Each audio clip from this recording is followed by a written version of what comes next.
Part 1. The Invitation. 1. My phone lit up with the words unknown caller, which usually meant some kind of scam.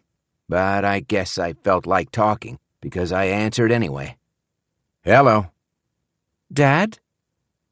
I shot up so fast my knees banged against the kitchen table, sloshing coffee all over my bacon and eggs. Maggie? Is that you? She answered, but I couldn't make out the words. Her voice was faint. The line hissed and crackled, like I was going to lose her at any moment. Hang on, hon. I can barely hear you.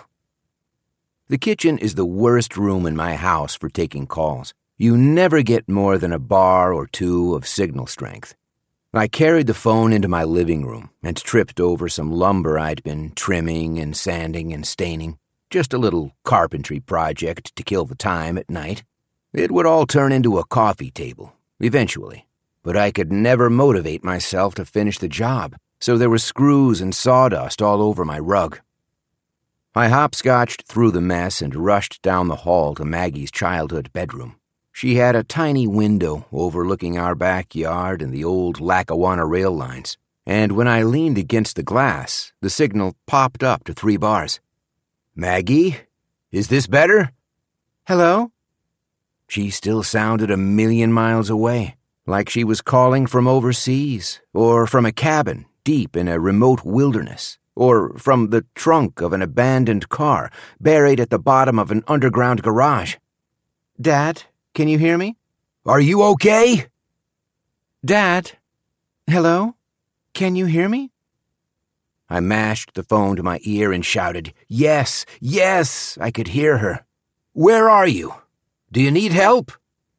And the line went dead. Call failed. Our first conversation in 3 years, and it hadn't lasted even a minute. 2. But now I had her number. Now I finally had a way to reach her. I pressed call back and got a busy signal. I tried again, 2, 3, 4 times. Busy, because she was calling me. I was so excited. My hands were shaking. I forced myself to stop dialing and waited for the phone to ring. I sat at the foot of the bed and glanced impatiently around my daughter's bedroom. All her old stuff was still here. I never had house guests, never had any reason to get rid of it. All her posters from high school were still taped up. One Direction and the Jonas Brothers and a goofy grinning sloth hanging from a tree. There was a big shelf of sports trophies and a big wicker basket filled with stuffed animals. Most days I kept the door closed and tried to ignore the room's existence. But every so often, more than I care to admit, I'd come inside and sit on her giant beanbag chair and let myself remember when we were all still here and still acting like a family. I'd remember how Colleen and I used to squeeze into the little twin bed, and Maggie would plop between us, and we'd laugh ourselves silly reading Goodnight Gorilla. My phone buzzed again. The same unknown caller. Dad, is this better? Now her voice was clear. Now she could have been sitting right beside me, changed into her Lion King pajamas and ready for bed. Maggie, are you okay? I'm fine, Dad. Everything's fine. Where are you? I'm home. I mean, my apartment in Boston, and everything is fine. I waited for her to continue, but she didn't say anything.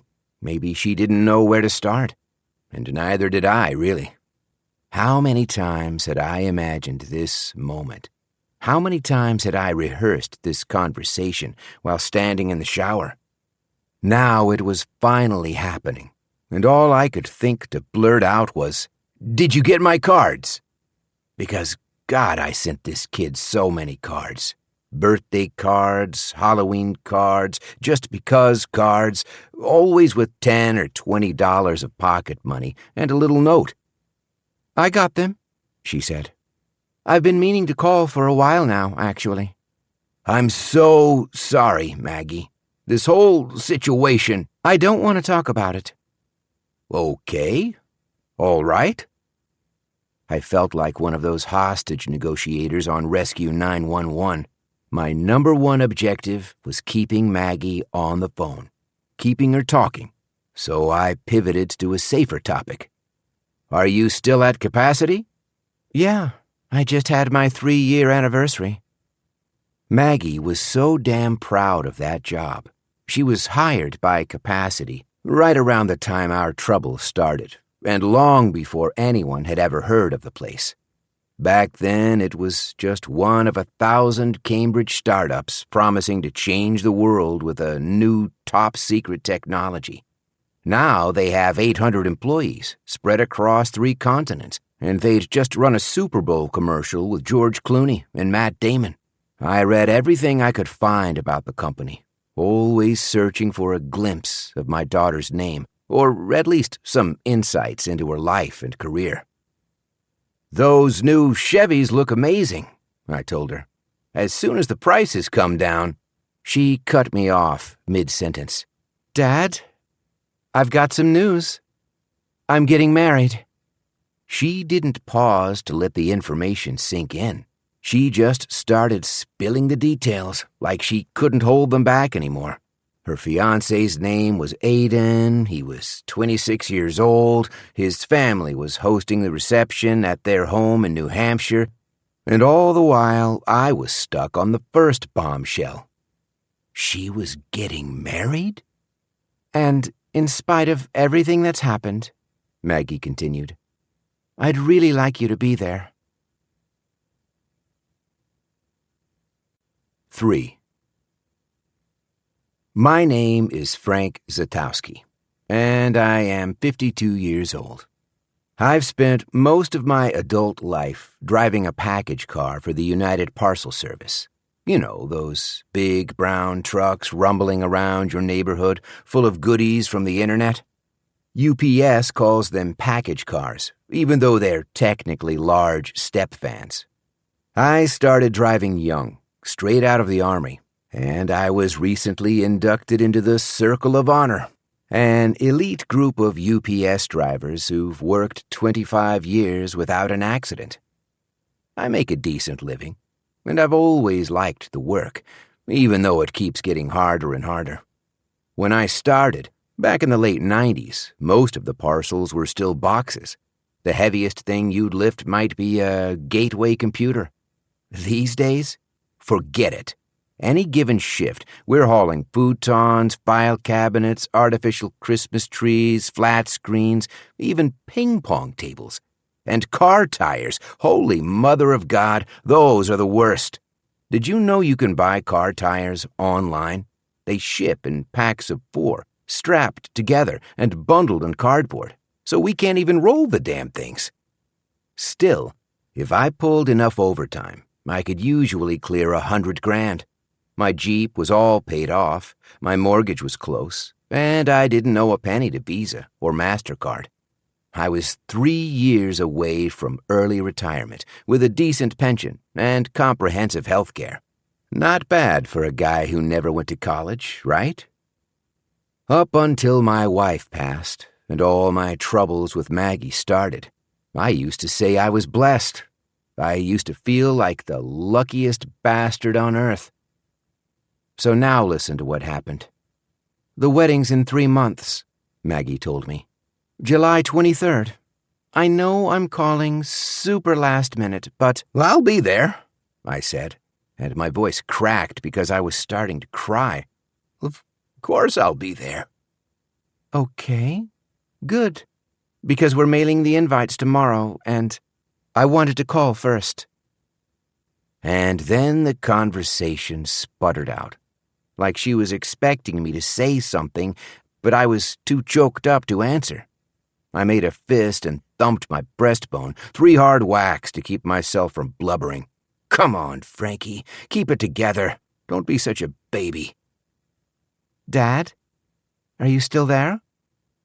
Tell me about Aiden, I suggested, my future son-in-law. Where did you meet him? At a costume party, back on Halloween. I went as Pam from the office, and Aiden came as Jim. So as soon as he showed up, everyone wanted us to stand together. We started doing scenes from the show, and his impression was totally spot on. I had trouble focusing on her story because I was too busy doing the math. You met last Halloween? 6 months ago? But it feels like I've known him forever. Sometimes we're talking and I swear he can read my mind, like we have a telepathic connection. Did you and Mom ever feel that way? Sure, I guess, when we first met. But then we got older and wiser and realized these were just signs of youthful infatuation. I didn't bother pointing this out. I loved hearing the happiness in Maggie's voice, the sweet music of hope and optimism. What's Aiden do for a living? He's a painter. In the union? No, not a house painter. He makes art. I was determined to sound supportive, but you have to admit, this was a curveball. He makes art for a living? Well, he has a couple things in galleries, but right now he's building up his name, growing his reputation. That's how it works. Plus, he teaches a class at Mass Art. What does he get for that? I'm sorry? How much does he make? I'm not going to tell you. I couldn't understand why not, but I heard her taking a deep breath and getting annoyed, so I decided not to push it. Maybe Maggie was right. Maybe her future artist husband's salary was none of my business. Besides, I still had plenty of other questions. First marriage? Yes. Any kids? 0 kids and 0 debt. Don't worry. What about his mother? I love her. She's got some health issues right now. Lots of migraines, but she started a new medicine, and it's really helping. And his dad? Fantastic. Amazing. What's he do? Maggie hesitated. That part's a little complicated. How is it complicated? It's not complicated. It's just more of a conversation than I want to have right now. What the hell was that supposed to mean? It's a straightforward question, Maggie. How does he make a living? The headline is, I'm getting married, and I want you to come to the wedding, July 23rd in New Hampshire. But you can't tell me what his father does? I could tell you, but you'll have more questions, and I need to go. I have a dress fitting at 10, and the seamstress is a total psycho. If I'm a single minute late, she'll make me reschedule the whole appointment. Clearly, she just wanted to get off the phone, but I couldn't resist making one more push. Is Aiden's father in jail? No, it's nothing bad. Is he famous? Is he an actor? He's not an actor. But he's famous? I told you, I don't want to get into it. Just give me his name, Maggie. I'll Google him. The line seemed to go dead for a moment, like the call had been dropped. Or perhaps she'd muted the phone to confer with someone. And then she was back. I think we should talk about it over dinner. Me and you and Aiden. Could you maybe drive up to Boston? And of course I could drive up to Boston. I could drive all the way to the North Pole if that was what Maggie wanted. She suggested Saturday night at 7 o'clock, and she gave me the name of an Irish pub on Fleet Street, near the old State House. Then she insisted she had to end the conversation and get to her dress fitting. I'll see you this weekend. I'm really looking forward to it. I said, me too. But I couldn't end the call without one more attempt at an apology. And listen, Maggie, I am so sorry for everything. Okay? I've felt so awful these past few years. I know I screwed up. I should have handled things better. And I wish... And then I was interrupted by a soft click. She'd already hung up. 4. My wife died from a brain aneurysm, one of these ticking time bomb things. Colleen used to work at Michael's, the arts and crafts store. One minute she's helping a school teacher look for glitter glue, Next thing you know, she's down on the floor. Lights out. Died in the ambulance on the way to Holy Redeemer. 36 years old. A tragedy on multiple levels when you consider all the awful stuff I'm going to tell you about. Because my wife could spot a bullshitter from a mile away. She would have seen this trouble coming long before I did. Maggie was only 10 years old when her mother passed, right on the cusp of puberty and womanhood, and at pretty much the worst age to lose a parent. I remember wishing that I had gotten the aneurysm instead of Colleen, because my wife could have raised Maggie just fine, and my Teamster's pension would have provided for them. Instead, I had to make do with help from my sister, Tammy. She lived 6 miles away and gave me a ton of help. She was always driving Maggie to doctor's appointments and dentist visits and contact lens fittings and OB/GYN screenings and dermatology checkups and a million other things, so I could pay the bills and keep food on our table. It was a stressful time of life, and I am first to admit that I made a shit ton of mistakes. You know you've messed up pretty bad when your only daughter stops speaking to you, when she gives you the silent treatment for 3 whole years. But I'll talk about that whole situation later. Before I tell you the story of Maggie's previous so-called boyfriend, I want to tell you about her new fiancé and why I was instantly suspicious. The day after her big surprise announcement, Maggie called me back with a change of plans. "We think you should come to our apartment instead. We'll just eat here." She hadn't mentioned that she and Aiden were already living together, but I wasn't too surprised. Boston rents were brutally expensive, and Aiden probably saved a fortune by gaining a roommate. Plus, Maggie always hated her old apartment anyway. It was a tiny, damp studio in the basement of a Victorian brownstone, and the place was overrun with silverfish, long, hairy insects that looked like giant eyebrows. They fell into Maggie's bathtub every time she took a shower, and she'd have to tap dance around their bloated, drowning bodies.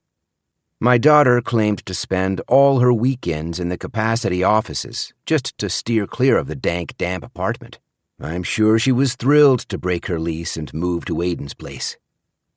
But I pushed to meet at a restaurant anyway. This is a special occasion.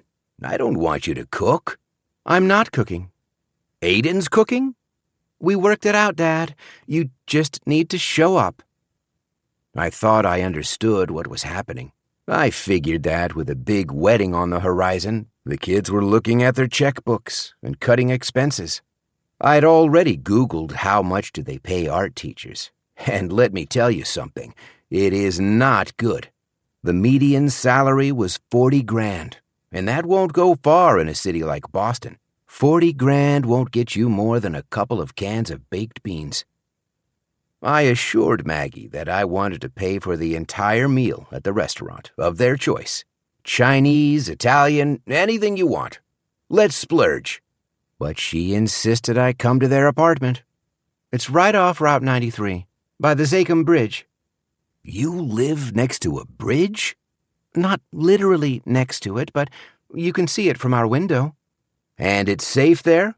My Jeep will be okay?" "It'll be fine, Dad. Aiden's lived here 3 years, and he's never had any problems." She seemed to think my questions were silly. But let's be honest. These days, you can't turn on the radio without hearing about another homicide or carjacking or random bursts of gunfire. And right off Route 93 didn't sound like the best of neighborhoods. That highway was choked with traffic all day long, and no one with any money would choose to live near it. Still, I kept these concerns to myself and asked Maggie to text me the address. I was keeping an open mind. I was ready to meet my daughter anywhere. 5. Apart from a 4-year stint in the United States Army, I've lived my whole life in Stroudsburg, Pennsylvania, a small borough of 6,000 people in the Pocono Mountains. We're popular with tourists because we've got skiing, swimming, horseback riding, and miles of hiking trails, plus a nice downtown with restaurants and shops. In the winter, we dress it all up with twinkle lights, and it looks like a Lifetime Christmas movie. March brings the annual St. Patty's Day parade with fire trucks and bagpipes and the high school marching band. And every July, we have Stroudfest, which is a giant outdoor music festival with live bands and dancing in the streets. I'm not trying to suggest we're any kind of world-class travel destination. I know Wolfgang Puck won't be opening a restaurant here anytime soon. But Stroudsburg is clean and affordable, and the schools are pretty good. You keep hearing about all these other small towns going broke, but somehow we're still getting by. Boston was a long drive from home, and I left early, anxious to get on the road. Halfway through Connecticut, I started seeing billboards for the new Chrysler Reactor and the Miracle Battery, which is the product that put capacity on the map. It's got the best range of any EV sold in the United States, well over 800 miles on a single charge, even with the music loud and the AC blasting. Every billboard had the same slogan, "The future of driving is clean," and I felt a little shiver of pride whenever I passed one. Because Maggie worked in the marketing department, and I liked to believe that she'd helped with the signs, or at least knew the people who did. All these giant, expensive advertisements seen by millions of drivers every day, and my daughter had played a part in them. I wished her mother was alive to see it. A little after 2 o'clock, I stopped in Worcester, about an hour west of Boston, to look around for a cheap hotel. There was a Super 8 right off the highway, advertising vacancies for $69, and the manager was happy to grant me an early check-in, so I didn't bother to shop around. The room was on the shabby side, with water stains on the ceiling and cigarette burns on the furniture, but the mattress was firm and the bathroom was clean, so I felt like I got a good deal. On my way into the city, I stopped at a Sam's Club to pick up some flowers. They always have these nice little bouquets right by the registers. And then once I got in the store, I had to buy Pepperidge Farm Milano cookies because they were always Maggie's favorite. And 2 small fire extinguishers because they were on sale for $10, and you can always use some extras. Were all these gifts a little excessive? Maybe. But I still remembered what it was like to be young and starting out, and I thought Maggie and Aiden would appreciate the help. By 6 o'clock, I'd made it to the Charles River and found myself snarled in Boston gridlock. It was a long, painful crawl over the Zachem Bridge, but traffic got better on the other side. I took the first exit and then followed the river for a mile or so until the road dead-ended at an enormous tower of steel and glass. Beacon Plaza. The GPS said I'd arrived at my destination, but I knew right away there'd been a mistake. It looked like the skyscraper in Die Hard. My headlights pointed at a sign listing all the major tenants: Accenture, Liberty Mutual, Santander Bank, and a bunch of names that sounded like law firms. It was Saturday night, so most of the floors were dark, but I saw a woman through the windows of the lobby, so I left my Jeep in a loading zone and went inside to ask for directions. I felt like I was entering a cathedral, a vast, cavernous space built of glass and polished stone. On a normal day, I imagined that thousands of commuters passed through this lobby on their way to work. But now it was just me and a lone young woman in the center of the room, standing at a high desk that resembled an altar. "Mr. Zatowski?" she asked. I couldn't believe it. "How do you know my name?" "Margaret told us you were coming. I just need a quick peek at a photo ID, sir. A driver's license will be fine." She was blonde and petite and very pretty, dressed in a trim blue suit. I reached for my wallet, a worn leather billfold frayed at the seams, on the verge of falling apart. This is an apartment building?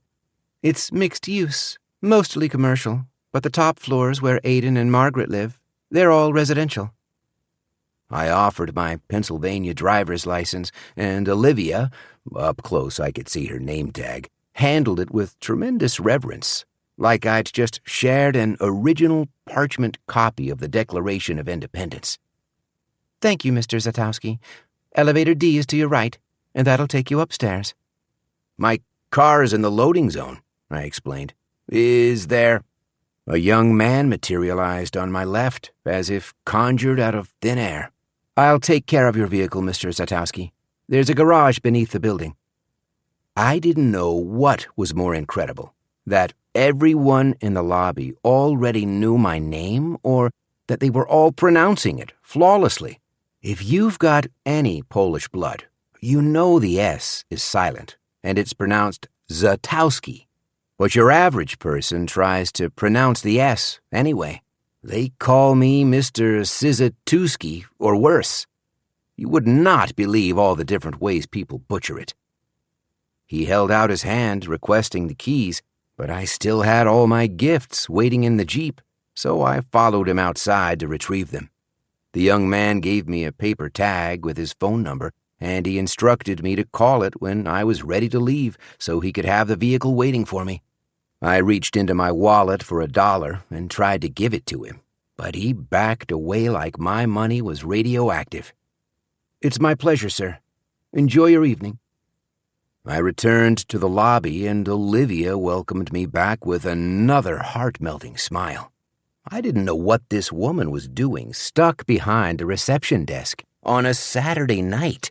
She could have been cheerleading for the NFL or modeling for Victoria's Secret. Enjoy your evening, sir. Thank you. I stepped aboard Elevator D, a narrow black box with sleek metal walls. It was my first time in an elevator, without buttons. There was no control panel, so I couldn't discern how to make it go. Then the doors slid closed, and the elevator started going anyway, seemingly of its own free will. Above the doors, a small screen flickered to life and tallied the numbers of the passing floors. 2, 3, 5, 10, 20, 30, PH1, PH2, PH3. Then the elevator slowed to a stop, and the door parted. And there was Maggie, with the setting sun at her back, dressed in a black turtleneck and black pants, holding a long-stemmed glass of white wine and standing on top of the world. Dad! Was this a mirage? I'd expected to arrive in a hallway of numbered doors and potted plants. Instead, I had teleported right into someone's living room, bright and lavishly furnished, with giant glass walls overlooking the city skyline. It felt dizzying and disorienting, and also a tiny bit fake, like I'd arrived on the set of a TV show. "Where's the apartment?" She laughed. This is the apartment. "You live here?" Since February. After we got engaged, Aiden invited me to move in. The elevator door started to close, and she blocked it with her hand. Come on, Dad. You need to step off.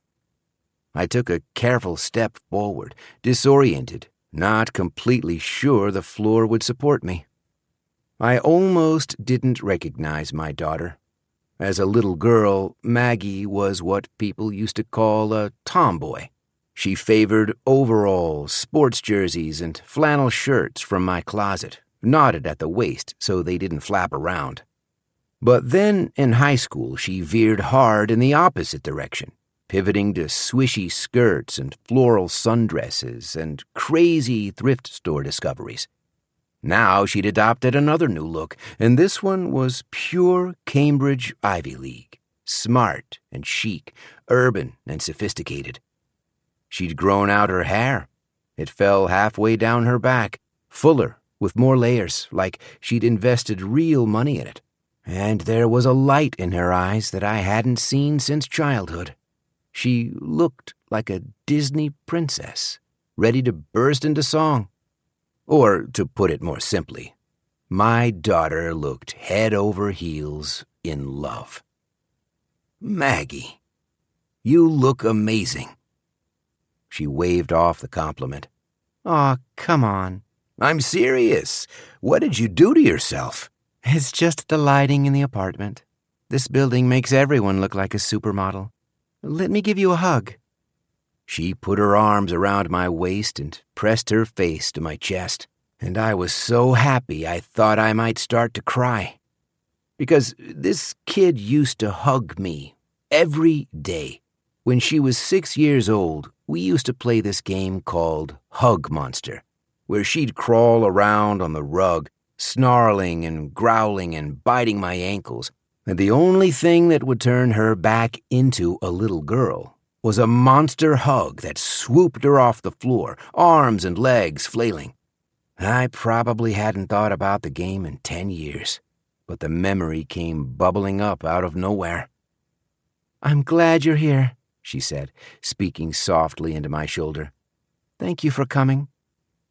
And I could feel myself getting choked up again. I worried that if I said anything, my voice would break and I'd start blubbering like a big baby.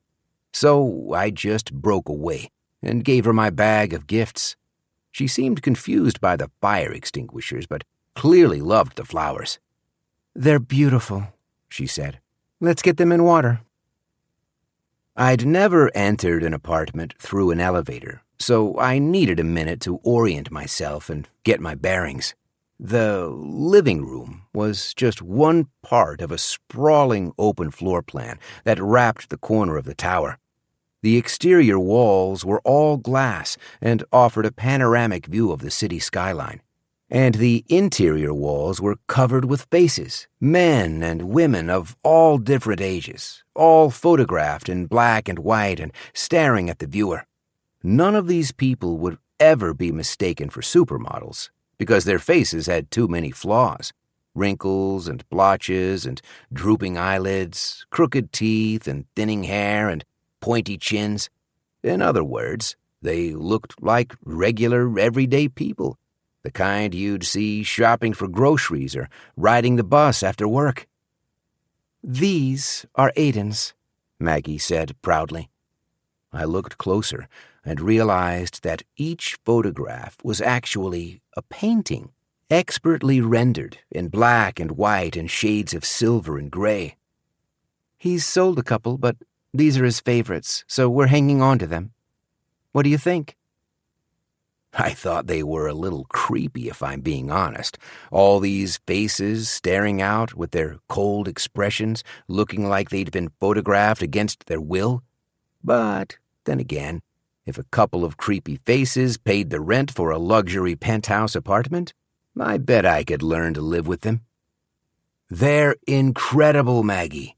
He's very talented." She led me around a corner, through a formal dining area, and into a very modern chef's kitchen with 2 sinks, marble countertops, stainless steel appliances, and lots of tiny computer screens. A short, dark-haired woman stood over the range, stirring a saucepan, but she interrupted her work to welcome me. "Hello, Mr. Zatowski. I'm Lucia." "Please, call me Frank. It's great to meet you." "Lucia's an amazing cook," Maggie said. "I've learned so much from watching her." Lucia blushed easily. She was still fairly young, and I couldn't figure out how she was related to the family. "Are you Aiden's sister?" She blushed even more, like I'd paid her a compliment. "Oh, no. I just have the pleasure of cooking for you all tonight." Maggie explained that Lucia trained at Carino, one of the few restaurants in Boston to receive a prestigious Michelin star, and now she'd launched a new career as a private chef, preparing meals for guests in the privacy of their homes. And only then did I understand that Aiden had hired this woman to make our dinner. "May I bring you something to drink? We have beer, wine, cocktails, sparkling water." "Whatever's easiest," I told her. Lucia smiled patiently, not quite sure how to proceed, and I realized I was making her job harder. "How about a beer?" Maggie suggested. "Perfect," I said. Lucia encouraged us to make ourselves comfortable. She said she would care for the flowers and bring the beer in a minute. Maggie steered me back to the living room and suggested we wait for Aiden outside, on the patio. "He's stuck in traffic, but he'll be home soon." One of the big windows facing the skyline was actually a door, and with the slightest touch from Maggie's hand, it slid sideways, creating an opening that we stepped through. Like the apartment itself, the patio wrapped around the corner of the building, and it was outfitted with all kinds of lounges, sofas, tables, and fire pits. But, of course, my eyes went right to the view. I'd never seen the city from such spectacular heights. It was a whole new way of looking at Boston. A god's eye view of Fenway Park, Faneuil Hall, the three-masted ships docked in the harbor. I could see everything laid out before me like a miniature model. "Jesus, Maggie," I said. "You didn't tell me Aiden was—" I stopped short of using the word rich. I didn't want to jump to conclusions. "What kind of rent are you paying?" "Aiden thinks rent is a waste of money. He bought the unit as an investment property." How does a 26-year-old art teacher get an investment property? "Well, see, this is why I wanted to meet in person. Aiden's last name is Gardner. His father's Errol Gardner. Do you know who that is?" I'd spent the last 3 years reading everything I could find about capacity, so of course I knew all about Errol Gardner. He was the man behind the Miracle Battery, the company's CEO and chief miracle worker. In the past year alone, he'd been profiled in the Wall Street Journal and the Washington Post, and he'd even visited the White House as a guest of President Biden. Maybe he didn't have the name recognition of a Jeff Bezos or an Elon Musk, but to anyone watching the American auto industry, Errol Gardner was a big deal. "You're marrying Errol Gardner's son?" "You're going to love him. He's really down to earth." "Errol or his son?" She laughed. "Both. They're both terrific." I gripped the handrail to steady myself. Up until this moment, I'd thought I had a clear understanding of Maggie's future. I imagined she would face the traditional climb up the corporate ladder while juggling daycare, childcare, homework, carpools, dance lessons, sports practice, and endless bills. I figured I'd help Maggie and Aiden as much as I could. I'd mail them an extra $100 now and then, just to pitch in.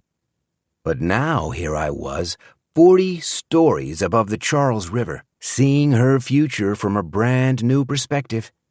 I felt like I was standing on Mars, 100 million miles from home. "This is incredible, Maggie. Why didn't you tell me sooner?" She gestured at the skyline, at its hundreds of high-rises and thousands of people and all the tiny blinking lights. "It's hard to describe this over the phone. You need to see it firsthand." I thought back to her previous apartment, the dank, clammy basement studio with a bathtub full of silverfish. It's a nice change from that dump on Talmadge Street. I only meant it as a joke, but something about the remark made her uncomfortable. "It wasn't a dump, just a little small." "You hated it," I reminded her. "You called it a prison cell." "I was just being dramatic," she said with a shrug. "It wasn't that bad." Lucia brought me a frosted pint glass full of beer and then vanished as fast as she'd arrived. Maggie raised her white wine in a toast. "To new beginnings," she said. We clinked glasses and drank, and I couldn't hold back my apologies any longer. "I'm so glad you called me, Maggie. All those problems we had. I want you to know I take the blame for everything." She cut me off with a wave of her hand. Dad, I'm going to make this easy on you. Let's just wipe the slate clean, okay? We both made mistakes, but I don't want to spend all night relitigating what happened. I'm trying to apologize. And I accept your apology. We don't need to dwell on it. Everything's settled. It didn't feel settled to me. I thought it would be good to discuss what happened and put everything on the table, but Maggie wanted to talk about the future. I'd much rather just tell you about the wedding. Could we have that conversation instead? Would that be all right with you? And of course it was all right with me. I was eager to hear all the details. Maggie said the Gardners insisted on paying for everything because they wanted to host the reception at their summer camp in New Hampshire, and the guest list was fast approaching 300 people. Aiden's mother had hired a wedding planner to orchestrate the logistics, but she'd left all the creative choices to Maggie.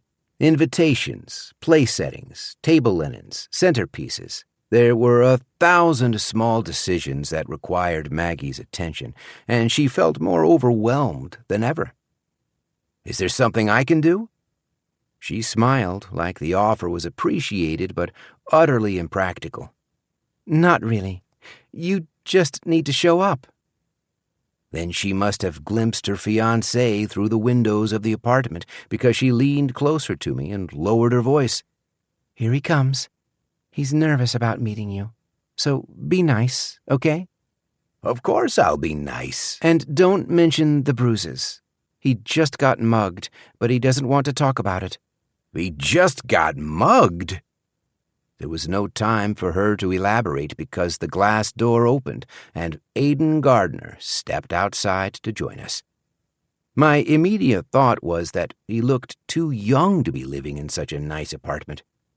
Aiden had the broad chest and shoulders of an adult, but his face still showed traces of a teenage boy. His hair was a messy brown mop that he probably combed with his fingers. His clothes were casual but looked expensive. A blue sports coat over a white V-neck, the sort of outfit favored by the boy band singers on my daughter's bedroom wall. And he was undoubtedly handsome if you ignored the dark ring around his left eye. Finally, Maggie said, and she greeted her fiancé with a hug and a kiss. We've been waiting forever. Aiden and I shook hands. His grip was rock solid. If this kid was nervous, I certainly didn't feel it. Mr. Zatowski, it's a pleasure to meet you, sir. Call me Frank, please. I'm sorry I'm late. There was an accident on the turnpike, and actually, you can still see it. Aiden pointed out across the city to a ribbon of highway. We could see a short trail of red brake lights blinking on and off. I just fought my way through that mess. Don't worry about it, Aiden. I've been enjoying your view. It's amazing. We can have dinner outside if you like. Aiden turned to Maggie. Unless you think you'll be cold. Maggie loved this idea, so Aiden turned and rapped on the window glass, signaling for Lucia. She hurried outside. Yes? We'll take our dinner here, Aiden said. Of course. And I'll have an Old Forester Manhattan with dry vermouth. He pointed to me. Frank, would you like another beer? In all the excitement, it seemed that I had already finished my first. Sure, but I can grab it myself if that's easier. Lucia will bring it. Let's sit down. We moved to a table for 4 at the edge of the balcony. As we all took our seats, I stole another look at his face. There was a cut I hadn't noticed earlier at the edge of his hairline, and Aiden noticed me noticing. Sorry about this, he said, gesturing to his bruises. I know I'm a mess. Maggie rested a sympathetic hand on his arm. It's fine, hon. We don't have to talk about it. I'm meeting your dad for the first time, and I look like I've come from a cage fight. We have to talk about it. Only if you're comfortable, I told him. Maggie said there was some kind of mugging.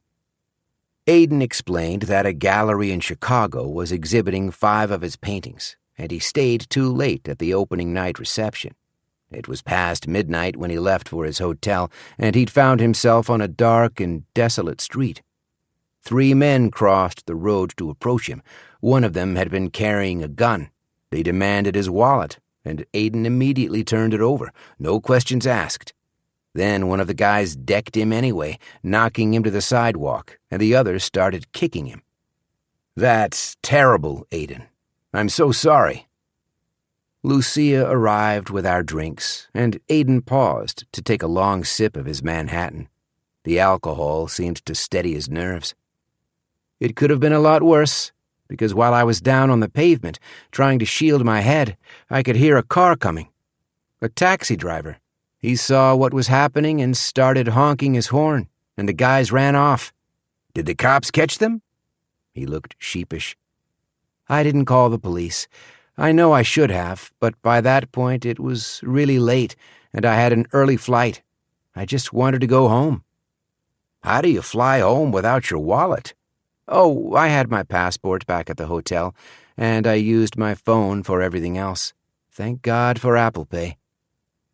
Maggie took his hand and pulled it into her lap and turned to me. "And now you know the whole story. So let's talk about something else, okay? Something a little more cheerful?" I was happy to change the subject. I complimented Aiden's paintings and asked where he found his inspiration. He described his subjects as characters he spotted while walking around the city of Boston. School teachers, Uber drivers, bartenders, bouncers, nurses, and cashiers. He claimed to have an extraordinary memory for faces. He explained that a minute of careful observation was enough to lock a face in his mind, and then he'd spend days transferring the likeness to canvas. "They're incredible, Aiden." He raised his glass in a salute. "Thank you. I really mean it. They're so good they could be photographs." He smiled through pursed lips while Maggie shifted uncomfortably. "Dad, that's actually not a compliment." "Sure it is." "It's actually one of Aiden's biggest pet peeves. He hates when people say his paintings look like photographs." "But they do." "No, they don't. You could never get these images with a camera. And think about your compliment from Aiden's point of view. Why did he waste all these hours painting if he could just snap an iPhone and get the same image?" "It's fine," Aiden told her. I tried to correct my mistake. "I just meant that they're very realistic, Aiden. I feel like you captured the souls of all these people." "I appreciate it, Frank, and no offense taken. I totally understand." Aiden drained the last of his Manhattan and signaled to Lucia through the windows, calling for another. After his second drink, he seemed a bit more relaxed, though I was a bit surprised when he asked for a third. I couldn't tell if he was nervous or simply annoyed by the prospect of having to eat with me. 6. At 7 o'clock, Lucia started carrying out many small plates of food, serving the meal family style. There were so many courses I couldn't keep track of them all. Maggie and Aiden were experimenting with a vegan diet, so there was no actual meat on the table, just mushrooms, eggplants, beets, roasted squash, carrots, and more, all prepared in ways I'd never tasted before. You wouldn't think that a big plate of vegetables could fill a person up, but after the 6th or 7th course, I was maxed out. "Lucia, you're a magician," I told her. "If you cooked for me every night, I'd turn vegan in a heartbeat." "Thank you, Frank," she said, blushing again. "Make sure you save room for dessert." Throughout the meal, my daughter did most of the talking.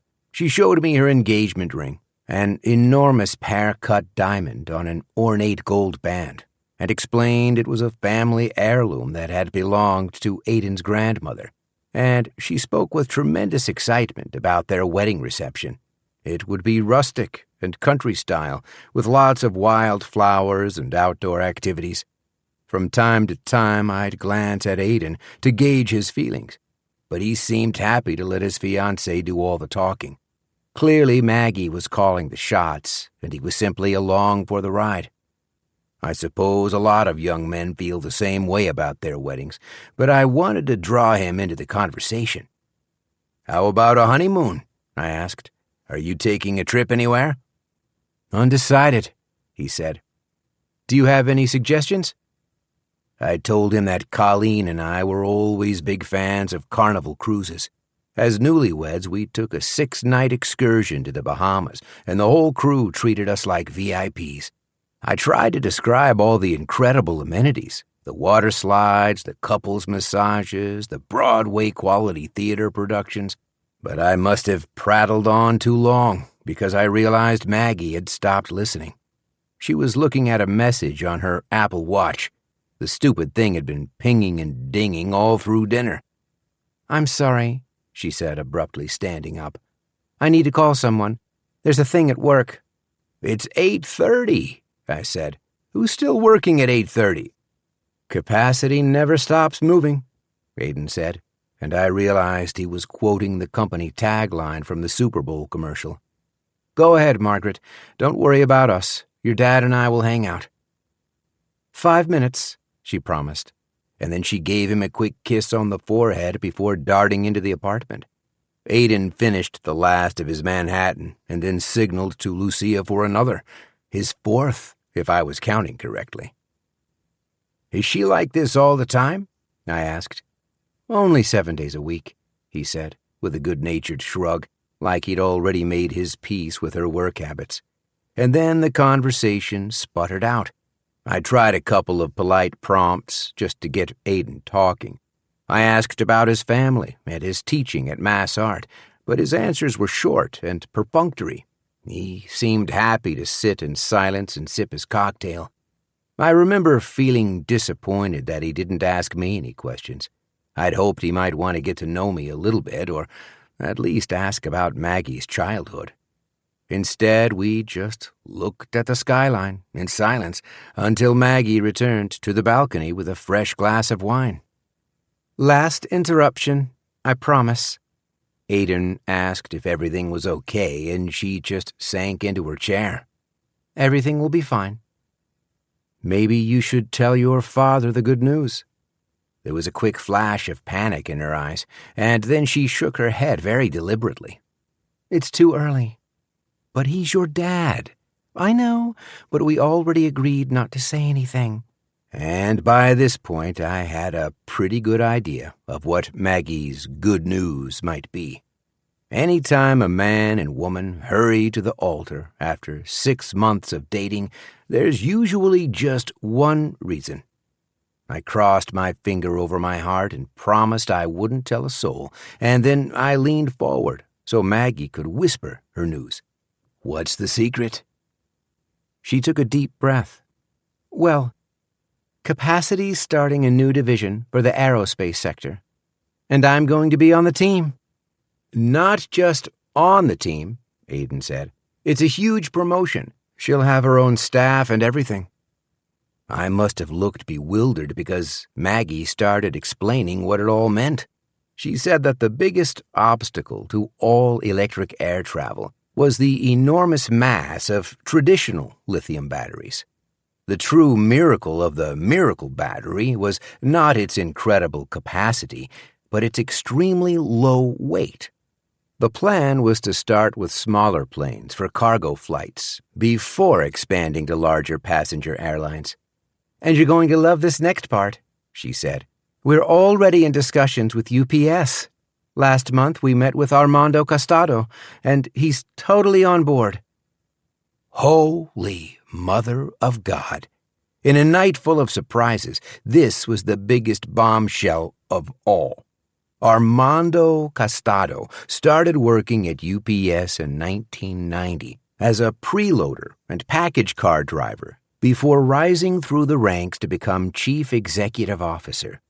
I'd never known anyone who'd actually met him in person. "Are you saying you spoke with Armando Costado? You were in the same room together?" "Yes, and I told him you were a driver in the Circle of Honor. He was really impressed by that. He said he would remember your name." She snapped her fingers. You know what? We took a picture. She reached for her phone and poked at the screen until she summoned the image and then showed it to me. And yes, there was my daughter with Armando Costado and a dozen grinning executives. "I can't believe this, Maggie." Suddenly all the alcohol was hitting me, and I got kind of overwhelmed. I don't even know what to say. "Say you're happy for me," she said. "Because I am very, very happy, Dad, and I am so glad you're coming to our wedding." She walked around to my side of the table and gave me a hug, and I couldn't help it. I might have leaked out a couple more tears. Aiden politely looked the other way while I dabbed my eyes, and then Lucia brought out coffee. And, of course, it was the best coffee I'd ever tasted.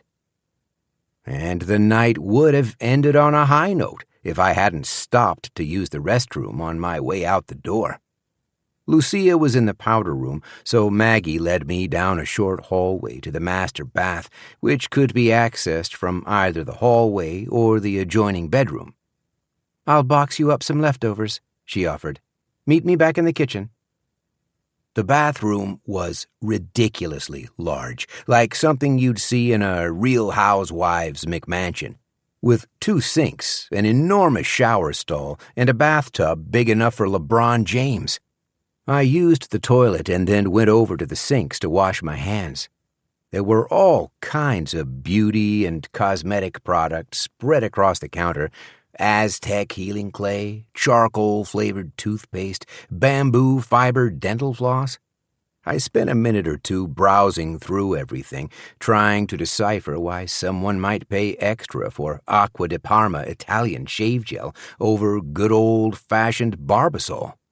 But I decided that much of Maggie's new life was going to feel strange and unfamiliar to me, like her state-of-the-art electric toothbrush charging on the edge of the sink via USB cable.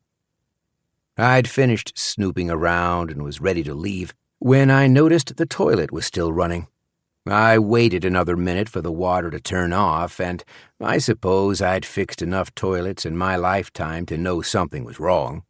Either the flapper was rotted out and needed to be replaced, or maybe, hopefully, the float ball just needed to be lowered, because that was an easy fix. I pulled off the porcelain lid, set it aside, and realized the problem was actually the refill tube, that tiny rubber hose that feeds into the overflow valve.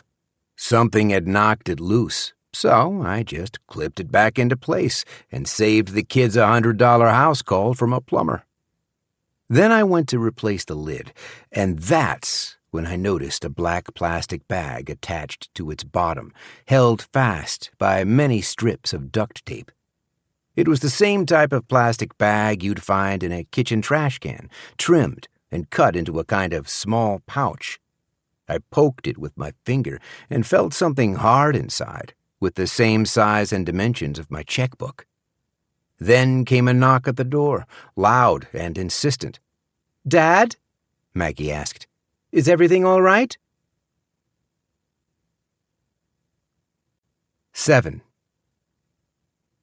Sunday morning, I drove home to Pennsylvania and found Saturday's mail waiting on my porch. The highlight was a small cream-colored envelope with my name and address, handwritten in elegant black calligraphy. Inside was a card with the following message: Errol and Catherine Gardner joyfully invite you to the wedding of their son, Aiden Gardner, to Margaret Zatowski, daughter of Frank and Colleen Zatowski, Saturday, July 23rd at 3 p.m. Osprey, Cove, 1 State Road, Hops Ferry, New Hampshire. Reception to follow. I had scarcely finished reading the invitation when my cell phone beeped. It was my sister, Tammy, and she was singing in a warbly, off-key voice. "We're going to the chapel, and she's gonna get married. I can't believe it, Frankie. You must be so excited." "Did you get your invitation?" "Yes, and Maggie just called me. She said you two have patched things up and you're finally speaking again." Tammy wanted to hear all about my dinner in Boston, but I didn't know where to begin. I was still hung up on the black bag hidden in Aiden's toilet tank. I couldn't have looked inside the pouch without destroying it, so I'd just left everything alone, put the porcelain lid back on the toilet, and made a quick exit. But I spent most of the drive home obsessing over the bag and its contents. I figured it had to be money. I think it's good common sense to keep a supply of cash on hand so you'll be prepared in the event of an emergency. But why in the world would Aiden keep money in his toilet tank? It was so much easier to hide cash inside a book, or a canister of flour, or the pocket of an old, never-worn sports coat. A toilet tank didn't make any sense, unless he was trying to keep it hidden from Maggie. Because if you knew anything about my daughter, you knew she was never going to open a toilet tank and stick her fingers inside it. "So what's the verdict?" Tammy asked. "Do we like this guy?" "Sure, Tam. He seems fine." She laughed. "Frankie, a frozen pizza from ShopRite seems fine. This is Maggie's future husband." "He calls her Margaret." "She likes the name Margaret. It sounds more professional. She works in a very male-dominated industry." I had a hard time getting a read on him.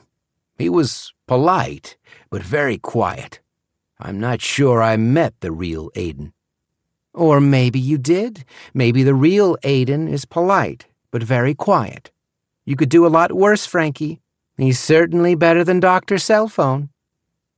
Dr. Cellphone, a.k.a. Oliver Dingham, was a sore subject for me and my sister, because we still couldn't agree on what that relationship had actually meant to Maggie. She was never going to marry Oliver Dingham. Exactly. All the more reason to appreciate Aiden. I bet he was just nervous to meet you. Physically, you're a very intimidating figure, and the poor boy wants to marry your daughter. Put yourself in his shoes." He wasn't afraid of me, Tammy. He was just disinterested. I tried to tell him about Maggie's mother, and he couldn't have cared less. "Or you're just misreading him," she said.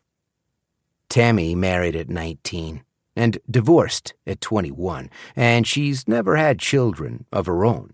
But she spent the last decade hosting dozens of foster children. So she considers herself an expert on parent-child psychology.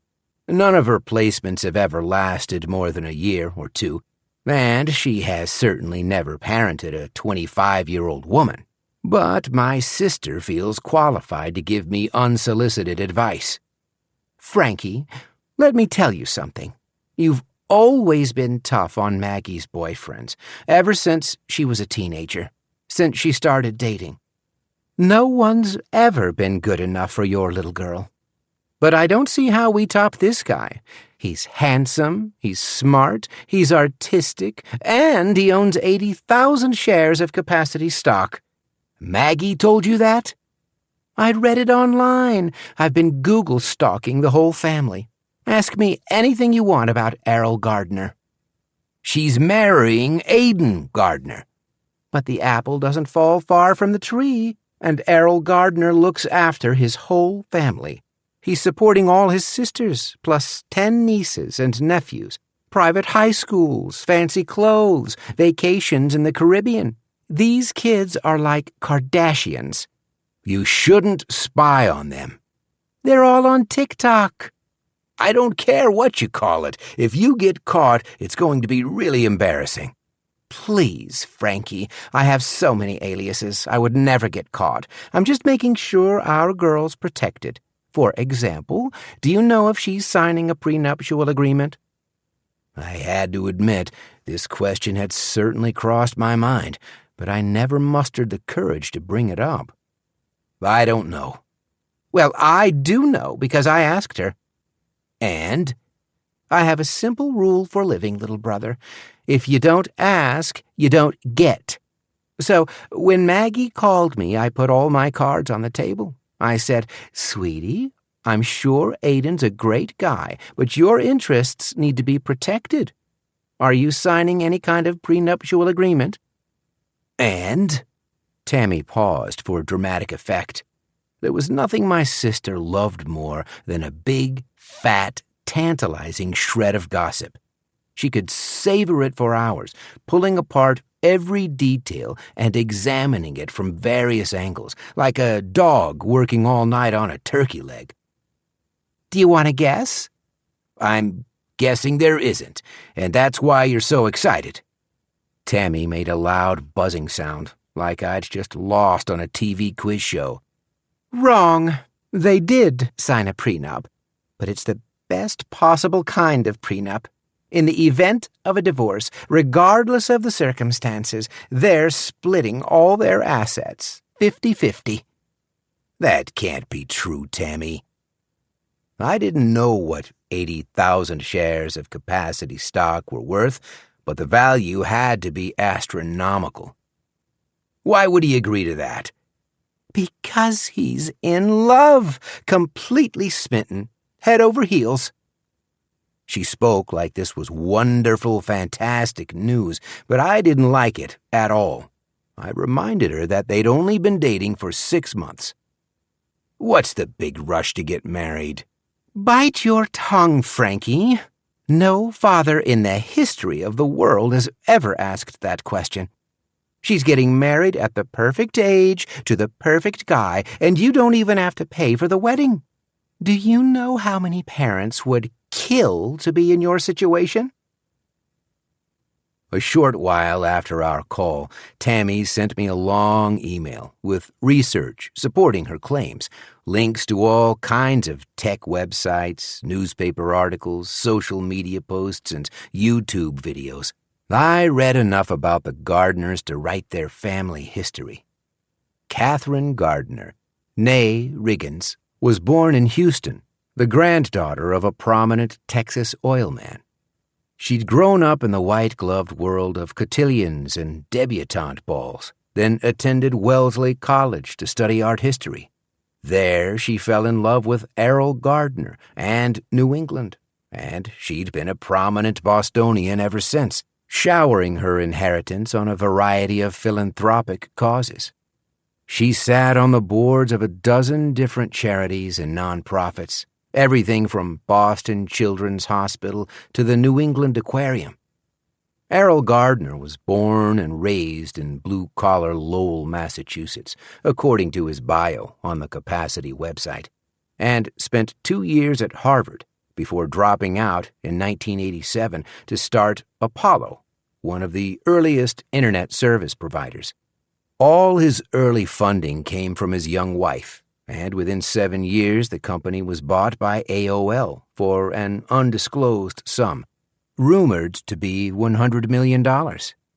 Errol had been dabbling in new technologies ever since, everything from e-commerce sites to medical devices. Of course, Capacity was his biggest success by far, and he was now CEO and the company's largest shareholder. It was impossible to read all this stuff without feeling intimidated.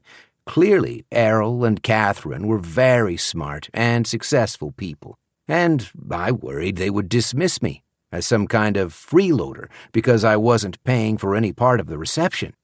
There was no way I could afford to host a party for 300 people, but I felt more and more convinced that I needed to do something just to arrive at the wedding with my pride intact. So the next day, I called Maggie and asked for Errol Gardner's phone number. She was instantly suspicious. "Why do you want his number?" "I'd like to introduce myself, since you're marrying his son. Is that unreasonable?" "No, but—" "And I want to contribute to the wedding. I think I should pay for the alcohol." Tammy wasn't the only one doing internet research. I'd started looking at bridal websites, and they all warned that alcohol was the single largest expense of any wedding reception. I found an online calculator that let me input a number of guests, 300. And it gave me a predicted budget of $5,600 to $8,000, which was a real kick in the balls. But I hadn't taken a vacation in a long time, so I could easily afford it. I knew it would be worth $8,000 to attend my daughter's wedding with my head held high.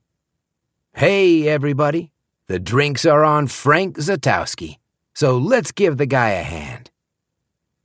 Dad, you can't pay for the alcohol. I have to pay for something. Traditionally, the father of the bride pays for everything.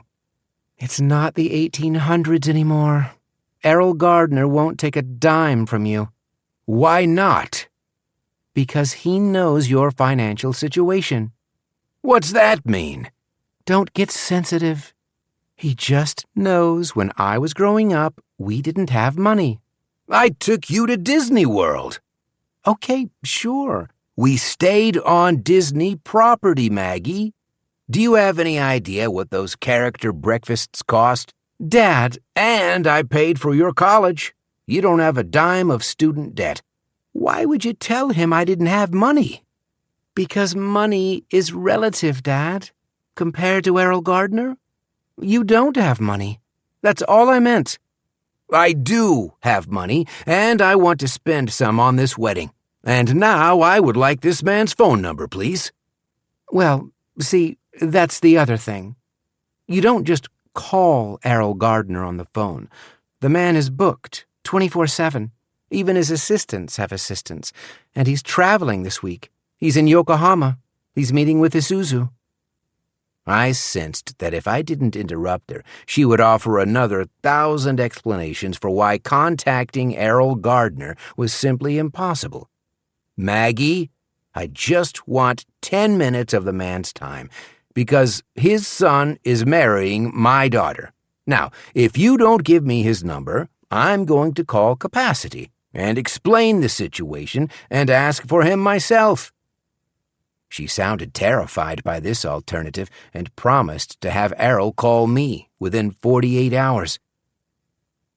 The very next night, I was sitting in the dark in my living room, drinking a Coors Light and watching the Phillies lose to the Diamondbacks, when my telephone rang with a private number.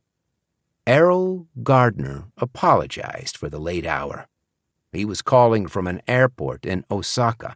Then he must have heard my television in the background because he asked if Zach Galen was pitching.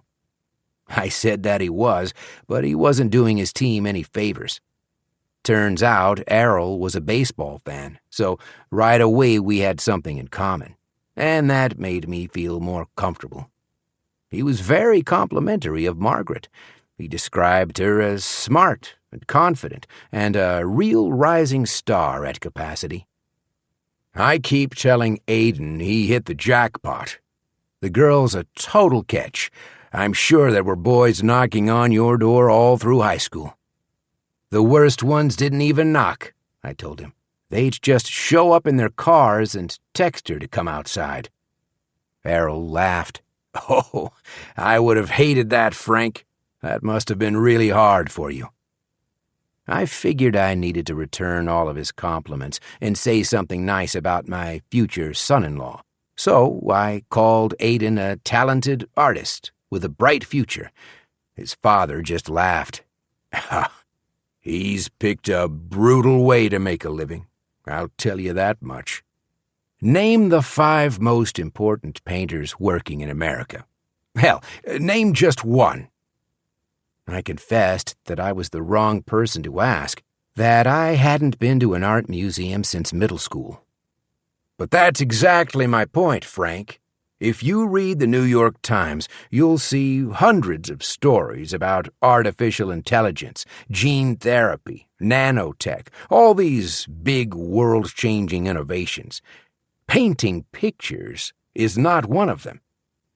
I hate to say this, but nobody cares. It's a fruitless endeavor. But Aiden calls it his life's passion. So what can I do? I thought Errol was being unnecessarily tough on his son. I pointed out that it was brave of Aiden to blaze his own trail, to pursue a career outside his father's shadow. I'll tell you the hardest part of having kids, Frank. Eventually, they reach an age where you can't control them anymore. They're going to take drugs or rob banks or paint weird face portraits, and we can't do a goddamn thing about it. We either accept who they are or there's not going to be a relationship. Isn't that true? I wondered how much Maggie had told him about our 3-year estrangement. I couldn't tell if Errol was tactfully broaching the subject or if I was simply being paranoid. How's Mrs. Gardner feeling? Maggie mentioned some health problems. Most days she's fine, but once or twice a month she gets terrible migraines. Feels like she's been hit by a truck. All she can do is lie down in a dark room and wait for them to pass. But next week we're seeing a new specialist at Mount Sinai, and I think she's going to beat this thing before the big wedding. The entire call lasted just 15 minutes, but it was long enough to give me an impression of the man. Errol was smart, funny, plain-spoken, and unfailingly generous. When the conversation turned to the wedding, he encouraged me to invite as many guests as I wanted. He said that Osprey Cove, the name of their camp in New Hampshire, could accommodate about 100 visitors, and there were motels nearby for everyone else. This seemed like the perfect moment to introduce my proposal. I said it was very generous of him to host the wedding, but I insisted on contributing to the cost. I'd like to cover the bar tab. Oh, no, Frank. I couldn't let you. My family's full of alcoholics. My sisters will bankrupt you. I want to do it, Errol. Beer, wine, Long Island iced teas, anything your sisters want. It's too much money. I insist. Absolutely not. Please. Never. We went around and around like that for a couple of minutes, two middle-aged men with their pride and dignity on the line. Errol argued there was no way to fathom how much alcohol might be consumed, so I told him about the calculator I'd found online. I offered to send him the full $8,000 as a deposit and then settle up the difference after the wedding. Eventually, we compromised on $8,000, but not a penny more. And the next morning I mailed a check to his office in Cambridge. It was a huge sum, my biggest purchase in years, and I felt a shiver of pride as I signed my name to the check. I knew it was money well spent. It felt like a sound investment in my daughter's future. 8. The weeks passed quickly. Even with Maggie and the Gardners shouldering all of the planning, I still had plenty of items on my to-do list. I went upstairs to my attic and pulled out my old tuxedo, last worn on my wedding day, some 28 years ago. It no longer fit me, but I enjoyed trying it on and going through all the pockets. I found a cocktail napkin smudged with Colleen's lipstick and moved it into my wallet for good luck. I went to Men's Warehouse and rented a light gray summer tuxedo with a matching vest and bow tie. The salesman was a young and hungry kid with pink hair and pierced eyebrows. He was clearly working on commission, so I listened to all his patter and allowed him to sell me a deluxe 9-piece accessory package with shoes, cufflinks, and pocket square. My little girl was getting married, and I was feeling goodwill toward the entire world. I worked on my toast for the reception, which was my only real responsibility for the weekend. All the bridal websites said that the ideal speech would be 90 seconds in length. Just speak from the heart, they advised me, and the toast will write itself. So I tried writing from the heart, and ended up with 18 pages of notes. There was just so much I wanted to say, and I couldn't find a way to whittle it down to 90 seconds. Every time I sat down to work on it, the damned thing just got longer. Meanwhile, I tried making overtures to my future son-in-law, hoping to get to know him a little better. I wanted to buy us tickets for a Red Sox game, but Maggie warned that Aiden wasn't big on sports, so I suggested we go to Boston's Museum of Fine Arts instead. You can walk me around and show me your favorites. And Aiden seemed to appreciate the invitation, but we never managed to agree on a date. Every time I'd propose a weekend, he'd manufacture some conflict or excuse. And after my third or fourth attempt, I realized he just didn't want to go. I tried not to take it personally. Aiden already had a great father, and he didn't need another. And, given the difference in our backgrounds, I suppose it was unlikely that we'd ever be friends. But Maggie didn't make time for me either, and this really bothered me.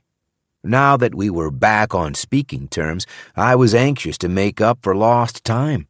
I'd call her at random moments just to catch up, but most of my calls went straight to voicemail.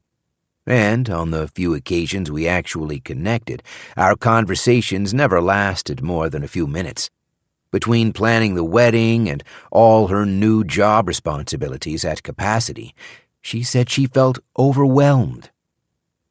"But we'll have lots of time together in New Hampshire," she promised. "You're still coming Thursday, right?" This was the plan. Even though the ceremony wasn't until Saturday afternoon, family and close friends were invited to arrive at Osprey Cove on Thursday for 3 days of food, fun, and lakefront activities. Maggie seemed eager to show me everything the camp had to offer. "We can even go canoeing," she said. "It'll be like our Girl Scout camping trips, all over again." I told her that sounded great, and then I made an excuse to end the call so she could get back to work. By this point, it was mid-July, and I knew I'd be seeing her soon enough. I promised myself that I would stay out of her hair until the wedding, and I nearly met my goal. 9. The night before I left for New Hampshire, I went over to Supercuts so Vicky could give me a trim. I kept my hair pretty short, so there was never much to cut. But Vicky worked carefully and methodically, so that we always had plenty of time to chat. She and I were about the same age, but I swear this woman didn't look a day over 40. She had long, dark hair, warm brown eyes, and a smile that lit up the salon. Vicky always kept a library book in her workstation, and she loved to discuss whatever she was reading. Her favorites were the historical romances, so she could tell you all about the Tudors and the Vikings and Queen Cleopatra. Most of these books were like 800 pages, but every time I saw her, she always had a new one. Vicky had been married twice and divorced twice, and her workstation mirror was decorated with snapshots of 2 smiling children. Todd, the boy, was her pride and joy. He lived in Brooklyn with his husband and wrote for the Wall Street Journal. Janet, the daughter, was the heartbreaker. Janet died a couple of years ago from a drug overdose, but she was still up on the mirror with her brother, posing for Halloween and prom night and Christmas morning, because she was a big part of Vicky's life and always would be. Over the past few months, I'd told Vicky all about my estrangement from Maggie and our surprise reconciliation and the upcoming wedding. She was a really good listener. She didn't judge other people, and she always asked smart, thoughtful questions. And, to be honest, I'd briefly considered inviting Vicky to the wedding, until I reminded myself that I'd never seen her outside the salon, so the idea felt a little ridiculous. That night, she spent an extra long time on my hair because she knew I was leaving for New Hampshire in the morning, and she said she wanted me to look perfect. After she finished with the cut, she went over to the steamer to get a hot towel and pressed it to the back of my neck, and I just about melted. Vicky was supposed to charge me an extra $1 for this service, but she never, ever did. And sometimes I wondered if this meant anything. She smiled at my reflection in the mirror. You look good, Frank. You're going to have a great time at this wedding, and I am so, so happy for you. I hated to get out of the chair, but I knew she had customers waiting, so I followed her to the register to settle the bill. The normal rate was $18, and I tried to give her my usual $25, but she waved it off. On the house. Oh, come on. It's a wedding gift. Congratulations. I put the bills on the counter, and Vicky just pushed them back into my hand. This was such an incredibly sweet thing for her to do. I thanked her again and went outside to the strip mall parking lot. Next door was a Chipotle restaurant, and there were 2 teenaged skateboarders, girls in knit hats and flannel shirts, doing kickflips off the curb.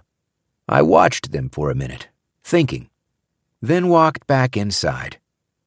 Vicky's next customer was already in her chair, a little red-haired boy, 7 or 8 years old, propped up on a booster seat and covered by a cape of UFOs and flying saucers. Vicky saw me walking up in her mirror and turned in surprise. What did you forget? Do you want to come with me?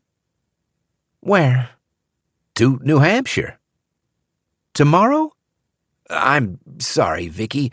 I know it's last minute. I meant to ask you earlier, but I didn't want to put you on the spot. So you're asking me now? The Gardners have a huge house, and I'm sure you'd get your own room.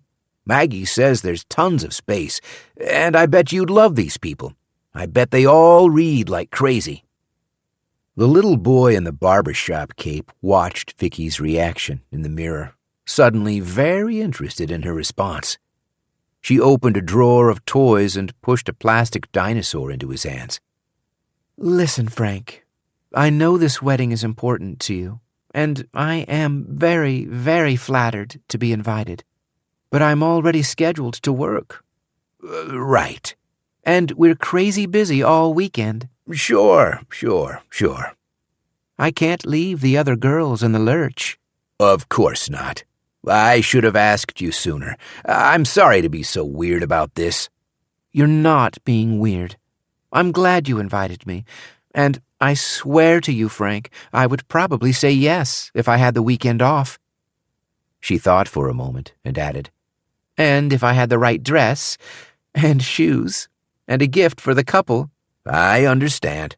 But I'll tell you what, after you get back, let's go out for lunch. You could show me the photos, because I want to hear all about it. Vicky reached for her tray of business cards and pressed one into my hand. My number's right here, okay?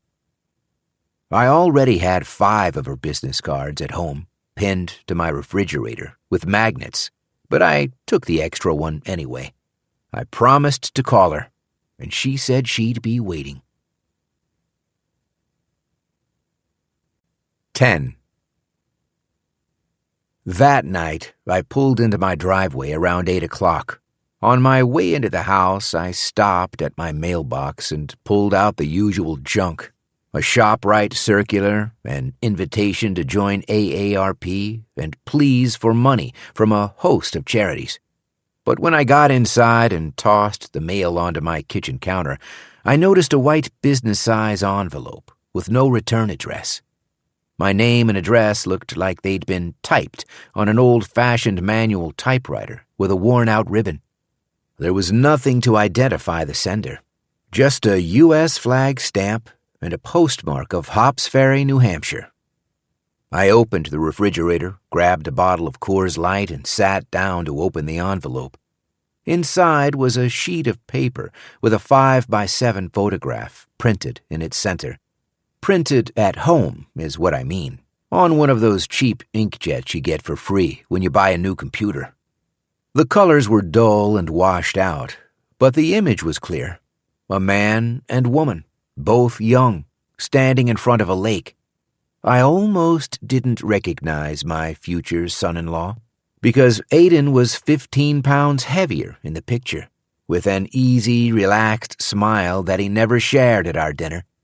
It looked like the photographer had caught him telling a funny story.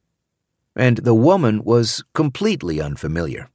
She was young, Maggie's age, dressed in tight denim cutoffs and a black top with a low neckline. She was laughing at something off camera and leaning into Aiden's side. He had his arm around her waist and a hand on her hip. Scrawled across the bottom of the page was a handwritten message. "Where is Dawn Taggart?" That was it. 4 words printed in black Sharpie. I reached back into the envelope, spreading it wide with my fingers, checking to see if it contained anything else. It didn't. I uncapped the beer, took a long pull, and studied the photograph. Up until this moment, I might have had 1 or 2 small reservations about Aiden. I'd never really believed his bullshit story about the black eye, and I didn't like the secrets hiding in his toilet tank. But it had been easy to give him the benefit of the doubt. I'd put all my faith in my daughter's good judgment. Maggie was a smart, mature, responsible woman who didn't need me second-guessing her decisions. Only now, where is Dawn Taggart? I gathered Dawn Taggart was the very shapely girl laughing in the photograph, but what was Aiden doing next to her? And who sent me this picture? I reached for my phone and called my daughter. Normally, all my calls went right to her voicemail, but this night, for whatever reason, she answered. "Hey, Dad. What's up?" "How are you doing, Maggie?" "Well, it's 3 days before the wedding," she said, with a bit of an exasperated tone, as if I should have known better. "Are you all right?" "I'm fine. But I just got a weird letter in the mail. Or not a letter, actually. Someone sent me a photo." "What kind of photo?" "It's a picture of Aiden. He's standing next to this girl, in front of a lake, and on the bottom somebody wrote, 'Where is Dawn Taggart?'" There was a long pause, so long I started to think we'd been disconnected. "Maggie, are you still there?" "What else does it say?" "That's it. Where is Dawn Taggart? I don't know who sent it, but the postmark says Hops Ferry." Maggie sighed. "Unbelievable." "Who's Dawn Taggart?" "Dad, I need you to do something for me. I need you to take the letter and the envelope, take the whole thing, and put them in a plastic bag, like a Ziploc bag, and bring it to New Hampshire tomorrow. Can you do that for me?" "Why?" She took a deep breath. "All right, look, I should have told you this sooner, because you'll probably hear about it at the wedding, and it sounds like a big deal. But it's not a big deal, okay? Because Aiden wasn't involved. He had nothing to do with this." I forced myself to stay quiet. It's a tactic I learned from my wife, Colleen. She used to say that if you wanted a kid to share things, you couldn't interrupt them with lots of questions. You had to shut up and let them talk. "Last year, Aiden dated a girl who went missing. Her name is Dawn Taggart. Back in November, she went for a hike and never came back, and no one knows where she went." Maggie said there wasn't a lot of additional information. Dawn was a lifelong resident of Hops Ferry and 23 years old at the time of her disappearance. Police officers discovered her car in the parking lot of a New Hampshire state forest next to some public restrooms and a trailhead. Heavy rains had soaked the topsoil, hindering the efforts of the search and rescue teams. No one could determine if Dawn had hiked into the woods or if she simply got inside another vehicle and drove away.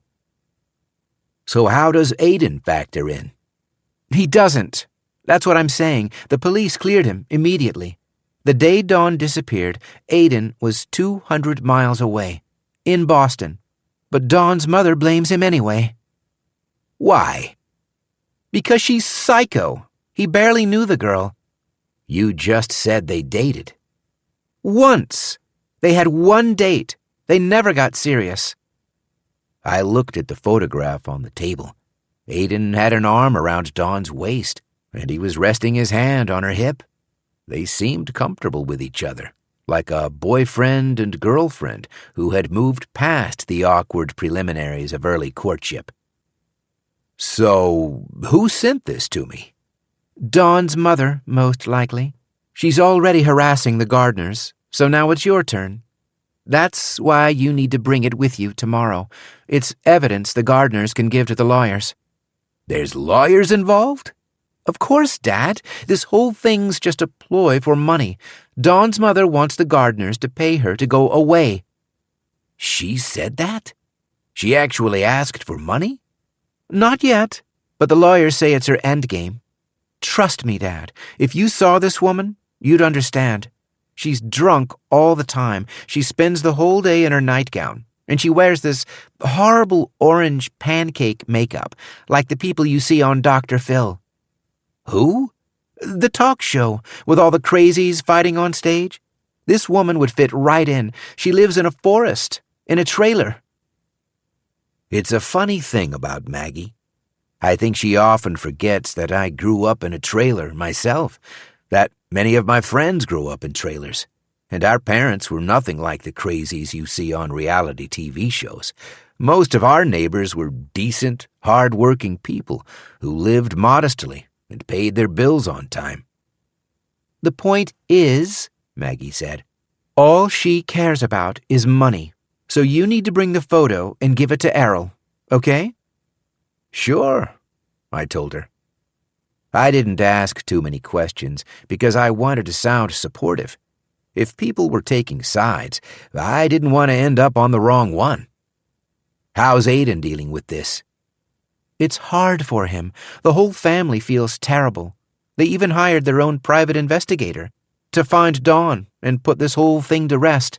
But guess what? The detective thinks Dawn ran away on purpose to get away from her mother. He says every year 600,000 people go missing in the United States, and a lot of them don't want to be found. He thinks Dawn's probably a waitress in Las Vegas or Key West, a million miles from home, but perfectly safe. She spoke with tremendous confidence, as if this was the definitive version of events, a theory I should accept as fact. But I still remembered how it felt to be young and in love, and how passion blinded me to my wife's worst flaws. For example, I always used to brag about Colleen's ability to finish sentences that I'd started. But after we married, it just felt like she was interrupting me all the time. So I worried that Maggie might not be seeing her fiancé clearly. But, of course, I didn't want to contradict her, so I kept these concerns to myself. After the phone call, I went to my computer, opened Google, and searched for Dawn Taggart, plus New Hampshire. I found a small article in something called the Hops Ferry Messenger, detailing her disappearance, more or less as Maggie described it. Dawn's Toyota Corolla was recovered from a parking lot in a state forest, but her whereabouts remained unknown. There was no mention of Aiden Gardner in the newspaper article or anywhere else on the internet, as far as I could tell. So I put the photograph and the envelope in a Ziploc bag, per my daughter's instructions. Then I carried the bag up to my bedroom and put it in my suitcase. I was so excited for the trip, I'd already packed most of my things. My black Oxford shoes were polished to a shine, my tuxedo was sealed in a garment bag, and I'd even bought new swim trunks because Maggie said the lake had a beach. I was excited to get to New Hampshire and meet my new in-laws. I was excited to walk my daughter down the aisle, to make champagne toasts and dance with the bride. I wanted to celebrate her marriage and wish the newlyweds a happily ever after. So I willed myself to accept Maggie's explanation of Dawn Taggart, and I ignored the quiet voice in my brain saying something felt wrong. Part 2. The Arrival. 1. I'd set my alarm for 5 a.m. Thursday morning, then woke in the dark at 3:30. Ever since Maggie and I had our big blow-up, I've had trouble sleeping. And any time I'm lying awake at night, my thoughts turn to worries, and I start cataloging all the ways I've failed my daughter. Sometimes I wonder if other parents do this too. Have you ever spent the night tossing and turning and reliving all your worst parenting screw-ups? Because I've got a couple hundred of them. Like the time we drove to Busch Gardens for Maggie's 7th birthday, and she left Mr. Panda Pal in a highway rest stop. We were 2 hours down the interstate before she realized he was missing, so turning around would have added an extra 4 hours to our trip. My wife and daughter pleaded with me to go back anyway, and we all ended up in a shouting match. I wasn't going to ruin our whole day over a $6 stuffed animal. I promised Maggie that I would buy her a new panda, a bigger panda, when we arrived at Busch Gardens. I thought she'd forget about the stuffed animal as soon as she saw the enormous roller coasters. Instead, she spent the whole weekend sick with worry, convinced that poor Mr. Panda Pal had been discarded in a trash can, that he was suffocating under greasy napkins and ketchup-smeared hamburger wrappers. My daughter barely spoke to me for the rest of the weekend, and the whole trip was a bust. I don't think she ever forgave me for the episode, and I certainly never forgave myself. But for every awful story like Mr. Panda Pal, I could tell you a dozen stories where I did something right. I helped Maggie paint her bedroom 5 times because she was always discovering fresh colors and bold new looks. I taught her how to tape up the windows and use a roller and keep the paint from dripping on the trim. I showed her the basics of self-defense. I taught her how to make a fist and throw a punch, and I made sure she understood the devastating power of kicking a man in his coin purse. And since I drove for a living, you better believe that I coached Maggie on getting her license. She aced her test on her first try, and the lady at the DMV joked that Maggie was ready to work for UPS. I tried focusing on these happier memories, thinking they would soothe me back to sleep. Believe it or not, there was a time when Maggie actually confided in me, when she felt comfortable sharing her hopes and dreams and even her secrets. I'll give you a perfect example. There was a time back in 9th grade when Maggie's mood seemed to plummet. She sulked all through dinner, and after we cleaned up, she just went to her bedroom, closed the door, and blasted Lana Del Rey songs about death and dying and heartbreak. I asked if anything was bothering her, and she refused to fess up. So the next morning I brought her to Waffle House to coax some answers out of her. Breakfast at Waffle House was a little tradition we had together. My wife, Colleen, used to work there, and all the older waitresses still remembered her. So I always got the VIP treatment, and everyone doted on Maggie. They'd bring her free refills and extra crayons and just about anything else she could wish for. That morning we ordered our usuals: hot coffee and the farmer's omelet for me, and strawberry pancakes with whipped cream for Maggie. Neither of us said very much until our food arrived, and then I gently started grilling her. "How's school?" "Fine." "Classes okay?" "Yeah." "Anyone giving you trouble?" "Nope." "'Cause you seem a little off." Shrug. "Are you sure no one's bothering you?" "You are," she said. "Can you please stop hounding me?" Well, I certainly didn't see that coming. I raised both hands in a show of surrender and stopped interrogating her. But my abrupt silence seemed to make her feel worse. "Dad, everything's fine. You can relax." She leaned across the table and whispered, It's just my period. Until that moment, I didn't know she had a period. Since when? I don't know. Christmas? I couldn't believe it. Christmas had been nearly 4 months ago, and I'd spent the last 2 years preparing for this occasion. I even bought her a picture book that showed why all this stuff was coming out of her. Why didn't you tell me? She gestured for me to keep my voice down. I didn't want to make a big deal. But it is a big deal. Did you tell Aunt Tammy? Just my friends. What about the equipment? How did you get it? I went to CVS, like a normal person. All my friends already have theirs, so I knew what to do. This was such a classic Maggie moment. Over the years, I'd watched her grow more and more independent, and now here she was, tackling this huge milestone with no help from me or my sister. I was surprised, but also very, very proud. You should let me pay for the equipment, I told her.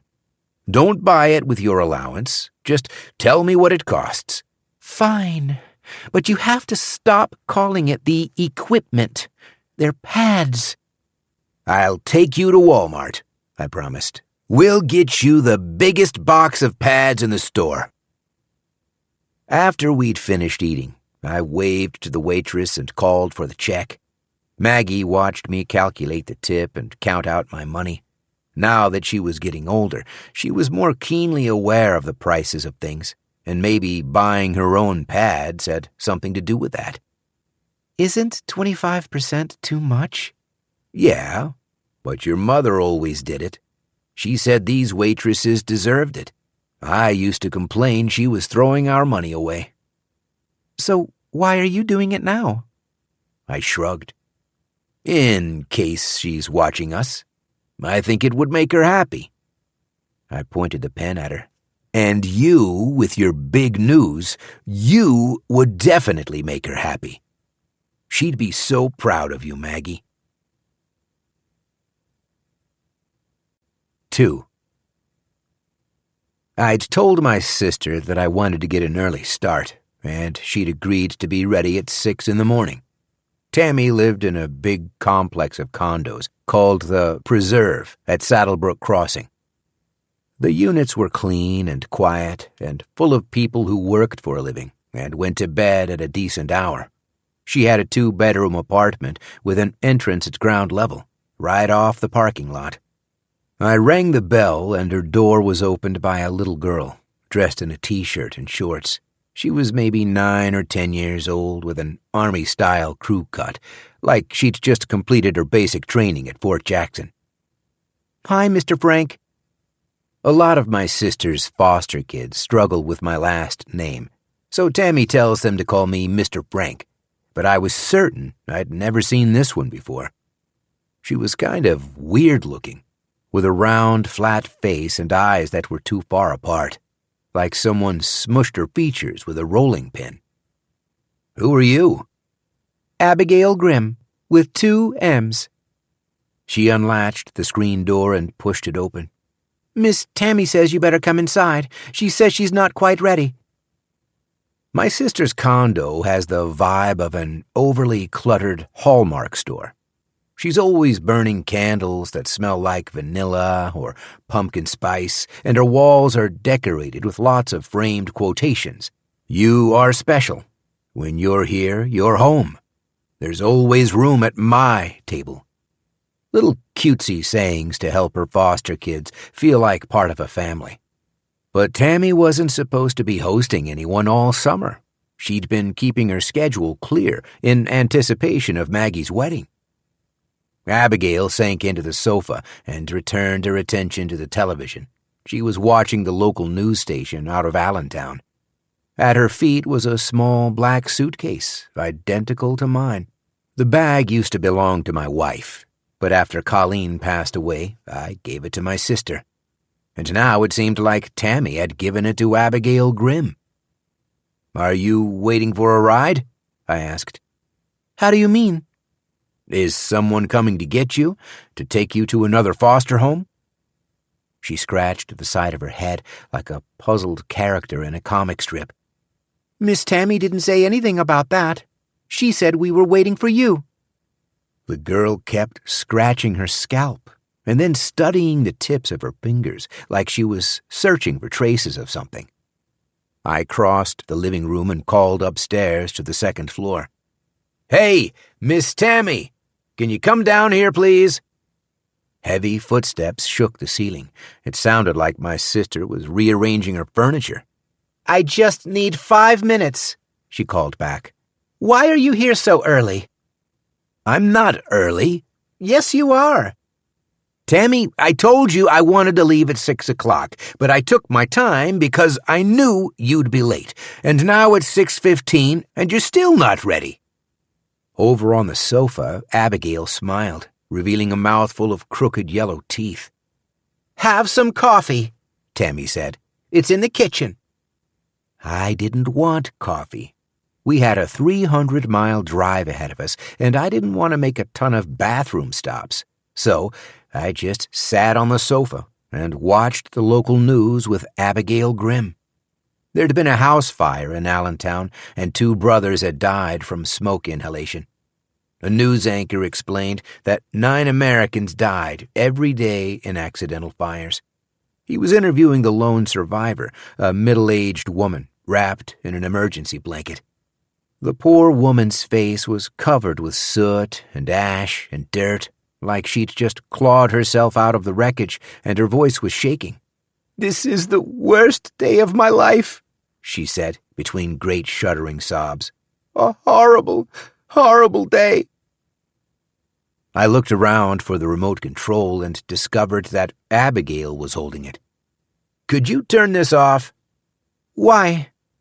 Because it's awful. I don't want to watch it. The woman on the television turned to face the camera and stared helplessly into my eyes. From this day forward, she said, nothing will ever be the same. Abigail switched off the TV and the screen went dark, and then the kid looked expectantly to me, like it was now my responsibility to entertain her. But I was happy to just sit and wait. Mr. Frank, do you want some pie? No, thank you. It's funnier if you say yes. What? It's a joke. It's funnier if you say yes. Yes? Abigail shook her head like I was still missing her point. We need to start over from the beginning, okay? Now listen. Mr. Frank, do you want some pie? Yes. 3.14159. She was laughing before she even finished her joke, falling back on the couch and hugging her knees and shuddering with delight. Is that enough pie, or do you want some more? I shouted upstairs to my sister, Tammy, can you please come down here? I memorized pi to the first 30 digits, Abigail explained. But the joke is funnier if you only say 5. I'm going to tell Maggie when we get to New Hampshire. You are? Miss Tammy says Maggie has a great sense of humor. My sister's suitcase came cartwheeling down the stairs, tumbling end over end before crashing into a wall, and then Tammy came hurrying after it. Careful, she called, a little too late. She was short and pear-shaped with curly black hair, and she was easily the nicest, kindest person I'd ever known. Tammy worked as a home health care aide with a full roster of elderly and infirm patients, and she was paid to prepare their meals, change their clothes, sharpen their minds, test their memories, exercise their tired muscles, and clean their privates after they soiled themselves. It was a tough job. I wouldn't last a week doing it, and neither would you. And frankly, I didn't know how much longer Tammy could keep doing it. Since turning 50, she'd seemed increasingly tired, like the work was finally catching up with her. But that morning, she was all smiles and sunshine. Good morning, little brother. She wore a blue blouse with a white butterfly pattern, khaki cargo pants, and pristine white keds, all new clothes that she'd purchased for this weekend. She'd always been self-conscious about her appearance, so I made sure to tell her she looked great. Thank you, Frankie. Now, have you met Abigail? And did you hear the good news? She's coming with us. Oh, we should talk about that. It's pretty late to start adding guests. I would have told you sooner, but she just got here. And the kicker is, DHS left her without a suitcase. No coat, no sneakers, just the clothes on her back. So, last night we spent 3 hours shopping in Walmart. She was interrupted by a gentle ding from the kitchen. Oh, that's the muffins. What muffins? I made us breakfast. Come on, you can help. I followed her into the kitchen. Tammy pulled on a pair of oversized mitts before reaching inside her oven. The muffins were baked to perfection, crispy golden crowns studded with fat, juicy blueberries. Tammy poked one with a toothpick and beamed when it came out clean. These little babies are ready, she declared. Would you like one or two?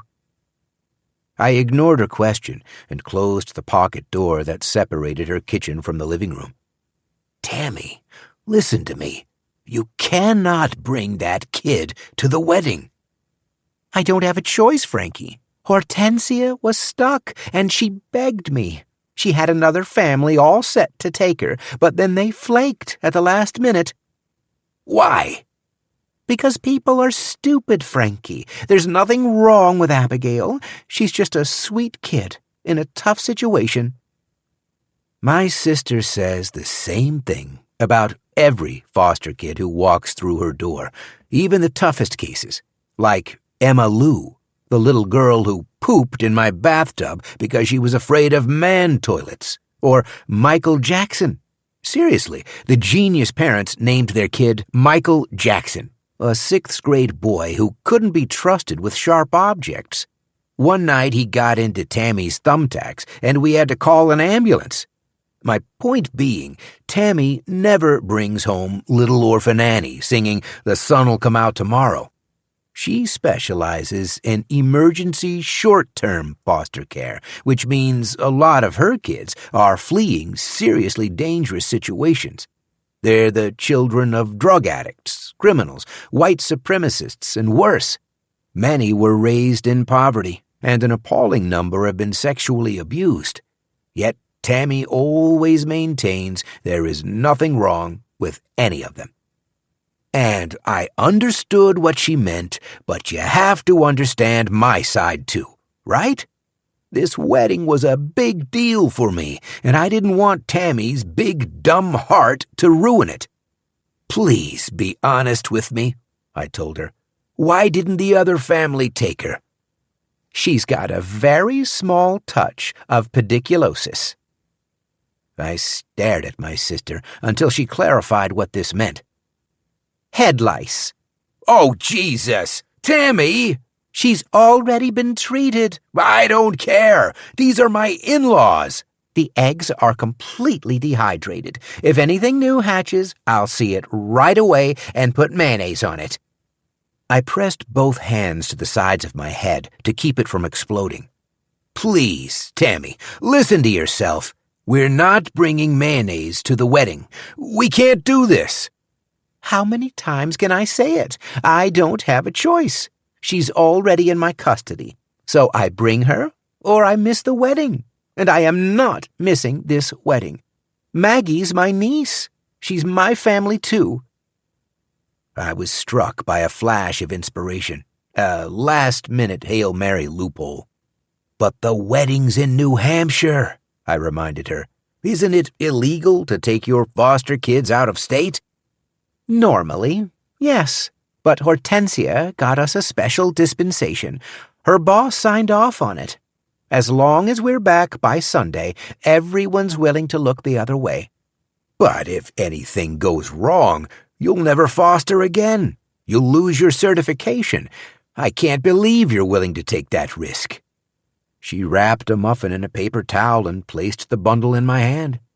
If you knew Abigail's story, you'd understand. This poor kid's been through the ringer. I held up my hands, cutting her off. I don't want to hear the story. We're already late. Then let me save you some time, Frankie. I was there for you when Colleen passed. Remember? I helped you with Maggie all through high school. While you were busy making money, I got that kid everywhere she needed to be. And when you guys had your big blow-up, I never questioned you. I never left your side. So now I need something from you. This is important to me. Can you please be okay with this? And I felt like a real jerk for making her ask. Of course I could be okay with it. I was never going to say no to my sister. After all the ways she'd helped me, I would be repaying the debt for the rest of my life. It's fine, Tammy. I'm sorry. I didn't get a lot of sleep last night. I can see that. You look really tired. Then she opened her refrigerator and passed me a jar of mayonnaise. Now, put this in my bag, okay? 3.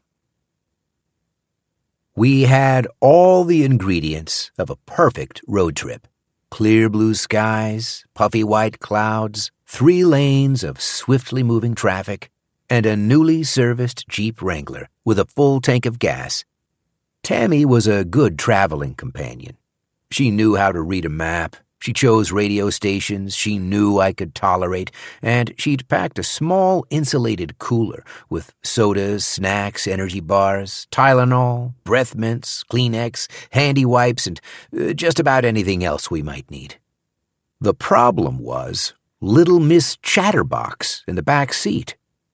Generally speaking, my sister cared for 2 different types of foster kids. The first type never said a word. Through some combination of bad luck, bad parenting, and various forms of trauma, they'd learned to keep their mouths shut, and they spoke only when spoken to. They asked no questions and volunteered 0 information, as if they feared the slightest wrong syllable might result in disaster. Abigail clearly fell into the second category. These were the kids who couldn't stop talking. They were always on, always sharing, always making bids for your attention and affection. These kids seemed happier than the silent ones, but Tammy warned me that looks could be deceiving. She maintained that the chatty kids were equally traumatized, and sometimes a lot worse. They just did a better job of hiding their pain. Abigail had 1,000 questions about Maggie and Aiden. How old were they? Where did they meet? When did they know they were destined to spend the rest of their lives together? After an hour of Q&A, I sighed long and loud, trying to suggest that enough was enough. But the kid kept going. How many guests were invited? What kind of cake were they serving? Would the reception have live music? She cross-referenced our answers against the enormous book in her lap, Lady Evelyn's Complete Guide to Wedding Etiquette. My sister had found a used copy at a library book sale for $1, and she'd encouraged Abigail to study it so she'd know how to behave at the ceremony.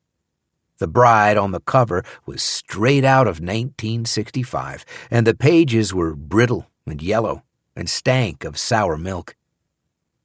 Are you walking Maggie down the aisle? Yes. You have to stay on her left side, Mr. Frank. If you walk on her right side, it's bad luck. I glanced at my sister.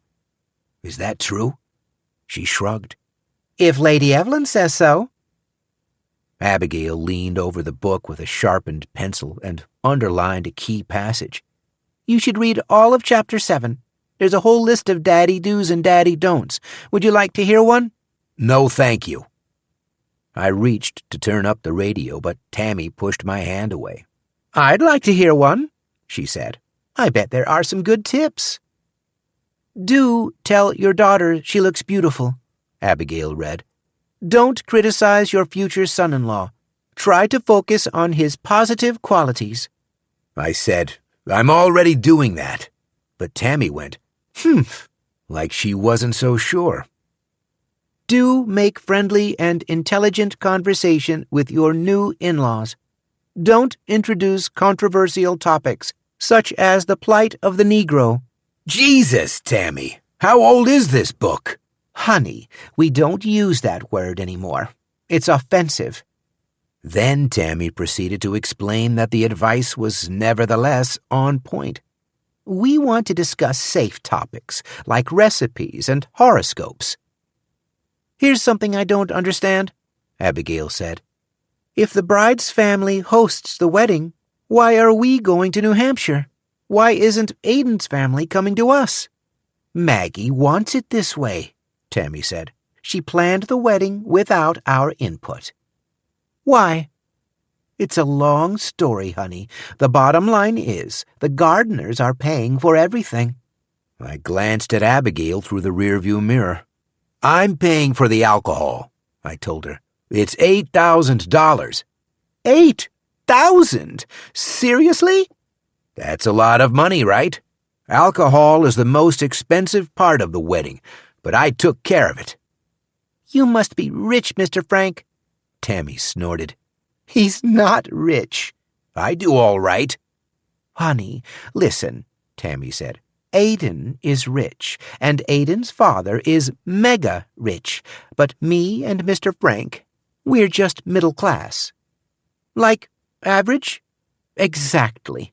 Some people have more, some people have less. We're right in the middle. I want to be mega rich, Abigail said. How did Aiden's father get mega rich? He worked very hard in school, Tammy said.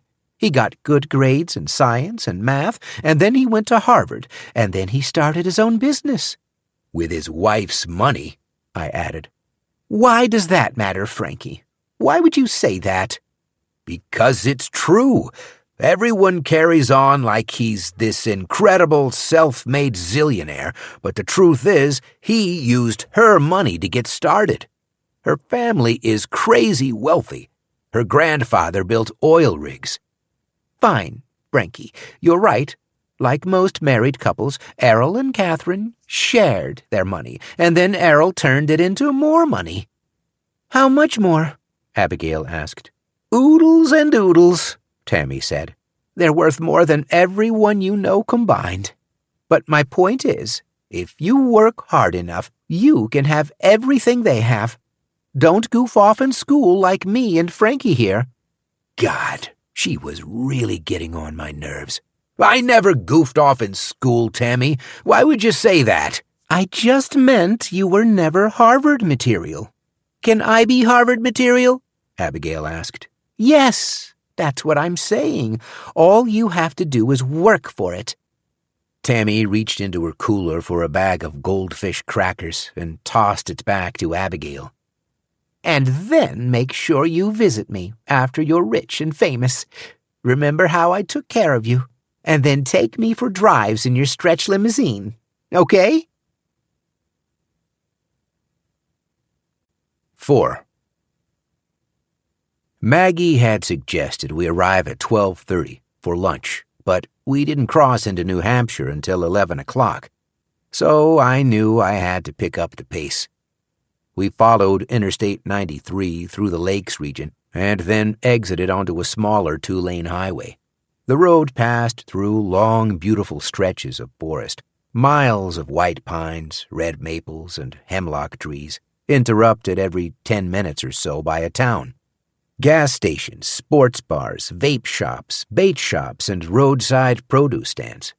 Many of the residents kept stacks of firewood on their front lawns, available for purchase on the honor system at $5 a bundle. Soon the GPS said we were 45 minutes from our destination. I was tired of driving and ready to stretch my legs, but also nervous about reaching Osprey Cove and grateful for the long miles still ahead. We passed a broken-down minivan on the shoulder of the road. Its hood was popped open, venting white smoke, but there was no evidence of a driver or passengers, as if the occupants had simply vanished into thin air. It reminded me of the woman I'd seen on the news that morning, the lady wrapped in the emergency blanket who'd lost everything in a fire. Tammy put a hand on my arm.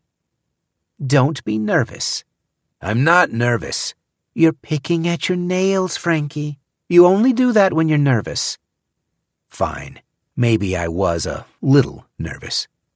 For the past couple of months, the idea of meeting Errol and Catherine and their 300 friends was an abstract concept. But now it was really happening, and I felt unprepared. There was a fire on the news this morning, I told her. This woman's house burned down to the foundation.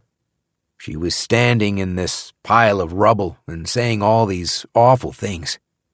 This is the worst day of my life, a horrible, horrible day.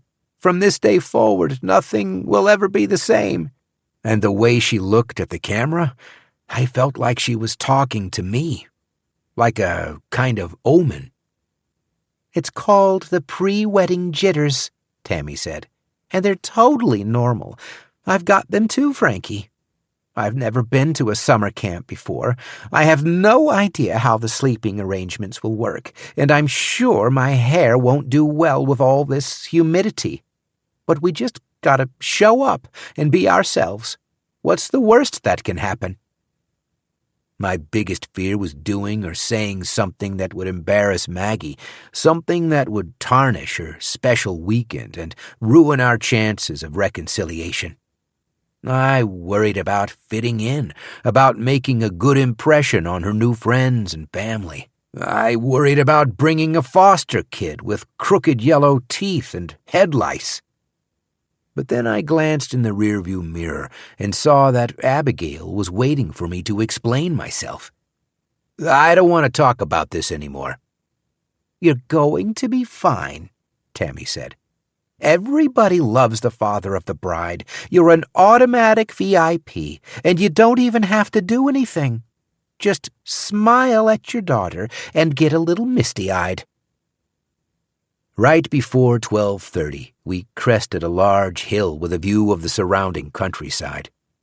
The white mountains were on the horizon, and there was a bright blue lake speckled with sailboats and kayaks and canoes.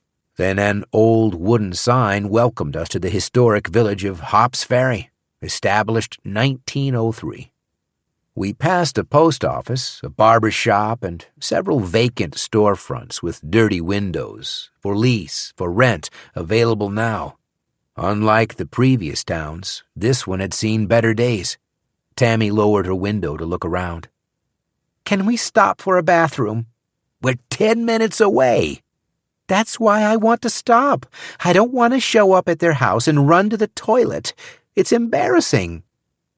But all the stores looked empty. We passed a fire station advertising a Wednesday night ham and bean supper, free for veterans, all others $6, and a shop repairing outboard motors. And then, at last, we arrived at a roadside restaurant with a porch full of rocking chairs and checkerboards. Like a Cracker Barrel, but for real. The name of the place was Mom and Dad's, and the sign promised cold beer and fresh sandwiches. I pulled into the crowded parking lot and turned off my engine. Be right back, Tammy said, and Abigail sprang from the back seat to follow her. I watched the two of them cross the parking lot, then got out to stretch my legs. I started toward the covered porch, but noticed a man in one of the rocking chairs, and I thought better of the idea. I was feeling more nervous than ever, 10 minutes away from meeting my new in-laws, and didn't feel like chatting with strangers. So, instead, I veered toward a bulletin board at the edge of the parking lot. It was papered with flyers and labeled community announcements. There were advertisements for yard sales and used cars and babysitting services, for cheap deals on ink cartridge refills and baby furniture and in-house massage therapy. And way at the bottom, a flyer for a missing woman named Dawn Taggart, age 23, 5'4", 105 pounds, brown hair, brown eyes. Last seen November 3rd. There was a $100 award for any information related to her disappearance. The bottom half of the flyer had torn loose and rippled in the breeze. I pressed it flat so I could get a better look at her photograph, a close-cropped image of Dawn's face. She looked proud, pretty, and defiant, the sort of girl who wouldn't be taken without a fight. I heard footsteps approaching and turned around. The man from the porch was descending the stairs. He was my age, 50 or 55, dressed in jeans and a black T-shirt, emblazoned with the American flag. With his free hand, he carried an open Coors Light tall boy with an orange paid sticker affixed to the side. "You seen her?" I shook my head. "I'm not from here." "I could tell from your license plate, but you looked like you recognized her." "No, I've never seen her before." Which was the truth, technically, since I'd never actually seen Dawn Taggart in the flesh. "Did you know her?" "She's my niece."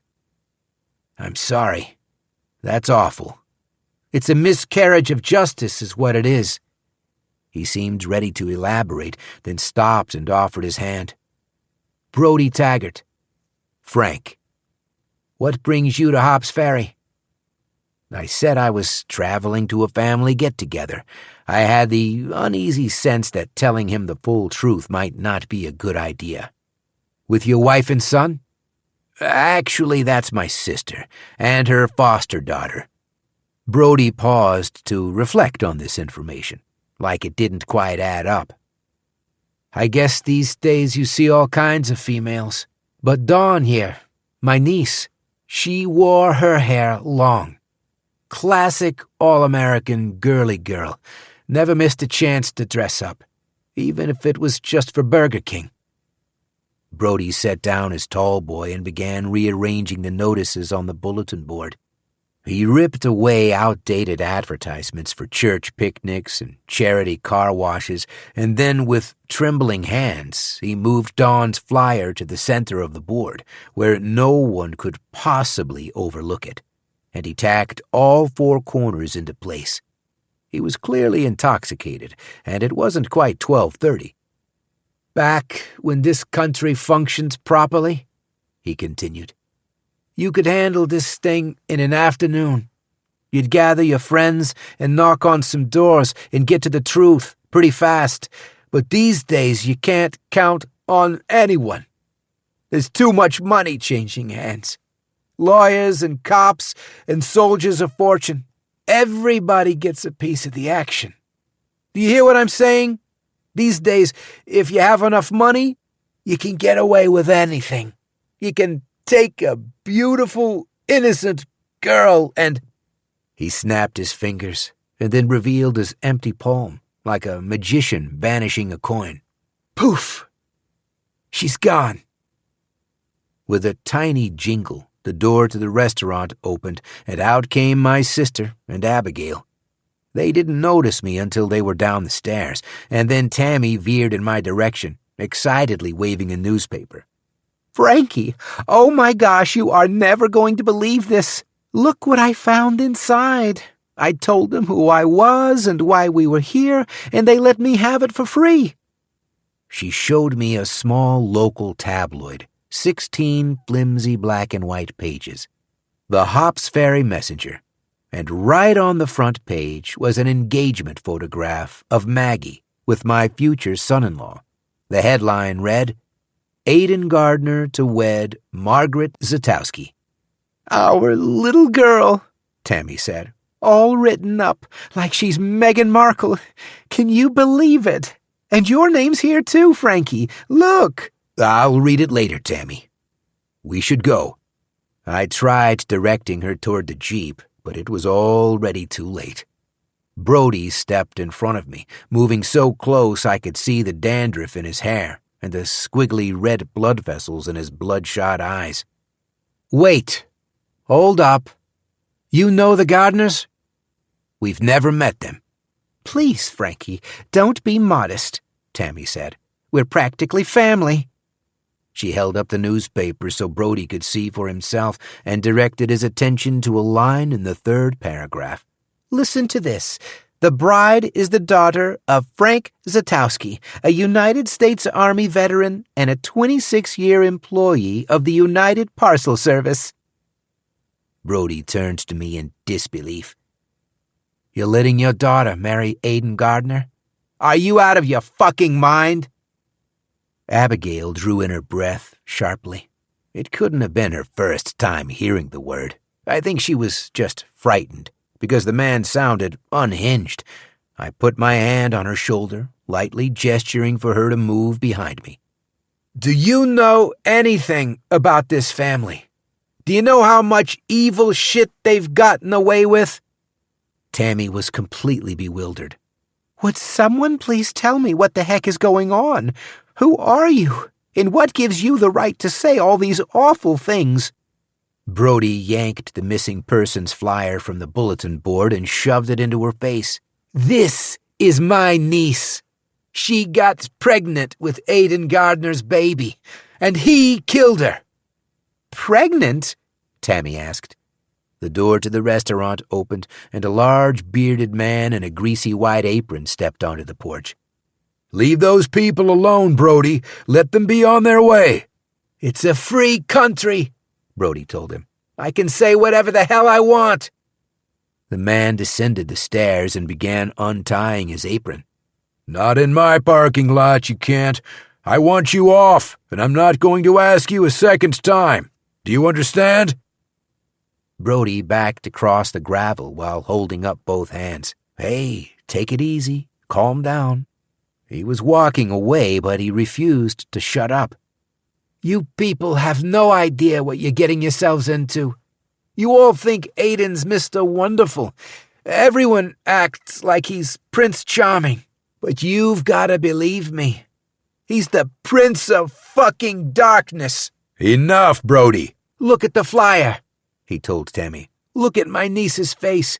She went to the camp asking Aiden for help, for a little financial support, and that's the last time any of us seen her. He killed her." "No," Tammy said, "and buried her body at the camp. She's somewhere on that property. I guarantee it." "Shut up, Brody. Stop talking." "Trust your instincts," Brody said. "Deep down in your gut, you know something's off with this kid. Something's wrong. You can see the guilt in his eyes." A screech of brakes cut off the rest, and Brody turned in time to see the grill of a police cruiser bearing down on him. In his haste to walk away, he had inadvertently backed into the road. Amid clouds of gray smoke, the front bumper stopped within inches of Brody's knees. He laughed like a maniac, like some kind of freakish miracle had just occurred. "You see, Frank? You see how fast they came? Less than a minute. When have you ever seen the police get anywhere in less than a minute?" A uniformed officer opened his door and stepped out of the car. "What's the problem here? Why are you walking into traffic?" Brody kept backing up until he reached the far side of the highway and a long, wide grove of pine trees. "I'm warning you people. You have no idea what you're getting yourselves into." The policeman advanced toward him, and Brody finally turned his back on us, limping into the forest and then descending into a kind of valley until he vanished from sight. By this point, there were a handful of cars lined up behind the police cruiser, waiting to pass. The officer gave us a quick wave of apology before returning to his car and driving away. Tammy was still staring into the woods, like she expected Brody to re-emerge and continue his tirade. "What was that all about?" "I'm sorry you had to hear all that," the man in the apron said. "Brody's kind of like our village idiot." "Where's he going?" "He lives down in the valley with his sister. She's got a trailer on Alpine Creek." Tammy was still holding the missing person flyer. I hadn't told her about the photograph I'd received in the mail or my conversation with Maggie. "Who's Dawn Taggart?" she asked. "Brody's niece. I knew her a little bit. Nice girl. Very sweet. Last November she went hiking and never came back. They found her car 20 miles south of here in a state forest. Terrible thing for the family. Absolute tragedy. I feel bad for them, I really do, but blaming Aiden for their misfortune is just plain wrong. No rational person thinks he had anything to do with it. Well, of course he didn't, Tammy said. I'll tell you the problem, ma'am. We got a couple bad apples in this town who like to blame the gardeners for everything. Too much traffic? Blame the gardeners. Too much rain, not enough rain, losing your hair, raccoons in your trash cans. It's all the gardeners' fault. They have money. They must be responsible, right? The man shook his head, as if human nature left him exhausted. Meanwhile, they get zero credit for all the good things they've brought to our community, like the new senior center and the ice skating rink. They built a new library at the elementary school. I could give you a whole list of places and people they've helped, myself included. If you ask me, Osprey Cove is the best thing that ever happened to this town. Well, we completely agree, Tammy said. And then she noticed Abigail leaning into her side and clutching her arm. Clearly the girl was shaken by everything she'd just witnessed. Sweetie, listen to me. I want you to forget everything that bad man just said, okay? Why? Because he's crazy. He's not thinking straight. Aiden is a very, very sweet person, and he would never hurt anyone. Abigail seemed unconvinced. She looked to the flyer in Tammy's hand, to the photo of Dawn Taggart. Then what happened to her? The girl who went missing? Tammy looked at the flyer in surprise, like she'd forgotten she was holding it. Then she crumpled it into a ball, suggesting that it wasn't worth thinking about. They don't know, sweetie. All we know for sure is that Aiden had nothing to do with it. 5. We left the town in the rearview mirror and followed the highway for another mile or so. We were back in the woods, driving under a dense canopy of trees that blocked out the sun. Then the GPS ordered a sharp right turn onto a narrow single-lane road. It didn't have a name or a sign or anything to suggest we were traveling in the correct direction, but the computer insisted we were, and told me to follow unknown route for 0.7 miles.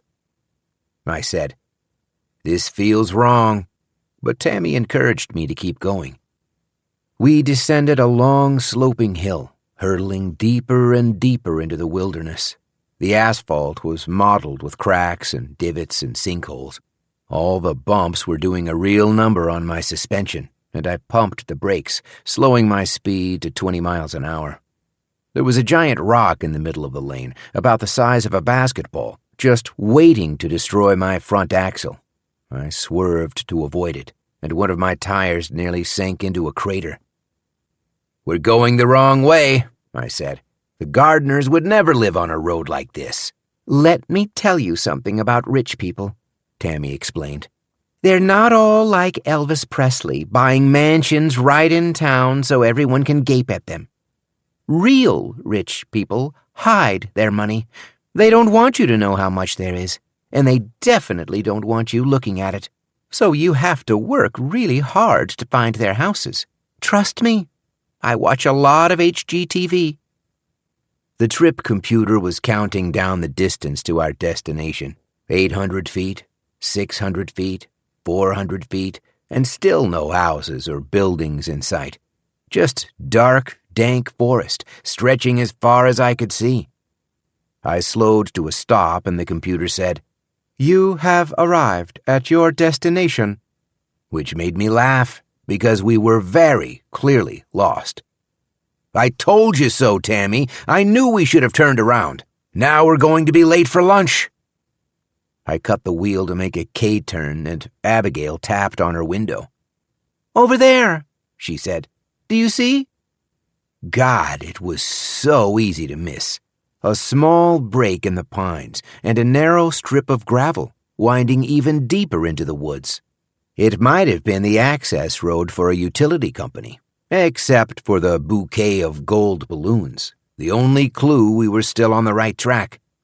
"Bingo!" Tammy said. "Great eye, Abigail." The gravel driveway was even more rutted and ragged than the road we'd left behind. The trees and bushes were overgrown, and bright green leaves smeared against our windows as we drove along. But every so often there was another cluster of gold balloons, encouraging us to keep going. I wondered how anyone navigated this driveway in the winter, when it was likely buried under layers of snow and ice. And then the road widened, the trees fell away, and we found ourselves crossing a large grassy meadow about the size of a soccer field. There were rows and rows of solar panels on both sides of the road, shiny black rectangles angled toward the sky, and at the far end of the meadow we arrived at a small wooden hut with a lowered gate, like something you'd see at the entrance of a state park. A tall, large man with a bushy gray beard stepped out of the hut, holding a tablet computer and waving us forward. He was my age, more or less, and wore a blue mariner's cap and a cream cable-knit sweater, like he'd just returned from a voyage at sea. "Welcome to Osprey Cove, Mr. Zatowski." I had to laugh. It was like Aiden's apartment all over again. "How do you know my name?" "It's my job, sir. I am Hugo, and I am the property manager." He had a curious sing-song accent that rose and fell with every syllable. Swedish? Swiss? I had no idea. "Did everyone have a nice trip?" "It was fine," I said. "Oh, hoo-ho, it was wonderful," Tammy exclaimed, leaning across my lap and shouting to make herself heard.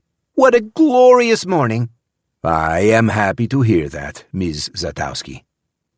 He wore a small radio in his right ear, a hearing aid, I supposed, or maybe some kind of communication device. Hugo reached inside the vehicle and stuck a small square of blue paper to the windshield. "This is your parking permit. If you could leave this up, you'll help us tremendously." "We need a parking permit?" "So we know you're a member of the family. We have a lot of guests coming, and a lot of cars to park." There were two other men still inside the hut, trim, muscular guys in black shirts and pants. One had a Semper Fi tattoo on his forearm, but even without it I would have flagged him as ex-military. There's a certain look you get when you come of age in the service, and for the guys who roll right into law enforcement or private security, that look never really goes away. Meanwhile, Hugo was continuing his welcome to Osprey Cove speech. "Now, has anyone told you about the time difference? You'll need to move your watches forward by 15 minutes. We call it Gardner Standard Time, because Errol Gardner likes to run 15 minutes ahead of the competition." I thought he was kidding, but he showed me his wristwatch, and sure enough, the time was set to 12:53. "It's painless, I promise. You'll adjust right away, and the best part is, no jet lag." Tammy couldn't wait to get started. She asked how to override the clock on her iPhone, and Hugo was happy to walk around to her side of the car and give her a tutorial. Then he extended his hand, offering to fix my phone as well. "I'll leave mine alone," I told him. Hugo warned that I was making a mistake. "A lot of people try that approach, to add the minutes mentally. But sooner or later, everyone forgets, and you don't want to be late for Margaret's wedding." "I won't be late," I assured him. "I guarantee that's not going to happen." Abigail leaned forward from the back seat, wriggling between me and Tammy. She wore a cheap Minnie Mouse wristwatch that looked like it came from a gumball machine. "Can someone fix mine?" "You don't have to," I told her, "if you don't want to." "I do want to," she said. "Of course you want to," Tammy said. "You want to fit in this weekend and feel like part of the family." She adjusted the tiny dial on Abigail's watch, advancing the minute hand forward. "Mr. Frank wants to stay stuck in the past." "It's called Eastern Standard Time." I pointed out. "I'm pretty sure the president uses it." But we're not at the White House. We're at Maggie's wedding, and you need to quit being a party pooper. Fair enough. I wore a digital Timex watch that Colleen gave me for our 5th wedding anniversary, and I futzed with its buttons until the clock read 12:53. "Is everyone happy now?" "It's going to be a wonderful weekend," Hoo-Ho promised, and then he passed me a paper map illustrating the entire lakefront property with all its cottages and amenities. "Now, Margaret and Aiden are waiting for you at Osprey Lodge. Straight down this road, all the way at the end. But before you go, I still need to grab your privacy docs." "Privacy what?" "Just a simple waiver saying any privileged information you find on the property is treated confidentially. So you won't, steal Mr. Gardner's secrets and start your own battery company." Hoo-Ho grinned at his own joke, then passed his iPad through my open window. "Just sign in the box with your finger." "We're here for the wedding," I said. "I understand, Mr. Zatowski. It is totally pro forma. Everybody signs a privacy doc." I looked down at the iPad and a dense thicket of legal jargon. Page 1 of 56. Like the user agreements for wireless phone carriers and health insurance policies. I scrolled through the text and found all of it incomprehensible. "The non-disclosure provisions of this agreement shall survive the termination of this agreement, and Mr. Frank Zatowski's duty to hold confidential information in confidence shall remain in effect in perpetuity or until Fountainhead 7 LLC sends Mr. Frank Zatowski written notice releasing Mr. Frank Zatowski from this agreement, whichever occurs first." "What's Fountainhead 7? I asked. "Oh, for crying out loud, give me the iPad," Tammy said, yanking the device from my hands and slashing at the screen with her finger. "Does Abigail need to sign too? My foster daughter?" "No, just adults," Hoo-Ho said. "And can I sign my brother's name for him? Just to speed things along. We're late for lunch." "I'm very sorry. He needs to do it himself." "I'd just like to know what I'm signing," I told them. When I was a kid, my father told me I should never sign my name to a document that I didn't understand. But these days, it was impossible to live by that rule. You couldn't get cable TV or even a discount card at the supermarket without agreeing to thousands of terms and conditions. I've never been to a wedding with a, what do you call this again? "Privacy document, sir," Hoo-Ho said. "Why is it 56 pages? "I don't know, sir. To be honest, I don't think anyone's ever read it." In the rearview mirror, I glimpsed a silver Tesla slowing to a stop behind me. I ignored the new arrival and concentrated on the screen. The parties agree that any breach or threatened breach of this agreement by Mr. Frank Zatowski entitles Fountainhead 7 LLC and or members of the Gardner family to seek injunctive relief, in addition to any other legal or equitable remedies available to it in any court of competent jurisdiction. And what the hell did any of this actually mean? It was hard to concentrate with Tammy shrieking in my ear. She was already on the phone with Maggie, calling to complain. "Yes, sweetie, we just got here. We're at the little toll booth thingy. But the problem is your father. He's being an absolute mule about this privacy doc. No, privacy doc. On the iPad. Exactly. I know. That's what I said. But you talk to him. He'll listen to you." She smacked the phone against my ear. "Dad, it's totally fine," Maggie said. "I'm just skimming it. If your aunt would shut up for 2 minutes, maybe I could finish." "Please don't make a big deal about this. It doesn't even apply to you." "Then why do I have to sign it?" "Everyone signs it. They won't let you past unless you sign it." Maggie, I'm your father. Are you telling me that Errol Gardner won't let me attend my own daughter's wedding if I don't sign this contract? It's not a contract. It's 56 pages written by lawyers, and no one can tell me what it means. I just want to ask someone. Seriously? Is this really how you want to start this weekend? By having a conversation with the capacity legal team? Can you please just do this the normal way? Please? In my rearview mirror, I glimpsed a black Audi pulling up behind the Tesla. Hoo-ho addressed both cars with a small, apologetic wave, a quiet plea for a little more patience. I tried to read as quickly as I could.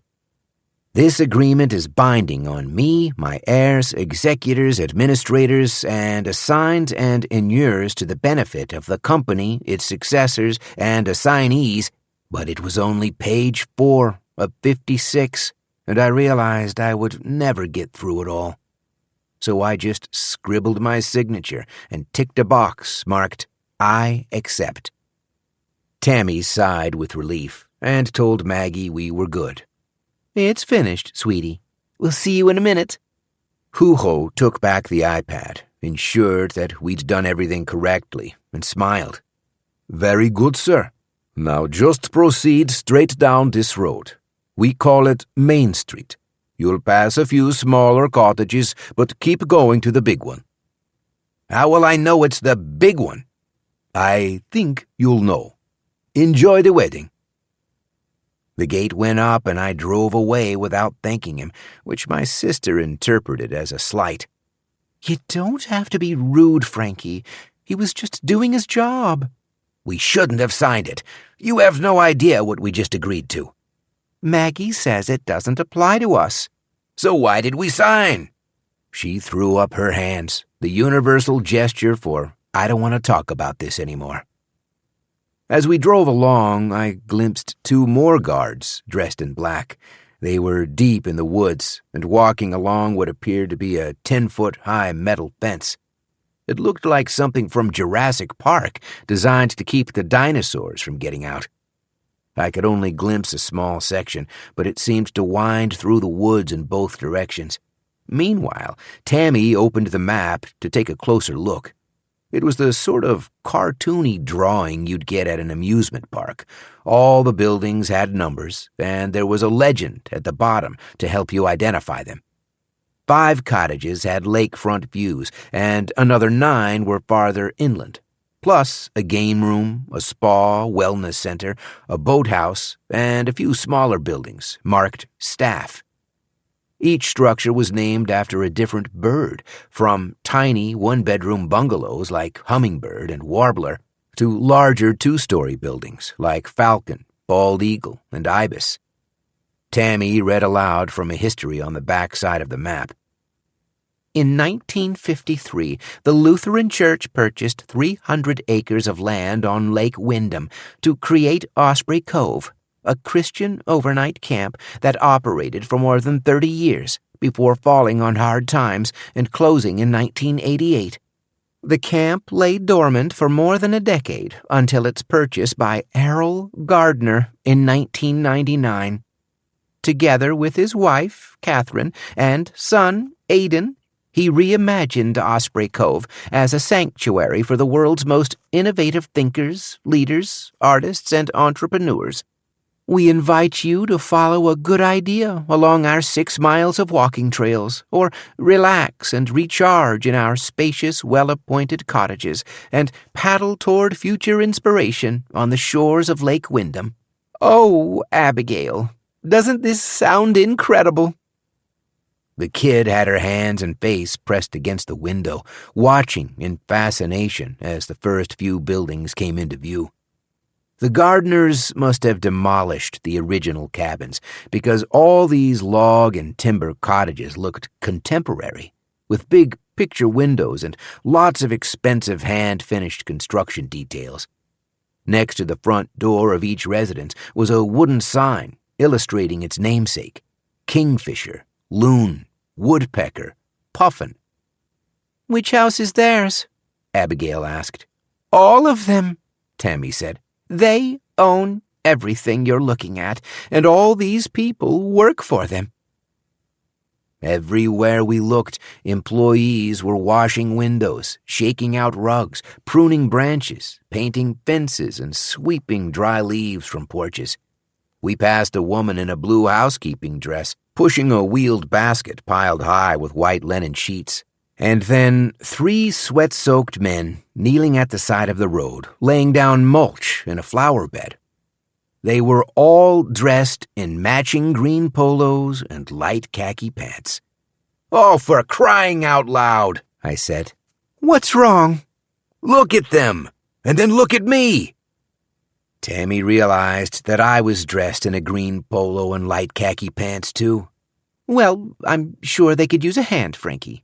Maybe you want to pull over?" Abigail laughed so hard she sneezed, spraying a fine wet mist all over my window. But before I could complain about it, Main Street curved around a bend, and Osprey Lodge came into view. Its design reminded me of the old Faithful Inn at Yellowstone National Park. It was a 3-story fortress of timber and glass and quarry stone, with wide balconies and long banisters, handcrafted from lengths of gnarled wood. The road ended in a roundabout at the entrance to the lodge, and as we slowed to a stop, I saw Aiden reaching for my daughter's hand. Maggie was dressed like a camp counselor in a pink t-shirt, khaki shorts, and tiny Converse sneakers, and she hugged me as soon as I got out of the Jeep. "I'm so glad you're here," she said. "We're going to have so much fun this weekend." Aiden wore a long-sleeved sweatshirt and baggy pants, spotted with little flecks of paint. I said it looked like he'd been hard at work, and he smiled but didn't elaborate. The wedding wasn't until Saturday, but already he seemed nervous, on edge. "What a place!" Tammy exclaimed. "It's like the Garden of Eden." She breathed deeply, filling her lungs with the intoxicating scent of fresh pine. "We don't have air like this back home. It's all so clean." Abigail was still in the back of the Jeep, clearly not sure how she fit into the scheme of things, or if she should even come out to join us. Tammy waved at her through the glass, gesturing for her to open the door. "This is Abigail," she explained. "She's staying with me for a couple days, and this is her first time attending a wedding." My sister must have briefed everyone ahead of time, because Maggie greeted Abigail with a big hug, and I cringed when their heads touched. I wanted to warn my daughter not to get too close. "Thank goodness you're here," Maggie said. "We have a really big problem, Abigail, and you're the only one who can help us." The little girl blinked. "Me?" "Aiden's cousin was supposed to be my flower girl, but she's got strep throat, and she can't make it. But you're the same size, and I bet you'd fit into her dress. If you're willing to step up, you'd be doing all of us a huge favor." Abigail's mouth hung open, revealing the pointy tips of her little yellow fangs. "You want me to be in your bridal party?"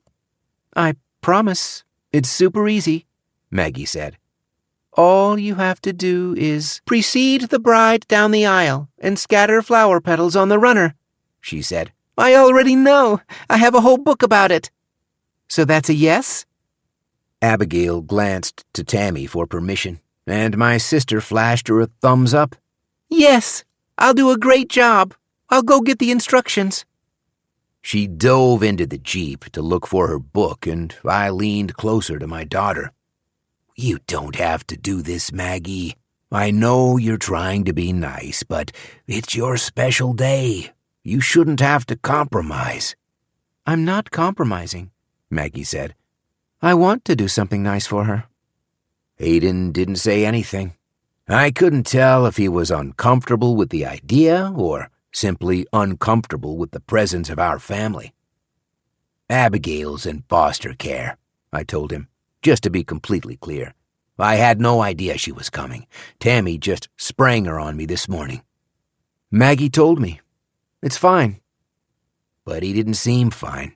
He seemed annoyed, like we were some unwanted chore he'd been assigned to tackle. Abigail emerged from the Jeep with her etiquette book and thumbed the pages until she found the chapter for flower girls. Maggie was happy to review it with her while the rest of us stood around and watched. Then a tiny electric golf cart came whirring up a paved walkway, like a moon buggy from an old science fiction movie. There were 2 men in the front seat, and Aiden explained they had come for our things. I said, "Oh, that's not necessary." But it was too late. One man was already taking our bags out of the hatch, while the other covered the driver's seat in a shroud of plastic wrap so he wouldn't soil the interior with his body. "Mr. Zatowski, could I trouble you for the keys?" I didn't like the idea of turning them over, but everyone acted like it was a perfectly normal thing to do, and after the incident with the privacy dock, I didn't want to kick up another fuss. "How do I get my car back?" The men laughed, like I had made a joke. I guessed someone would just tell me later. After they drove off, I assumed we would go directly inside Osprey Lodge to meet Mr. and Mrs. Gardner.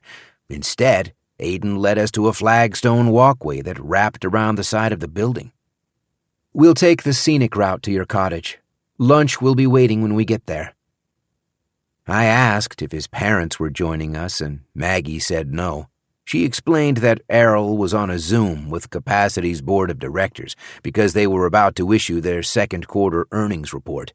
But she didn't mention Catherine Gardner, so I asked Aiden directly. "What about your mother? How's she feeling?" "Not so great," he admitted. "The stress is doing a real number on her," Maggie said. "And it's exacerbating all of her usual symptoms, the dizziness, neck pain, back pain." I didn't know much about migraines, but my sister nodded like these were all typical concerns. "I'll tell you something, Maggie. If I had 300 people coming to my house for my child's wedding, the stress would cripple me. I'd be a useless puddle of goo." "She should be better by dinner," Aiden said. "She's really excited to meet you, Frank." He bounded ahead, and I stepped faster to match his pace and stay beside him. After our awkward first dinner and 3 months of failed meetups, I was ready for a fresh start. I didn't expect to become a second father to the kid, but I hoped he would consider me an ally, a dependable person standing in his corner and cheering him on. "How are you feeling, Aiden?" I asked. "Are you nervous?" "I'm fine," he said, with a tone that suggested he wasn't fine but didn't want to talk about it. "Thanks for asking." Every window on the side of the lodge had its curtains drawn, concealing the activity within. We moved through a small copse of pine trees, and I could hear the distant hum of an outboard motor. I smelled fresh-cut grass and the pleasant, earthy musk of fresh water. And then the trail emerged from the trees, and there was Lake Wyndham in all its glory, the sort of majestic view I'd only ever seen on postcards. "Oh my goodness," Tammy exclaimed. "Look at it." We'd arrived at the top of a wide and immaculately landscaped lawn. The soft grass descended a gently sloping hill before ending at a sandy beach, an L-shaped wooden dock, and a boathouse. And then the lake itself.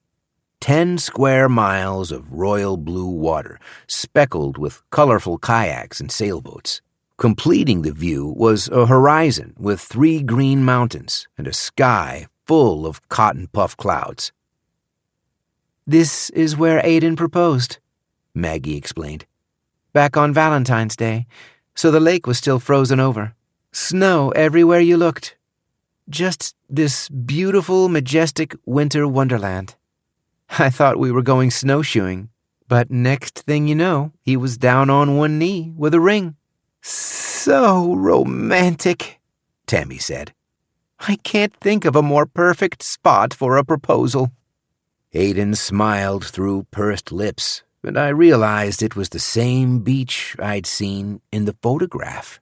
The same beach where he'd posed for a snapshot with Dawn Taggart. "And come Saturday, After the ceremony, this is where we'll have our reception," Maggie continued. "Our photographers love it because the golden hour light is incredible." There were large wooded areas on both sides of the lawn. Dense New England forests crisscrossed with paved trails and smaller dirt paths, and Maggie warned that it was easy to get disoriented in the woods, especially at night. I showed her the map we'd received from Huho, and she seemed skeptical. "That's not going to help when it's after midnight and you can't see your hand in front of your face. My advice is to always carry your phone, so you'll always have a flashlight." With my sister's permission, Abigail ran ahead to the beach, and we all followed after her. The sand was soft and white and powdery. Aiden claimed it was imported from Waikiki, but I couldn't tell if he was joking, and I didn't push to clarify. At the moment, no one was swimming or sunbathing, but there were 24 empty lounge chairs and umbrellas, suggesting that many more guests were expected. Abigail stopped at a small fleet of kayaks, canoes, and sailboats. "Mr. Frank, do you want to go canoeing?" "We just got here," I reminded her. "Maybe after lunch," Tammy suggested. At the edge of the beach was another flagstone walkway, and this one followed the edge of the shore past the boathouse and around the lake. After a minute of walking, we arrived at a 2-story cottage made of steel and glass and stone, with a wide wraparound porch and big windows overlooking the lake. "This is Blackbird," Maggie announced. "I think it's the cutest property at the camp, and I wanted you guys to have it." Aiden explained that every building on the property had keyless locks, so we would use Bluetooth technology to enter our cabin. Tammy and I surrendered our phones so Aiden could download and install the necessary app. The camp had lightning-fast Wi-Fi, and the process took less than a minute. "I'm adding you to our family account," he explained, "so you can access all the main buildings. Now walk to your door and watch what happens." As I climbed the steps to the front porch, the door clicked open and swung inward as if released by a spring. I stepped inside a great room with hard pine floors, rough-hewn timber walls, and a stone fireplace that rose through a 2-story atrium.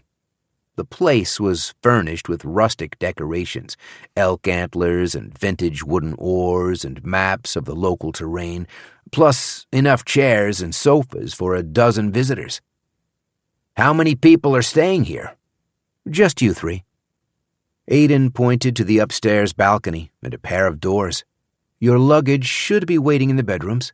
You're in the master suite, on the left, but Tammy's room is almost identical. I think you'll both be very pleased."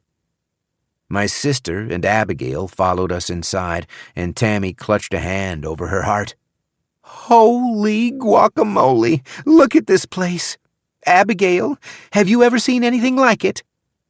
The kids spun around in a circle and pretended to faint on the floor. "Are you serious?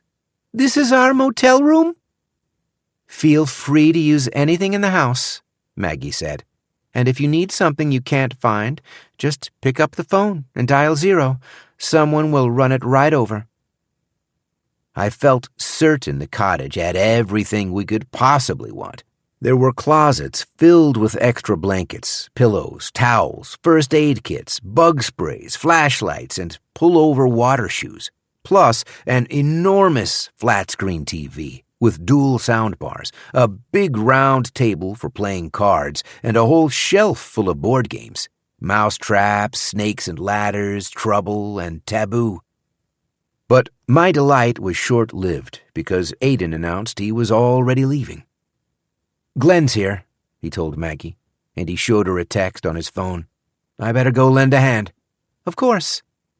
She gave him a quick peck on the cheek. "Say hi for me, and we'll see you at dinner." Aiden encouraged us to unpack and relax and enjoy ourselves, and then, just like that, he was gone. We'd been at the camp for a total of 18 minutes. "Where's he going?" I asked. "College friend," Maggie said, as if this explained everything. as if I hadn't just driven 360 miles to have lunch with my future son-in-law. Tammy must have heard the irritation in my voice because she changed the subject.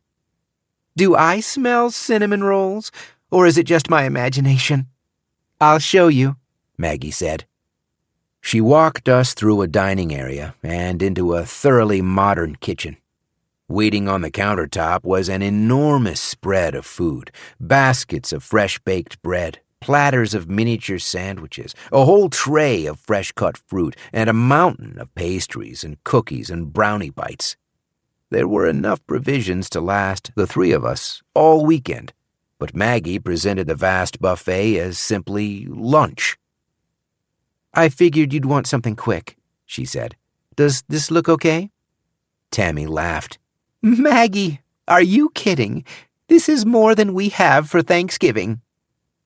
Abigail asked for permission to start, then reached for a plate and started loading it up with chicken sliders, miniature BLTs, and 3 enormous scoops of potato salad. Take it easy, I told her. The food's not going anywhere. She's just hungry, Tammy said. I'm hungry too. Then she passed me a plate and grabbed one for herself. Go ahead and eat, Maggie said. I'll give you some time to settle in, and then I'll swing back in a couple hours. I couldn't believe it. A couple hours? Dad, I have wedding stuff. I thought we were having lunch together. No, I said there would be lunch for you, but I ate before you got here, because I still have a million things to do. I returned my plate to the counter. Then let me help you, kiddo. Put me to work. What needs to be done? She shook her head, like I was failing to grasp the enormous magnitude of planning a wedding. Dad, we have 300 people coming this weekend. 60 are vegetarian, 26 are vegan, 11 are gluten-free. There's 100 guests staying at the camp and another 200 staying in hotels, and I need 3 very nice charter buses to shuttle people back and forth. The pitch of her voice climbed higher and higher because she wasn't stopping to breathe. However, the only charter bus company within 100 miles just canceled on me for no reason at all. No apology, no explanation, just, sorry miss, we can't make it. So, unless you know 3 bus drivers, I don't think you can help me. I actually did know 3 bus drivers. It's a popular second career for UPS drivers who get tired of hauling boxes. But none of them owned their own vehicles, and they certainly didn't drive the kind of luxury bus that the gardeners probably wanted. Oh, sweetie, that's terrible, Tammy said. Did you call the Better Business Bureau?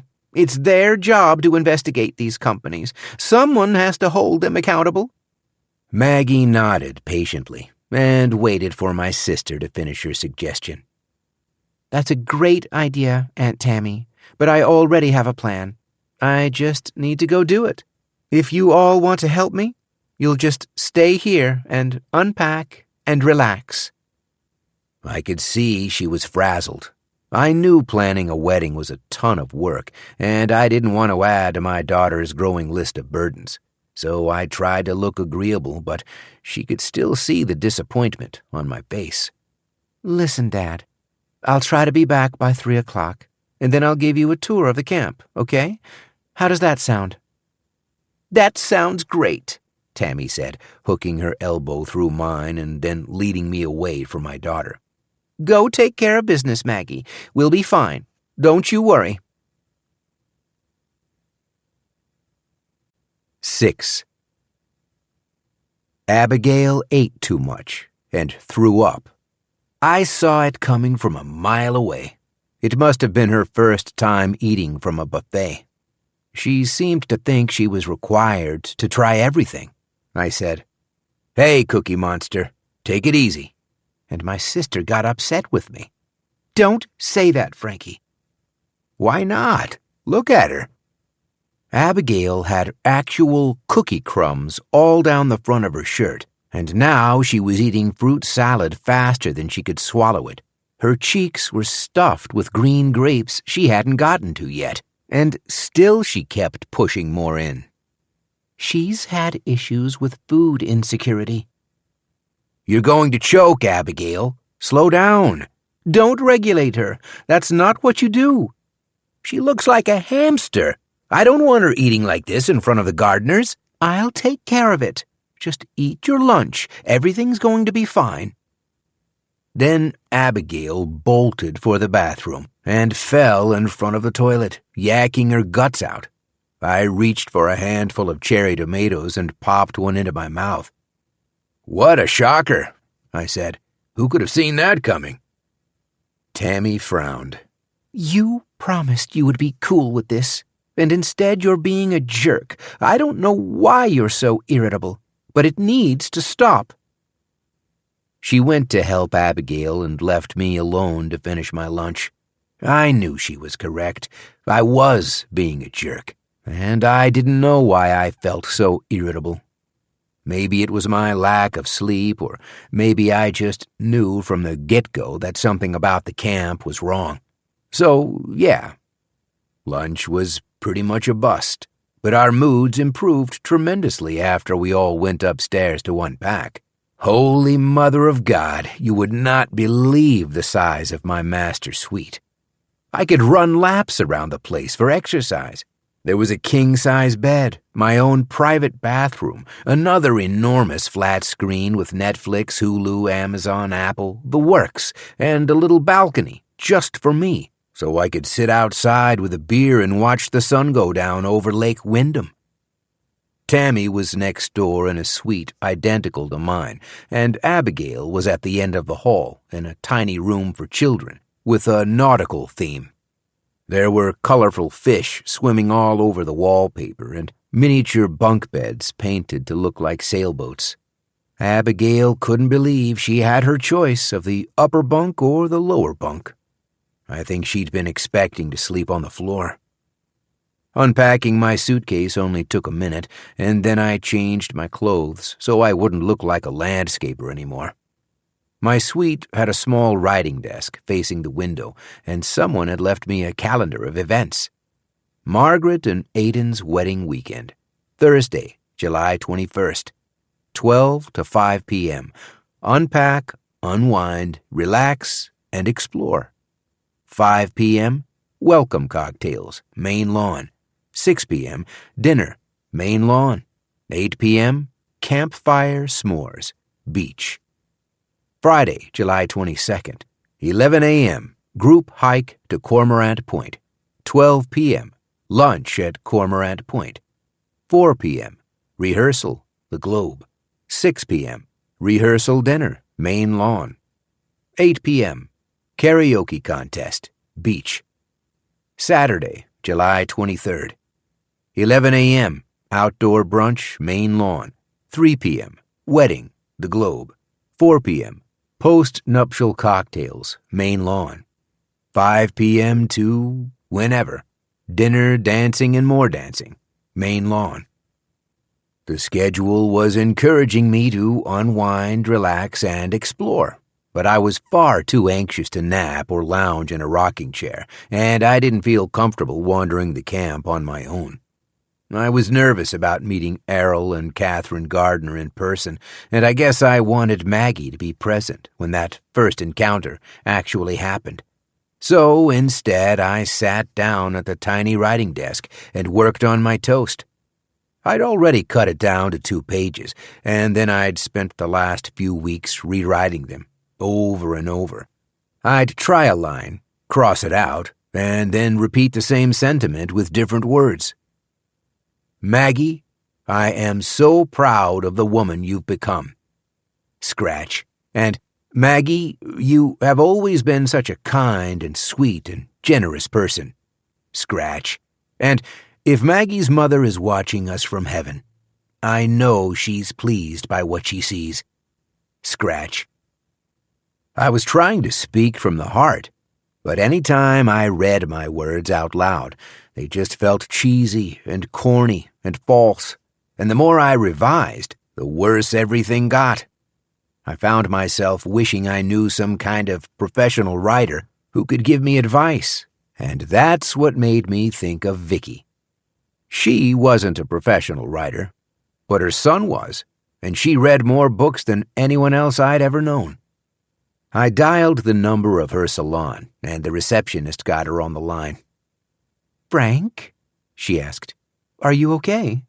"Yeah, I'm sorry to bother you. I wanted to ask you for a favor." I explained my problem with the toast and asked if she'd be willing to read it over and give me some pointers. And, of course, I offered to pay her, whatever she felt was fair. "You don't have to pay me. It'd be my pleasure." She suggested that I text her the toast and promised to get back to me in the morning. "I'm sure it's better than you think. Everybody gets self-conscious about their writing." I pleaded with her to be straight with me. I reminded her that in 48 hours I needed to stand in front of 300 people and read the whole thing out loud. If it sucks, I need you to be honest. "If it sucks, I promise we'll make it better. Just send it over, and I'll call you tomorrow." She sounded distracted. She explained that she had a toddler waiting in her chair and described the kid as a ticking time bomb. "If I don't finish her in 5 minutes, she's going to explode." So I thanked her again and let her get back to work. Then I typed my whole toast into a single text and zapped it off to her.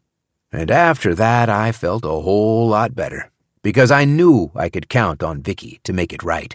But there wasn't much time to feel satisfied, because all of a sudden, Abigail was screaming. 7. Loud, terrified shrieks jolted me out of my chair. She sounded like she was being attacked. I opened my door and Tammy was already out of her bedroom. Together we ran down the hallway to find Abigail.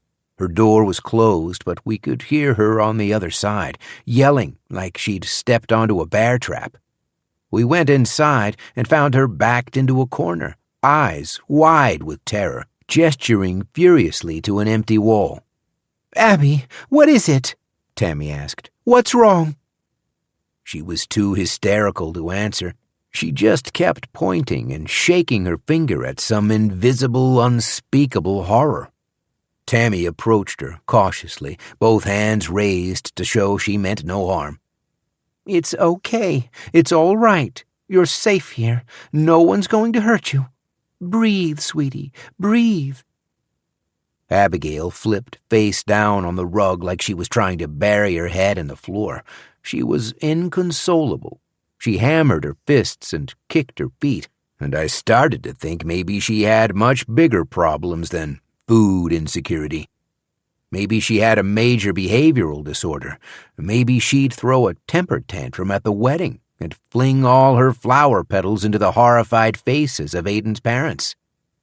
But as I looked around her bedroom in despair, I realized the blank wall wasn't entirely blank. There was a door to a closet, and it was still slightly ajar. I moved closer to investigate, and Abigail shrieked like a tea kettle at a full boil. "Don't, Mr. Frank, don't!" "Sweetheart, it's okay. We're here," Tammy said. By this point, she was holding Abigail and smoothing her hair with the palm of her hand. "What's wrong? What did you see?"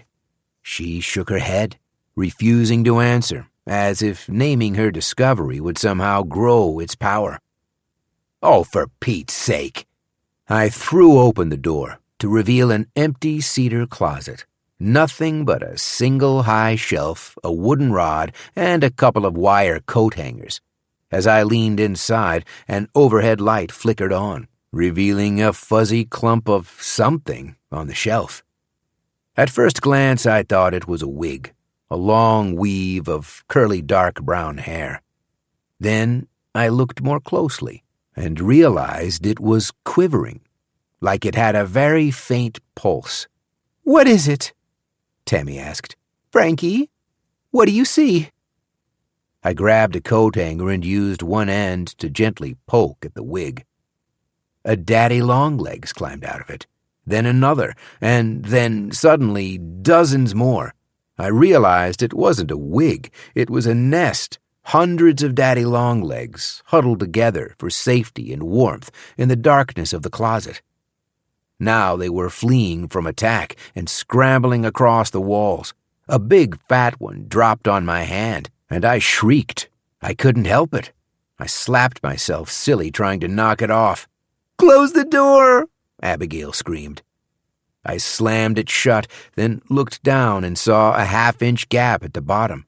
I yanked a blanket off the bed and used it to seal the openings. "It's spiders," I said. "Daddy longlegs." "Daddy longlegs aren't spiders," Tammy said. "They're totally different animals." I told her I didn't care. In my book, if a bug has 8 legs and looks like a spider, then it's a spider. They must have laid eggs. At the mention of eggs, Abigail yowled, and I begged her to please stop screaming. "You've already got eggs in your hair, so let's not overreact." She fell onto her side and hugged her knees, curling herself into a ball, while my sister frowned. "That's not helpful." "I'm sorry, but I can't think with her screaming. Can you please find some way to shut her up?"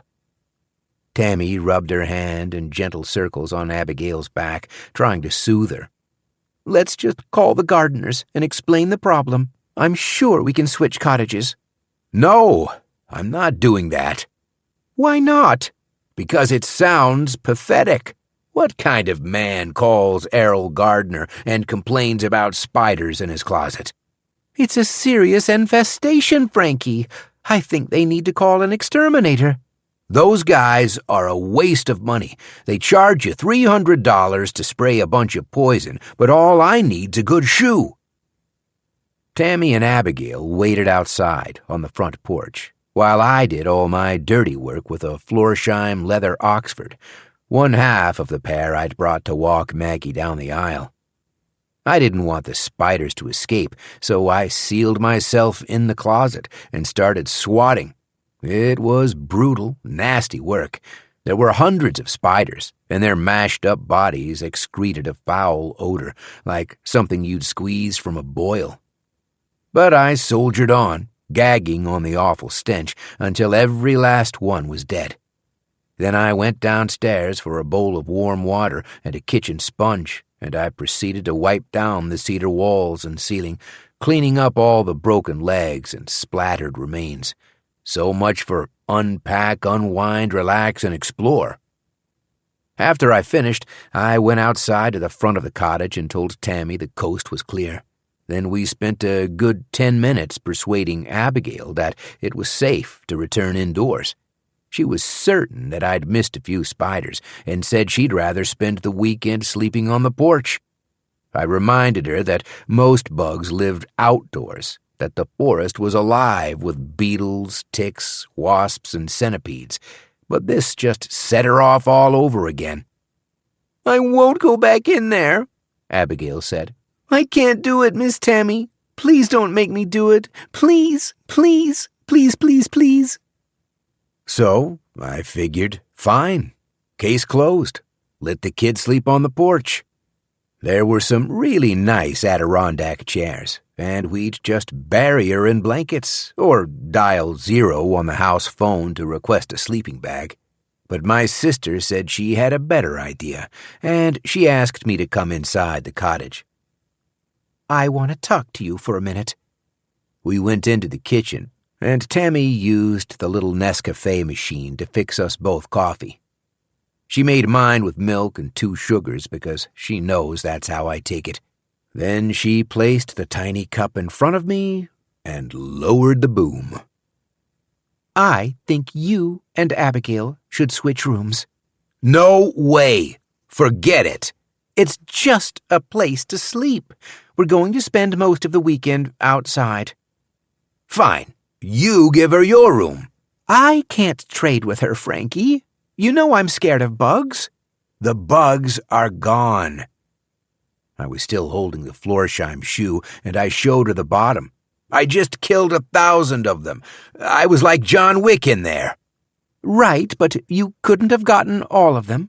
There are more spiders in that room, I'm sure of it. And if we force Abigail to stay there, she'll be up half the night screaming. We won't get a wink of sleep."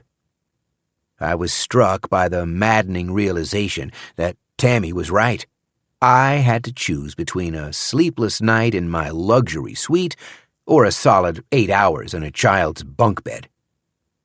"This is why I didn't want to bring her. I told you there'd be trouble." I pointed upstairs to the second floor.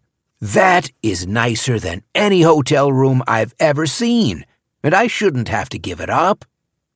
"Don't blame this on me, Frankie. I wanted to call the gardeners and ask for a new cottage, but you said you'd take care of it yourself, and then all you did was chase those spiders back into their hidey holes. How is this my fault?" Out on the porch, Abigail was pacing back and forth in front of a window, furiously scratching her head with both hands. "Please, Tammy. She wants to sleep outside." "Frankie, that poor girl spent all of March and April sleeping outside. She and her mother were living behind a Taco Bell. There is no way I'm making her do that again. I want her in a proper bed with clean sheets and a pillow, just like me and you and the gardeners. Do you understand?" All I understood was that I'd already lost the argument. Again. So I threw my goddamn cup in the goddamn sink and then went upstairs to move my stuff. 8. My new bedroom had nowhere to sit, apart from a tiny story corner furnished with plump pillows and colorful picture books. I unpacked my things as quickly as possible, then went down to the kitchen and sat alone at the buffet. All the downtime was driving me crazy. I wanted to walk outdoors and see the entire camp. I wanted to go swimming and hiking and canoeing, and more than anything, I wanted to meet my future in-laws. I think that's the real reason I felt so irritable. I couldn't believe that Errol and Catherine still hadn't come over to welcome us. I was upset that Aiden had immediately bolted to spend time with his college buddy, and then Maggie rushed off into town and wouldn't even let me come with her. I tried to remind myself that she was very busy, and sometimes the best way to help a person is to just get out of their way. But I already had the uneasy feeling that we were unwelcome, that we'd only been invited due to a sense of obligation. At 3 o'clock, I went outside to wait for my daughter. Abigail was sitting in a porch rocker and leaning over a checkerboard, playing a game against herself. "Thanks for switching rooms, Mr. Frank." "It's fine." She tapped the checkerboard. "Do you want to play?" "I can't. Maggie's going to be here any minute." "Where are you going?" "She wants to show me the camp." "Can I come?" "Well, it's not going to be very interesting. We're just going to look at the buildings and, talk about the history of the place." She stood up anyway. "That's okay." "Well, and the other thing is, Maggie wants to spend a little one-on-one time with me, because we don't see much of each other." Abigail just stared at me, still not grasping the point, and I realized I had to spell it out for her. "It's better if you just stay here." She sank back into her chair. "All right." "What's Tammy doing?" "She's taking a bubble bath. They didn't have bubbles in her bathroom, but she dialed 0 on the house phone, and a lady brought some right over. 3 different scent options." "Go tell her you're bored." "I'm not bored. I just wanted to come with." Abigail returned her focus to the game and used a red checker to double-jump 2 blacks. I looked all around for Maggie, hoping she would materialize and rescue me from the awkwardness of the conversation. But there was still no trace of her, so I stood there and watched Abigail play an imaginary opponent until my phone started ringing. I checked the display. Maggie, heart, heart, heart, and then answered immediately. "Hey, what's the holdup?" "Sorry, I'm still here in town." "What's wrong?" "Everything," she said, before firing off a list of the latest disasters. The florist mixed up the table settings, the videographer tested positive for COVID, and she still needed a solution to the bus problem. All her problems seemed to be multiplying. What about your wedding planner? Isn't she supposed to handle this stuff? It's a team effort, Dad. We're all doing the best we can. I should be back in time for dinner, okay? In time for dinner? You mean 6 o'clock? Dad, listen, you don't need me to see the camp. Take the map. Go exploring. Meet some people. There's horseshoes, a game room, a million different activities. She spoke to me like I was a kid on summer vacation, with no friends and nothing to do.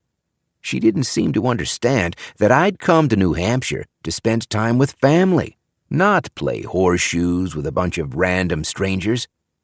But I could hear the aggravation in her voice, and I didn't want to make things any worse. So I just said, "All right, see you soon," and ended the call. Abigail was still hunched over the checkerboard and pretending that she hadn't been eavesdropping, but I'd been careful not to say anything that would reveal my change of plans. "Heading out now," I told her. Where's Maggie? "I'm going to meet her at the lodge." She flashed me a thumbs up, and I suddenly felt very silly for lying to a 10-year-old. But I guess I didn't want anyone to know I'd been ditched. Abigail said, "See you later, Mr. Frank." And that was the end of it. From our cottage, there were several different trails into the woods, but I just walked back the way we'd arrived, following the shore of Lake Wyndham for a minute or two until I was back on the beach. All the lounge chairs were still empty, and no one was swimming in the water. But up on the main lawn, closer to Osprey Lodge, men and women in white coats were rolling large tables across the grass and carrying out armfuls of folding chairs. They appeared to be setting up for the reception, even though it was only Thursday. I saw a carpenter in a Dartmouth sweatshirt firing a nail gun into a lumber frame. He was constructing a large platform, a kind of elevated stage, and I asked if he needed help. I suppose I was still looking for some way to contribute. He gave me a sideways look and asked, "You work here?" I explained that I was Maggie's father, in town for the wedding, and he immediately straightened and set down his nail gun. "That's okay, Mr. Zatowski.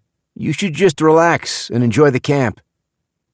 Why was everyone telling me to relax and enjoy the camp? "I'm surprised you're setting up so early," I said. "What if it rains before Saturday?" "This isn't for the wedding." He gestured to the big round tables, now draped with white linens and ringed by folding chairs. "All this is for tonight." Up until that moment, I'd expected Thursday's dinner to be an intimate meal with just my family and the gardeners. But the caterers were setting out glasses and silverware for dozens of people. It might not have been the actual wedding, but it was already far more extravagant than any wedding I'd ever seen. The carpenter returned to his work and fired a long line of nails into the platform. And as I stood there, deliberating my next move, Aiden emerged from the back of the lodge, accompanied by a woman with long red hair.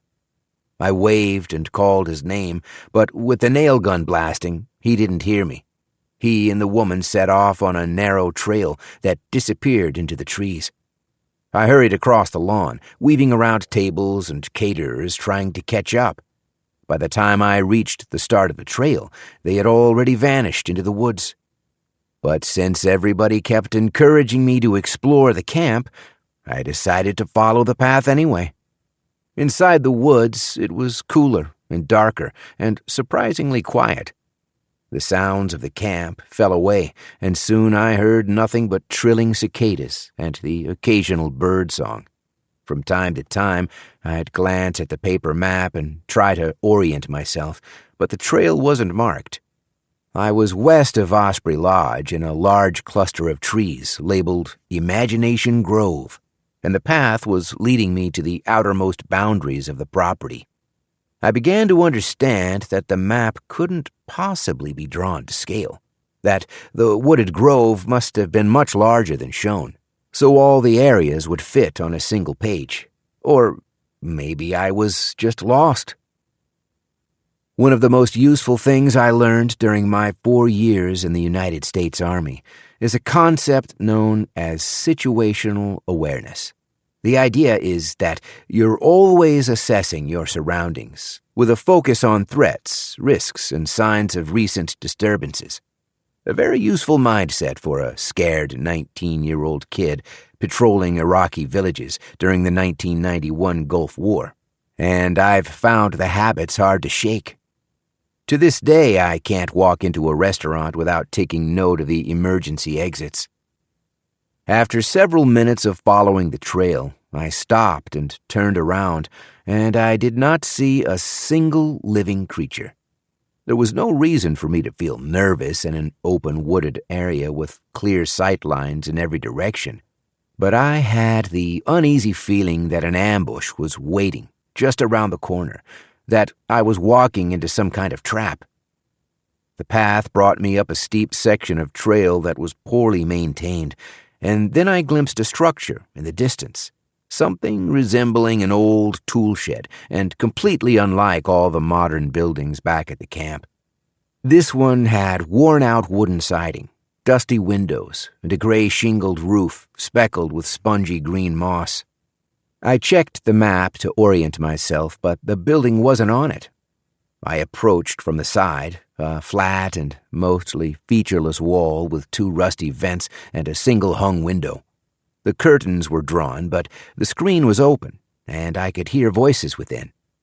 One belonged to Aiden, but the other person, the woman, was doing most of the talking. I couldn't discern all of her words, just the general tenor of the conversation.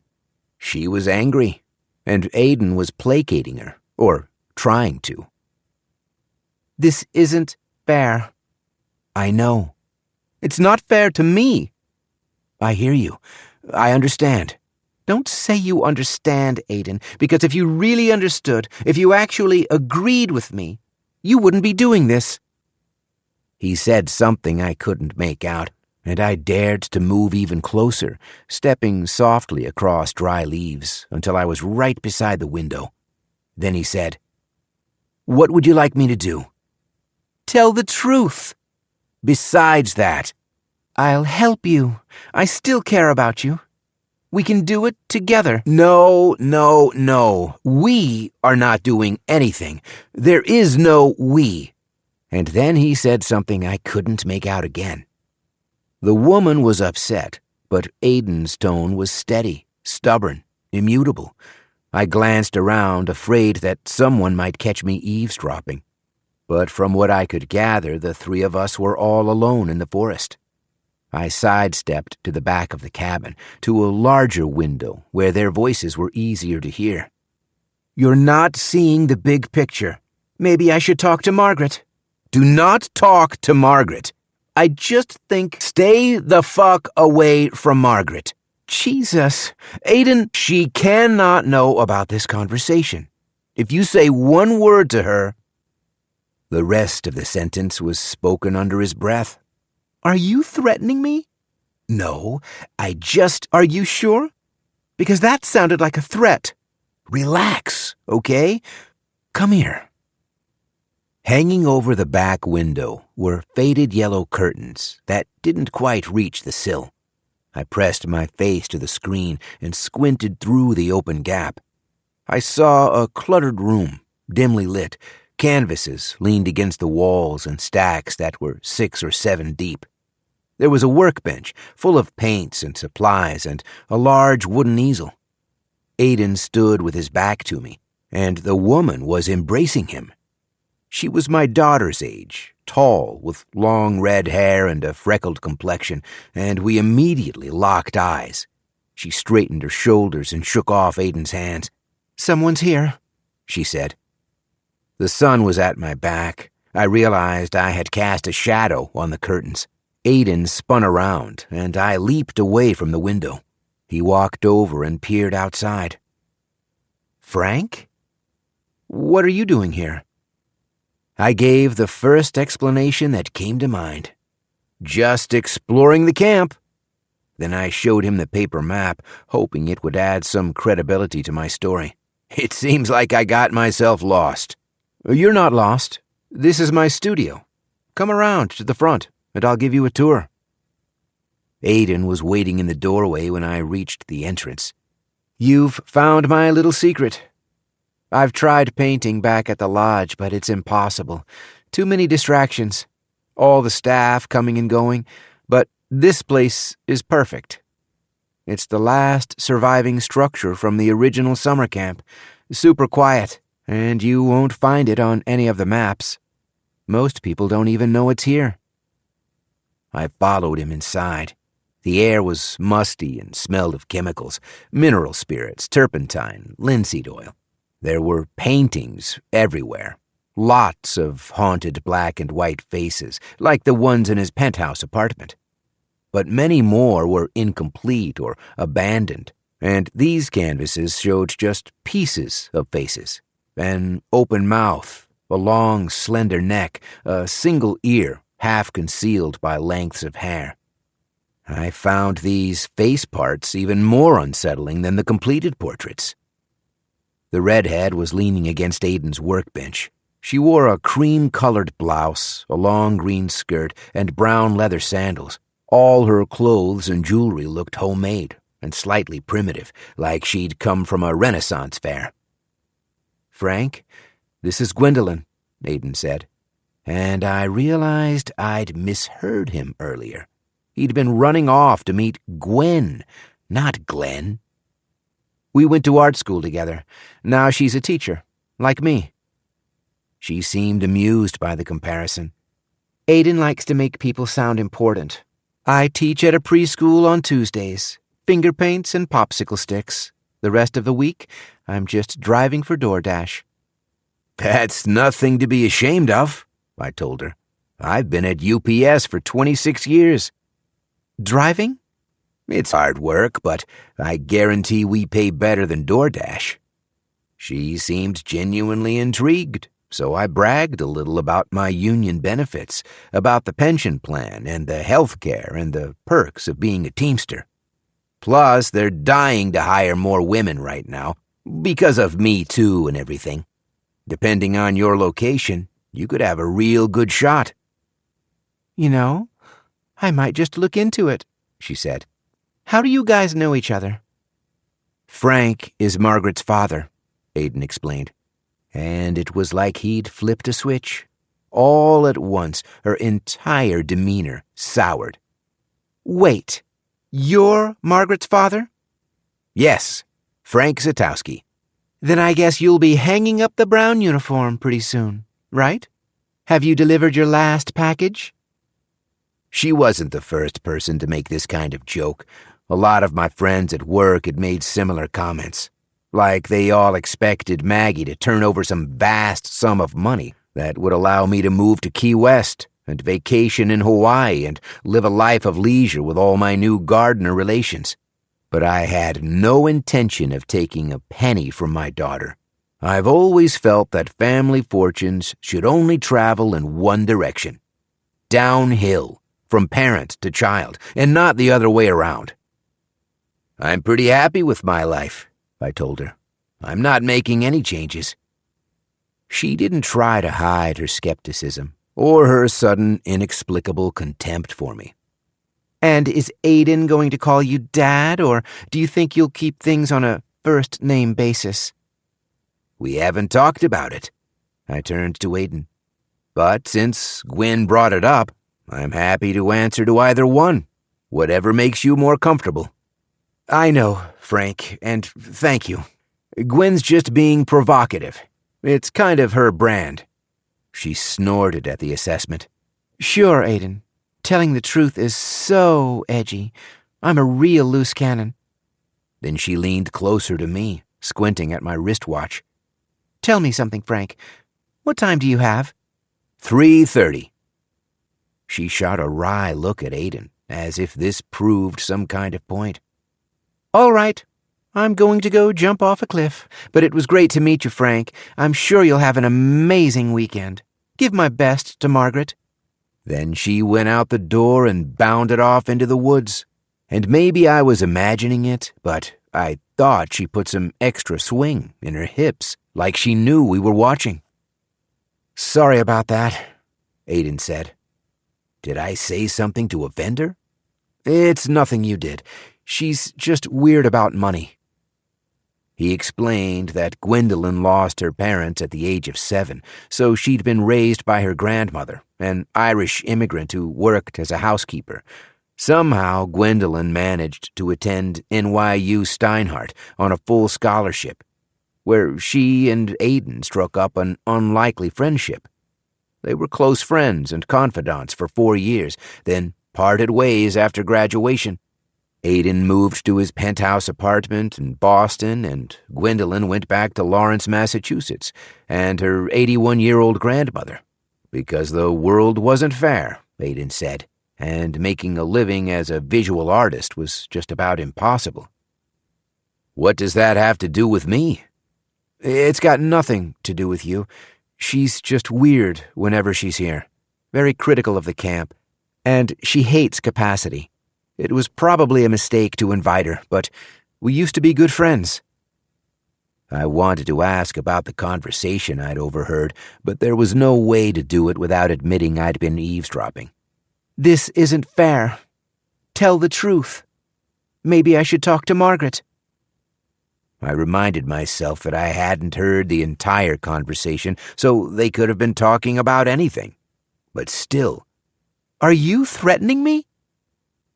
He was waiting for me to say something, waiting to see if I'd make another move in this weird game we were playing. But I needed time to process everything I'd learned. I looked around the studio and noticed a metal spiral staircase in the far corner, descending through a hole in the floor. Where does that go? "To the fallout shelter." Seriously? He nodded. "This camp was built in 1954, at the height of the Red Scare, back when the government was subsidizing bomb shelters, and everybody was building them." He was interrupted by a chirping from his pocket. Aiden reached for his phone and checked the screen. "It's my dad. I better take this." He turned away from me, seeking some small measure of privacy, and I studied the spiral staircase. Narrow steps of grated metal wrapped around and around a black steel pole before vanishing into the darkness. It was like staring down into a well. "Yeah, I'm actually with him right now. We're at my studio." Aiden listened for a moment before turning to me. "Dad wants to know if you're free for a drink." "Of course." Aiden said we'd be right over and then ended the call. As we exited the studio, he pulled the door shut, and I noticed it was fitted with another Bluetooth lock. Aiden said his father was waiting for us in Osprey Lodge, and I invited him to lead the way. But instead, he turned in the direction of the lake. "Just one other thing, Frank. Margaret mentioned you received something in the mail? Some kind of photograph?" "Right. It's in my suitcase." He forced an awkward smile, apologizing for putting me out. "Do you think we could grab it on the way? My dad really wants to see it." 9. Errol Gardner looked like the men you see in TV commercials for Viagra. Tall and tan and broad-shouldered, with a full head of wavy salt and pepper hair. I knew from my research that he was 57 years old. I'd read that he started every morning with an hour on the treadmill, 50 push-ups, 100 crunches, and a 16-ounce wheatgrass smoothie. And I knew he wore variations of the same signature outfit nearly every day, a brown blazer, a white button-down shirt, and blue jeans. When asked by GQ about his personal style, Errol said it was smart enough for Boston boardrooms, tough enough for factory floors, and good enough for drinks after work. Frank Zatowski. He pronounced my last name like a kind of punchline, as if the sound of it was inherently amusing. "It's great to finally meet you. How was the drive?" "Piece of cake." Good. That's what we like to hear. And your cottage? Is it comfortable?" He turned to his son. "Where did you put them?" Aiden said, "Blackbird," and Errol nodded with approval. "Great choice. Fabulous views. I can't believe you're finally here, Frank. I've waited months for this. Come inside, please." Osprey Lodge was enormous, and Aiden had hurried me upstairs to the second floor, so I didn't have much of a chance to look around.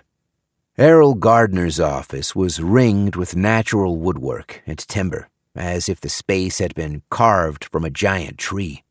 His desk was larger than your average dining room table, and the mahogany finish was inlaid with all kinds of decorative embellishments: birds, trees, flowers, and forest animals. Beside the desk was a matching pedestal, displaying a narrow metal cylinder about the size of a small thermos. Errol called it an ultra-compact fuel cell. "The miracle in the miracle battery," he explained. "You're welcome to handle it if you like." I was already holding a bottle of Blanton's single-barrel bourbon, which I presented to Errol as a gift. "I read your profile in New England Living. You said this was your favorite." He accepted the bottle with a terrific smile. "Oh, Frank, I hated that interview. The writer got everything wrong, except the bourbon. It's the only honest thing she wrote about me." He looked past me, over my shoulder. "Have you tried it, Jerry?" I realized the three of us weren't alone. There was a fourth man, near the window, perched on the edge of a sofa and dressed in a trim gray suit with a maroon bow tie. "I've not had the pleasure," he said. "My best friend, Jerry Levinson," Errol said. The man rose and crossed the room to welcome me. Jerry was a full generation older than Errol Gardner, old enough to pass as Aiden's grandfather. His face was lined with wrinkles, and he walked with a slight limp, but his handshake was surprisingly firm. "It's wonderful to meet you, Frank. Margaret's told us so much about you." Errol opened a cabinet in the wall that revealed a kind of hidden minibar. He uncorked the bottle of Blanton's and filled 4 glass tumblers with bourbon. Then he proposed a toast to the bride and groom, and we all clinked glasses. The whiskey was excellent. Just one sip and I felt the edge coming off. I'd been nervous about meeting the Gardners all day, ever since leaving my house at 6 o'clock in the morning. But now that introductions were underway, I already felt myself relaxing. I took another sip and Errol laughed. "It's good, right?" "Incredible," I said. "You weren't exaggerating." The 4 of us gathered around a coffee table with our drinks, and Errol proceeded to sing Maggie's praises. He called her smart and ambitious and hard-working, a rare kind of talent. And he said Aiden was lucky to have found her. "You and your wife did an amazing job of raising her. My only regret for this weekend is that Mrs. Zatowski can't be here to join us." I was touched by this remark. I thought it was very kind of him to acknowledge her. Colleen would have loved this camp. She was very outdoorsy. She loved nature. We used to go hiking when we were younger. Poconos, Catskills, Finger Lakes, but never any place as nice as this. Once I get started on Colleen, it's hard for me to stop talking. I told them how we were classmates in elementary school and friendly in high school, but we didn't fall in love until after I joined the Army. I spent 6 months in the Middle East around the time of Operation Desert Storm, and Colleen would write to me twice a week. She'd send long, detailed letters. This was right before email took off, chronicling everything happening back home.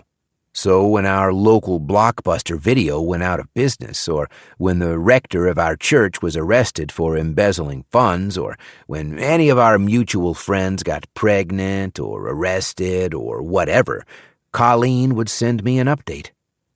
I still have every single letter she sent me. If you've ever been deployed yourself, you know how important these messages from home can be. And over 6 months, her letters became more and more personal. She insisted that all the other guys in Stroudsburg were idiots, that I was the only one with half a brain, and she was mad at me for going away. She implored me to be very careful, to watch my back and get home safe. And by the time I got out of the army, I was already mad for her. The whiskey must have really loosened me up, because I hadn't meant to share all that. I apologized for talking too much. Here I am, running off at the mouth, and I haven't even asked about your wife. How's Catherine feeling? Errol's perfect composure faltered, like I'd found a chink in his armor. I'm sorry to say she won't be joining us tonight. She's been under attack since Tuesday, so we're hoping she'll be post-drome by tomorrow. He must have gleaned from my expression that I had no idea what this meant, so he proceeded to explain. He said that most of Catherine's migraine headaches were followed by a post-drome phase, also known as a migraine hangover, that could last up to 24 hours. The hangover typically left her groggy and weak, but she was determined to power through it and join Errol in walking their son down the aisle. I'm so sorry, I said. I didn't realize her condition was quite so bad. I reminded Errol that when we spoke back in May, he'd suggested that Catherine was making a nice recovery. I suppose that shows the depths of my ignorance, Frank. Migraine is a terrible disease, a brutal, debilitating scourge, and all the best doctors in Boston don't know a damned way to treat it. We've seen a dozen specialists, and they've recommended a dozen different treatment plans. But as of 2:30 this afternoon, my wife is still in bed, with her shades drawn, unable to move. The topic seemed too painful for Aiden to discuss. Instead of participating in the conversation, he just clasped his hands around his glass and stared into his whiskey. Seated beside his father, he seemed smaller than I remembered, an inch or two shorter, and several pounds lighter. Jerry was the one who broke the silence. There's a promising new medication with the FDA. And it will be the 6th promising new medication she's tried, Errol said. At this point, I've given up on the pharmaceutical companies. I'm ready to fund my own lab and research my own treatments. I figure I can't do any worse than the rest of the industry. There are ways to make that happen, Jerry promised. But first, we have a wedding to celebrate, something to feel good about. Let's look for silver linings, shall we? Errol nodded good-naturedly and made a toast to silver linings, and we all clinked glasses again. Is Catherine here now? I asked. At the lodge? Aiden nodded. Upstairs, 3rd floor. Would it be okay, do you think, if I said a quick hello, just to introduce myself? Jerry's face clouded over, and Errol shook his head. She'd be mortified, Frank. She's very ashamed of her appearance. The poor woman, simply exhausted. Planning this wedding took a lot out of her. And then you add the extra stress of this Dawn Taggart nonsense, all the verbal and emotional harassment, and she's been completely overwhelmed. The name Dawn Taggart brought another abrupt halt to the conversation, and I was grateful for my glass of bourbon. After an awkward moment of silence, Jerry cleared his throat and continued in a soft, quiet voice. Margaret told us you received something in the mail. We'd love to take a look, if that's okay with you. I reached inside the pocket of my sports coat and found the plastic bag containing the envelope. I turned it over to Jerry, and he inspected it carefully, studying the envelope through the plastic, as if searching for clues. Postmarked July 17th, he said, right here in Hops Ferry. Nothing discreet about these people, Errol said. Let's open it up. I want to see this thing. Jerry reached inside his briefcase for a pair of latex gloves, then carefully stretched them over his long, spindly fingers.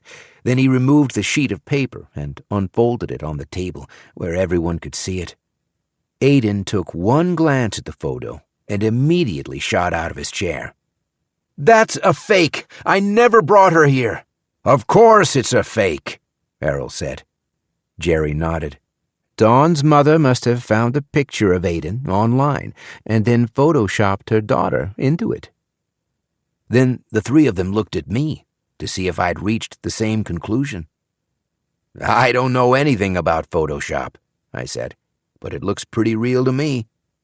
"That's the idea," Jerry explained. "It's supposed to look real, Frank. In the right hands, this software can be very powerful. But once you've seen a lot of manipulated images, as I have, then you start to recognize the signs of digital tinkering. No court would ever admit this image as evidence." Using his finger, he directed my attention to the sandy beach at Dawn's feet. Her shadow, here, for example. Completely unnatural. Errol agreed. "And look at the edges of Dawn's hair.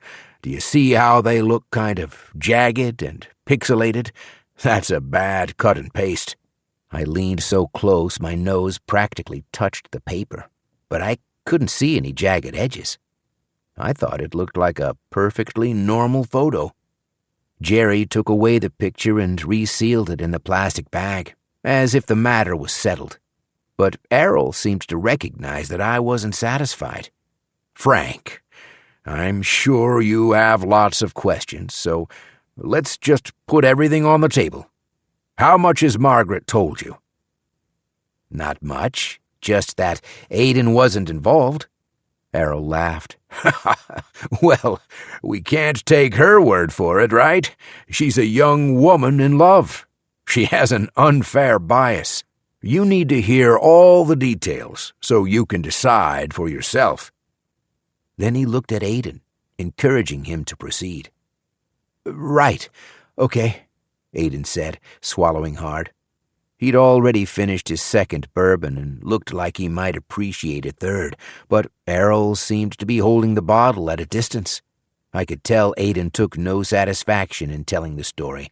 He looked like a kid dragged in front of a classroom, unprepared to give an oral report. "The first thing you need to understand is that I never go into town anymore. Because everyone knows my dad, everyone knows who we are, and I'll have total strangers saying we should invest in their pizza shop, or they'll pick a fight with me about electric cars. They want to argue about politics or tax subsidies, like I invented the miracle battery myself.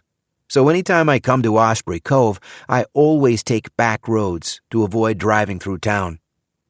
Then one Friday morning, about a year earlier, in July of the previous year, Aiden was cruising along the back roads and punctured a tire. The spare in his trunk was also flat, and he'd found himself stranded in a forest without cellular coverage. There were no homes nearby, nothing but trees, and Aiden was contemplating a very long walk to town when a driver in a Toyota Corolla pulled up behind him.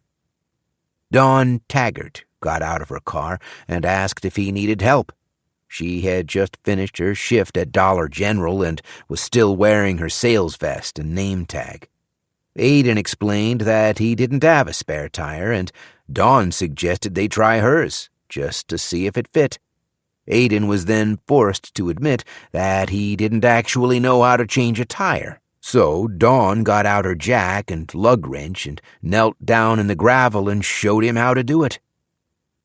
When she finished, I tried to give her some money. I had $80 in my wallet, but she wouldn't take it. She said I just needed to return the spare and buy her dinner. And after she'd been kind enough to stop and help me, I couldn't say no.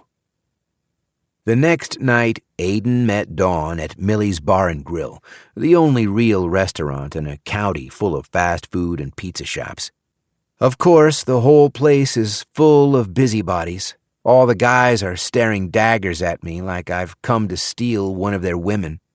I'm pretty sure they're going to follow me to the parking lot and beat the shit out of me. But the worst part of the dinner is Dawn Taggart. I mean, don't get me wrong. She's a very attractive woman, very pretty, and I hope she's okay, wherever she is. But we didn't connect on anything. We had zero in common. All she could talk about was TikTok, who she follows, who follows her, who she thinks I would like. She actually took out her phone during dinner and insisted on showing me her favorites. But she was nice enough to stop and change my tire, so I pretended to be interested. Then I paid the bill, drove her home, and I swear to you, Frank, that was the last time I ever saw her. 4 months before she went missing. All this sounded perfectly reasonable, if I was willing to ignore the most obvious question. If that's what really happened, why is her family blaming you? Aiden threw up his hands, suggesting that my guess was as good as anyone's, at which point Errol was happy to retake the floor. Jerry has a couple ideas on that point, he said. In addition to being my best friend, he's also our family attorney, one of the best litigators in New England, and he thinks he knows what they're after. Money, in a word, Jerry explained. We think they'll threaten to file a civil suit. Do you remember the O.J. Simpson trials? I nodded, because everyone of my generation still remembered the O.J. Simpson trials. The criminal courts found him not guilty of murdering Nicole Brown and Ronald Goldman, so he never served any prison time. But the victims' families sued him in civil court, where the burden of proof was much lower, and they were eventually awarded $33 million. The Taggart's lawyers will threaten to try the case locally, Jerry continued, with jurors biased against wealthy out-of-town families. It's pretty easy to find 12 people in this county with a little class resentment. So the lawyer files the paperwork and hopes we come back with a settlement. To keep the story out of the media. Long story short, we pay them to go away. $100,000? Maybe $250? Not one fucking dime, Errol said. Paying them is an admission of guilt. And my son didn't do anything. I'd rather go to trial. This is never going to trial, Jerry said softly. They can't afford it, and their case is too weak. Not weak, Jerry. Non-existent. The weekend Dawn disappeared, Aiden was in Boston, 200 miles away, with Margaret. I wasn't sure I'd heard this last part correctly. Did you say Margaret? We were at her apartment, Aiden explained. The studio on Talmadge Street. Have you ever been there? Of course I'd been there. I helped her move in. It was the basement studio in the Victorian brownstone, the apartment with all the silverfish, the place that Maggie couldn't stand. I remember worrying it wasn't a safe place for a young woman to live alone because Maggie had to walk 10 steps down a dark and narrow alley to reach the basement door. But my daughter said it was worth all the risk and inconvenience, just to have a swanky address in Back Bay. Margaret invited me there for dinner on a Friday night. This would have been November 2nd, the night before Dawn Taggart disappeared. She made us some food, and then we watched a movie, and then... Aiden stumbled over the best way to describe what happened next. It turned into a long weekend. Aiden, don't mince words, Errol said. When you get evasive, you sound guilty. Jerry agreed. Frank needs to hear the truth. We're all grown-ups. Aiden interlaced his fingers, flexed his hands, and tried again. When we woke up Saturday morning, Margaret didn't have any place she needed to be, and neither did I. So we just, hung out. In her apartment? Yes. For how long? Until Sunday. You stayed in her apartment all weekend? Yes. It's 300 square feet, Aiden. I wouldn't keep a dog in that space. What were you doing all weekend? I realized the answer as soon as the question left my mouth, and Aiden's flushed expression confirmed my suspicions. Young love, Errol said wistfully. When you meet the right person, it's like the rest of the world just disappears. Jerry nodded. We've all been there. And I wished they would stop talking, because I needed a moment to process what I was hearing. So, the day Dawn disappeared, you were inside Maggie's apartment? Yes. The whole day? You never left? Exactly. Did anyone see you there? No. We didn't want any company, Aiden explained. We were happy being alone together, just the two of us. But that's why Margaret believes me, because she was with me the whole time. 10. We left Errol's office and went out to the lawn, where dinner was already underway. There were close to 100 guests, and every table was full, so the caterers were scrambling to carry out extra high tops and chairs. A jazz trio was playing It Had to Be You, and for the life of me, I could not imagine how they had maneuvered a baby grand across the lawn without destroying the grass. The buffet table was a mile long, with a prime rib carving station, fresh New England crab cakes, huge ears of corn on the cob, and countless salads and side dishes, plus 3 different cocktail stations, so no one would have to wait for a drink. I drifted over to the closest one and was surprised to recognize the bartender. Mr. Zatowski, he said. What are you having tonight? It was the man from the restaurant in town, the one who'd rescued us from Brody Taggart. He'd traded his dirty apron for a crisp, white button-down shirt and a black vest and bow tie. I asked for a Coors Light, and he offered me a smutty-nose lager. Close enough, I said. As he tipped the bottle into a pint glass, he encouraged me to pair it with the crab cakes, his wife's specialty. She and my sister run a catering business. They're doing the whole wedding. Do you work here a lot? In the summers, I'm here all the time.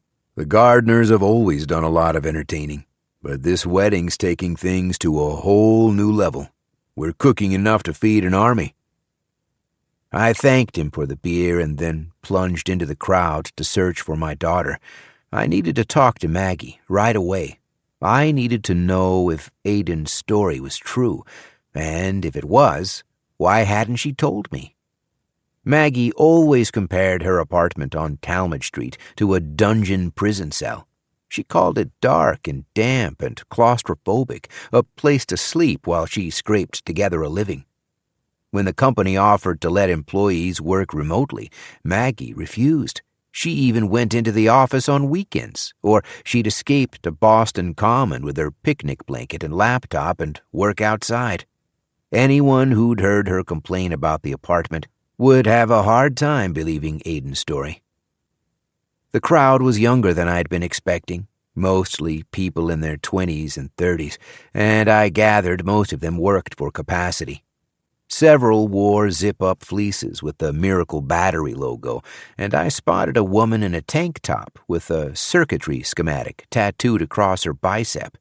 There was no one on the lawn that I recognized, and certainly none of Maggie's friends from back home. But after several minutes of searching, I finally heard her calling me. "Dad! Hey, Dad!" I turned and saw Maggie hurrying toward me, running barefoot across the grass in a swishy yellow sundress and carrying her sandals. "There you are. I've been looking all over for you." She explained that she'd just returned from town, where she'd succeeded in finding a new bus company to handle the transportation. "So now I'm ready to celebrate. Do you want to come to the bar with me?" "Could we talk about something first?" "We'll talk in line. I really need a glass of wine." "It's personal, Maggie. I don't think anyone else should hear this conversation." She pointed me toward an empty high top at the edge of the lawn. It wasn't exactly private. We were still in full view of everyone at the party, but it would have to do. When we reached the table, Maggie stood with her back to the crowd, so no one would see her irked expression. What is it? What's the emergency? I just had a drink with Errol and Aiden and their attorney, Jerry Levinson. It was a really strange conversation. Why? We talked about Dawn Taggart, the girl who went missing. Yes, Dad, I know who she is. Right. Well, the weekend she disappeared, Aiden says he was in your apartment, the place on Talmadge Street, the dungeon. Maggie waited for me to continue. And? You never told me that. Never told you what? When we talked about Dawn Taggart, you said Aiden was 200 miles away in Boston. You never said he was 200 miles away in Boston with you. Maggie shrugged, like I was getting hung up on a trivial and insignificant detail. I'm sorry. I thought I mentioned it. You definitely did not mention it. So, what? Why does it matter? I forced myself to keep a pleasant expression because I could see the other guests stealing glances in our direction. Everybody look at the bride and her father sharing a precious moment before the big wedding. Because you're his entire alibi. Jesus, Dad. Is this law and order? Why are you talking like a special prosecutor? Aiden says he spent the entire Saturday in your apartment. He says no one saw him there except you. Exactly. You hated that apartment, Maggie. You said it was dark and drab and you couldn't stand being there. Most weekends that was true. So why was that weekend any different? She opened her mouth to answer and seemed to find herself at a loss for words. Dad, that's a really personal question. I don't think you want to hear the answer. I mean, how graphic would you like me to get? I just want a story that makes sense. Look, I wasn't naive. I remembered what it was like to be 25 years old. I'd have no trouble believing that Maggie and Aiden spent the entire weekend in a nice hotel room, ordering room service and rolling around on a king-size bed. And I could easily believe they'd spent the weekend in Aiden's luxury penthouse, eating Lucia's cooking on the balcony and soaking in the LeBron James-sized bathtub. But nice hotels and luxury apartment buildings had security cameras, and Maggie's shitty basement apartment did not. If any police officers from Hobbs Ferry had traveled to Boston to see her place firsthand, I think they would have found her story very hard to swallow. I don't know why you're overthinking this, Maggie said. Aiden didn't hurt Dawn Taggart. He has a beautiful soul, a gentle soul. I know him and I trust him, and I have zero doubt. But this just made me more confused. Are you saying you have zero doubt because he has a beautiful, gentle soul, or because he was at your apartment when she disappeared? Why does it matter? Because there's a big difference. Dad, please calm down. I don't know how many times I can answer the same question.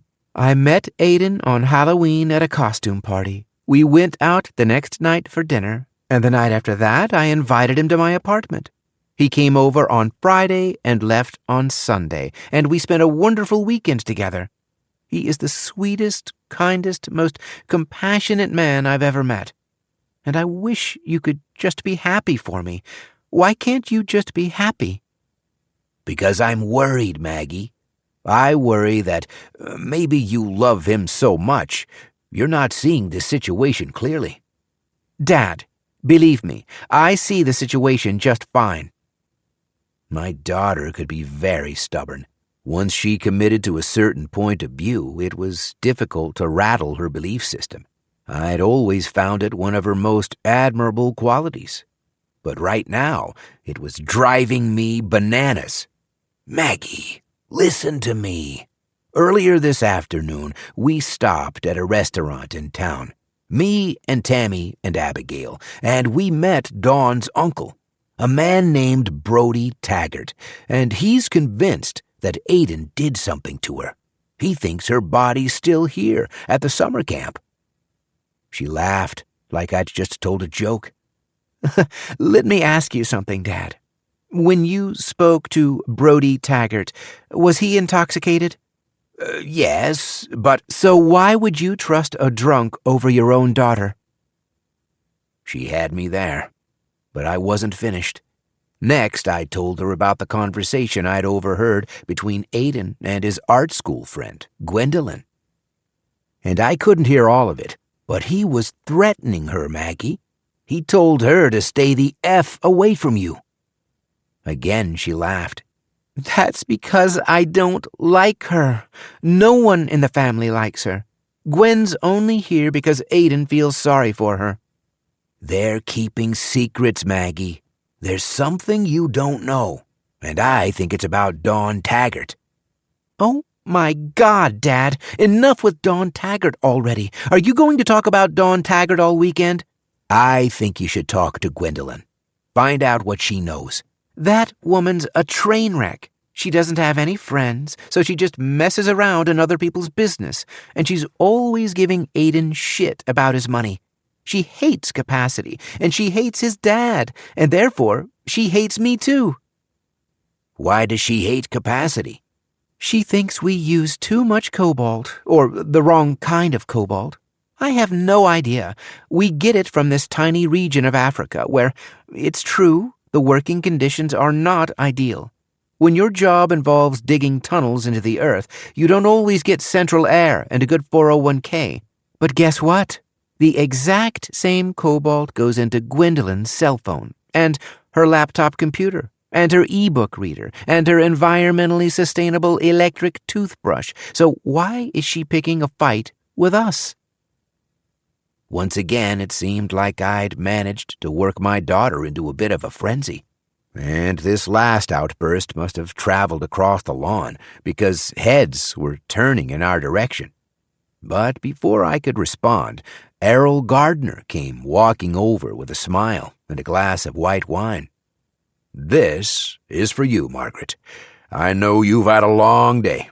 I figured you could probably use it." Oh my God, yes, she said, reaching for the glass with both hands and drinking like she was parched. Thank you, Errol. He clapped a friendly hand on my shoulder. "How are you, Frank? Have you tried the crab cakes?" "Not yet." "Phenomenal. Make sure you get some before they run out.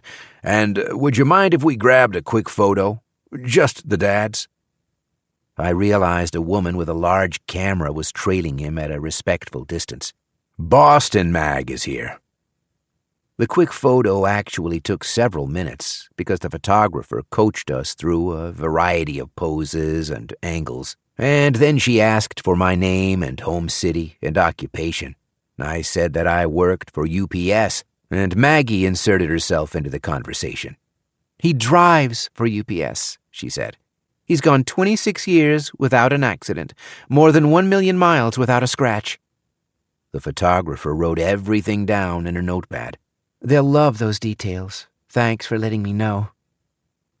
Once our photo shoot was finished, Errol asked if he could borrow my daughter for a minute. "Patrick from GM is here with his wife, Jenna. Can I make a quick intro?" He shot me a look of apology. "They're really good people for Margaret to know." She didn't wait for me to grant permission. She just told me to go enjoy the buffet and said she'd catch up with me after she made her rounds. "Sure," I told her. "Go make your rounds. I'll be fine." "Good man," Errol said. And then he rested his hand on the small of Maggie's back and guided her through the crowd, leading her farther and farther away from me. 11. "Mr. Frank! Mr. Frank!" Abigail was squawking at the top of her lungs. I turned and found her waiting at the end of the buffet line, hopping up and down and waving her short arms without a trace of self-consciousness. For some reason, she was dressed in a furry blue bodysuit and elaborate costume that zippered up the middle. There was a hood with pointy blue ears and big googly eyes. She looked like a monster from Sesame Street. I hurried over and told her to please stop shouting. "What are you wearing?" "I'm Stitch." "What's Stitch?" "From the movie." Tammy came walking over with an enormous frozen pina colada. "Lilo and Stitch, Frankie. It's a cartoon." Abigail pulled the hood over her head so I could witness the costume in all its glory. "Miss Tammy bought it for me. It's pajamas." "Then why are you wearing them now? Do you see anyone else wearing pajamas?" "Oh, Frankie, she looks adorable.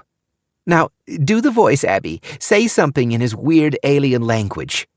Abigail screwed up her face and then sang nonsense lyrics in a squeaky, high-pitched falsetto, like she'd just sucked in a lungful of helium. My sister exploded with laughter, spilling pina colada over the rim of her glass and drawing more stares.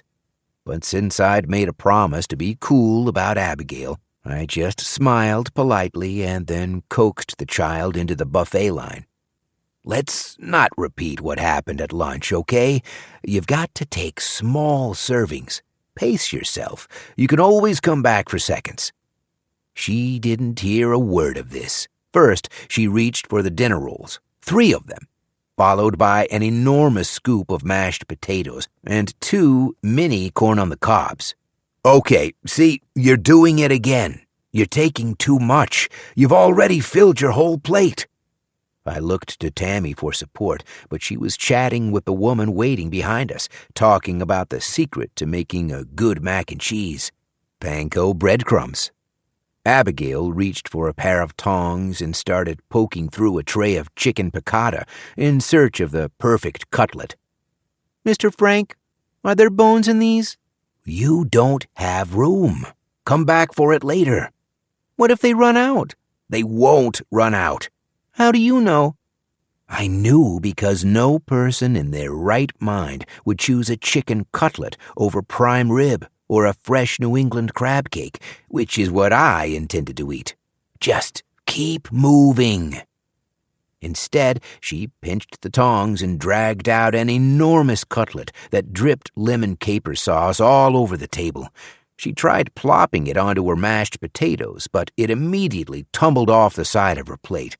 I wasn't fast enough to catch it, and the chicken landed on the grass between my shoes. "You see? Didn't I just say—" Tammy put a hand on my shoulder.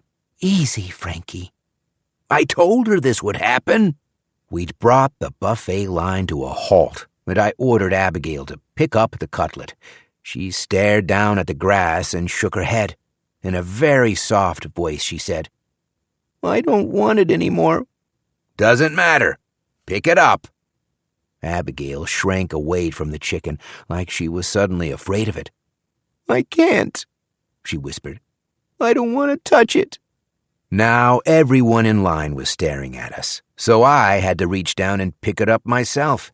I put it on my plate, because I couldn't let it go to waste, not with all the people watching. "Keep moving," I told Abigail. "Let's go find a table. This is ridiculous." "Hang on," my sister called, and then she grabbed the last 2 crab cakes, one for herself and one for Abigail. "So she'll get some protein." Tammy explained that she'd already saved seats for us and led us across the lawn. I assumed we'd be eating dinner with Maggie and Aiden's parents, but the only people waiting at our table were Jerry Levinson and a woman in a sleeveless red dress. She was young, probably even younger than Maggie, and very attractive, with an impressive figure and a startling display of cleavage. Jerry slowly rose to his feet and welcomed us to the table. "Hello again, Frank. This is my wife, Sierra." I thought this was the start of a joke, but Sierra reached out to shake my hand, and I spotted many large glittering diamonds on her ring finger. "So nice to meet you," she said, with a syrupy accent that was straight out of Gone with the Wind. "You must be so excited for Maggie." I didn't know how to respond. What do you say to a beautiful woman in the prime of her youth who shackles herself to a shrunken, elderly lawyer with skin like grilled cheese? As a couple, they looked unnatural, a freakish mutation of human biology. "Are you a lawyer too?" Me? She laughed. No, I don't do anything. "You're a writer," Jerry said. "Don't belittle yourself, Sierra. You're writing a children's book." I'm a writer, she said with a shrug. I'm writing a children's book. "You're looking at the next J.K. Rowling," Jerry explained. "We've tested the first 5 pages on my grandchildren, and they love it. They can't wait for the next installment." "Market research," Tammy said. That's very smart, Jerry. No wonder you're such a good lawyer. Apparently my sister had already introduced herself to Jerry and Sierra, and she'd accepted their relationship at face value, because she was happy to sit down and chatter away. She asked questions about Osprey, Cove, and capacity, and everyone's role in the company, while I forced myself to finish my dinner, to eat the chicken piccata that I hadn't even wanted. Under no circumstances was I going to throw a perfectly good chicken cutlet into the trash. There were little green specks all over the top, and I couldn't tell if they were chives or scallions or pieces of fresh-cut lawn. I just forked food into my mouth and tried not to think about it. The jazz trio played one standard after another. Moon River and Come Fly With Me and The Girl from Ipanema. Jerry told some hacky lawyer jokes, and Tammy and Sierra laughed at all of them. As the sun set over Lake Wyndham and dropped behind the mountains, I watched Maggie circulating through the party, moving from table to table to welcome her guests. She was a natural hostess and clearly admired by everyone. But there was no sign of Aiden, and no sign of Gwendolyn either. Maybe just a coincidence, but I didn't think so. Eventually, a waitress came around and lit the candles in the center of our table, revealing a daddy longlegs perched beside my water glass. I swatted it away before Abigail noticed. She'd brought her wedding etiquette book to dinner, and now she was resting her face on the table and using one eye to reread her favorite pages. "Always nice to see a child reading," Jerry observed, and Tammy assured him that Abigail was a huge bookworm, that she soaked up knowledge like a sponge. "Watch this," she said. "Hey, Abby, what are the 5 longest rivers in Europe?" Abigail answered without raising her head. "Volga, Danube, Ural, Dnieper, and Don River." Jerry used his phone to double-check the answer and held up the screen in astonishment. "Son of a gun!" "Give her a harder one," Sierra said. "How about Asia?" Abigail didn't miss a beat.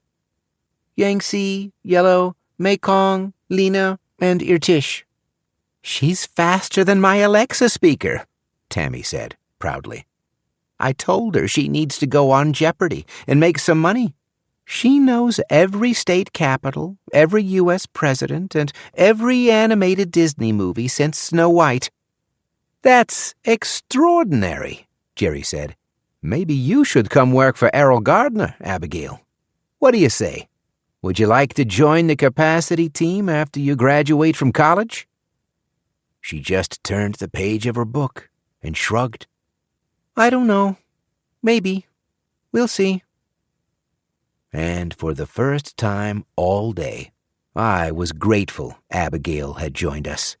I felt like leaning across the table and giving her buggy little head a kiss. 12. We were all still sitting there when Hugo, the man from the front gate, came hurrying over to Jerry with a tablet computer. "I'm sorry, forgive the intrusion," he said. Jerry took a moment to read the screen and then tapped out a quick reply. "Thank you, Mr. Levinson," Hugo said. "Enjoy your evening, everyone. He darted off into the night, and Tammy stared after him, utterly transfixed. "What a handsome man," she said, "and such a mesmerizing accent. Is it Transylvanian?" "Dutch," Jerry explained. But Huho was actually raised in Congo-Kinshasa after the country declared its independence from Belgium. He played a vital role in some of our business there. Now he's semi-retired and stays at Osprey Cove year-round, looking after the property, but mostly just relaxing. It's incredibly peaceful here in the winters. "Absolutely," Sierra said, stretching out all the syllables as if she was afraid of mispronouncing the word. She was slouched in her seat and absently twirling her long hair, well on her way to being drunk. I wondered how long she'd been married, if her father had attended her wedding, if any responsible adult male had played a role in her upbringing. The jazz trio went from All of Me to The Way You Look Tonight, and Jerry invited his wife to join some couples who were slow dancing on the lawn. Tammy stared fondly after them. "They're so sweet." "You have to be kidding me. You're actually okay with them, as a couple? Don't you call yourself a feminist?" Tammy sighed. "I used that word one time in high school, and you've never let me hear the end of it." Then she reached for her water glass. It was empty, except for ice, so she tapped some of the cubes into her mouth and gnashed them with her teeth. "I say, the heart wants what it wants. They seem happy." "You're out of your mind. She's barely finished high school, and that guy's older than Count Dracula. It's disgusting. If I was her father, I'd be mortified." Abigail was bored with the discussion. She slumped in her chair and pulled her furry blue hood over her head and down past her eyes and nose. She whispered, "Meep, meep, meep, meep, meep," for no discernible reason. I was glad Jerry and Sierra weren't there to hear it. A waiter breezed past and offered me another beer, but I asked for water instead. I'd already had enough alcohol, and it wasn't doing anything to calm my nerves. Everything about the day had left me feeling unnerved. The conversation with Brody Taggart, the insane 56-page privacy document, the swarm of spiders in my bedroom, my strange introduction to Gwendolyn, and then the conversation in Errol's office, all his assurances that the picture of Dawn and Aiden was obviously photoshopped. I wished I'd kept a copy for myself. I wished I still had it, so I could show it to an expert and get a second opinion. Elsewhere across the lawn, Maggie was still flitting from table to table and personally welcoming every guest. But there was still no sign of her fiancé. "Where's Aiden?" "I don't know. I haven't seen him all night." "Doesn't that seem weird?" "You need to stop being so paranoid," Tammy said.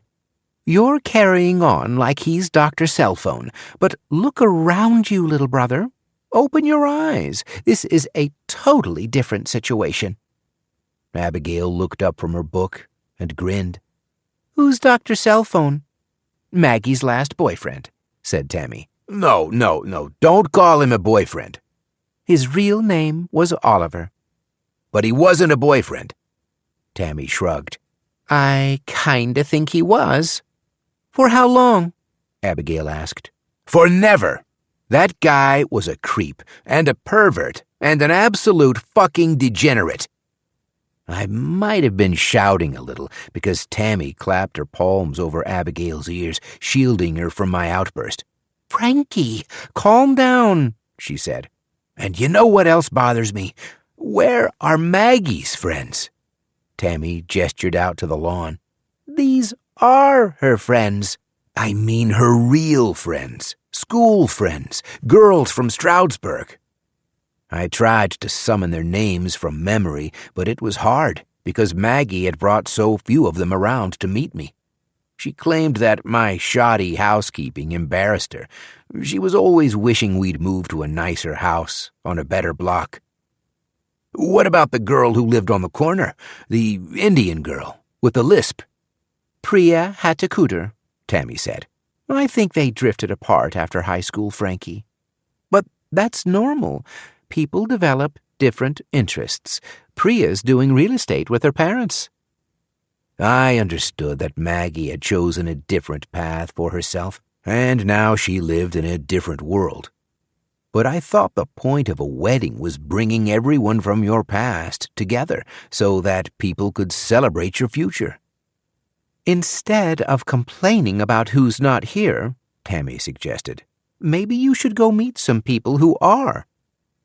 She pointed me to a table full of young men and women and explained that they were Aiden's groomsmen and Maggie's bridesmaids. I went over to introduce myself and regretted the decision almost immediately. The chairs were full, so there was no place to sit, and I just had to stand there, hovering, while everyone introduced themselves. They all had exotic names like Bacchus and Matilda and Tarquin, and I couldn't hear the rest because the music was too loud. There was talk of skinny dipping later, and all the women wanted our waiter to join because they claimed he looked just like Jeremy Allen White.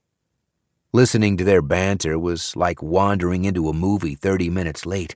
They were referencing people I didn't know and things I'd never heard of. Slack, Chloe, Charlie, Banksy, Be Real, Bad Bunny, NPCs, A24. I swear I'd never felt so old. The woman closest to me was named Kalani. She was tan and pretty, with a starfish tattoo and long blonde hair braided into ropes. She must have registered my discomfort because she encouraged me to move closer, then reached into her handbag for a tin of Altoids. She lifted the lid to reveal some 24 gummy bears and encouraged me to choose one. These are THC, with a little extra wild card. What's wild card? Kalani whipped around her hair ropes and laughed. Frank, you're so funny. If you knew, it wouldn't be wild. You just pick one and roll with it. I told her no thanks, and she shrugged before choosing an orange bear for herself and passing the tin to her neighbor. I watched the box of gummy bears go around the table, and everyone regarded it matter-of-factly, like a basket of garlic bread at the Olive Garden. Some helped themselves, others just passed it along. I've never really felt comfortable around drugs, so I glanced up at Osprey Lodge just to have a place to look. At a window on the 3rd floor, I glimpsed the silhouette of a person, standing between 2 curtains and looking down at the lawn. With all the light at their back, I couldn't discern their features, but the size and posture suggested a woman, tall and thin, with her hair pinned up. Kalani saw me staring, then smiled up at the window and waved. That's Catherine Gardner. How do you know? It has to be. That's her bedroom. You've been inside? She nodded. A couple years ago. She used to be a real mentor to a lot of us women. Such a shame she isn't feeling well. She continued waving, gesturing for Catherine to come downstairs and join the party, but the figure in the window didn't react. It was so rigid it may as well have been a mannequin. I explained that I still hadn't met her, and Kalani turned to me in astonishment. But the wedding's in 2 days. You're kidding. She placed a hand on my shoulder and gently pushed me in the direction of the lodge. Go introduce yourself, right now. 3rd floor, top of the stairs.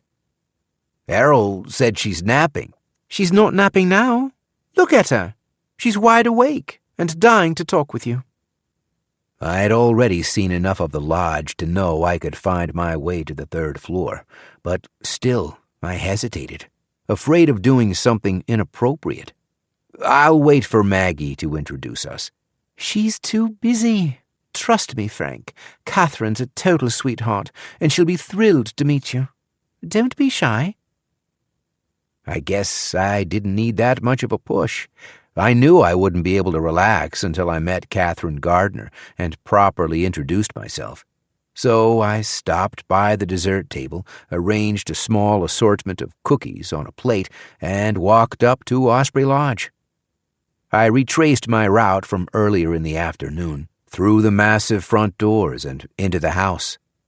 The foyer was bustling with behind-the-scenes activity.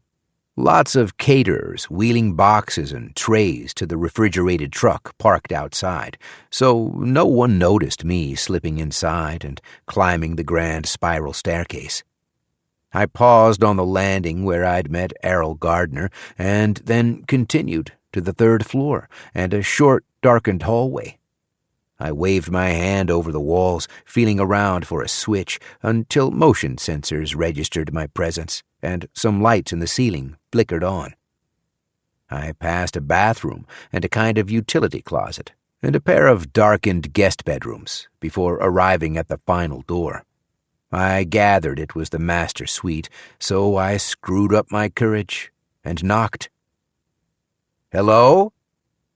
Catherine?" There was no answer. I knew there were probably multiple rooms in the suite, and Catherine could be in any one of them. She probably hadn't heard me, so I tried the doorknob, but it wouldn't budge. There was a Bluetooth sensor above the lock, and I remembered Aiden's promise to me. He'd said he put my phone on the family's network, so I could access all the main buildings. But even after I pressed my phone to the sensor, the door wouldn't open. I knocked again, louder, and this time I was answered by sounds of movement, soft, rustling footsteps. "It's Frank Zatowski, Maggie's father. I was hoping to introduce myself, if you're up for having visitors." More silence. I was beginning to think I was talking to myself. But just before I turned to leave, I heard the quiet squeak of a floorboard, as if someone was standing on the other side of the door and watching me through the peephole. She's not going to answer. I spun around and saw a young woman in a long green skirt and brown leather sandals, Aiden's friend from art school, Gwendolyn. "What are you doing here?" she asked. I don't know why I felt guilty. I could have easily posed the same question to her. Instead, I told her the truth. I came to see Aiden's mother. I wanted to introduce myself, see if she's feeling any better. Something about my reply amused her. She smiled in a way that seemed gently mocking. "She's not feeling better, and she's definitely not going to open that door." "How do you know?" "Ask your son-in-law." She turned and started down the hall, and I went after her. "Wait, hold on. What are you talking about?" "I'll be honest with you, Frank. When I met you earlier this afternoon, I thought you knew what you were getting yourself into. But apparently you don't, because if you still haven't met Catherine Gardner, then you don't know anything." "Tell me. What do I need to know?" She didn't answer, just kept descending the stairs. I followed her past the second-floor landing and into a busy foyer full of catering staff. "Gwendolyn, come on. Talk to me." She shot me a stern expression that clearly meant not here, so I followed her outside into the night, past the large refrigerated truck and across the driveway. She walked into the darkness, heading toward a tall hedge of pine trees. Then she angled her body sideways and slipped through a gap, and I followed her into a small private copse. She'd all but vanished into the night, but then a tiny orange flame illuminated her face as she lit up a cigarette. "I followed you and Aiden this afternoon," I told her. "I was listening outside his studio, but I couldn't hear all the details. Why did he threaten you?" "He doesn't want Margaret to know what I know." "And what's that?" She shook her head, and smiled sadly, as if to say, "Nice try, but not gonna happen." My advice to you is take your daughter and get the hell out of here. Convince her to call off the wedding before any more people get hurt, because something awful is happening here. You can feel it, right? Don't you sense it? Is this about Dawn Taggart? Gwendolyn took a long drag from her cigarette. Dawn Taggart is the least of your worries. This is all so much worse than Dawn Taggart. She was being so damn cryptic, I wanted to shake her. Just tell me the truth. You'd never believe me. I can see it in your face, Frank. You seem like a fundamentally nice person.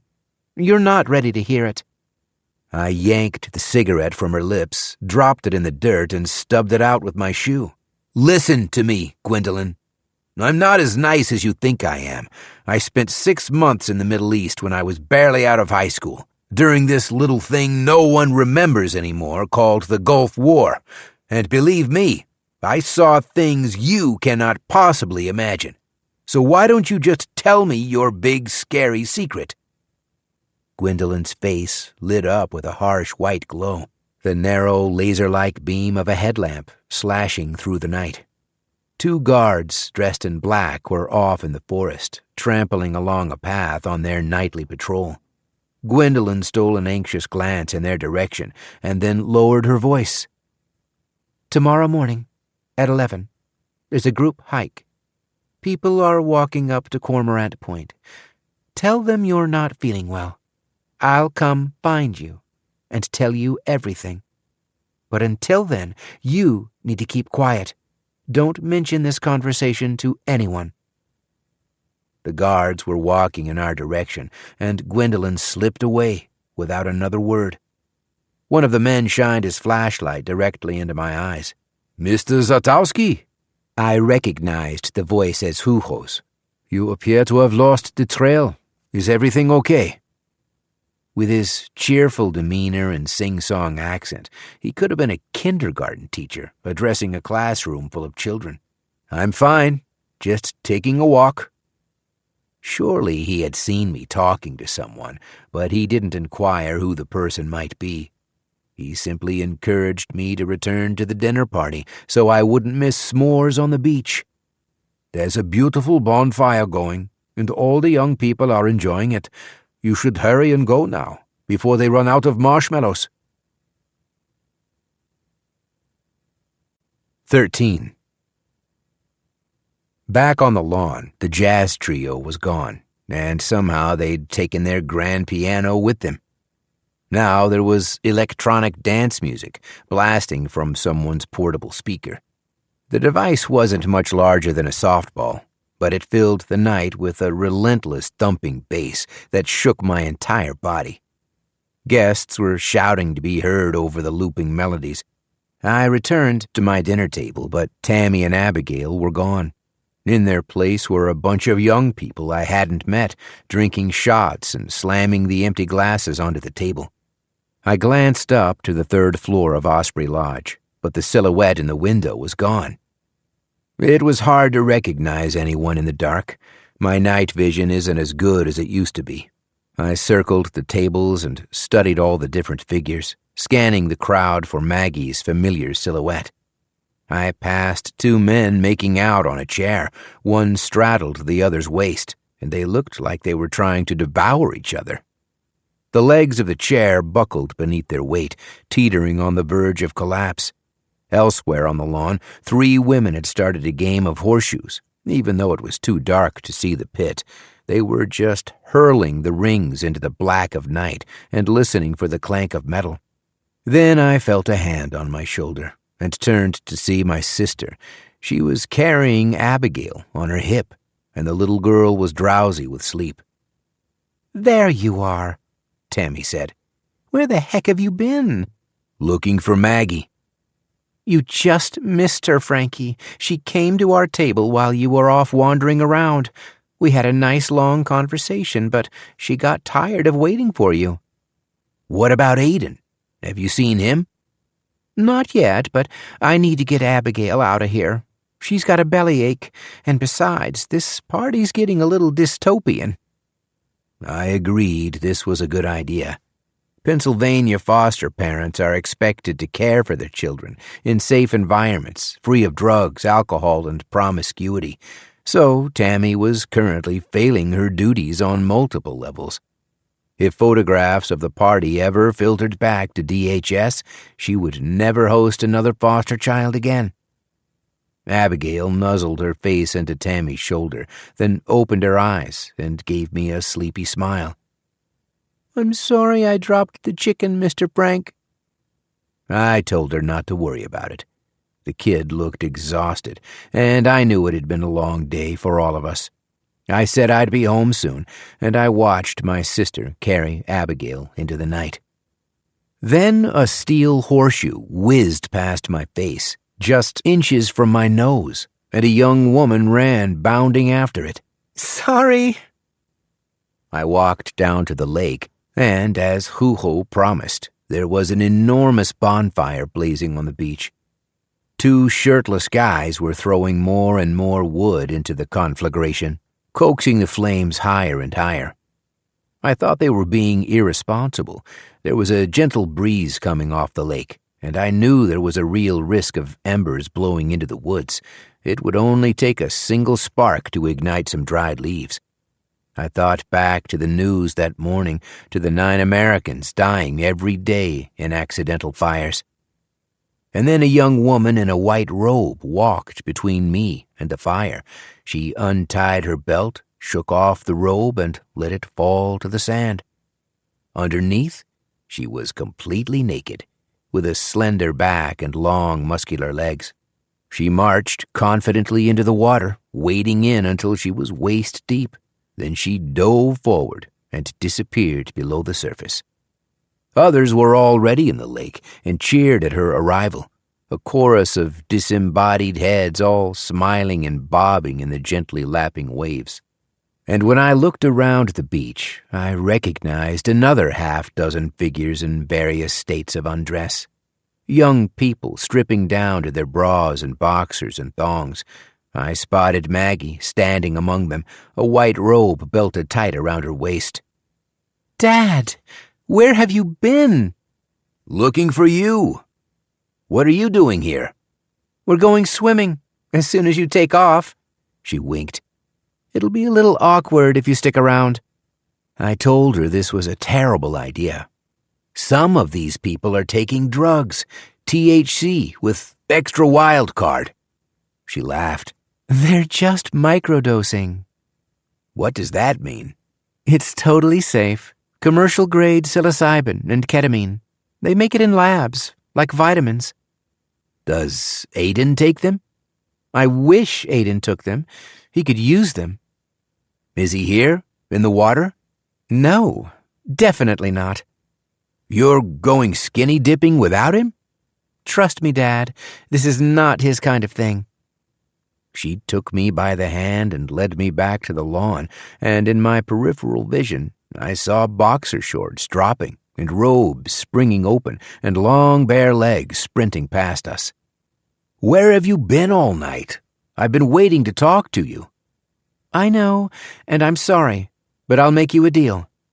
Go back to your cottage now, get a good night's sleep, and I promise I will meet you first thing tomorrow at 8:30. We'll take an early morning canoe trip, just like we always used to do. Okay?" She offered her hand, and I shook it. "It's a deal," I told her, "but promise you'll be careful in the water, okay?" "Good night, Dad. Get some rest. I love you." "I love you too, Maggie." She left me on the lawn and bounded back to the beach, and I didn't turn to watch. I agreed that going back to the cottage was a good idea. I was exhausted from a long drive and a long day, and I was ready for a solid night of sleep in a child-sized bunk bed. But as I walked up the lawn, I came to a pair of Adirondack chairs, where Errol Gardner and Jerry Levinson sat, facing the beach and drinking tumblers of bourbon. They recognized me and raised their glasses in a salute. "There he is," Errol said, "the father of the bride. Jerry said. Sierra was standing behind her husband's chair and gently massaging his shoulders and neck. How was your dinner, Frank? Very nice. Jerry winked at me. You thinking of swimming tonight? Joining the youth contingent? No, I was just saying goodnight to Maggie. I've scarcely seen her since I got here. Errol drained the last of his bourbon, then set the empty tumbler in the grass. You know, there's something I've been wondering, Frank. How long has it been since Colleen passed away? 15 years, just about. I noticed you didn't bring a guest this weekend. Should we assume you're not seeing anyone? Not right now. Think you'll ever remarry? Of course I'd thought about remarrying plenty of times. I knew I'd probably be happier if I did, and Colleen used to joke that I would never have any trouble finding a second wife, because I was always knocking on women's doors and delivering things they wanted. And, yeah, I guess I'd been keeping my eye on Vicky for the past year or so. But I wanted to patch things up with Maggie before making any moves. I wanted to make sure our father-daughter relationship was solid before introducing the notion of a stepmother. I didn't feel comfortable sharing any of these things, so I just shrugged and said, Getting married's a pretty big commitment. Oh, I'm not suggesting you get married, Errol said. I just wondered if you'd enjoy some company this weekend. Weddings are a great place to meet women, Sierra said. It's true, Jerry agreed. As soon as they hear Parker Bell's cannon, it's like they all lose their minds, jump into the bed of whoever's standing closest. Sierra swatted his shoulder in protest, but her husband insisted that facts were facts. I'm just saying I would be happy to make some introductions, Errol said. If you gave me a few basic parameters, hair color, body type, some kind of age range, I'm sure I could find someone. And then you could relax a little. Do you know what I mean? I thought I knew what he meant, but I couldn't believe he was actually suggesting it. I appreciate that, Errol, but I want to be present for Maggie this weekend. She's fine, Frank. She's 25 years old. Your daughter is a fully grown, independent woman. I think you need to focus less on her and more on you. And maybe on some level he was right, but I did not like the tone of these comments at all. I don't like anyone telling me how to be a father. You know, Errol, there's something I've been meaning to ask you. Where is your son tonight? I don't know. He's around. No, he's not. I haven't seen Aiden since we left your study. Supposedly all these friends are here to celebrate his wedding. You have all these incredible crab cakes and cocktails and a bonfire, but I don't see Aiden enjoying any of it. Where the hell is he? Aiden's 26 years old. I don't babysit him. Maybe you should. Don't you think it's strange that you're here and Maggie's here and I'm here and Aiden's been missing all night? I don't know, Frank.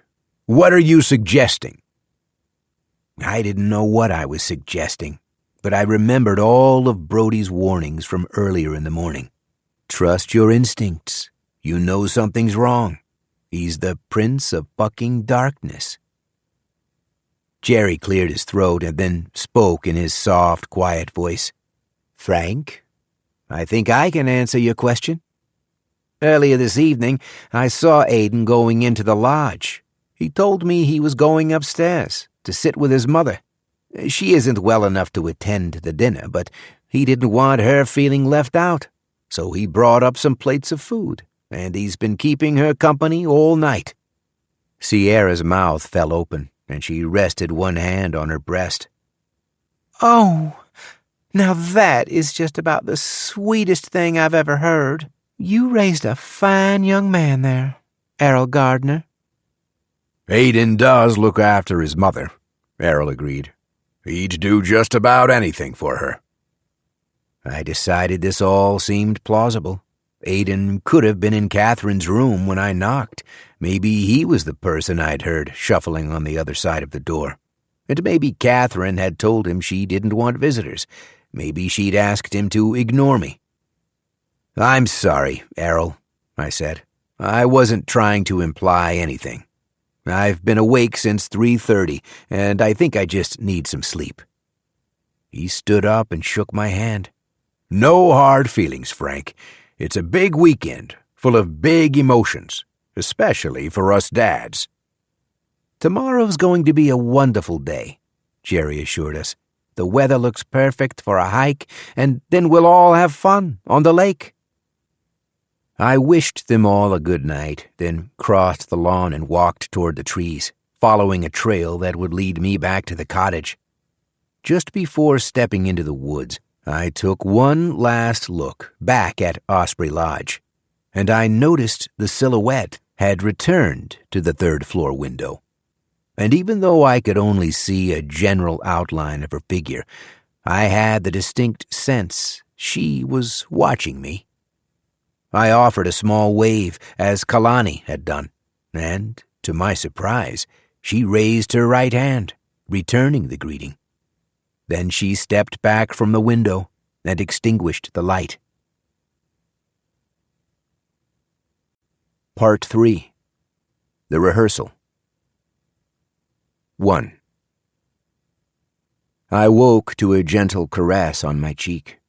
It felt like my wife's long brown hair tickling my face as she turned over in bed. I must have been dreaming of her again. Then the tickle crossed my nose on 8 spindly legs, and I sat up in the dark, blindly slapping at myself. I reached for the nightstand and switched on the lamp. It was 4:10, Gardner's Standard Time.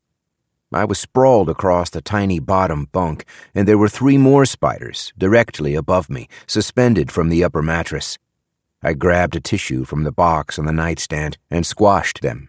Then I looked around the room and discovered more spiders perched on the walls and ceiling and curtains. They must have come out while I was sleeping. I had to go around the room crushing them all before I felt comfortable turning off the light. And by that point, I knew falling back to sleep would be impossible. I had too many other worries on my mind. Dawn's uncle in the parking lot of Mom and Dad's restaurant asking if I was out of my fucking mind. Maggie and Aiden's very unlikely story about the basement apartment on Talmadge Street. The fake photo of Dawn Taggart standing on the shore of Osprey Cove. And Gwendolyn's promise to come find me in the morning to explain all the secrets. What was she going to tell me? And when I'd exhausted all these new worries, I went back to revisit the classics, all my worst parenting failures. All the nights I forced Maggie to stay at the dinner table and clear her plate. All the times I grounded her for bad grades and blown curfews and chores left incomplete. I tossed and turned and wandered around this labyrinth of regret, searching for memories of happier days that would allow me to relax and fall asleep. I tried focusing on the good times, birthdays, Christmas mornings, Waffle House brunches, but my mind kept dredging up all my biggest failures, like the time I threatened to call the police on my own daughter. Maggie must have been 17 when it happened, because she'd just started a part-time job at Dunkin' Donuts, serving up hot coffee and Boston creams. She had saved quite a bit of money, and she wanted to purchase a $350 vegan suede jacket from one of those shady online retailers that do all their sales on Instagram, so she needed to borrow my credit card. I told her $350 was a ridiculous price for a coat without any thermal lining, and I tried to explain that vegan suede was just bullshit marketing speak for fake leather. I warned that all these glamorous social media influencers were peddling a fantasy lifestyle that no normal person could afford. But my protests fell on deaf ears. Maggie reminded me that she'd earned the money herself, and, per our family agreement, she had the right to spend it however she liked. Then she pushed a stack of wrinkled bills into my hand and dragged me over to the family computer.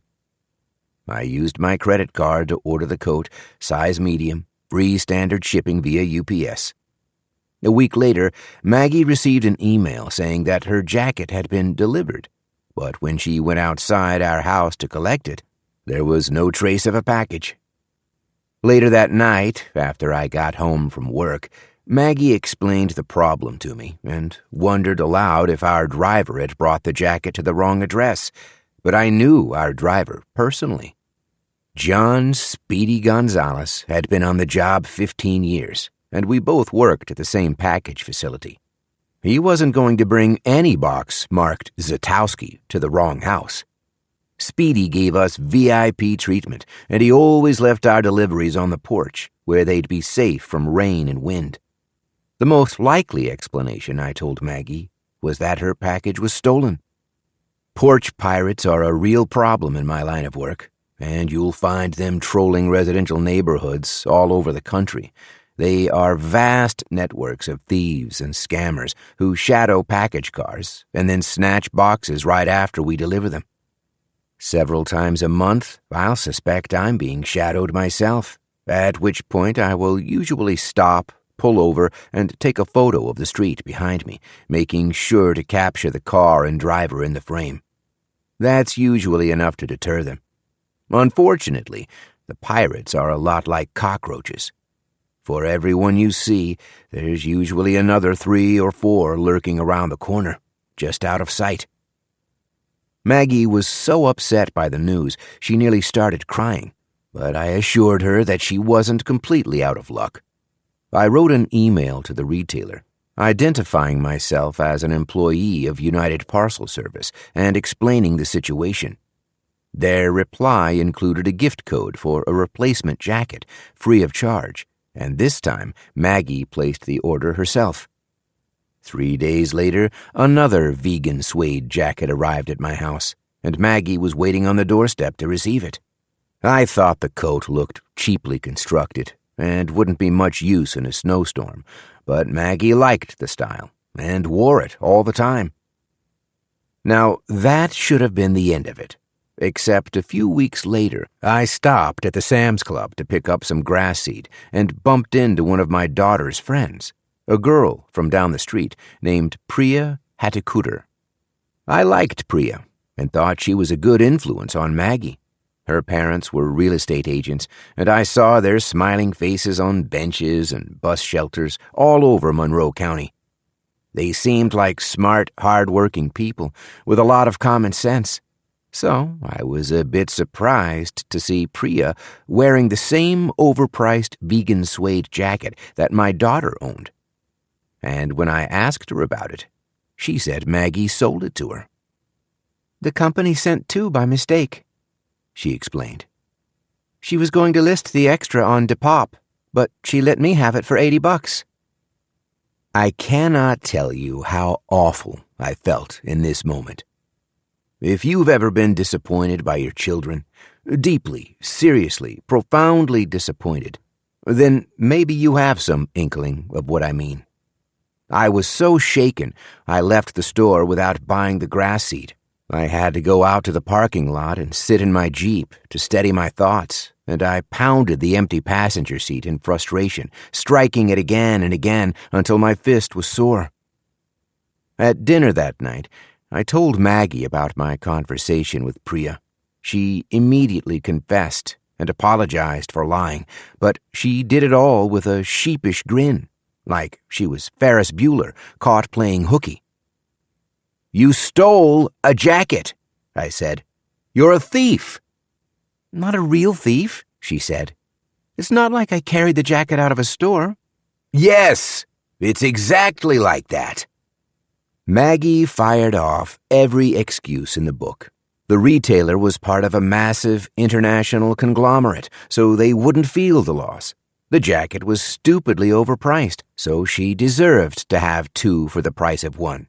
And it was manufactured in Malaysia, probably by slave labor, so scamming the company was actually a kind of political statement.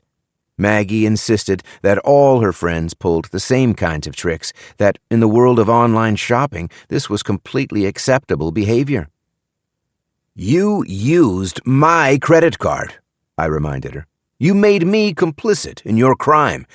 We're talking mail fraud. Do you remember who I work for?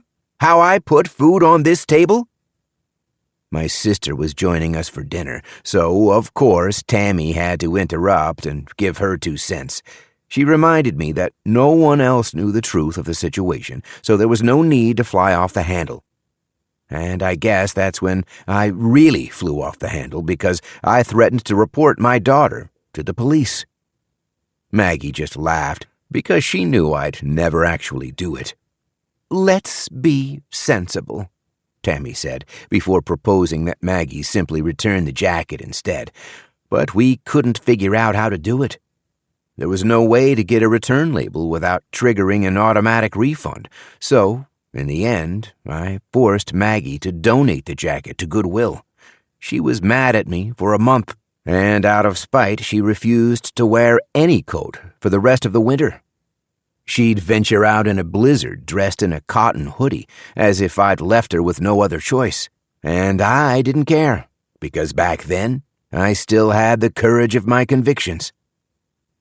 But these days, I'm not so sure. My 3-year Cold War with Maggie forced me to take a long, hard look at all my parenting mistakes. I knew I'd pushed her away through a series of errors, large and small. And now I needed to tread carefully if I wanted our relationship to survive. So I tried to relax and told myself everything would work out okay. Brody Taggart was clearly intoxicated, and Gwendolyn just seemed jealous of my daughter's good fortune. Neither one of them could be trusted. I lay in bed for a long time and never returned to sleep. 2. At 7:30, I got up and made the bottom bunk, then showered and dressed and went downstairs to the kitchen. Waiting on the island was a warm platter of fresh-baked breakfast treats, muffins, bagels, scones, cinnamon rolls, and lots of odd-shaped pastries that I couldn't put a name to, plus bowls of oatmeal and yogurt and a massive urn of hot coffee. Clearly someone had entered our cottage to prepare the feast, but they'd completed their work in utter silence. I fixed myself a coffee and filled a plate with carbs and then carried everything outside to the front porch. My sister was sitting in a rocking chair, dressed in a white Osprey Cove robe and slippers, watching mist rise from the lake with a mug of hot tea in her lap. "Good morning, little brother. How did you sleep?" I didn't see the point in complaining, so I just slumped into the empty chair beside her. "Fine. You?" "Best rest I've had in 30 years. I slept like Rip Van Winkle. It must be the fresh air, or the sounds of the lake, the lapping of the waves on the shore. So relaxing. I didn't even turn on my sound machine." She was in an exceptionally good mood. In all her life, Tammy said, she'd never awakened to a delicious breakfast prepared just for her. As she savored every bite of her chocolate croissant, she told me all about her conversation with Errol Gardner, whom she'd met during dinner the previous evening. "I'll be honest with you, Frankie. I was a little intimidated about meeting him. Since he's so rich, I thought he might be uppity. But you know what? That man came to our table, and he brought me a glass of white wine and a Shirley Temple for little Abby, and we must have talked for half an hour. Such a genuine and compassionate human being. Do you know, he even promised to teach Abigail how to water ski? There's 300 Ivy Leaguers at this party, and here's Errol Gardner making time to help a foster kid. That goes a long way in my book. Do you know what I'm saying?" I set my coffee on an end table and agreed that Errol was very generous.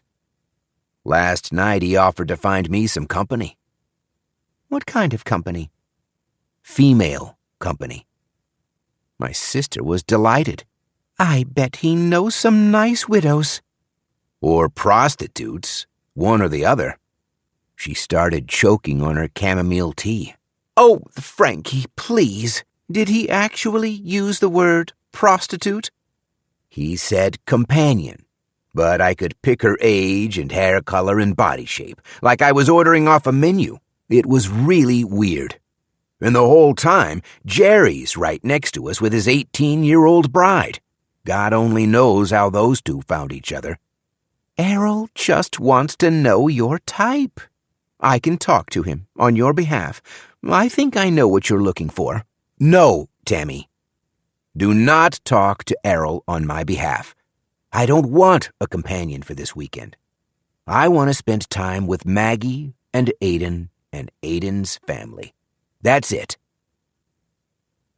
She let it drop, and I spent several moments simply appreciating the incredible view. The lake stretched out before us, placid and still in the quiet early morning. I spotted an osprey in flight, sweeping down to the water and skimming its talons along the surface.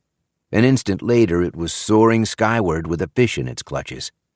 Then I turned my attention to my breakfast, a warm, fresh, baked croissant, tiny, round quiches with bacon and mushroom, a bowl of Maine blueberries and fresh sweet cream, and found my mood improving with every bite. Everything tasted fantastic, and the coffee was sublime, and my sister shivered and sighed in blissful contentment, overwhelmed by the natural beauty.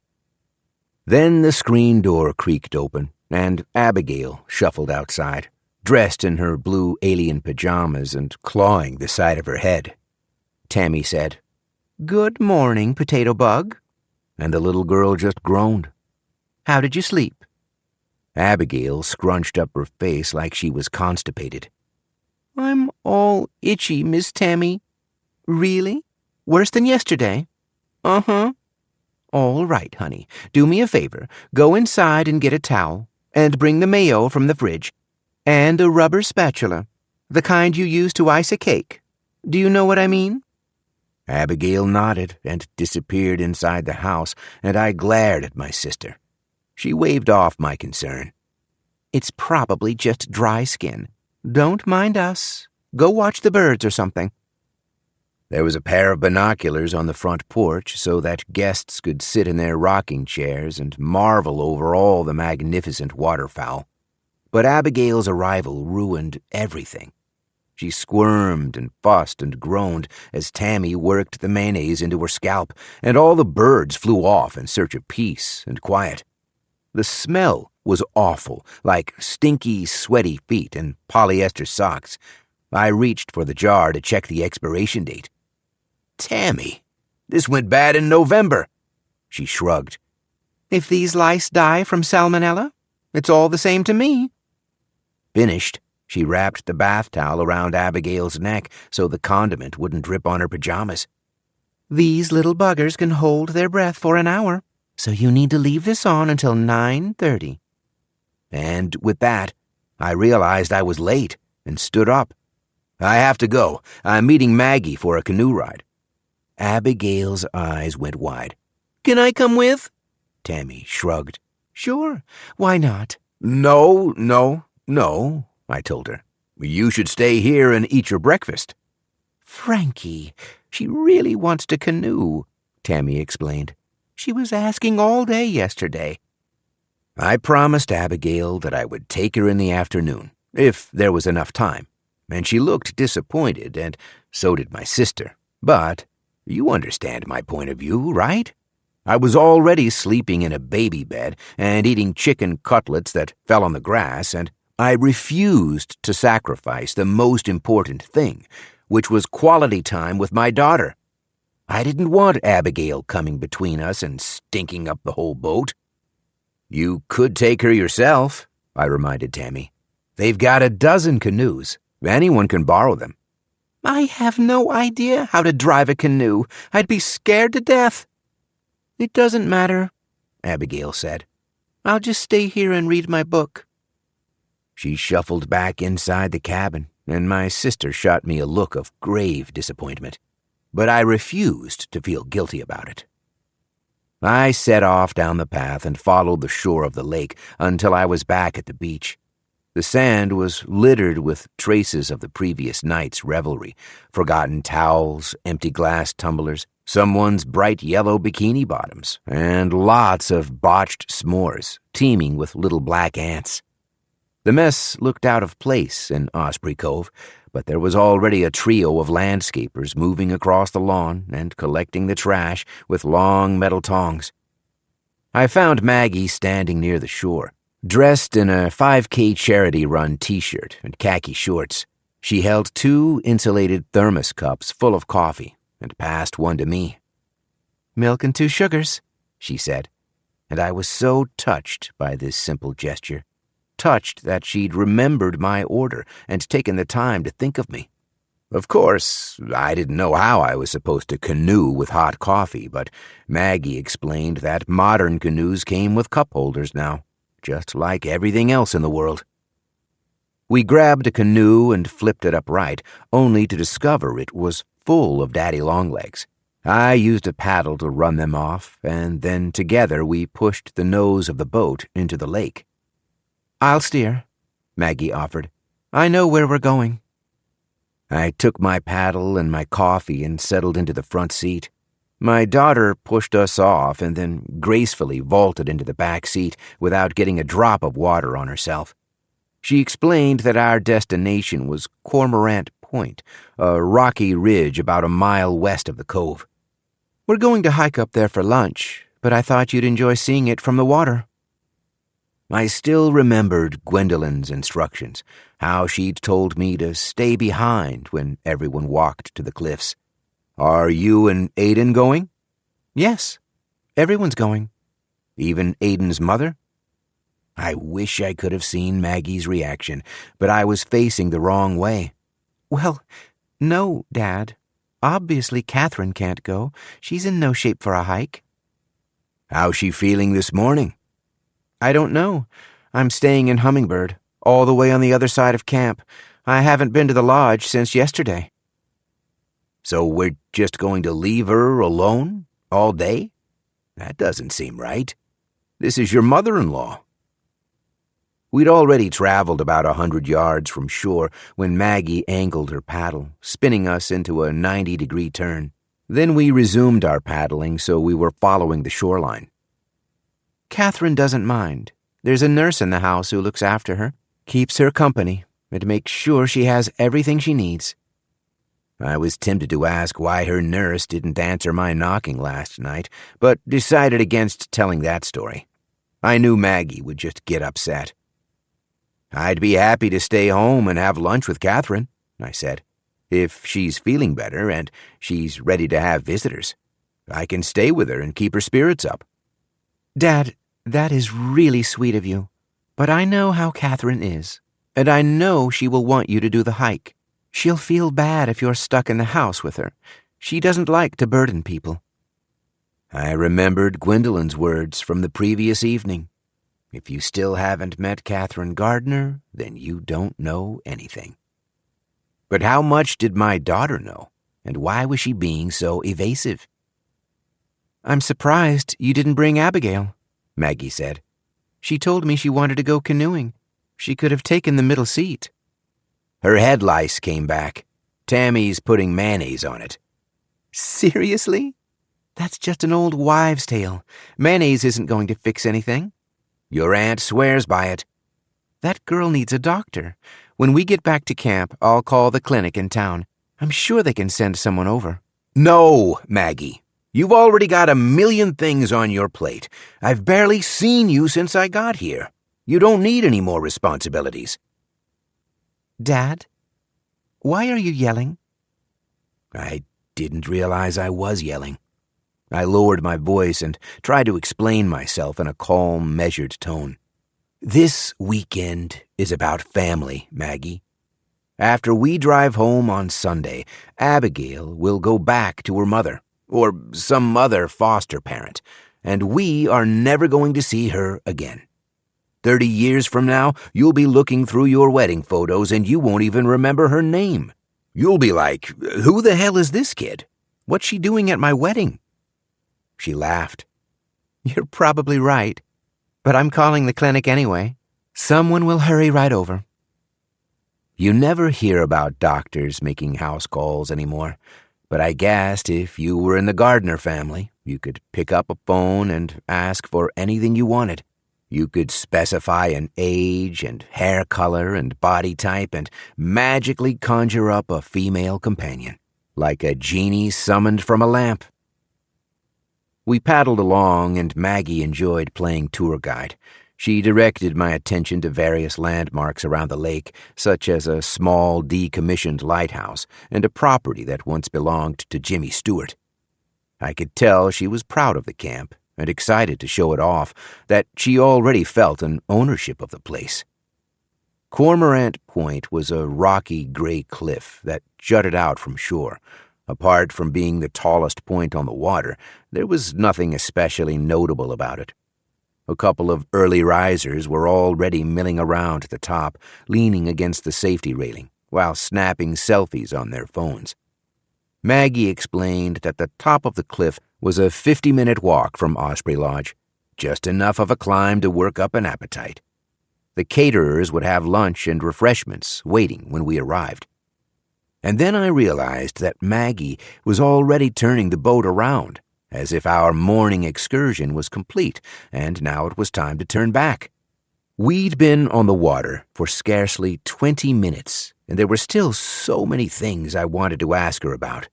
We'd wasted all our time talking about Abigail and Jimmy Stewart's relatives. Maggie, listen to me. How are you feeling? I feel great. I mean, about the wedding. I know what you meant. Are you nervous? Not at all. I'm excited. How about Aiden? Is he nervous? Aiden's fine. I didn't see him last night. Me neither. I thought she might elaborate on this point, but she just kept paddling. Jerry said he was upstairs with his mother. That sounds right. But you don't know? You haven't seen him? He's staying in the lodge. I haven't seen him since dinner. She said this all very matter-of-factly, but I couldn't wrap my head around it. So, you went skinny dipping with all your friends and never saw him last night? Not even to say goodnight to each other? She laughed. Dad, we're not like you and Mom. Aiden and I aren't joined at the hip. We're very independent people.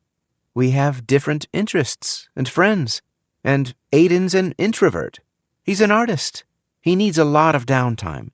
If you try to smother him, he'll resent you. I could feel her paddling faster, putting more muscle into each stroke, like she was suddenly racing to get us back to dry land. I'm not trying to smother him, Maggie. I'd just like to talk to the kid. Understand what makes him tick. You talked for an hour yesterday. Errol said you guys were all drinking bourbon together. Doesn't that count? We were with his father and the family attorney, because I brought the photograph of Aiden and Dawn Taggart. They said it was photoshopped. It must have been, she said. Aiden never brought her here. Once again, I wished I'd kept a copy. It looked pretty real to me. Which is the point, Maggie explained. It's supposed to look real, but these days you can't trust your own eyes anymore. In the distance, I could see the side of the gardener's boathouse slowly gliding into view. We were almost back at the camp, and I didn't want to end our outing on a sour note. We passed a few cottages on shore, and I recognized the front of Blackbird. Tammy waved to us from her rocking chair on the porch, and we both waved back. There was no sign of Abigail, though. After another minute or so, we found ourselves approaching the L-shaped dock. Osprey Lodge came into view, and the main lawn was full of people. It seemed like all the guests had come outside to welcome our return. Or maybe they'd been roused from sleep by a fire alarm. Many were still dressed in their pajamas and slippers and Osprey Cove bathrobes, like they'd hurried outside on short notice. I asked Maggie if there was some kind of group breakfast, and she said, No, this is weird. Something's not right. Errol Gardner and Jerry Levinson were on the beach, conferring with Huho. Two of the security guards were standing knee-deep in the lake and wading toward us. Huho spotted our canoe and then waved both arms toward the boathouse. "Stay out of the cove, please. Tie up on the dock."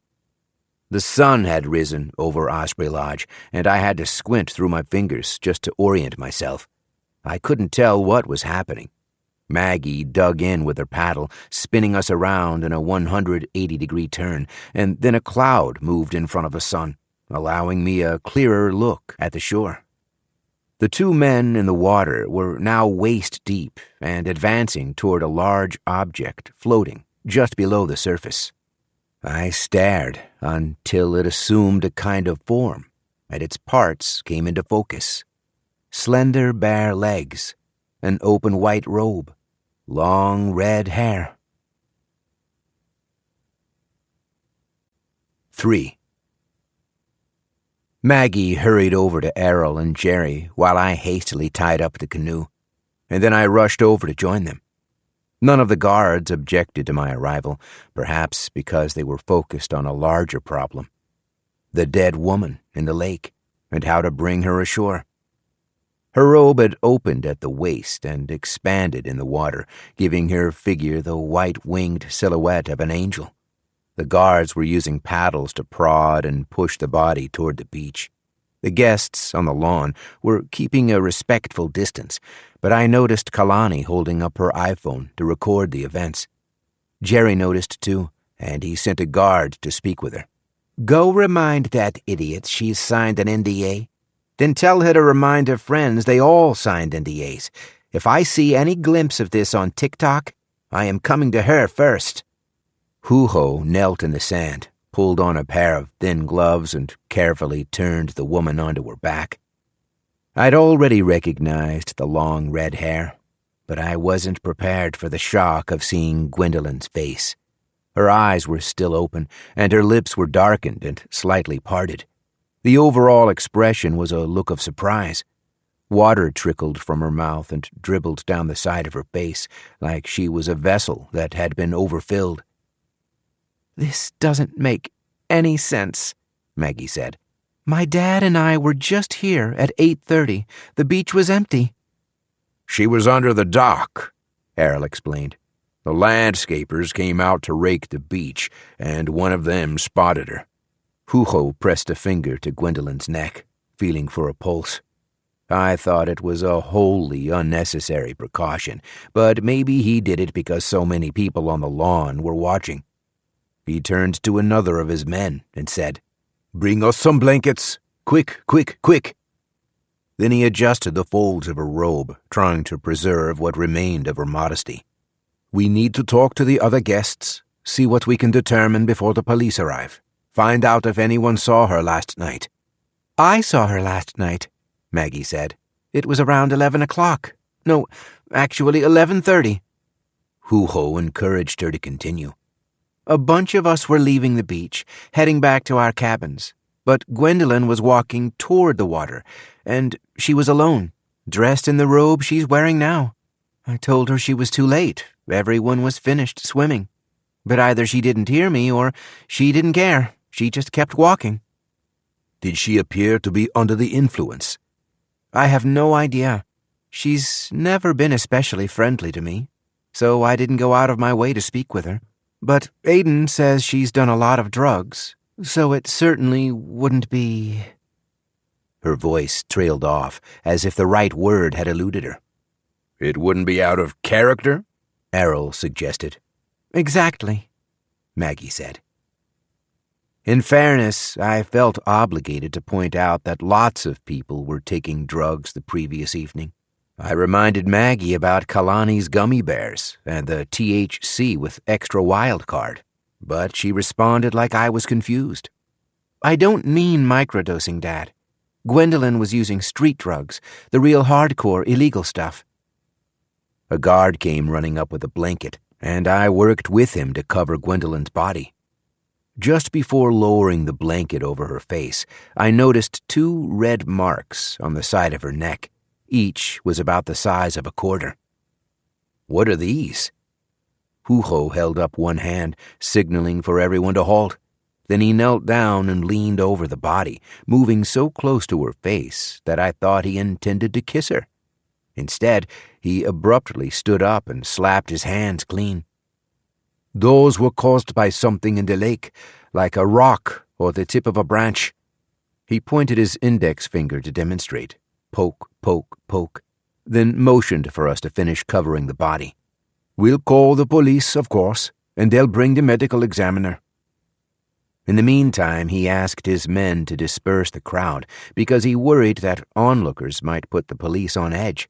"And, of course, someone should find Aiden and deliver the news." "Me," Maggie said. "I'll do it. He'll be upset, and I want to be there for him."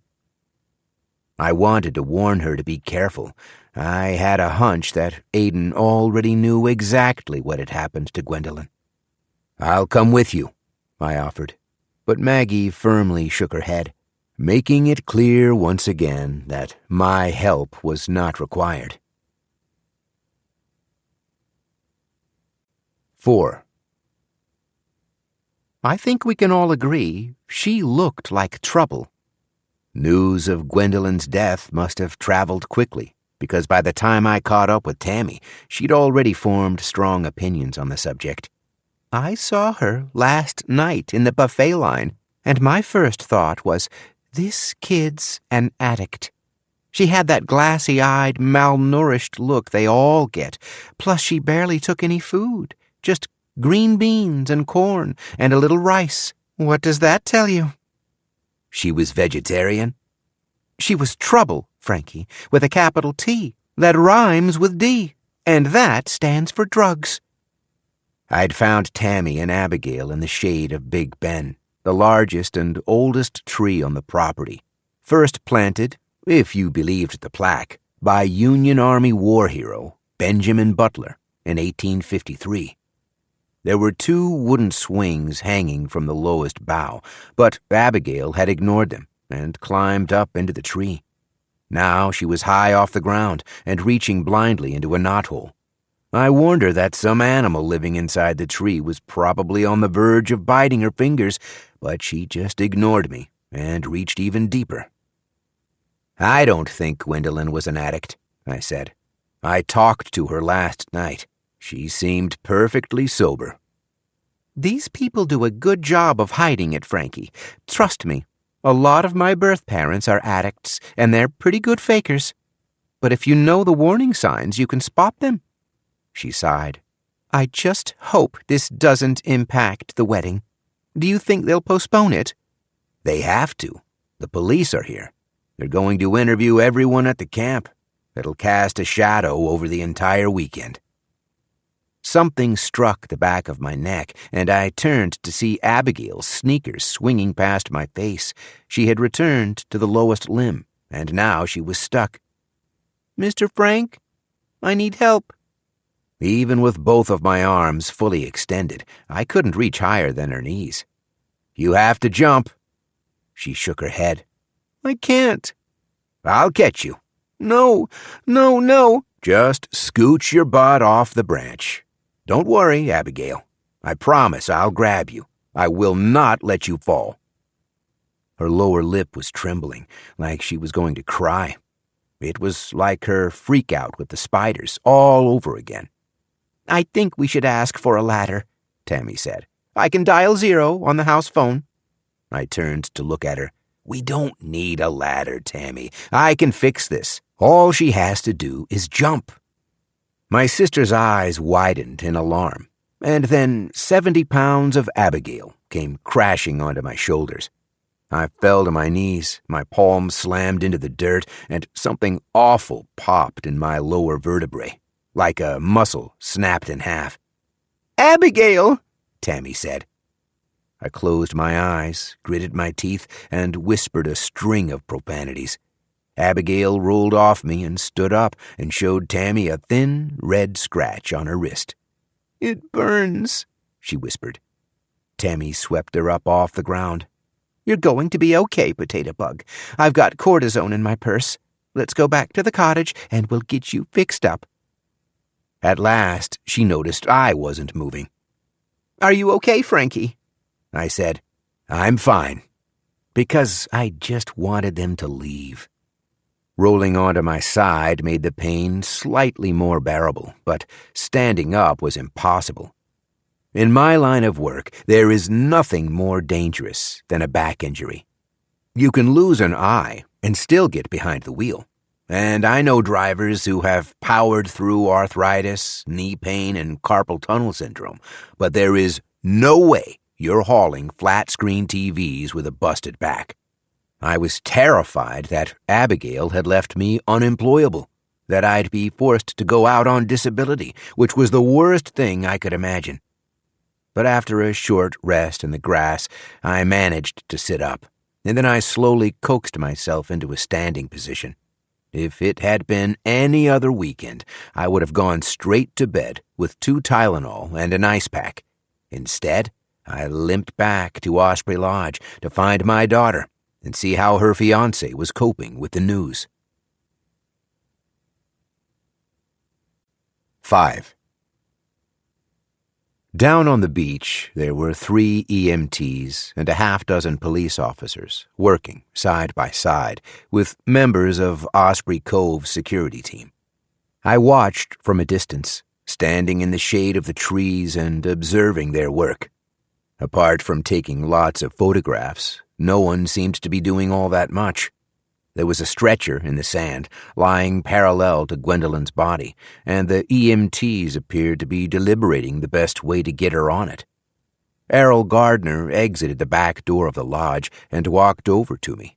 He was holding an insulated mug of coffee and offered to bring me some, but I declined. "How's Aiden?" I asked. "Oh, he's fine. He thinks this whole thing was basically inevitable. Said he always worried Gwendolyn was heading down this road." "I don't think she overdosed," I said. "I talked to her last night. She was completely sober." "I know, Frank. You mentioned that earlier. We'll just have to see what the medical examiner says. But it'll be well into next week before they issue a report." I spotted Jerry and Hugo standing among the medics and the police officers. They were all engaged in easy, relaxed conversation. They could have been discussing the Red Sox. "It's a shame about the wedding," I said. "Have you talked to the kids about rescheduling?" "No one's rescheduling anything. The kids want to move ahead, and so do I. And so should you. As soon as the medics clear out, we're going to proceed with the hike. Get everyone up to Cormorant Point." He seemed to register my tortured posture. "Though I'm not sure you're up for the walk, Frank. You look a little stiff." I told him how I'd hurt my back, and he winced in sympathy.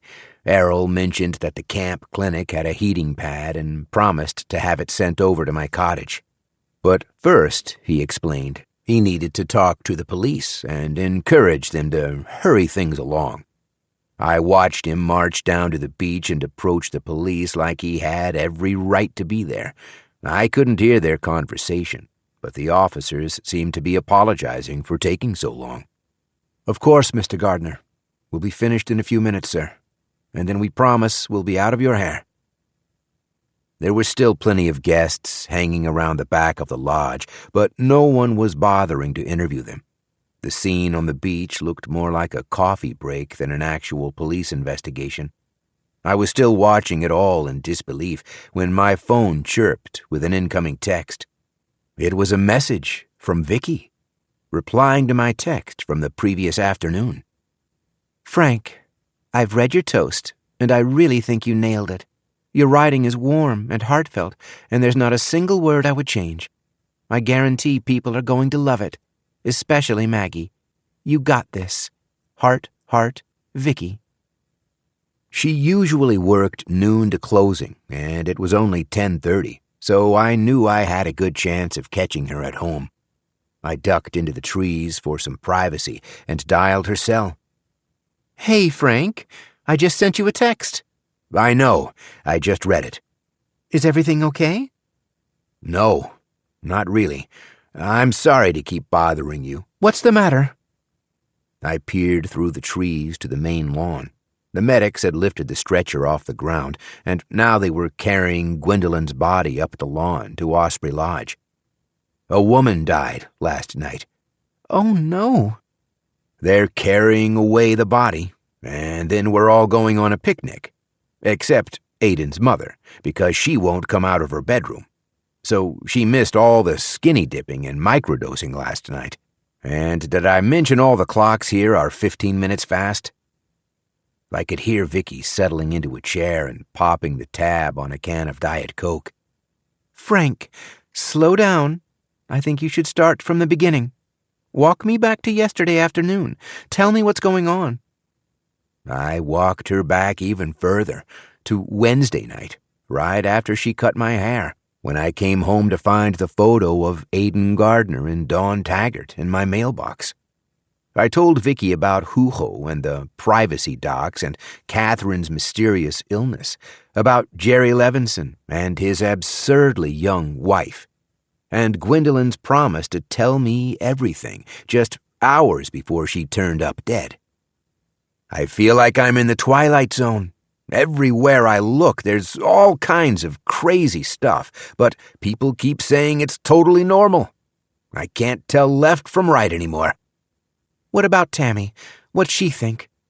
She's fallen down the rabbit hole. She's drank a whole big pitcher of crazy Kool-Aid, and I can't talk to her. Then you need to trust your instincts. What's your gut telling you? I felt awful giving voice to my suspicions, but the words rang true as soon as they left my mouth. I think Aiden did something to these girls, Dawn Taggart and Gwendolyn. I think my daughter is too lovesick to realize what's going on, and I think Errol Gardner is cleaning up his son's mess, because that's what rich parents do. Not just the rich ones, Vicky said. What's that mean? I'm speaking from experience, Frank.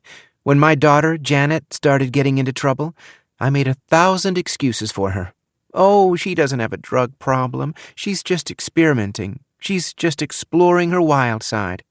I didn't want to see the truth, and by the time I admitted she had a problem, it was too late. I felt awful for making her dredge up all these terrible memories.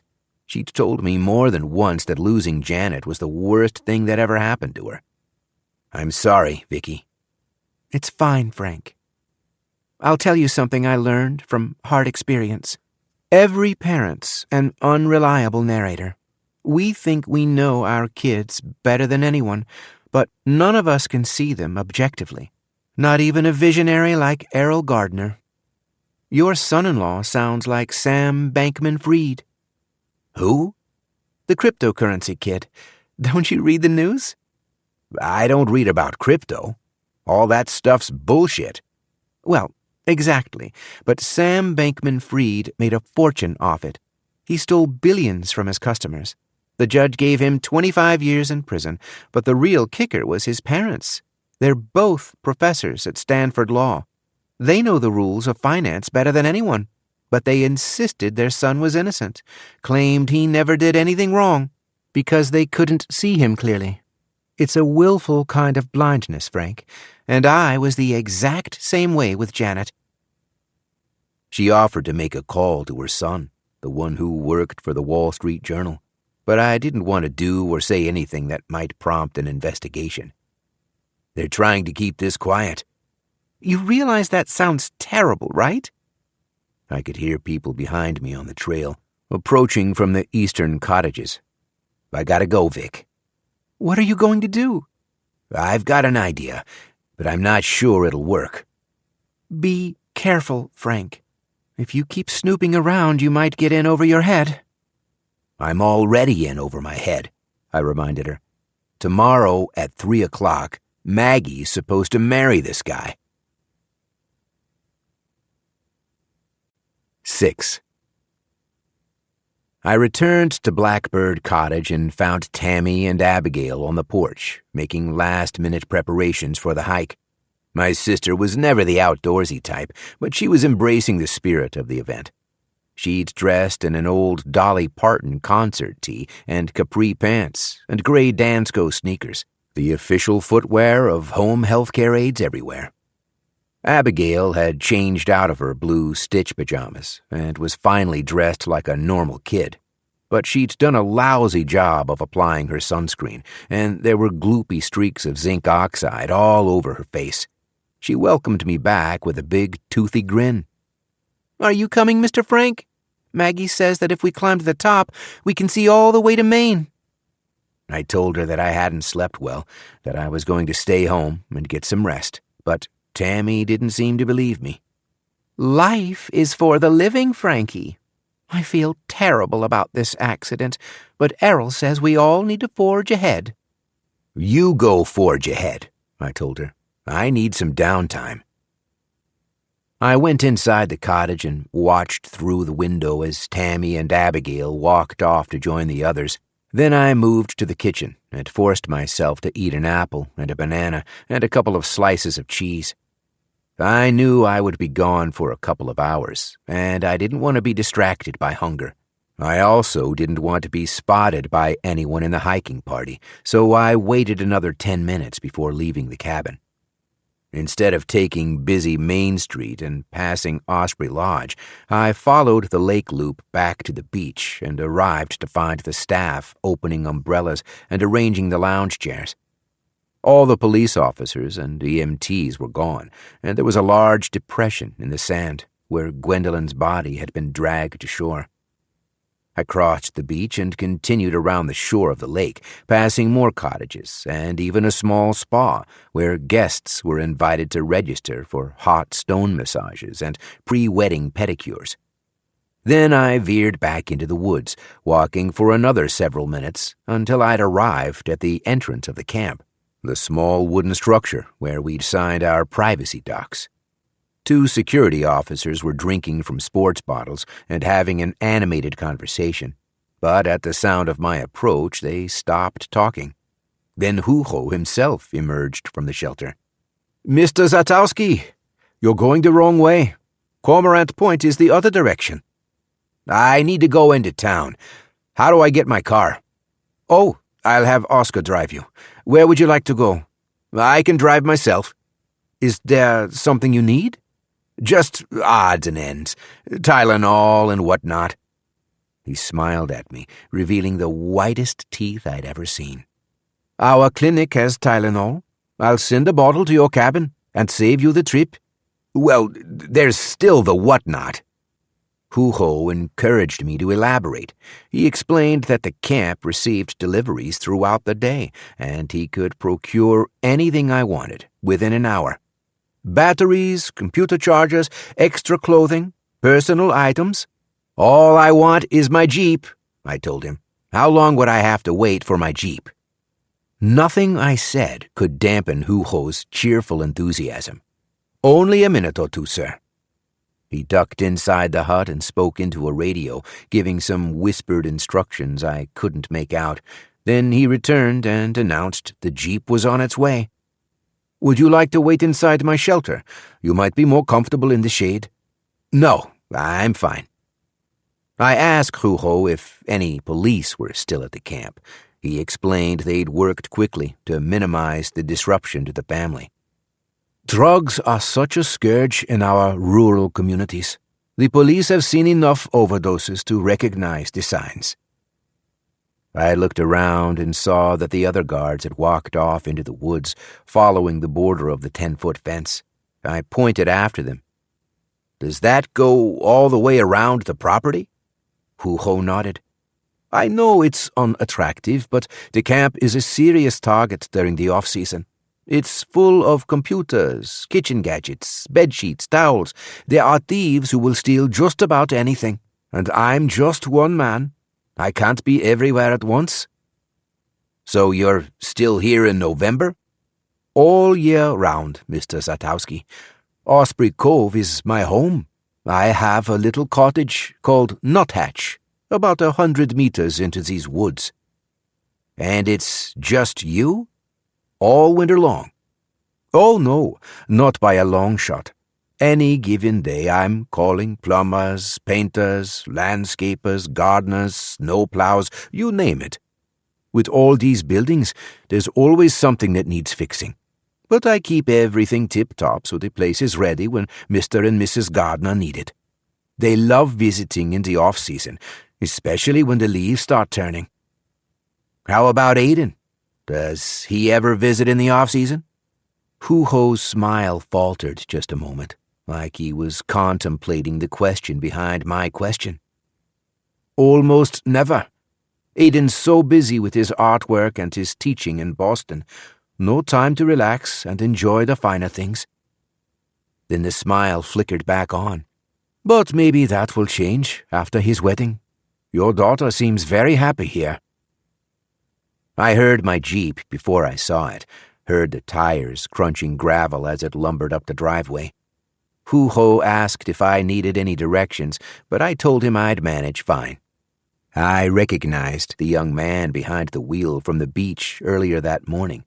He was the one who'd used the canoe paddle to poke and prod Gwendolyn's body back to shore. He shifted the transmission into park and left the vehicle running. Have a good trip, sir. As I pulled away from the entrance, I stole a glance at Hoo-Ho in my rearview mirror. He was reaching for his phone and pressing it to his ear. I followed the winding gravel driveway back to the long, potholed access road, then turned onto a highway that brought me back to town. Once again, the parking lot of Mom and Dad's restaurant was nearly full, a welcome sight, because I could leave my Jeep without drawing attention to myself. There was no trace of Brody Taggart or anyone else on the porch, but that was okay because I knew he lived nearby, in a trailer on the banks of Alpine Creek, or so I'd been told. I waited for a gap in the highway traffic and then hurried across the road and walked into the woods.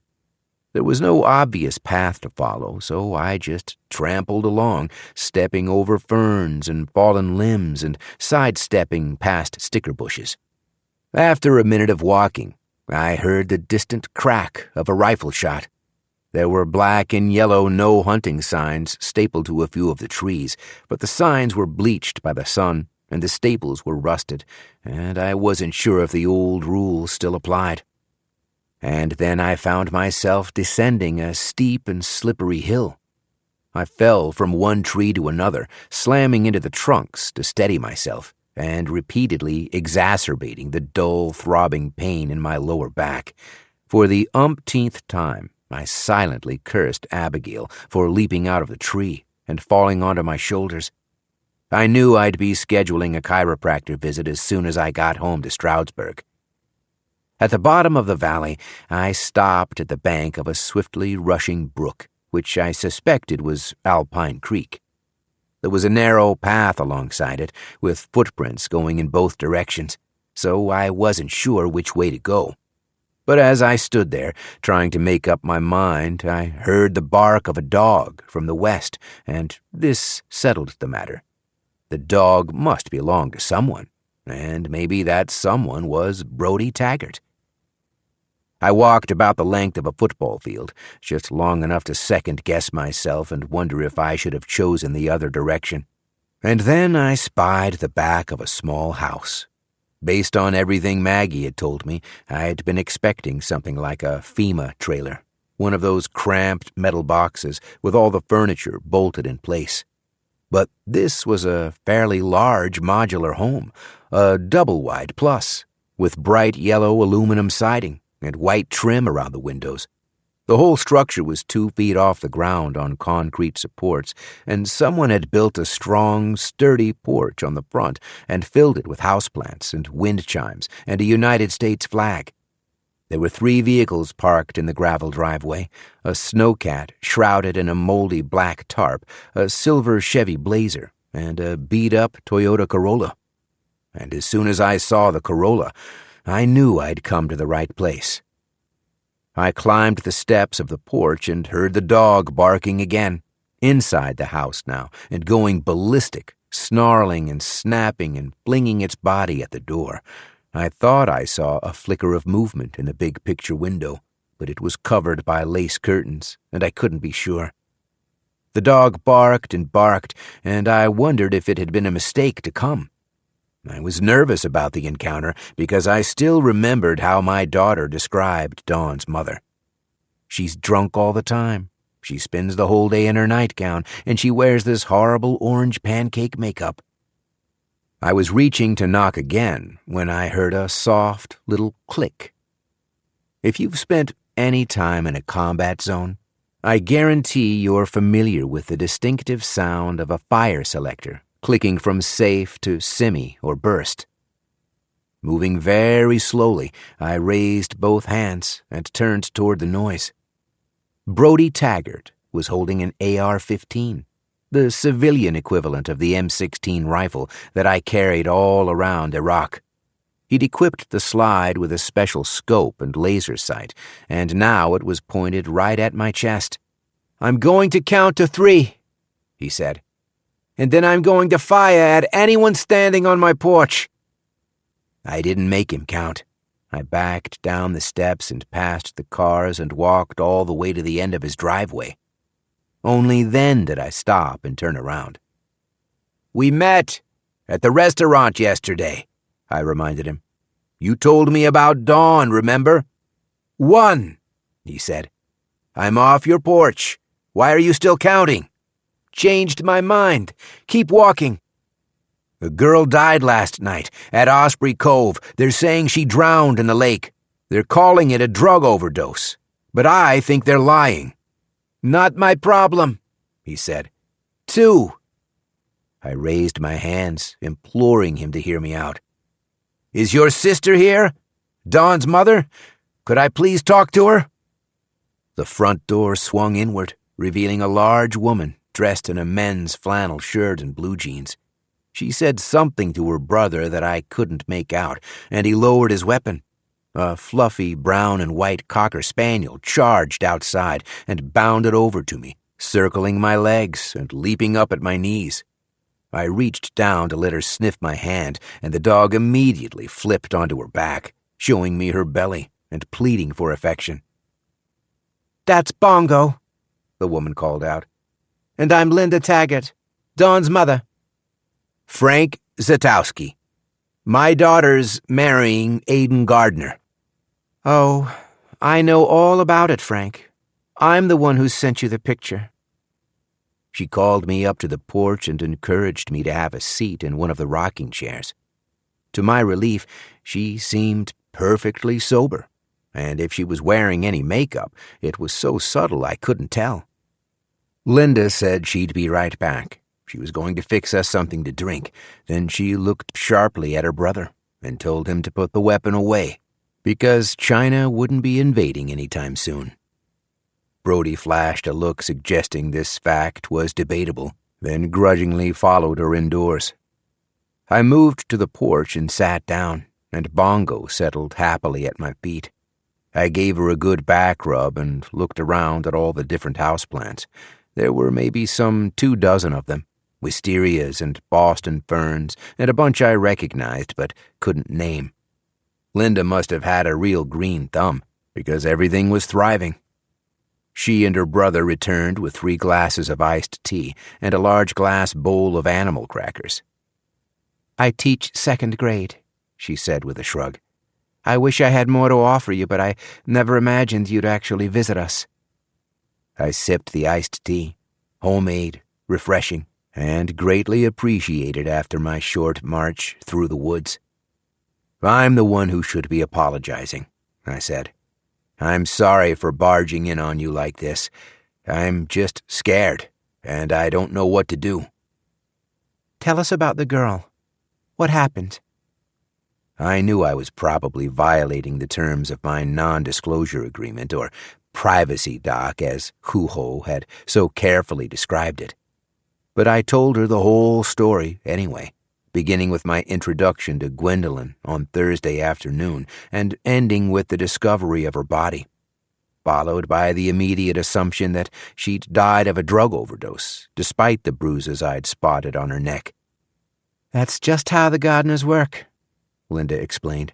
"They think they can will any statement into fact, just by saying it out loud. Reality is whatever they say it is. If they want the time to be 8 o'clock, they call it 8 o'clock, and expect you to adjust your watch. And the crazy thing is, people are happy to do it. Gardner's Standard Time, I said. Exactly.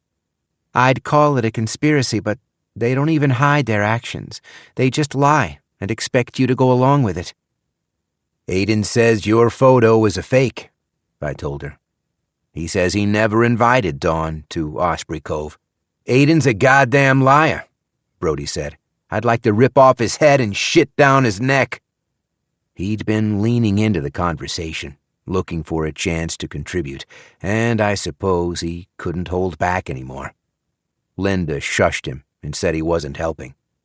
It helps me, trying to imagine it, Brody explained. I got a bunch of different visualizations, like, say I shoot off his gonads and feed them to Bongo here. At the mention of her name, the dog perked up, but Brody shook his head and urged her to be patient, saying that she'd need to wait a little longer. Tell me about Dawn, I said. How did she meet Aiden in the first place? The first thing Linda Taggart explained to me was that every young woman in Hops Ferry knew about Aiden Gardner. She said he was the closest thing the town had to a royal prince, young, educated, handsome, and wealthy beyond estimation. We used to watch The Bachelor on Monday nights, and Dawn used to joke that none of these TV bachelors held a candle to Aiden Gardner, and she'd never even met him. But if you grew up here, he was a kind of living legend. Their chance encounter came in July of the previous year, Linda explained. Dawn was juggling 2 different part-time jobs, cleaning rooms at a Hampton Inn and stocking shelves at the Dollar General, both 30 minutes away toward Lake Winnipesaukee. One afternoon she was driving home from work when she found Aiden and his car on the side of the road with a flat. He didn't have a spare, so Dawn offered to loan him the one in her trunk. And when it became clear that Aiden didn't know how to operate the jack, Dawn knelt down in the road and quickly changed the tire herself. And when she was finished, Aiden held out some money, like a gratuity. But my daughter waved it off, said he should buy her a glass of wine instead, a nice dry Pinot Grigio. Linda laughed at the recollection. And I swear to you, up until that moment, my daughter never drank Pinot Grigio in her life. It was just something she heard about on TikTok. Dawn came home feeling elated about the encounter, and soon she was seeing Aiden on a regular basis. He was a generous boyfriend, and he showered Dawn with expensive gifts. A laptop computer and scanner, a Patagonia jacket, a Tiffany bracelet, luxury items, and appliances that a motel housekeeper could never afford.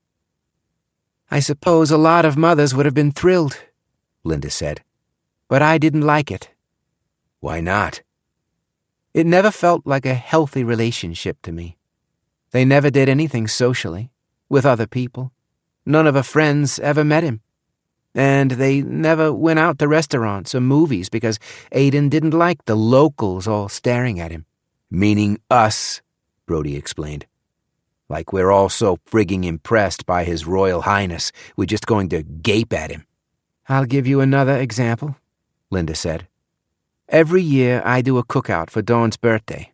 Nothing fancy, just a small get-together in the yard. But Dawn wouldn't invite Aiden over. Said she was too embarrassed to show him our house. And I said to her, honey, if this man loves you, he'll love where you're from, because your home is always part of you. But then I came to realize the truth, she said. And here her voice broke a little bit. And the truth is, I think she was just ashamed of me. I knew a little about this feeling myself. Even before Maggie left home for college, I could feel her pulling away, distancing herself from our family norms. She'd started criticizing the way I'd pronounced certain words like tortilla and supposedly. And she poked fun at my Timex wristwatch and Kirkland blue jeans, both purchased at discounts in the aisles of a warehouse store. I told myself it was healthy teenage behavior, that every generation needed something new to strive for, but her comment still stung. Aiden says there was just one date, I told her. He swears they went out to dinner, and that was the end of it. Linda shook her head. Then how does he explain the photo? I told my daughter, if you won't bring this young man to meet me, you can at least show me a picture. So she went to her computer and looked through her albums, and she printed out the one I sent you. It's plain as day they're on Lake Wyndham, right on the Gardener's Beach. Aiden says you photoshopped it. Brody laughed. There they go, bending reality again. Look where you're sitting, Frank. Do you think we know how to use a Photoshop? Dawn was seeing Aiden all summer, Linda insisted. Then around mid-September, it started to fizzle out. She said Aiden got too busy with his teaching. It was harder for him to get out to Osprey Cove. And I was like, good riddance. I thought she was done with him. But she saw him one last time on November 3rd. And that's the day she disappeared. It was a Saturday morning, Linda continued, and Dawn was up early. She'd run out to the store because she claimed she needed shampoo. She was back within the hour but never took a shower, and Linda could hear her crying in her bedroom. She tried tapping on the door, asking Dawn to open up and talk, but Dawn was on the phone. Linda could only hear one side of the conversation. Aiden, I need to see you, Dawn said. No, not next week, and not tomorrow. Get up here and talk to me right now. This is an emergency. It was another 2 hours before Dawn finally left her bedroom. Linda tried to coax the truth out of her, but she wasn't interested in talking. She said she was going shopping for new winter boots. And I knew my daughter, Frank.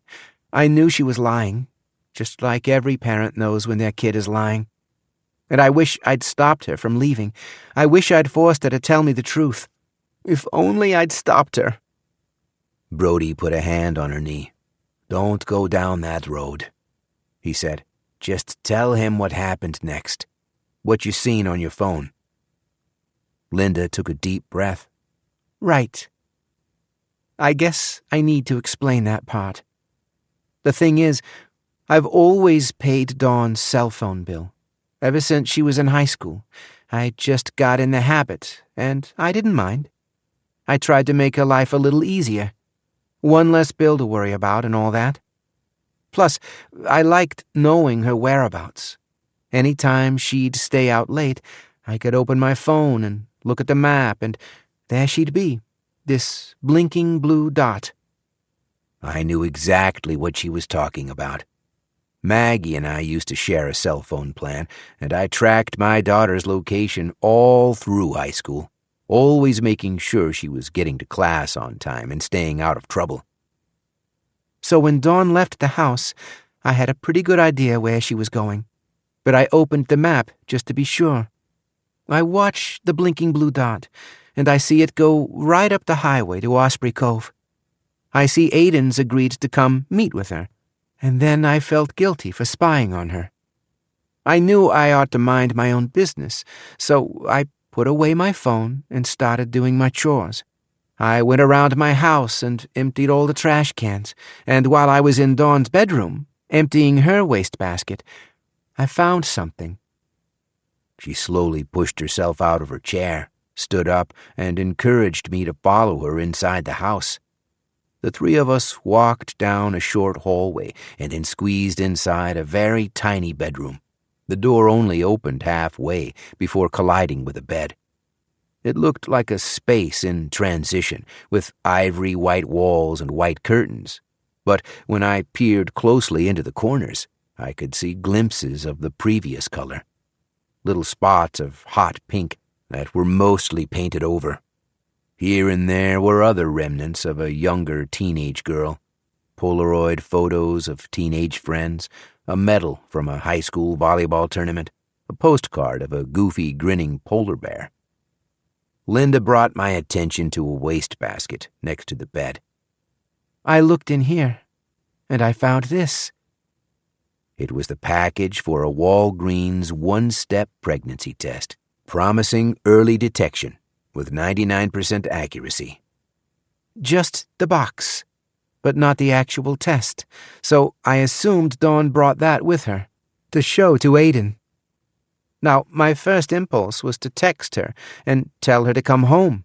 I wanted her to know that she didn't have to beg Aiden for help. We could give her all the support she needed, but the blue dot said she was already in Osprey Cove, so I figured it was too late. I'd just have to wait and see what happened. Simply being in her daughter's old bedroom seemed to overwhelm her, and I suppose I could relate to those feelings a little bit. She sat at the edge of Dawn's bed and gestured for me to sit beside her. Brody remained standing in the doorway like a sentry, and Bongo turned around in a circle before settling onto the rug. Linda quickly summarized the next part of the story. Dawn never came home on Saturday night, and when Linda checked the map to determine her daughter's whereabouts, the blue dot had disappeared. Location unknown. Linda didn't panic right away. She said it wasn't the first time Dawn had stayed out all night, and it wasn't the first time her phone ran out of battery. She imagined there might even be good news. Maybe the kids were talking to each other and possibly working things out. Linda went to sleep, hoping for the best, and then woke the next morning to an irritable phone call from the manager of the Hampton Inn, complaining that Dawn was late for work, and did anybody know where she might be. Linda called all Dawn's friends, but none of them had seen her all weekend, and no one had Aiden's phone number. But one of them knew Osprey Cove had a landline, a general number for deliveries and such. Linda tried calling, and a man with a Dutch accent answered the phone. He said he'd been working the entire weekend and the camp was empty. He said the gardeners were all in Boston and there hadn't been any visitors. Instead of expressing sympathy or concern, he simply advised Linda to dial 911. The police found Dawn's Toyota Corolla in a state forest 20 miles south of Osprey Cove in a parking lot with a popular trailhead. They took a pair of dogs up and down the mountain. They never found Dawn, but they did find her sweatshirt, a little gray hoodie. She'd been wearing it when she left the house. So when Linda insisted that her daughter vanished at Osprey Cove, no one took her seriously. The chief of police came here to talk with me, and I told him everything I just told you. I showed him the pregnancy test box, and I told him about the little blue dot, and then I did the dumbest thing I could have done. "What's that?" I asked. I gave him my phone, for evidence. He said maybe my phone could prove that Dawn had visited Osprey Cove. He said maybe her trail was still in the memory chips and they could fish it out. And I desperately wanted to believe him, so I turned it over. Linda shook her head. A week later, he brought it back, said no one could find anything. But I think they did find something, and they erased it. "You have to remember," Brody said. "A lot of these cops work part-time for the gardeners. Off-duty, they're private security guards. $60 an hour. That's a lot of reasons to look the other way." "But they must have talked to Aiden," I said. "Didn't the police interview him?" Sure, they interviewed him. He claimed he hadn't seen Dawn all summer, and no one could prove otherwise. The day she disappeared, he says he was in Boston with your daughter, and now 9 months later they're getting married. Doesn't that timing seem unusual? I agreed it was a little disconcerting, and Linda warned me that Maggie was in real danger. If anything happens to her, no one in this town is going to help you. What about the security cameras? I've seen them all over the camp. Did the police ask to see the footage? Oh, sure. The gardeners were very cooperative. They turned over a whole weekend of video, all time-stamped and dated. But I think anyone who invented a miracle battery could probably forge a timestamp. Don't you? I agreed that these days it seemed possible to fake just about anything. I've seen a video going around YouTube where Joe Biden's talking and Donald Trump's voice is coming out of his mouth. You used to be able to trust your own eyes and ears, but these days it's getting harder and harder to believe in anything. Linda must have seen the uncertainty in my eyes because she doubled down on her statements. I know my daughter went to that camp. They moved her car, and they moved her sweatshirt, but I'm convinced she's still there. 7. When I left the trailer, Brody noticed I was limping.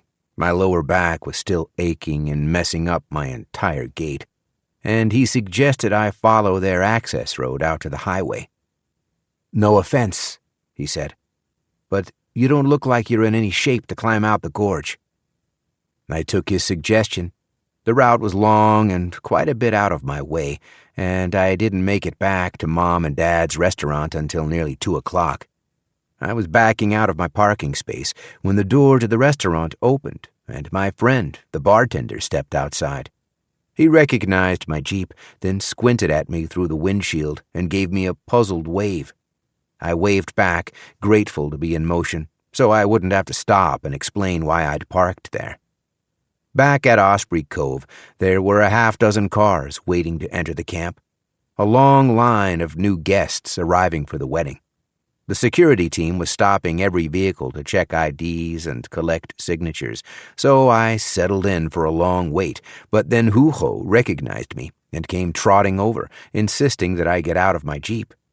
"Margaret's been asking for you. It's her big weekend, and you should be with your daughter, not waiting for my team to do their job."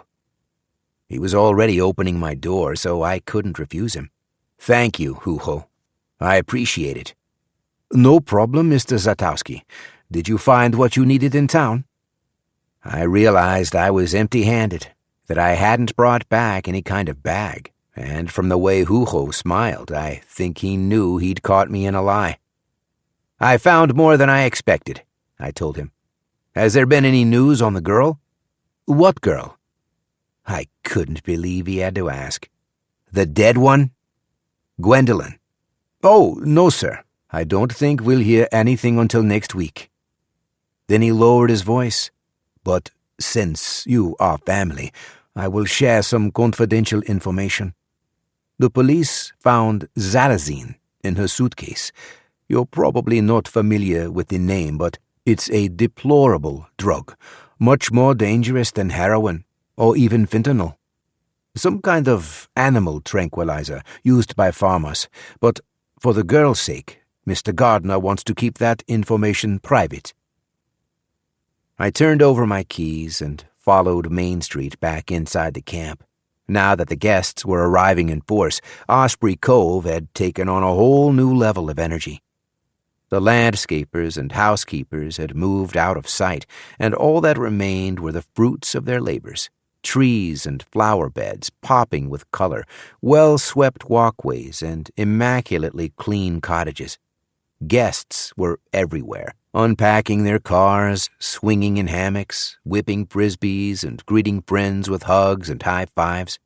It seemed like cocktail hour was already underway because everyone was holding a wine glass or plastic cup. No one seemed to be acknowledging that a woman had died here, that a body was found with 2 curious bruises, and an investigation was still pending.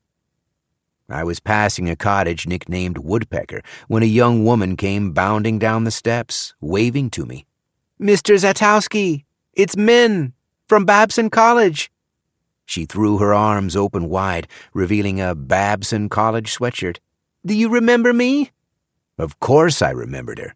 Min and Maggie were roommates all 4 years of college. They'd been randomly matched by a computer, but grew into close friends and joined the same sorority. She'd always struck me as a sweet girl and a loyal friend, and I was thrilled to finally reconnect with a person from Maggie's past. She greeted me with a hug, and I thanked her for coming.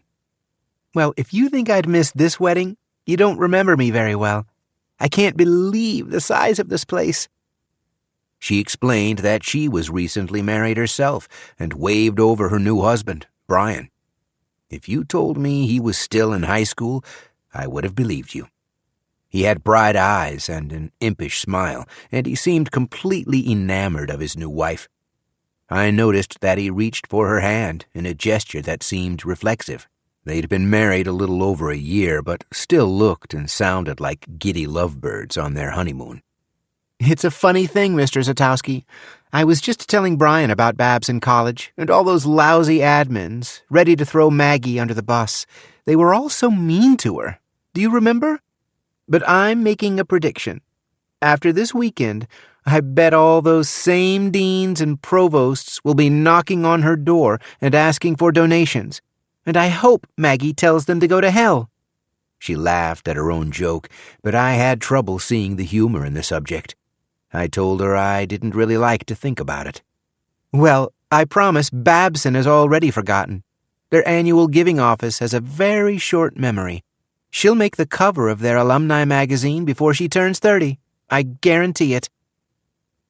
One of the biggest regrets of my life was sending Maggie out of state for college.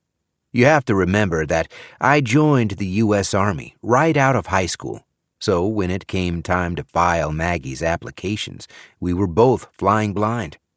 I wanted my daughter to go to Penn State, so she'd be close by in the event of an emergency. But Maggie argued that Nittany Lions were a dime a dozen.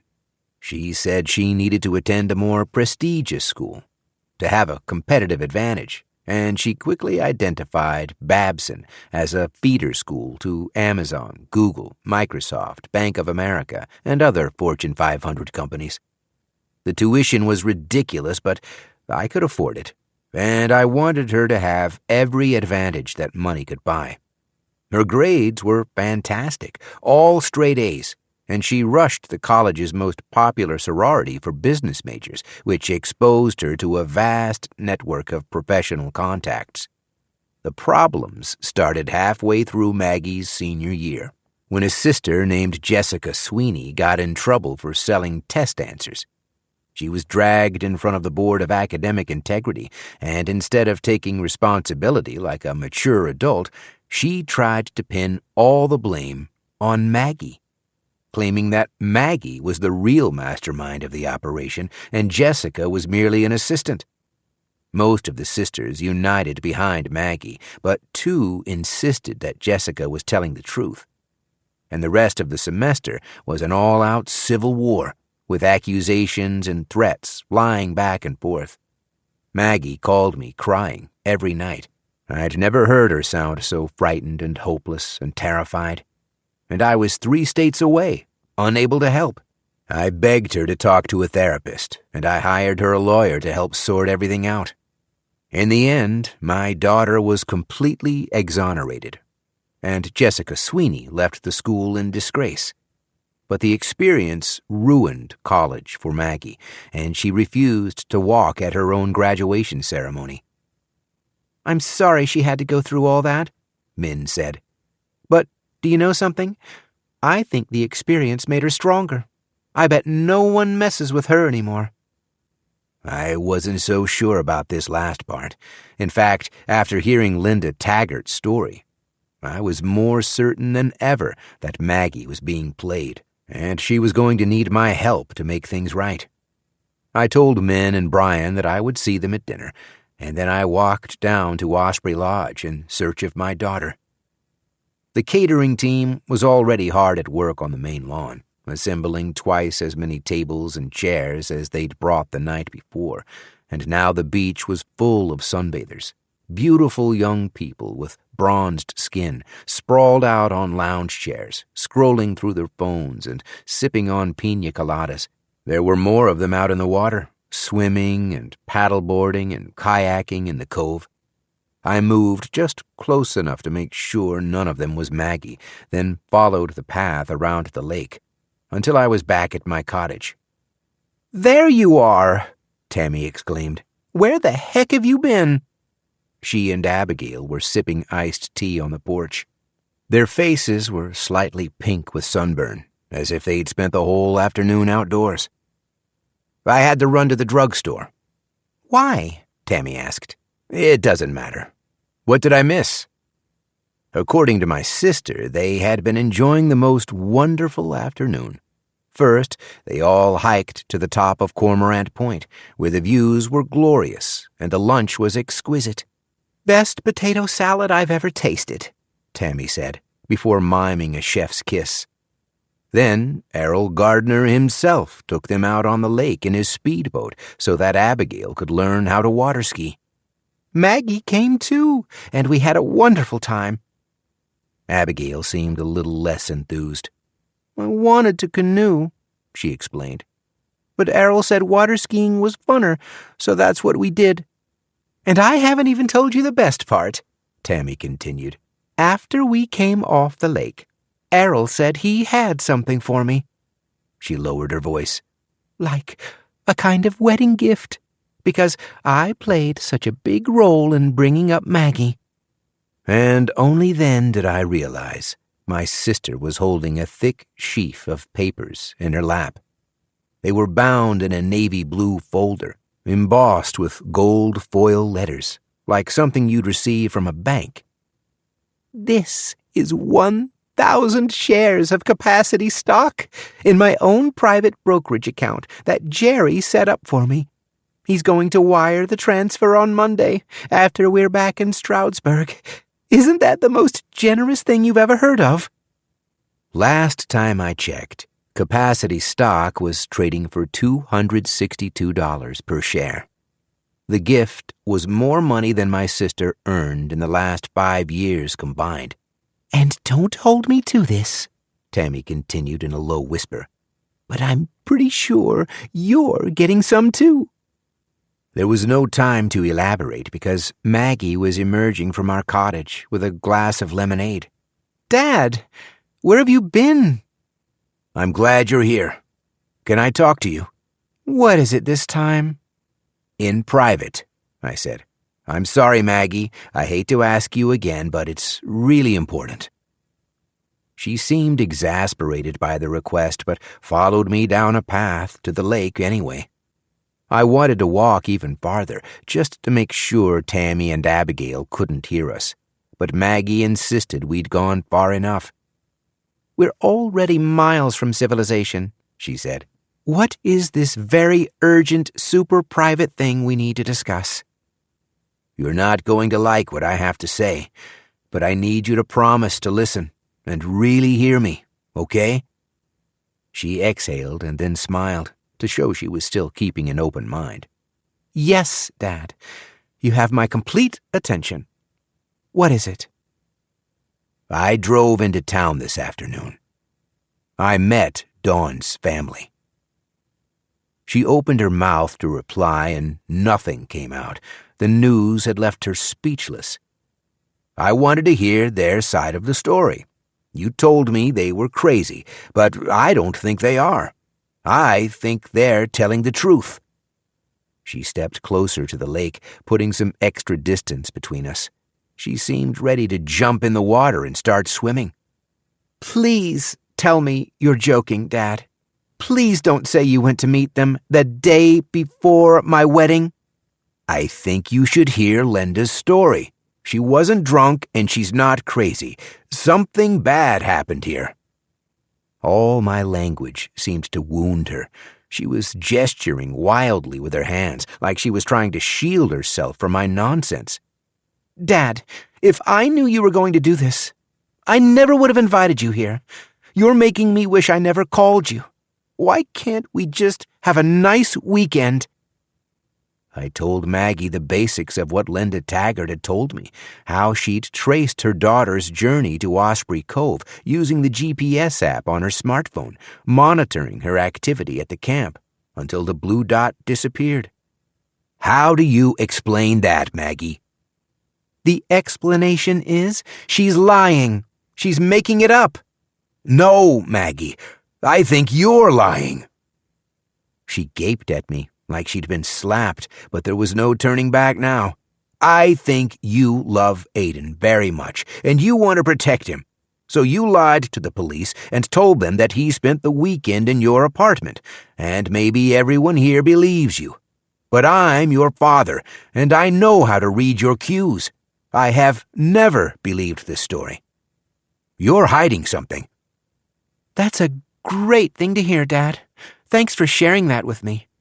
But now, let me ask you, what secret do you think I'm hiding? Is Aiden a serial killer? Is he murdering women at Osprey Cove? Oh my God, did he murder Gwendolyn too? Is that what you think? Have I fallen in love with Jeffrey Dahmer? I don't know, Maggie. I don't know what to believe. She screamed at me. That was sarcasm. He's not Jeffrey Dahmer. What the hell is wrong with you? I struggled to keep my voice from rising because I didn't want to match her volume. I didn't want to yell. Maggie, you have to agree there is something very weird about this place. Just last night, a woman died, and now your co-workers are building sandcastles where her body washed up. The police found drugs in her suitcase, something called xylazine. Yes, I heard that, but tell me something else. Have you seen Catherine Gardner yet? Has she come out of her locked room? She's sick. How many times do I have to say it? And what about Aiden? Where is he? I haven't seen him in 24 hours. Here we go again. I think you should take a pause, Maggie. Make sure you want to be on this train. There are 200 people at the camp right now, and another 100 coming tomorrow. The train's already left the station. No, it hasn't. The train doesn't leave until tomorrow. You still have time. Just look at all the question marks. Gwendolyn, his mother, the photo of Dawn Taggart. And then, all of a sudden, Maggie seemed to remember something, and all the tension drained from her body. She relaxed and started to laugh, and I was foolish enough to believe that maybe I had finally reached her. What's so funny? I just realized something, Maggie said. You were gone all afternoon, so you don't know about the photo. The one you received in the mail. I wish I had it with me. As it turns out, I had a copy in my pocket. I'd asked Linda Taggart to print it before I left her house, and she'd run it off using the equipment in Dawn's bedroom. I removed the sheet of paper from my back pocket and unfolded it. Jerry sent a scan to his office so his interns could analyze it. They have special software they can use to calculate the shadow length and whatnot. But turns out they didn't need it. One of the interns spotted the flub right away. Maggie pointed to the photo of Aiden, looking 15 pounds heavier, and smiling with a lightness of spirit I'd never seen in person. I didn't understand what I was supposed to be noticing. His hands, Maggie said. Look at his hands. His left arm seemed fine. It hung at his side, and his left hand looked normal. His right arm was wrapped around Dawn's waist, and he was resting his right hand on her hip. And I still didn't see the problem, so Maggie had to point me to it. Look at his thumb, she said. Don't you see it? And at last, I realized what she meant. His right thumb was on the wrong side. In the photograph that Linda Taggart shared with me, Aiden Gardner was a man with 2 left hands. 8. We rehearsed the ceremony in the Globe, an old outdoor theater constructed by the original summer camp. It was deep in the woods and hidden by tall trees, a deep crater ringed by wooden benches with a stage in the center. It had the feeling of a sacred space, a kind of secret sanctuary deep in the forest, and it might have been quiet and peaceful if there weren't so many people hanging around. I'd assumed the rehearsal would be a private affair for the bride and groom and family, but several dozen guests had come to watch, many with glasses of wine or small plates of food. Like this was just the next stage of the weekend entertainment. I was disappointed that no one chased them off. At the base of the stage were 4 women in black dresses with violins and violas. They were tuning their instruments and arranging their sheet music with quiet, well-practiced efficiency. I was watching them set up when a young man with wild curly hair approached and pulled me into a hug. "Hey, Dad. It's great to meet you. Are you ready for this? I'm RJ, and I'll be hosting the ceremony." He was dressed in chinos and sneakers and a yellow t-shirt advertising Kodak film. "You're hosting? Are you a pastor?" "Sometimes it feels that way, but no. I work in human resources with Errol and Margaret." He explained that he also dabbled in stand-up comedy and taught improv on Saturday afternoons, so he was accustomed to working a room. He'd paid a $65 fee to a website to become an ordained minister, strictly for the purposes of officiating Margaret and Aiden's ceremony. "Now, do me a favor," he said. "Can you point me to the groom? Because I want to say hello before we start." Aiden was sitting on a bench with 3 other young men, his groomsmen, I would later learn, all colleagues from Mass Art, and he looked a little sickly, almost feverish. His face was pale and clammy, and some kind of rash had broken out on his forehead, a sprinkling of little red dots. RJ greeted him with a double fist bump. "My man!" he exclaimed. "How are you, my brother?" Errol Gardner arrived with Jerry and Sierra and copious apologies for his wife's absence. He told everyone that Catherine was still feeling poorly, but expressed confidence she would be ready to rock for the big ceremony Saturday afternoon. Meanwhile, Tammy showed up with Abigail to practice her flower girl duties. But instead of sitting with us and waiting patiently for the rehearsal to start, Abigail was following Maggie all around the globe, like her little shadow, and introducing herself as the cousin of the bride. "That's not even true," I told Tammy. "I wish she would stop saying that." "It's adorable, Frankie. People love her. She's bouncing around like a pinball. How much iced tea did you let her drink?" Tammy frowned at me. "You need to understand something about Abigail. She is the product of a broken home. Everyone she knows is from a broken home. Outside Disney cartoons, I don't think she's ever seen a good marriage. But this weekend, she's finally meeting 2 people who really love each other. She's going to watch them make the ultimate commitment, the biggest promise you can make to another person. To have and to hold till death do us part. You're so old and jaded and cynical, you've lost sight of what those words actually mean. But Abigail's seeing everything for the first time, so of course she's excited. And if you took your head out of your ass for 1 minute and looked around this beautiful space, you'd be excited too." I waited for her to finish her little rant, and then I said, "Well, I don't think Aiden looks too excited. I think he looks like his friend just died, and everyone's pretending nothing bad happened." "It's just nerves. I still remember your rehearsal dinner, and you were a pretty anxious groom yourself." And then she turned and introduced herself to the woman on her other side, because once again she was sick of talking to me. I told myself to calm down and chill out. The fake photo proved that Linda Taggart's story was bullshit. Dawn had never been to Osprey Cove, and maybe Gwendolyn really did overdose. There were certainly plenty of drugs going around the party. Maybe Aiden was genuinely grieving the unexpected death of his friend, but loved my daughter too much to postpone the wedding. All these ideas seemed entirely rational and plausible, so I made a conscious decision to stop worrying and start having a good time. At 4:15, the rehearsal got underway. RJ stood center stage, holding a large hardcover book that appeared to be a Bible, and he coached us through the procession.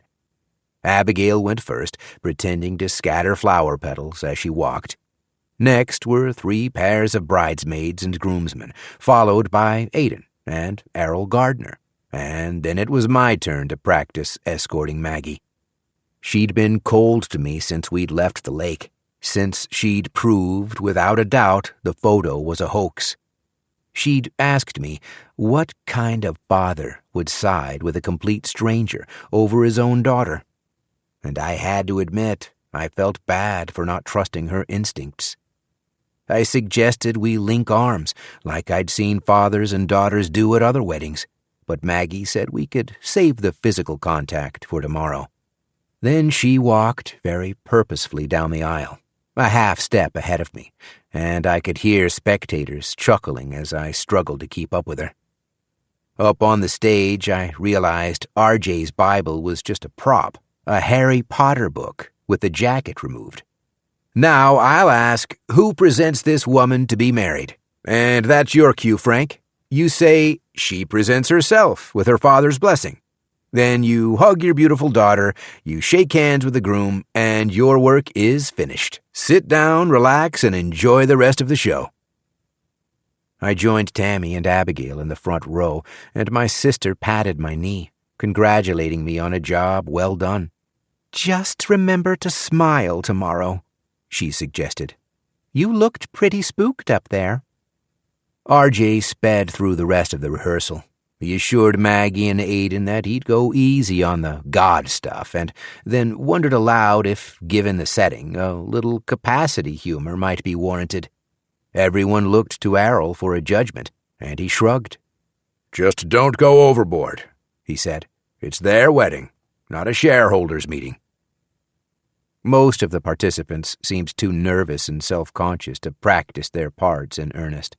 The sole exception was my sister, who'd been tasked with a short Bible reading. She asked for permission to rehearse it on stage to make sure she was loud enough. "Of course," RJ said, inviting her forward with a dramatic sweep of his arm. "The stage is yours, madame." Tammy had printed her lines on paper in a giant font so she could see them without her glasses. "This reading is from Paul's first letter to the Corinthians," she said. "Can everyone hear me okay? Am I being loud enough?" I gave her a thumbs up, and she proceeded to recite the passage in its entirety. "Love is patient. Love is kind. It does not envy.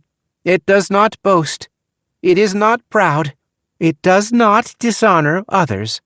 It is not self-seeking. It is not easily angered. It keeps no record of wrongs. Love does not delight in evil, but rejoices with the truth. Love always protects, always trusts, always hopes, always perseveres. Love never fails."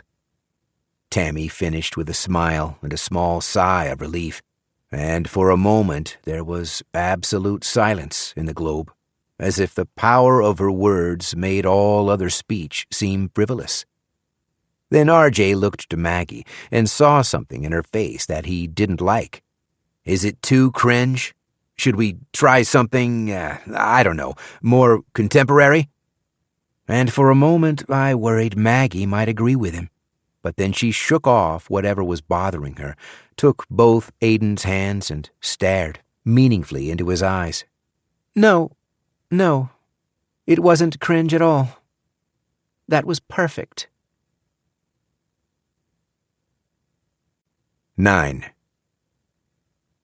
The theme of the rehearsal dinner was lobster night, and each place setting included hand wipes, a checkered red and white napkin, a souvenir lobster cracker, and a custom-printed dinner bib, Margaret and Aiden's wedding, a clause for celebration.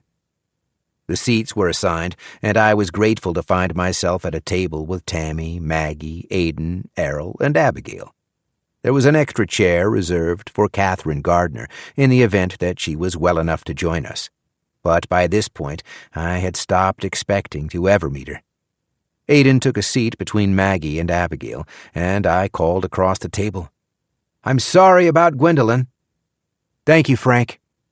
Has anyone spoken to her family?" "Jerry's office is doing some research. Gwen was raised by a grandmother, who's not with us anymore, so they're not sure who to call." Maggie leaned forward in her chair. "Dad, it's the rehearsal dinner, remember?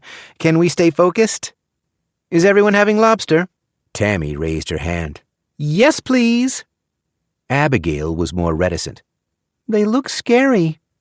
Aiden encouraged her to try one anyway. New England has the best lobster in the world. You'll never get a better chance. And when the waiters brought over our meals, one whole lobster per person, jumbo-size crustaceans with massive foreclaws dangling off the side of the plates, Aiden patiently taught Abigail how to break apart the shell and pry out the tender meat within.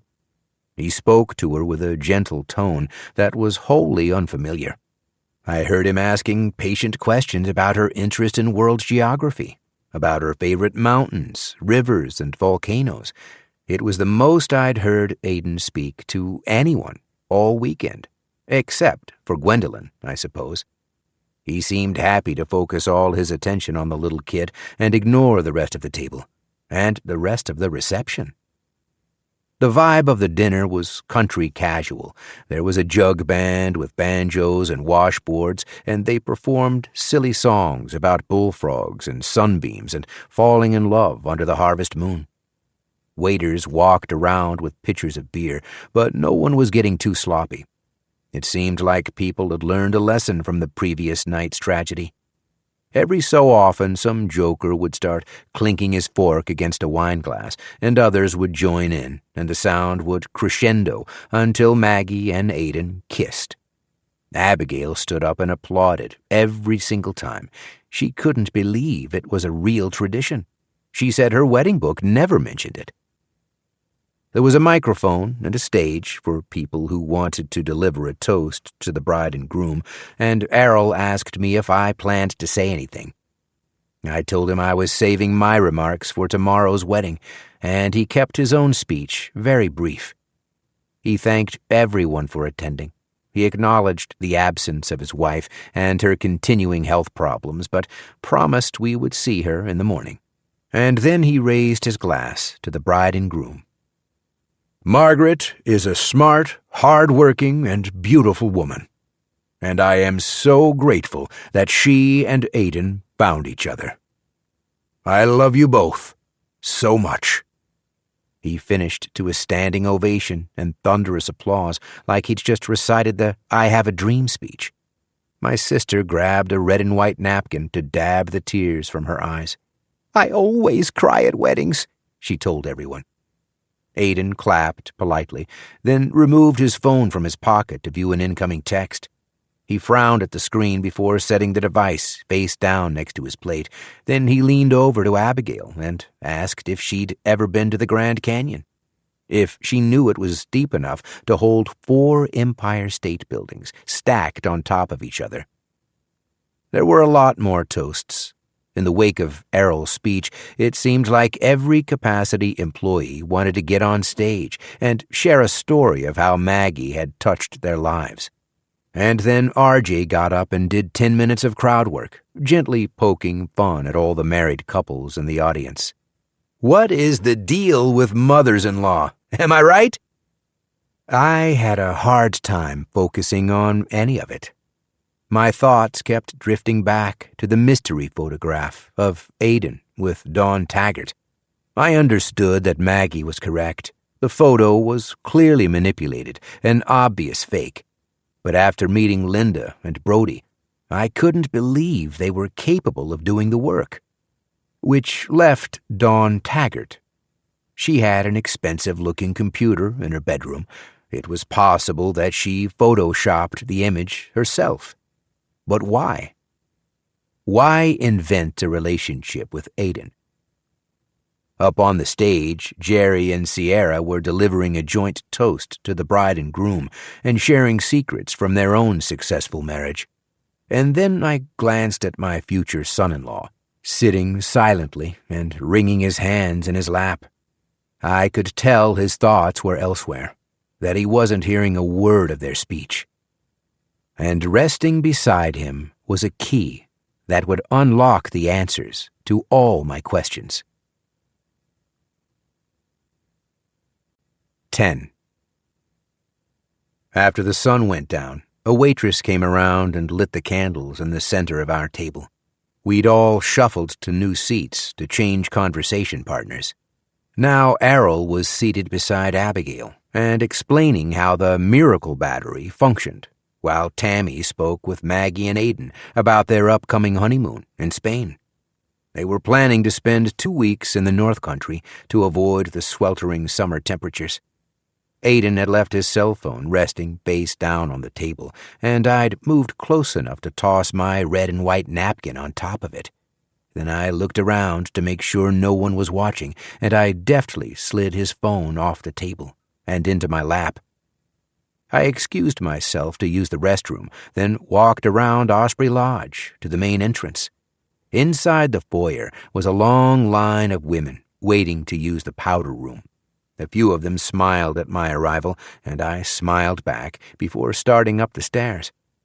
I imagine they thought I had every right to be there, as a house guest of my future in-laws. I climbed to the 3rd floor and returned to the hallway, where Gwendolyn had found me. "If you still haven't met Catherine Gardner," she had warned me, "then you don't know anything."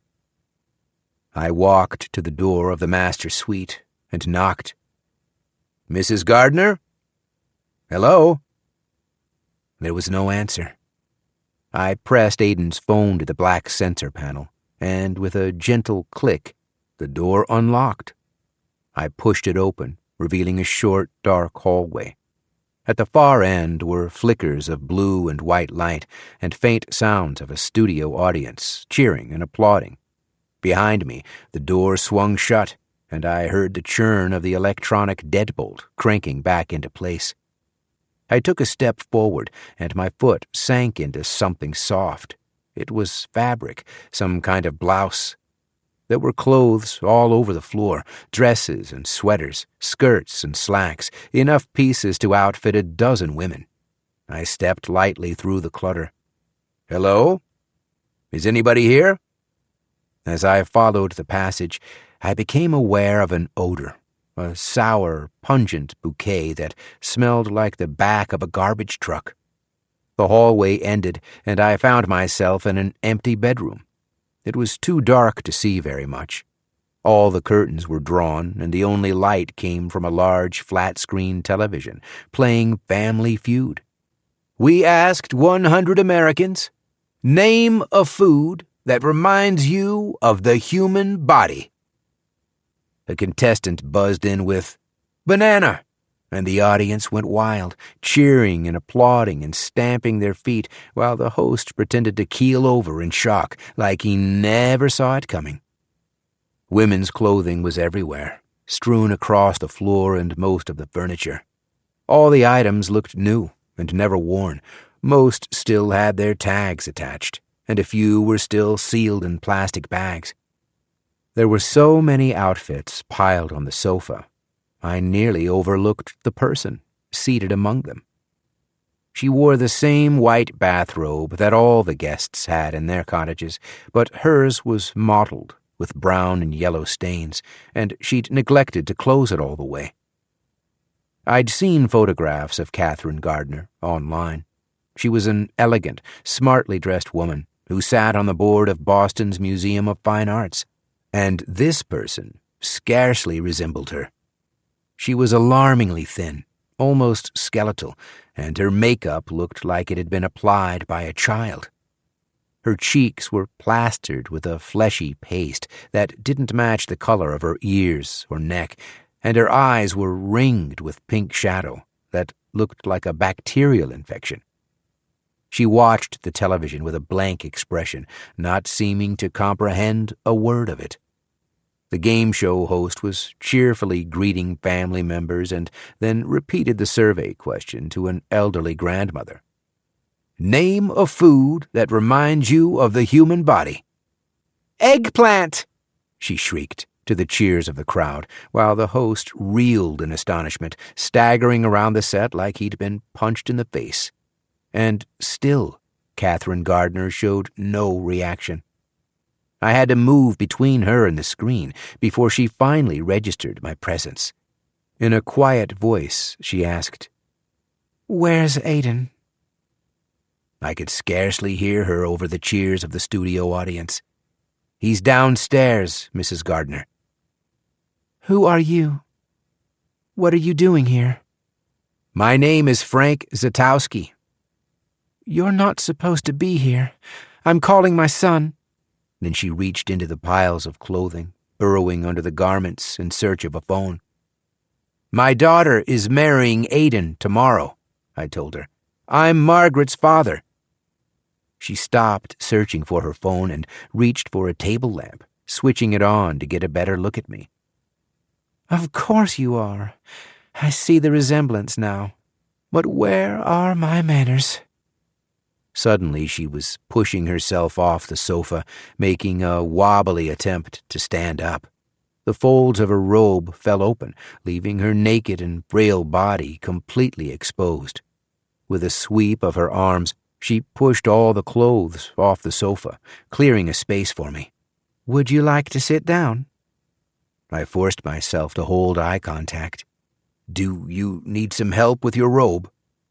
Catherine looked down and then laughed at the oversight, like I'd just pointed out that her shoelace was untied. She pulled her robe tight and clumsily knotted the belt. You must think I'm a terrible hostess. Let me turn down the television. She reached for the remote to lower the volume, but didn't seem to understand. She was holding it the wrong way. I offered to do it for her and turned the volume all the way down. Oh, that's kind of you, Frank. Now, please, sit down so I can serve you something. I won't feel right until you let me.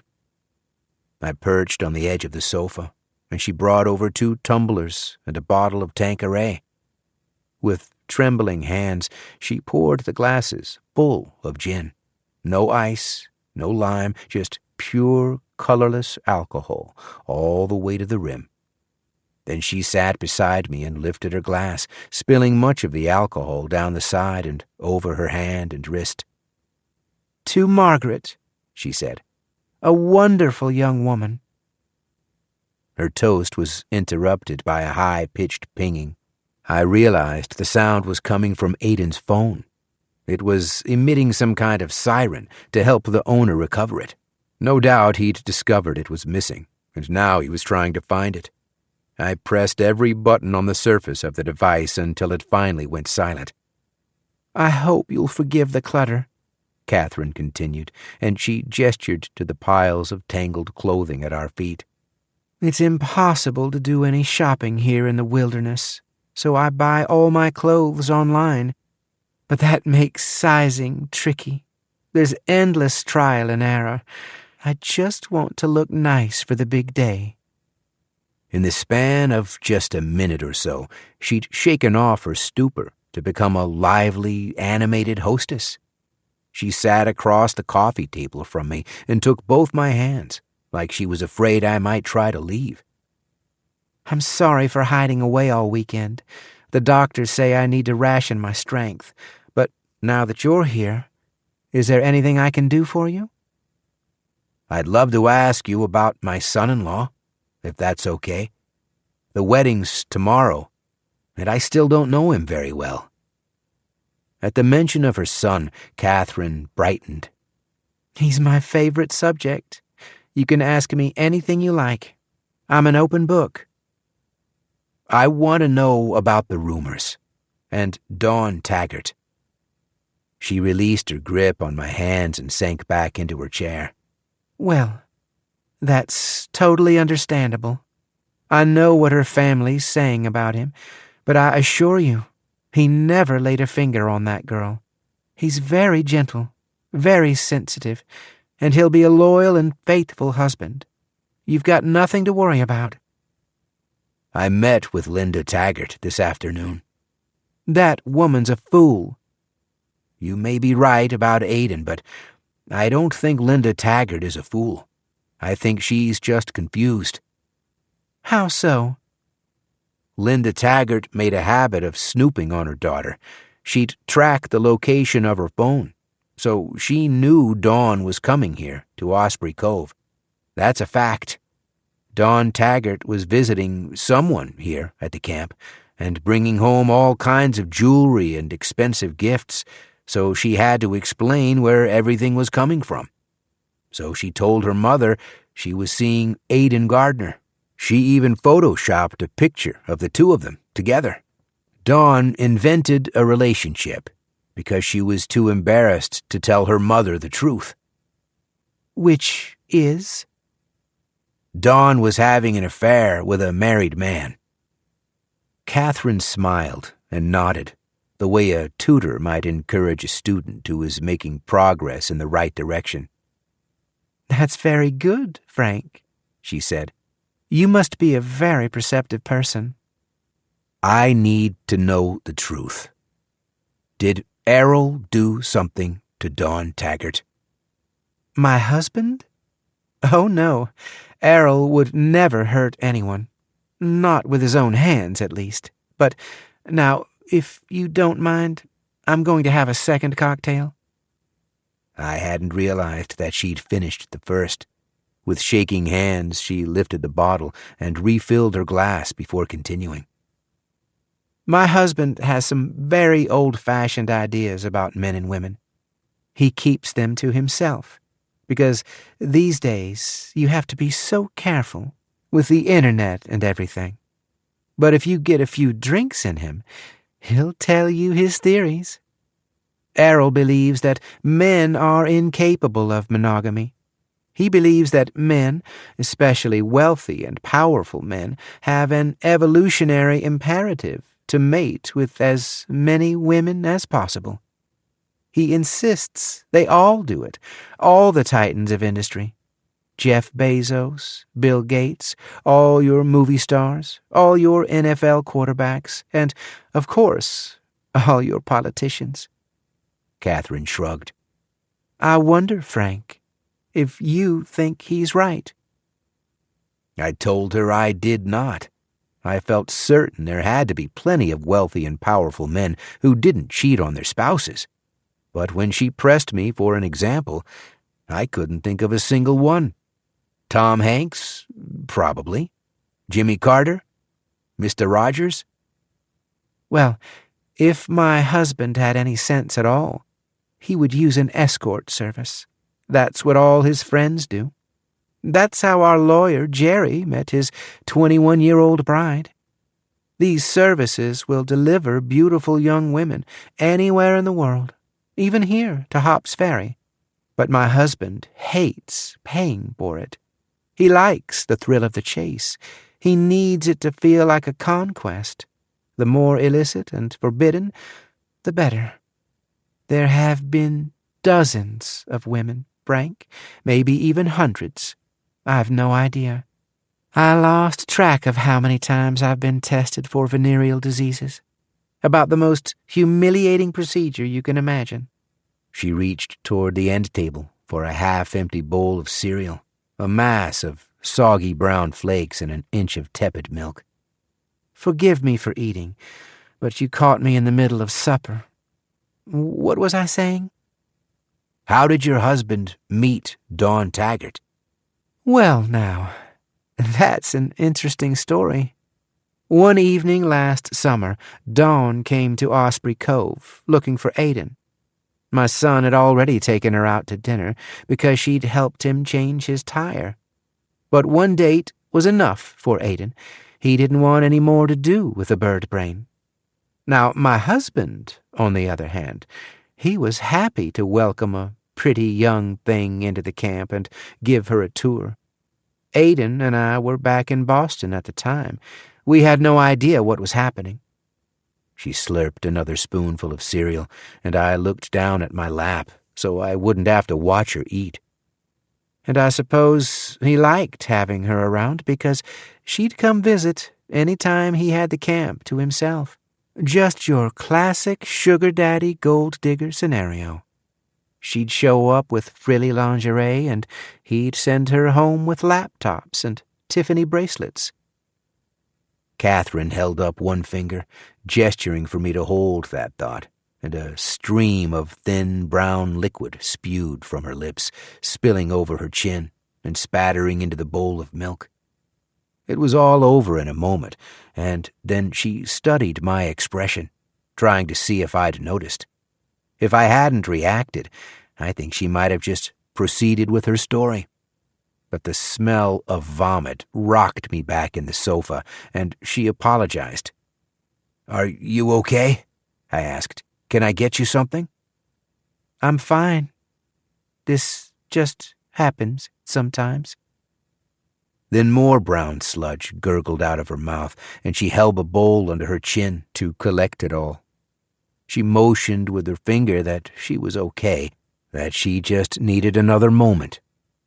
After she'd finished gagging and she'd cleared her throat, she pushed the bowl of milky vomit to the far end of the table, so we wouldn't have it resting between us. "Are you sure you're all right?" "Don't patronize me, Frank. I said I was fine.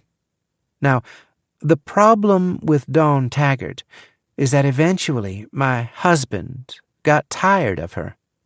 He found some new flavor of the month and decided to say bye-bye to Bird Brain. And that's when she springs her big surprise. Guess who's having a baby? And guess who wants child support? She must have felt like she hit the Powerball. She called Aiden and told him first, said she wanted to talk to me instead of my husband. She claimed that only another mother could see the situation clearly and make things right. Errol was away on business in Singapore, so Aiden and Catherine were unable to confer with him. They drove from Boston to Osprey Cove on the morning of November 3rd and arrived at the camp just before noon. It was a Saturday, deep in the off-season, so Huho was the only person working on the property, and they knew they could count on his discretion. I hated the idea of welcoming this girl into my home, but I brought her into Errol's office, and she showed me her pregnancy test. And then she shared her list of demands, like Christmas was coming, and she could name everything she wanted. Money for rent because the baby needed a place to live. Money for utilities, for clothes, for groceries, gas for her car, a college savings fund, and then she tallied up all the numbers and hit me with the total. $45,000 a year. I just about died.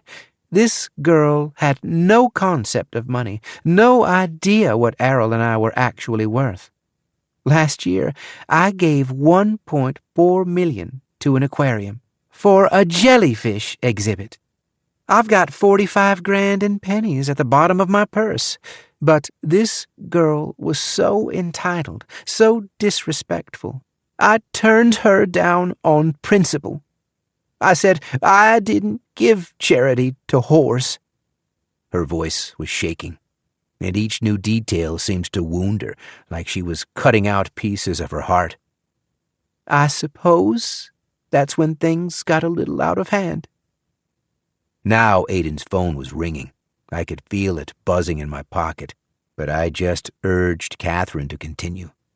Dawn started listing all the things my husband liked to do to her. Really vile and unpleasant things, with my grown son seated right beside me. It was horribly inappropriate, and I asked her to stop, but she just kept going. She was determined to hurt me, and hurt me, and hurt me, until I agreed to pay. And finally, I couldn't take any more. I grabbed the closest thing I could find, this little fuel cell Errol keeps near his desk. It looks like a water bottle. And I bopped her on the head. You bopped her on the head? Catherine nodded. Just a couple taps to remind her who she was talking to. She pantomimed like she was hammering a nail. Bop, bop, bop. Shut up, you stupid whore. There was a loud knock at the bedroom door. Someone in the hallway was calling Catherine's name, but I urged her to finish the story. Well, that's pretty much the end of it. Aiden grabbed the fuel cell away from me, and, of course, Bird Brain didn't know what hit her. There was blood in her hair running down the front of her face, so of course she got upset. Aiden went after her, tried to calm her down, but now he's holding the fuel cell. So she panicked. She ran out to the stairs, and then it was whoopsie-daisy and bang, bang, bang, all the way down." Catherine shrugged, as if to suggest these sorts of things happened all the time. "At the end of the day, she was a victim of her own clumsiness. I certainly don't take the blame for what happened." I wasn't sure a jury would agree with her, but I could hear the deadbolt turning as someone unlocked the door, and I realized there was only time for one more question. Does my daughter know any of this?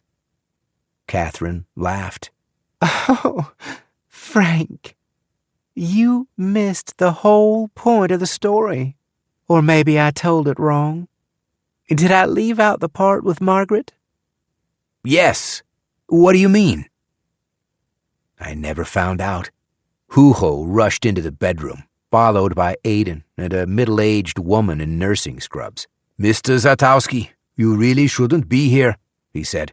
"We told you Mrs. Gardner isn't feeling well." I ignored him and kept my eyes trained on Catherine.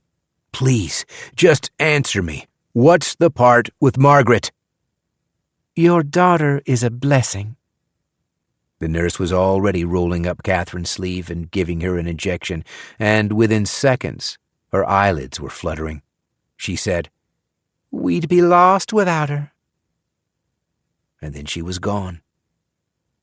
The nurse proceeded to tend to her with a well-practiced efficiency, while Hoo-Ho ushered me out into the hallway, and Aiden followed behind us. "Mrs. Gardner is very ill," Hoo-Ho said. "Yes, I can see the migraines have taken a real toll on her. Or maybe she's had a complete and total mental breakdown." "All good reasons to ignore what you just heard," Hoo-Ho said. "She's in a very fragile place. Her memories are not reliable." "She remembers Dawn Taggart falling down the stairs and cracking her skull. Was that reliable?"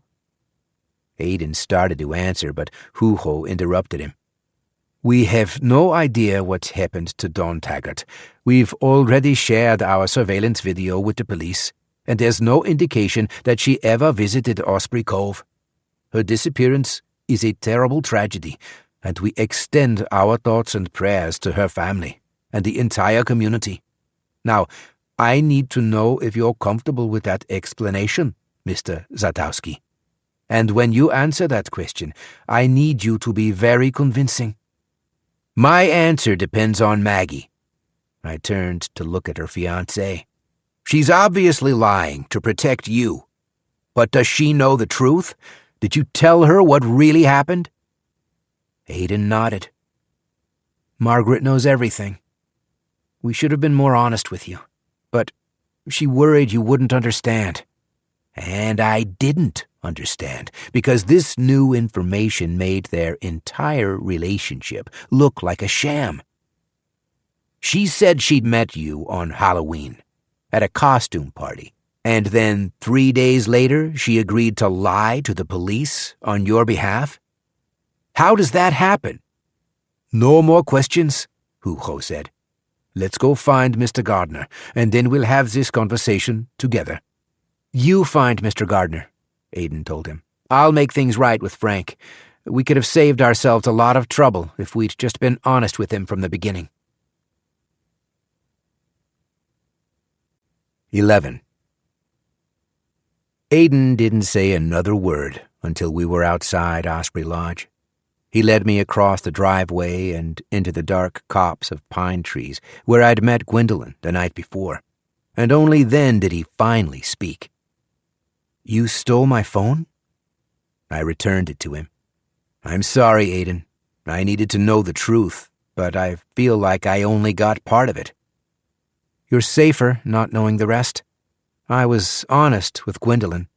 I trusted her with everything, and look what they did to her." "Who is they?" "Please stop asking questions. There are lots of different ways to have an accident at Osprey Cove, and you're already on Hoo-Ho's radar." "I'm not afraid of him." "You should be." Aiden glanced around anxiously, making sure no one was lurking nearby. He used to run the cobalt mines down in Congo-Kinshasa until the people at Amnesty International caught up with him. My father got him out of the country on a capacity jet. He was facing all kinds of criminal charges: human trafficking, exploitation of children, workplace accidents. I'm talking real crimes against humanity. He's been hiding here for 2 years, and I still don't even know his real name. I just know he is very dangerous and very loyal to my father. And now he's watching you closely. My advice is, forget what you heard. Go back to the party and just act normal. Your mother needs help, Aiden. If you don't get her into treatment, and I mean real treatment, in a real clinic, she's going to drink herself to death. It's too late, Frank. She's always been a drinker. She had to be, with all the sleeping around my father did. But the visit from Dawn Taggart sent her spiraling. Just a complete and total mental breakdown. Not the sort of thing she can unpack with a therapist. Not unless she wants to go to prison. She said Maggie's involved. Here's what I can promise you, Frank. Your daughter is completely safe, and she's getting exactly what she wants. But she is never going to tell you the truth about this wedding, because she doesn't think you can handle it. What does that mean? What could be worse than Dawn and Gwendolyn being murdered? And he looked like he really wanted to tell me. But instead, he pushed through the trees and stepped back onto the driveway, returning to full view of all the wedding guests outside Osprey Lodge. A trio of young women recognized him and came hurrying over. "Karaoke time!" they exclaimed in unison, swarming around the groom and insisting that he join everyone back at the party. "Come on, Frank," he called to me. "It's karaoke time. Let's get back to the party." I didn't follow, and his female admirers showed no interest in persuading me. Aiden followed them around to the side of the lodge with the resigned expression of a man being led to a firing squad. I knew my only path forward was to confront Maggie with all my new information and demand the truth. But that conversation was never going to happen on the main lawn, not in full view of Errol and Jerry and everyone else. Fortunately, I still had the map of Osprey Cove folded away in my pocket, and I remembered that my daughter was staying in Hummingbird, all the way on the other side of the camp, and far from all the excitement of Osprey Lodge and the main lawn. I decided to go there and wait for her to come home, and I wouldn't leave until she came clean about everything. I followed a trail into the woods and immediately tripped over a root. This late at night, there was scarcely any moonlight in the forest. I took out my phone, swiped on the flashlight, and used it to help guide my way. The trail descended into a valley, and I passed a pair of cottages named Grackle and Crane. Both buildings were dark, presumably because their occupants were still at the party. And then I walked for a long time without seeing anything, further proof that the map of Osprey Cove was not drawn to scale, because the cottage marked Hummingbird was nowhere in sight.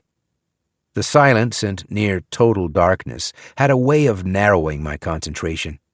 There was nothing to think about except the next step in front of me, and I felt hyper-aware of my surroundings. Once again, all my old situational awareness habits kicked in.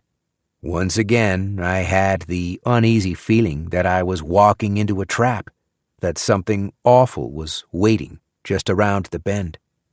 Or perhaps something awful was creeping up behind me. A branch cracked, and I spun around in a circle, aiming my feeble phone flashlight into the darkness. I didn't see anyone, but I did see countless places where a person might hide. "Aiden?" I called out. "Did you follow me?" There was no answer. I turned around and resumed walking. Eventually, I spied 3 glowing squares on the horizon. They were the small windows of a cottage, softly illuminated from within. I had finally made it to Hummingbird. I climbed the steps of the porch and tried the door.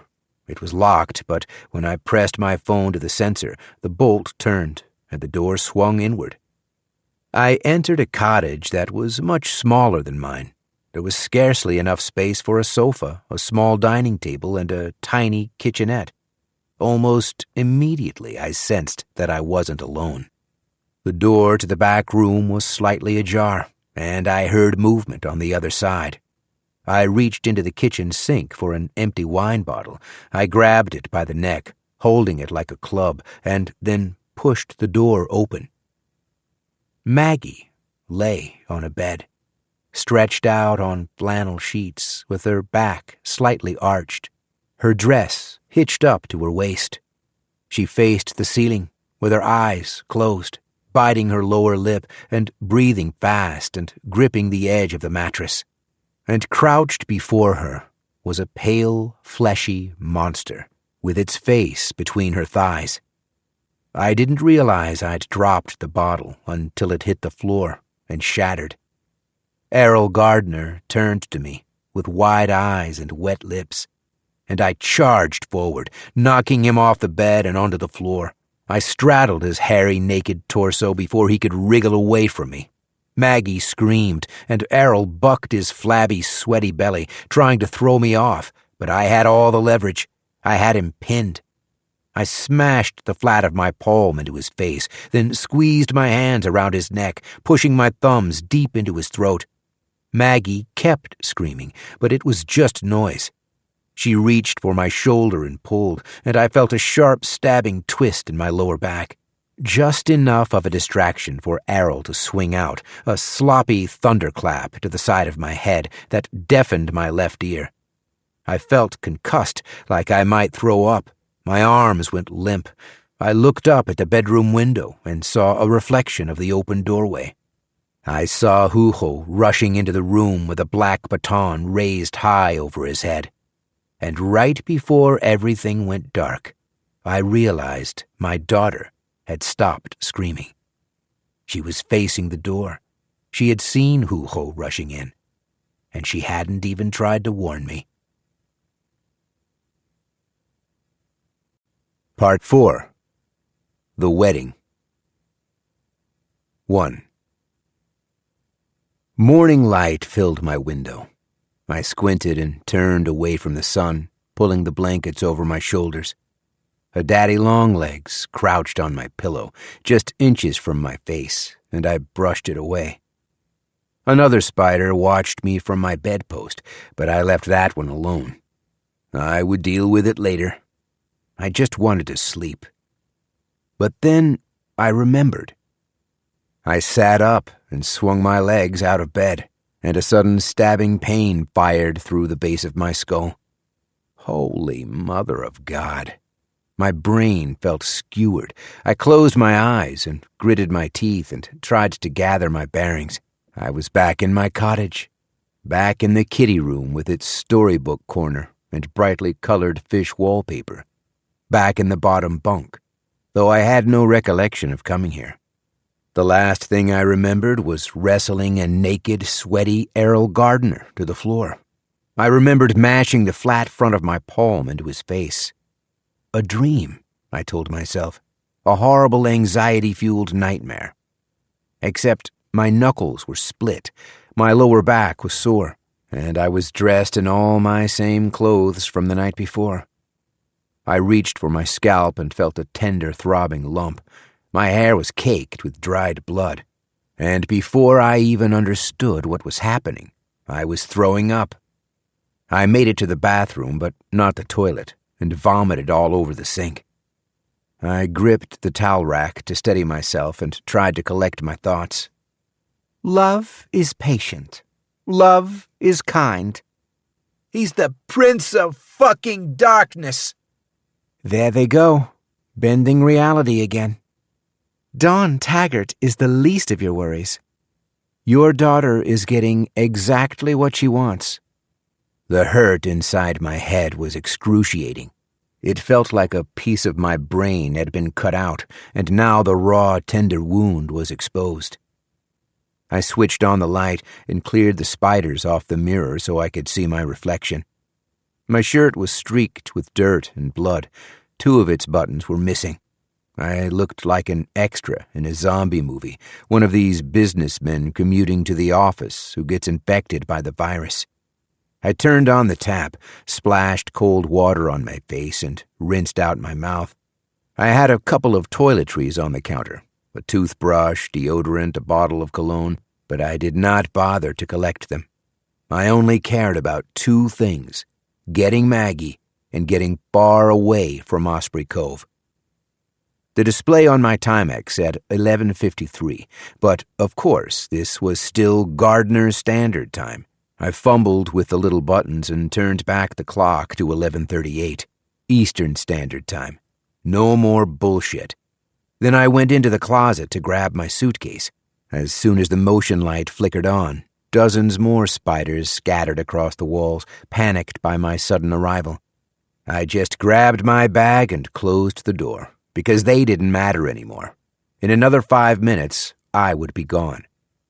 I found my cell phone in my pocket and discovered the battery was down to its last 8%, and there was one new notification, a voicemail from Vicky, left at 10:52 a.m. I pressed play and listened. I didn't hear back from you last night, so I hope everything's okay. I wanted to let you know I did reach out to my son, Todd, the one at the newspaper. Now, don't worry, Frank. I didn't say anything. I just asked if he'd heard anything squirrely about the Gardners, because a lot of times these writers have hints of a story, but not enough sources to put the whole thing into print. And I get the feeling this might be one of those situations, because Todd got pretty quiet and said he couldn't tell me anything, which is his way of saying there is something. And you should be careful, so give me a call when you get this. I'll explain it better over the phone. But I didn't need her to explain it any better. I didn't need advice from Vicky or anyone else. I put my suitcase on the bottom bunk and unzipped the lid, just as Tammy appeared at my bedroom door. She gave a quick, perfunctory knock before opening it. Listen, Frankie, I just wanted to check on you. Make sure you're... Oh, my goodness! Look at your face! And your shirt! Pack your stuff. We're leaving. She smiled uneasily, like she was expecting me to follow my announcement with a punchline. What are you talking about? What's going on? I don't know, Tammy. I have no idea what's happening. But I know this wedding's a joke. Maggie's made a terrible mistake, and we need to get her out of here. Frankie, calm down. Tammy moved closer and rested a gentle hand on my arm. Maggie is fine, okay? I just saw her. We just had breakfast together. Me and Maggie and Abigail. We had strawberry pancakes, and Maggie is 100% all right. Today is her wedding day, remember? She's marrying Aiden Gardner. I know what day it is. Why are you talking to me like I'm a toddler? Because you sound confused. I was here last night when they brought you home. Maggie said you had too much to drink. She said you fell and hurt your head. And you believed her? Of course. You think I got drunk and blacked out at my own daughter's rehearsal dinner? Does that sound like anything I've ever done? Well, no, Frankie, but if I'm being honest, you haven't been yourself these past few days. I think you're under an enormous amount of stress. What do you think happened last night? I didn't want to tell her. A part of me hoped that if I kept my discoveries to myself, they wouldn't be true. But I knew I wouldn't get far without my sister's help. I sat down on the lower bunk and invited her to sit beside me, because I knew the story would take a while. Last night, during dinner, I went inside Osprey Lodge, and I met Catherine Gardner. She's not sick, Tammy. She doesn't have migraines. She's had some kind of mental breakdown. She's completely intoxicated around the clock, and that's why she hasn't joined us. And she's the one who killed Dawn Taggart. Tammy leaned away from me, like she suddenly feared I was contagious. Okay, stop. She crushed her skull with a car battery. And Aiden was here when it happened. He saw the whole thing. Stop. I don't need to know. Tammy, you're not hearing me clearly. I am telling you that Catherine Gardner murdered a pregnant woman, right here in the camp, and Aiden helped her cover it up. I am hearing you clearly, and I'm telling you it's not our dirty laundry. Every family has secrets. Let's mind our own business. I stared at my sister in disbelief. This was a woman who had devoted her entire life to helping others. Dozens of foster children and countless senior citizens. She'd always been quick to rail against injustice, but now I felt like I was speaking to a different person. And I still hadn't told her the worst part.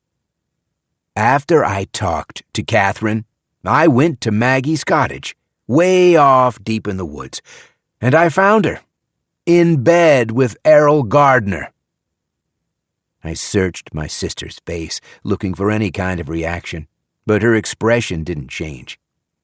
Do you understand what I just told you? She was having sex with her future father-in-law the night before her wedding.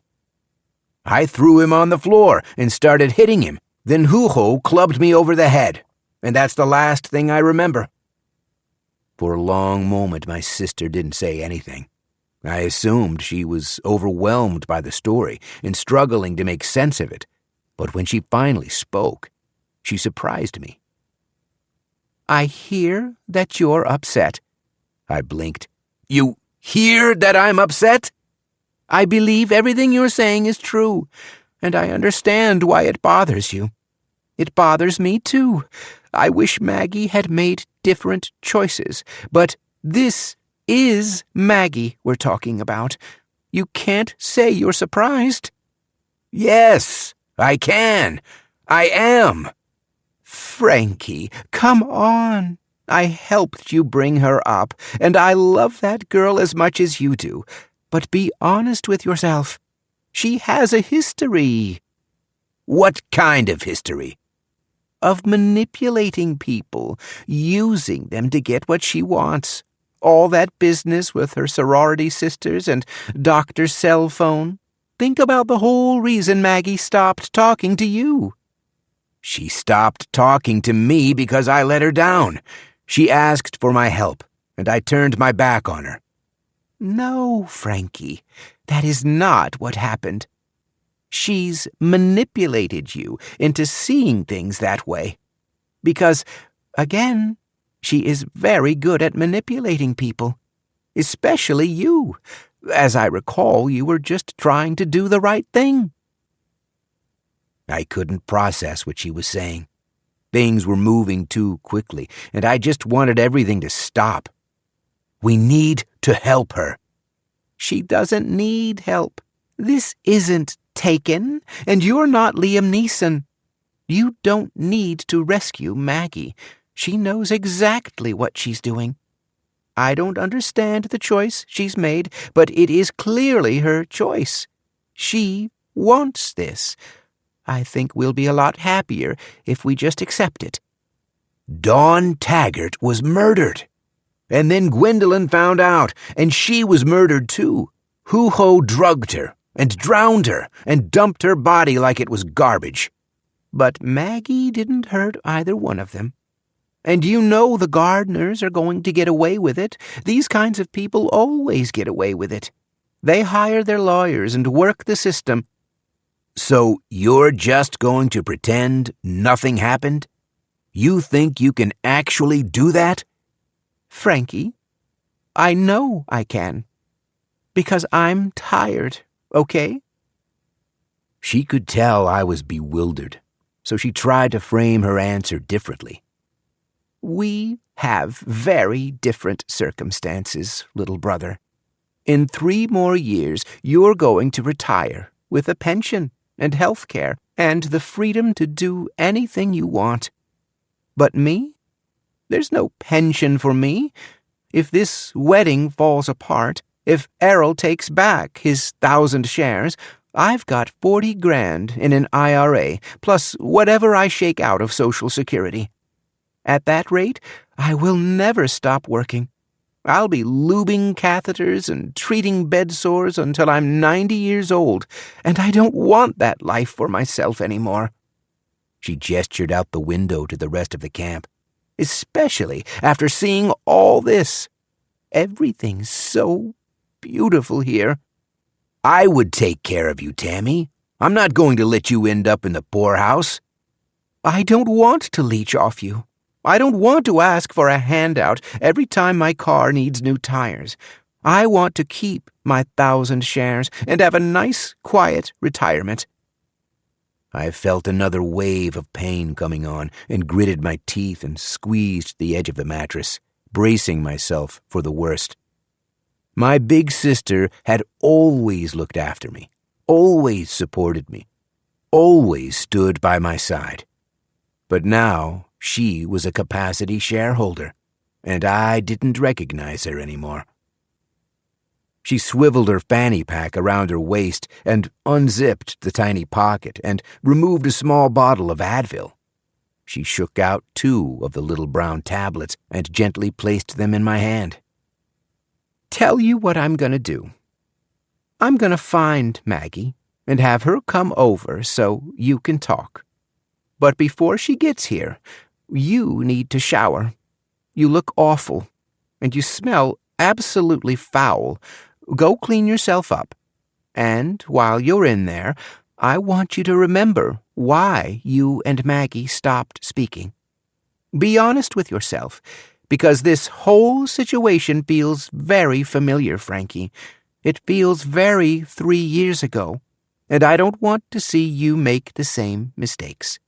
You can trust that Maggie is ready to make adult choices with adult consequences, and you can have a real relationship with her. Or you can keep fighting her and undermining her decisions and destroy any chance of a future together. And as someone who cares about you, I am going to suggest you choose the former." She patted my knee and then looked at her watch and discovered it was almost noon. "And you better get going, because you've only got 3 hours. 2. I took a long, hot shower and washed the blood from my hair as I reflected on my sister's advice. I tried to understand how I'd screwed up so badly, how I'd raised someone capable of making such disastrous choices. I didn't like dwelling on the recent past, but Tammy seemed to think I could learn a lesson or 2 from it, and maybe she was right. After Maggie finished college, I hoped she would move back home and take a job in Allentown or Reading. But she insisted that all the best career opportunities were in Boston. She needed a place to live, so I co-signed the lease on the basement studio apartment, and I agreed to pay her rent for the first year until she got on her feet. I knew it was only a matter of time until someone recognized her value and paid her a real salary. In the meantime, she worked 30 hours a week at Dr. Cell Phone, one of these rinky-dink places that repairs the cracked glass screens of electronic devices. I only visited the store once, and my first impressions were not positive. It was a cluttered and stale room with bad artificial lighting. The carpet was worn, the windows were smudgy. In many ways, you could say the business was a reflection of its owner. Oliver Dingham was 46 years old, with pale, blotchy skin and a bad comb-over. Most days he dressed in nylon tracksuits, though it was hard to imagine him running on a track or any other surface. He'd inherited the business from his father, and he showed zero interest in growing it. Outside work, he was a self-described AFOL, an adult fan of Lego. And he'd filled his 2-bedroom condo with intricate 3,000-brick recreations of Hogwarts Castle and the Millennium Falcon. And if I sound like I'm being overly critical of the man, It's only because he was clearly infatuated with his new 21-year-old employee. Not true, Maggie insisted after I confronted her with my fears. I told her she was blind to the basic calculus of the situation. Oliver was a balding, middle-aged incel who hadn't been on a date in years. Maggie was a bright and beautiful young woman, and together they spent 30 hours a week in a tiny room that saw little foot traffic. They might as well have been marooned on a deserted island. I pleaded with her to quit and find another job, at a restaurant or a bowling alley or any place she'd be around other young people. You shouldn't be cooped up all week with that guy. You're wasting the best years of your life. But my concerns fell on deaf ears. Maggie claimed that any job in technology would look good on her resume, and she pointed out that Oliver was paying her $22 an hour, well above minimum wage, which to me was just another red flag. She insisted that Oliver never made a pass, but I knew it was only a matter of time. I started searching the help wanted ads on my daughter's behalf, looking for any kind of job that would get her away from Dr. Cell Phone. I sent her all kinds of leads, but she never followed up on them. And I suppose this is when our relationship started to deteriorate. She called me meddling and hypercritical. I called her lazy and unfocused. Is it any wonder she stopped calling home? Or that our conversations became less and less frequent?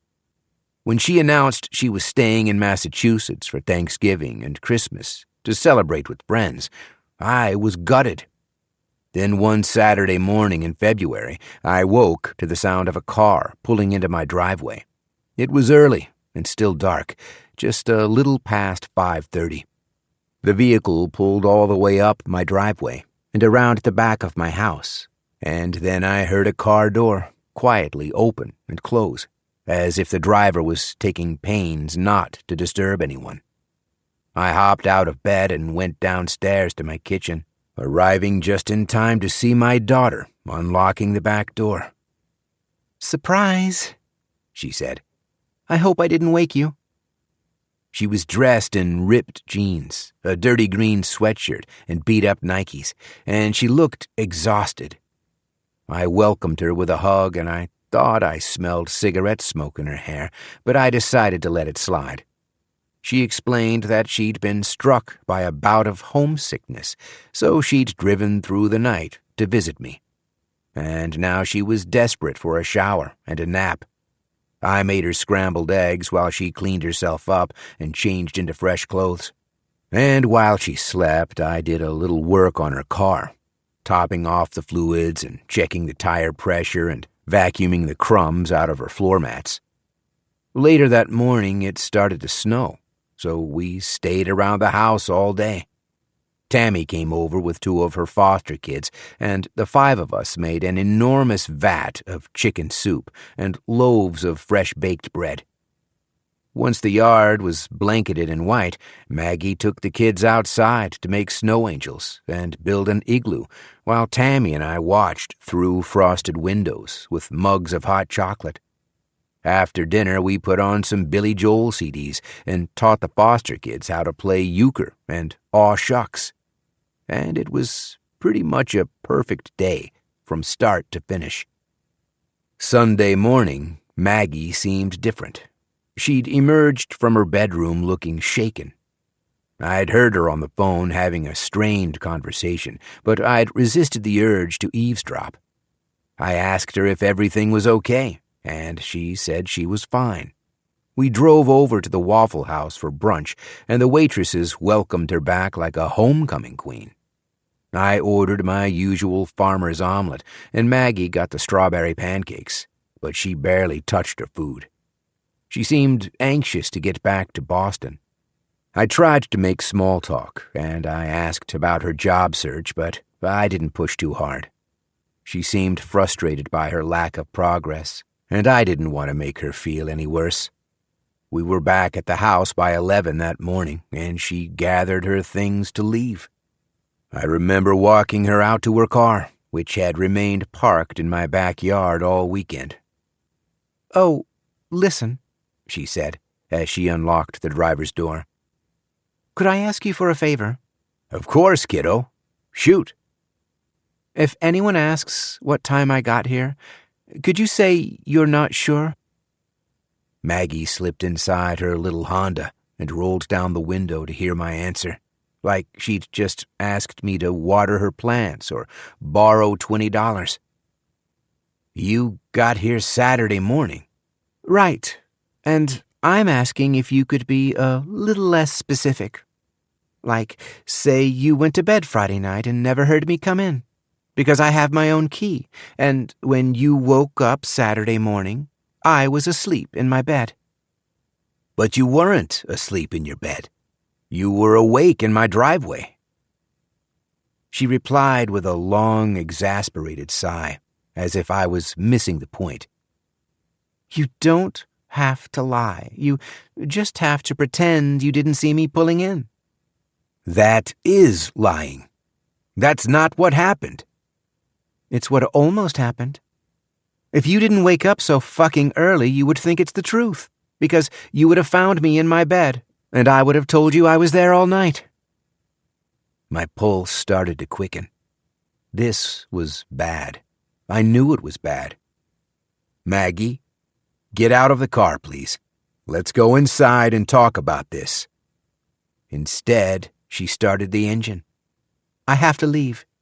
I'll help you, but you need to answer some questions. "Since when? What happened to Mr. No Questions Asked?" This was always my rule back in high school, when Maggie started going to parties and staying out late. I told her that if she ever needed a ride home or any other kind of assistance, she could call me at any hour, and I would rush to get her. No questions asked. "That's who I need right now," she said. "I need Mr. No Questions Asked.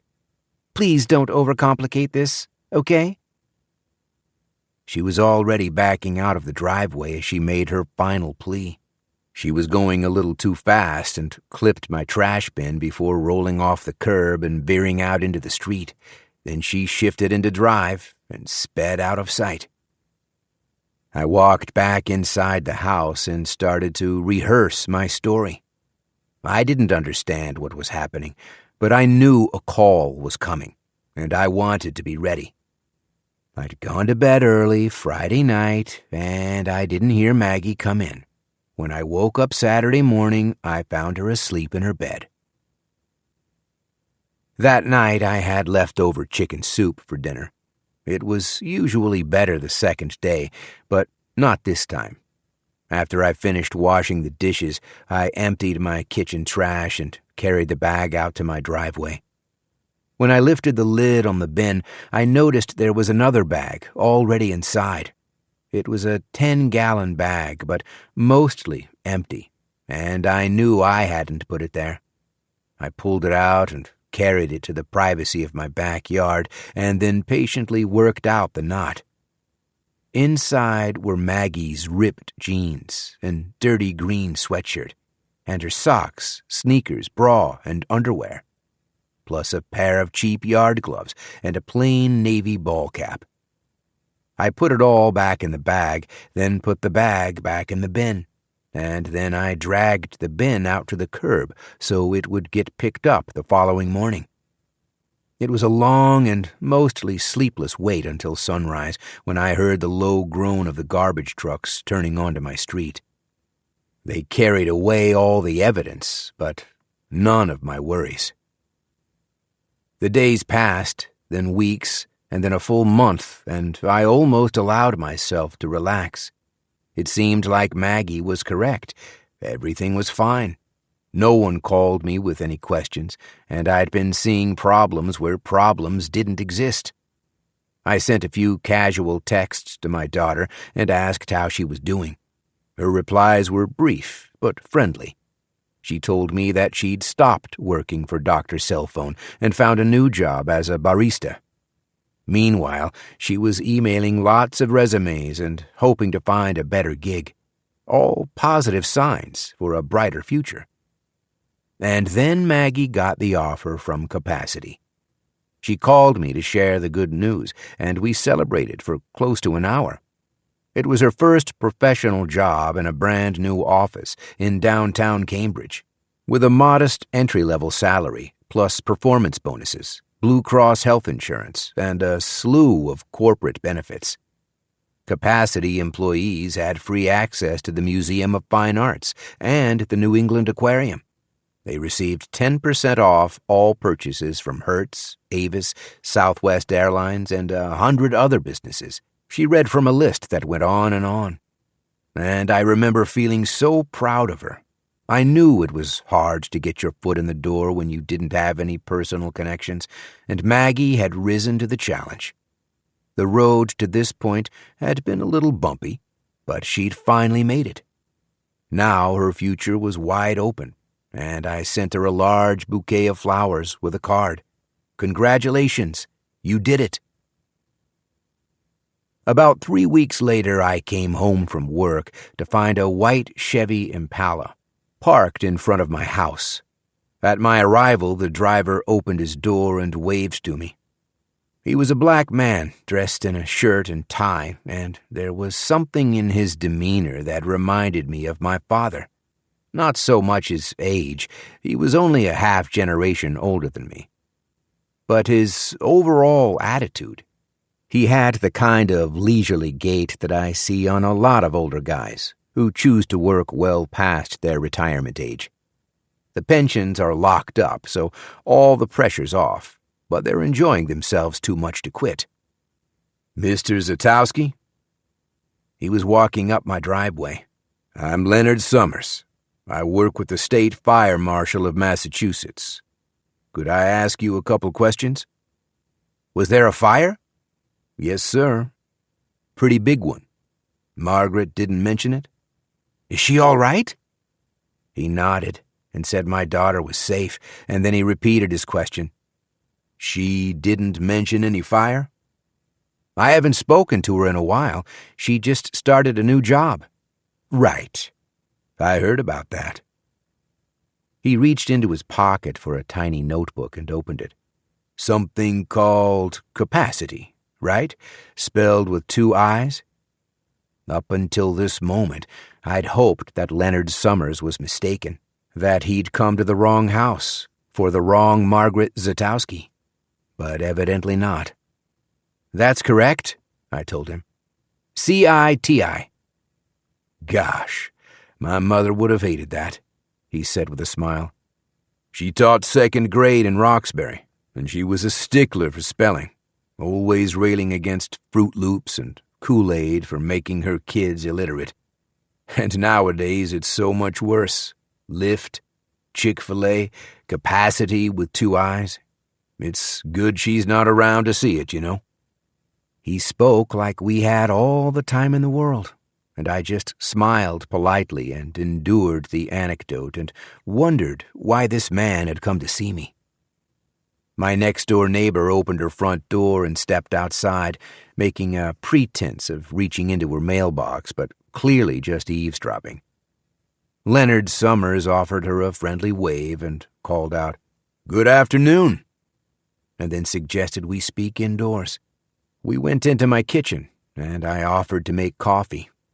He said he never drank coffee after lunch because the caffeine kept him awake, but a glass of water would be nice.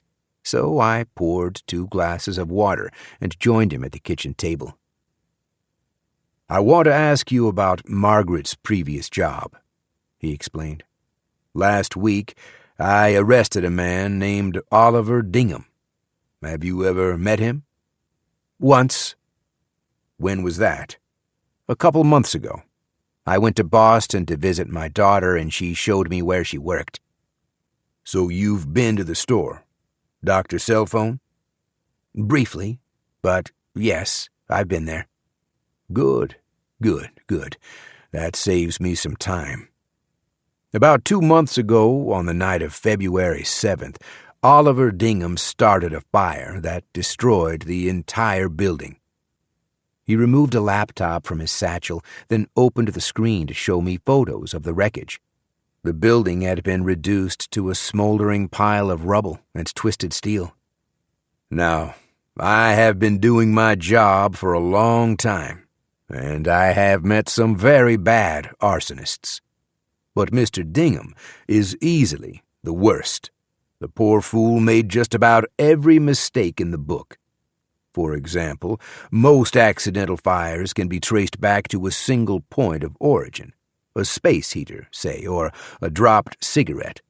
But the fire at Dr. Cellphone had 3 separate and distinct points of origin. 3 giant red flags screaming, "Not an accident." Do you follow? And on top of that, we found traces of acetone all over the interior, which simply makes no sense. If it was a nail salon, sure, you'd expect to find acetone, toluene, formaldehyde, lots of highly flammable chemicals. But not in a phone repair shop. There's no reason for him to have so much liquid accelerant on site. Just another huge red flag. He paused to take a sip of his water, and perhaps to give me a chance to speak, but I just rubbed my sweaty palms on my pants and waited for him to continue. So I visited Mr. Dingham at home to ask why he kept so much acetone in his store. And it was the shortest interview in the history of my career. Within 5 minutes, the man just cracked like an egg, crying and apologizing and fessing up. So we arrested him on charges of first-degree felony arson and felony homicide. Homicide? That's the worst part of the story. One of the first responders was a firefighter named Deshaun Wilson. 29 years old. The floor gave way and Deshaun fell into the basement. Half the building came down on top of him. He paused to show me a photograph of the deceased hero. Deshaun posed in his firefighter's cap and uniform with a young woman and a baby boy. That's his widow, Kim, and their son, Deshaun Jr. Are you sure your daughter hasn't mentioned any of this? She's been really busy. With her new job, there hasn't been a lot of time for phone calls. He nodded and then made a small notation on his pad. Well, I'm sure you're busy too, so let me cut to the chase. Mr. Dingham is getting sentenced on Friday, and I've been helping out the prosecutors. We want the judge to have all the relevant information, and the more I get to know Mr. Dingham, the less I understand his motivation. Why burn down the business? He says he did it for the money, but when I asked why he wanted the money, how he planned to use the money, he couldn't answer me. He had no idea. Isn't that strange? I lifted my glass to my lips and swallowed some water and tried to look like I was thinking. Maybe he had financial problems. I thought the same thing, so I looked into it, Mr. Zatowski. And you know what? Turns out his grubby little business did all right. When you charge people $60 for a little piece of glass, you make a real nice profit margin. Plus, the man has 0 debt, no sick relatives, not much family at all, and no real ambitions, which was the biggest surprise. Arson is a lot of hard work, a massive endeavor, and I got the sense Mr. Dingham never really worked hard at anything. He seemed happy to coast along at his store, build his crazy Lego models, and watch a staggering amount of internet pornography. All of which led me to wonder if, maybe, Mr. Dingham had a partner. He paused for another drink of water, then asked, "Did you know he was paying Margaret $22 an hour? I think he really valued her." "Oh, I agree. I think he valued Margaret a real lot. I've read a couple hundred of their text messages, and it's clear they were very close." I didn't like what he was insinuating, The man was 46 years old. If he had feelings for my daughter, I'm sure they weren't reciprocated. I have some images suggesting otherwise. Found them on his phone. Boudoir photos is what I think they're called. Not the sort of pictures you'd normally share with your supervisor. He tried swiveling his computer to show me, but I held up my hand, indicating that I did not wish to see them. Anyway, I visited your daughter earlier this week. I asked her about the fire, and she said she was home that weekend. Visiting you. And, he checked his notes, you and Aunt Tammy. Does any of this sound familiar? Very familiar. There was snow on Saturday, and Tammy came over with her foster kids. Maggie played with them in the backyard. He smiled at my use of the name Maggie and scribbled something on his notepad. Then he placed a little paper calendar on the table between us. It showed all the weeks and months of the year, and he pointed to the first weekend in February. Is this the Saturday you're describing? February 7th? Yes, I think so. It's better for me if you're sure. Can you say with absolute certainty that Maggie was here, in this house, on Saturday, February 7th? Yes, I am absolutely certain. And what time did she arrive? I repeated the question, word for word. And what time did she arrive? Leonard Summers allowed himself a small smile. I suppose, in that moment, he knew he had me. Correct, Mr. Zatowski. You said there was snow on Saturday afternoon, and your sister Tammy came over with her foster kids, so I'm just asking you to think back a tiny bit further. What time did Maggie get to your house? I don't remember. Well, it's really important that you do. It's the reason I drove all this way to speak with you. He sat back in his chair and drank his water, and then let his eyes wander around my kitchen. Just take your time and think back. I'm sorry, I told him. I'm drawing a complete blank. I have no idea. He nodded, like this was precisely the answer he expected. I know I'm putting you in the hot seat. This is your daughter we're talking about. Your only child, am I right? So here's what I'm going to do. Before I repeat the question, as a show of good faith from one father to another, I'm going to lay all my cards on the table. I think this fire was Maggie's idea. I think she read somewhere that 80% of arsons are never solved, and she decided those odds were pretty good. So she convinced Oliver to start the fire and split the insurance money. Is that what he says?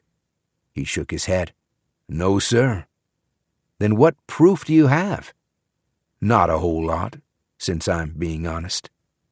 But we did find 2 sets of footprints in the lot behind the building. A men's size 11 and a woman's size 7, both with traces of acetone. Do you know your daughter's shoe size, Mr. Zatowski? I haven't bought her shoes in a long time. She's a size 7. So are lots of women. True, but Oliver Dingham doesn't know lots of women. He doesn't know any women. I've been through his phone. I've been through all his contacts and photos. He had a pretty solitary existence before your daughter came along. He certainly didn't have anyone sending him boudoir photos. Some part of me knew he was telling the truth, but I couldn't bring myself to admit it. I don't know anything about the photos, but she's not a criminal. Oh, I think we're all criminals to some degree. There's a whole wide spectrum of illegal and immoral behavior. He drew an arc in the air to help illustrate his metaphor. At the one end, you've got your Jeffrey Dahmers and your Ted Bundys, and on the other end, you've got millions of morally upright citizens who cheerfully drive 10 miles over the speed limit because they know they'll never get ticketed. And we're all at different places on this spectrum. Don't you agree? I bet your Maggie's somewhere right in the middle. She's never been in trouble. Well, that's hardly true. Wasn't she caught shoplifting as a kid? All kids shoplift. But she got in fights, too. That's rare for girls. I shook my head. No, she never got in fights. I guess you didn't hear about them, but there's video online if you look back far enough. Kids love sharing this stuff. They post a fight on YouTube, and 10 years later they forget all about it. But the internet never forgets. Maggie had a pretty explosive temper back in high school, wouldn't you say? She lost her mother. Those were tough years. Of course they were, Mr. Zatowski, and I'm sorry for your loss. But college was tough for Maggie, too, right? That whole sorority business, selling answers to tests. She had nothing to do with that. Right. All the blame went to that other girl, the one who dropped out of school, Jessica Sweeney. You know, I called her the other day to get her side of the story. She lives in Arizona now, back home with her parents, trying to put her life together. She told me your daughter was a narcissistic sociopath. I wasn't familiar with that term, so I had to go home and look it up. It's a kind of person who doesn't feel any empathy or guilt. No close friends, just lots of superficial acquaintances. People she can manipulate to get what she wants. I reminded him that Maggie was completely exonerated, so what was the point of listening to a nutcase like Jessica Sweeney? Because her story fits my pattern, Mr. Zatowski. And I see this pattern continuing, escalating, accelerating. If we don't stop it now, if we don't get Maggie the help she needs, where does it go from here? I reminded him that she had a new job, that she had a whole bright future ahead of her. Maybe so, Leonard Summers said. Or maybe she just keeps on making bad choices. I think there's a real risk of that happening. I once heard a doctor say that the human brain isn't fully developed until the age of 25, which means there's still time if we get her the help she needs. Or else she keeps going down this same path, and I don't know where it ends. She's on a good path now, I told him. She'll have a bright future. He sighed, as if he'd reached the conclusion that he was never going to convince me. I didn't come here to argue about Maggie's future, he said, and again he tapped the paper calendar on my kitchen table. I'm just asking what time she arrived at your house on Saturday, February 7th, and I encourage you to answer the question very, very carefully. After he drove away, I poured myself a drink to make my hand stop shaking. Then I went over to my computer and searched for information on Deshaun Wilson. YouTube had a television clip from WCVB, one of the local Boston news affiliates, titled "Watertown Firefighter and Father Dies After Battling Blaze. Tragic Loss." His wife, Kim, had rushed to the scene of the accident, and the news anchor was interviewing her in front of the smoldering wreckage. She was wrapped in a gray emergency blanket and cradling her infant son, and openly weeping. She said, "This is a terrible, terrible day." And I had to turn it off. I couldn't bring myself to watch. Then I called my daughter and told her about my visitor. "It's over, Maggie. He knows everything." "What are you talking about?" The fire. Doctor's cell phone. Dad, I had nothing to do with that fire. I was at your house that weekend, remember? She spoke like there was an unknown third person sharing the line and listening to our conversation. And who knows, maybe there was. You need to tell the truth, Maggie. It is the truth. I'm going to help you. I'll hire another lawyer.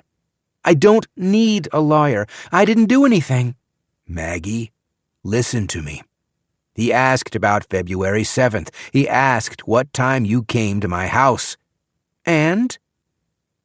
I took a deep breath, like I was getting ready to dive underwater. I said you got here Saturday morning, just before sunrise, about 5:30. You lied? I didn't lie. I got there Friday, Dad, almost midnight. No, Maggie. You were already asleep, so I came through the back door and went to bed. Enough, Maggie. It's time to come home. Fuck you. Maggie. Why would I come home? Why? So I can help you. This isn't helping. I asked you for one thing. One thing. We'll make things right. No. Never. I don't want to see you anymore. Maggie. Come on. Stay out of my life. Do you understand? After she hung up, I went to Tammy's condo and told her what happened, and she tried reaching out to Maggie on my behalf. All to no avail. We resigned ourselves to the fact that she would be arrested and arraigned on charges of arson and homicide. Instead, she flew with her corporate co-workers to a week-long sales conference in Cabo San Lucas and 5 nights of luxury at a Four Seasons resort. I never received any official explanation, but my understanding, based on the trial transcripts, is that Oliver Dingham refused to name Maggie as an accomplice or conspirator. He insisted that he acted alone and refused to place her at the crime scene. So all the prosecution's evidence was strictly circumstantial. And since Oliver was the sole beneficiary on the insurance claim, the state was happy to prosecute him and put the whole matter to rest. He was sentenced to 10 years in a medium-security prison, but only lasted 6 months before dying in an inmate-related dispute. And in the years that followed, I've come to see the situation from Maggie's point of view. As parents, we always say we'd do anything for our children, but would we really? CNN just ran a story about a 40-year-old mother who leaped from the deck of a cruise ship to save her daughter from drowning. All I had to do was tell a simple white lie, and instead, I'd nearly sent her to prison. As Maggie pulled the rest of her life together, as she demonstrated she was capable of making an honest and successful living with a real job at a real company, I felt worse and worse about my decision. I wished I could go back in time and give Leonard Summers a different answer. It would have been so easy to play dumb, to say I'd gone to bed early and never heard Maggie come home. And now I was facing the same choice all over again. Could I really stand by my daughter's side as she prepared to make the biggest mistake of her life? Or would I choose to walk away with the knowledge that I would never see her again? 3. After my shower, I put on some clean clothes and went downstairs to the living room. Abigail was standing on a chair in an ivory lace dress, arms stretched high above her head, while Tammy and Maggie made careful adjustments to her hem and sleeves. "Can I put them down yet?" she asked. 5 more seconds, Tammy said. Almost. I'm tired. I know, honey. Hang on. Done, Maggie said. You can relax. Abigail dropped her arms and exhaled with relief as I reached the bottom of the stairs. You're just in time, Tammy said. What do you think of our little flower girl? Doesn't she look wonderful? And I had to admit, the sight of Abigail brought me up short. I almost didn't recognize her. She wore a crown of white summer daisies that concealed the sharp contours of her buzz cut, and her dress had little sparkles that twinkled when she moved. "It's beautiful," I told her. "You look like a princess." Her face turned red. "Aw, Mr. Frank, stop." Maggie set down her sewing basket and rushed to my side. "How are you feeling, Dad? Is your head okay?" I just stared back at her. I supposed she was just going to pretend that nothing out of the ordinary happened last night. Reality was whatever she wanted it to be. "Can I get you some coffee? There's still plenty of breakfast left in the kitchen. Croissants, fruit salad, some quiche." "Maggie, I just want to talk for a bit. Would that be all right?" "More than all right," Tammy said. "This is a big day for you two. A big day with big emotions." She swept both of us across the room and out the front door. "Go have your conversation outside while I finish here with Abby. And then she's going to help me fit into my dress. Because, let's be honest, I'm going to need a lot more time." I followed my daughter out of the cottage and into the woods. We walked on a trail for a long time without saying anything. It was like that burst-out-of-the-blue phone call back in May when she'd reached out with her big news. Clearly, we needed to talk, but neither one of us knew where to start. "I'll answer your questions," she finally said. "And I promise I'll tell you the truth. But you have to promise to listen. You need to hear me out." "Is he blackmailing you?" "Who? Errol? No, of course not. Everything you saw last night was consensual." This seemed impossible. Maybe consensual didn't mean what I thought it meant. "We've been together a while now." "How long?" "Almost a year." "I don't understand. How are you together with a 57-year-old married man? What does that even mean? How in the world—" "Dad, I will explain everything, but I need you to listen. Don't judge, don't criticize, don't moralize. Just hear me out. Can you do that?" I gritted my teeth and nodded, and she began to tell me her story. She said that during her first year at capacity, Errol Gardner barely spoke a word to her. He was the sort of CEO who rarely acknowledged or even noticed all the young assistants working long hours on his behalf, or so she thought. Then one day she received an invitation to lunch. Errol described it as a new company initiative, an attempt to foster mentorship between senior executives and junior employees. Maggie said it was the least convincing pickup line she'd ever heard, but she was flattered that he'd taken an interest. She said there were a dozen other women he could have asked, and they would have all agreed to the lunch in a heartbeat. What followed, according to my daughter, was an increasingly intimate series of encounters, all under the guise of career development. Brainstorming sessions, dinner after work, late-night drinks at sales conferences, a week in Chicago at the auto show, trips to Munich and Singapore and Sydney on Capacity's private jet. "Discretion was very important," Maggie explained. "We were never together in Boston or Cambridge, only out of state, and ideally out of the country.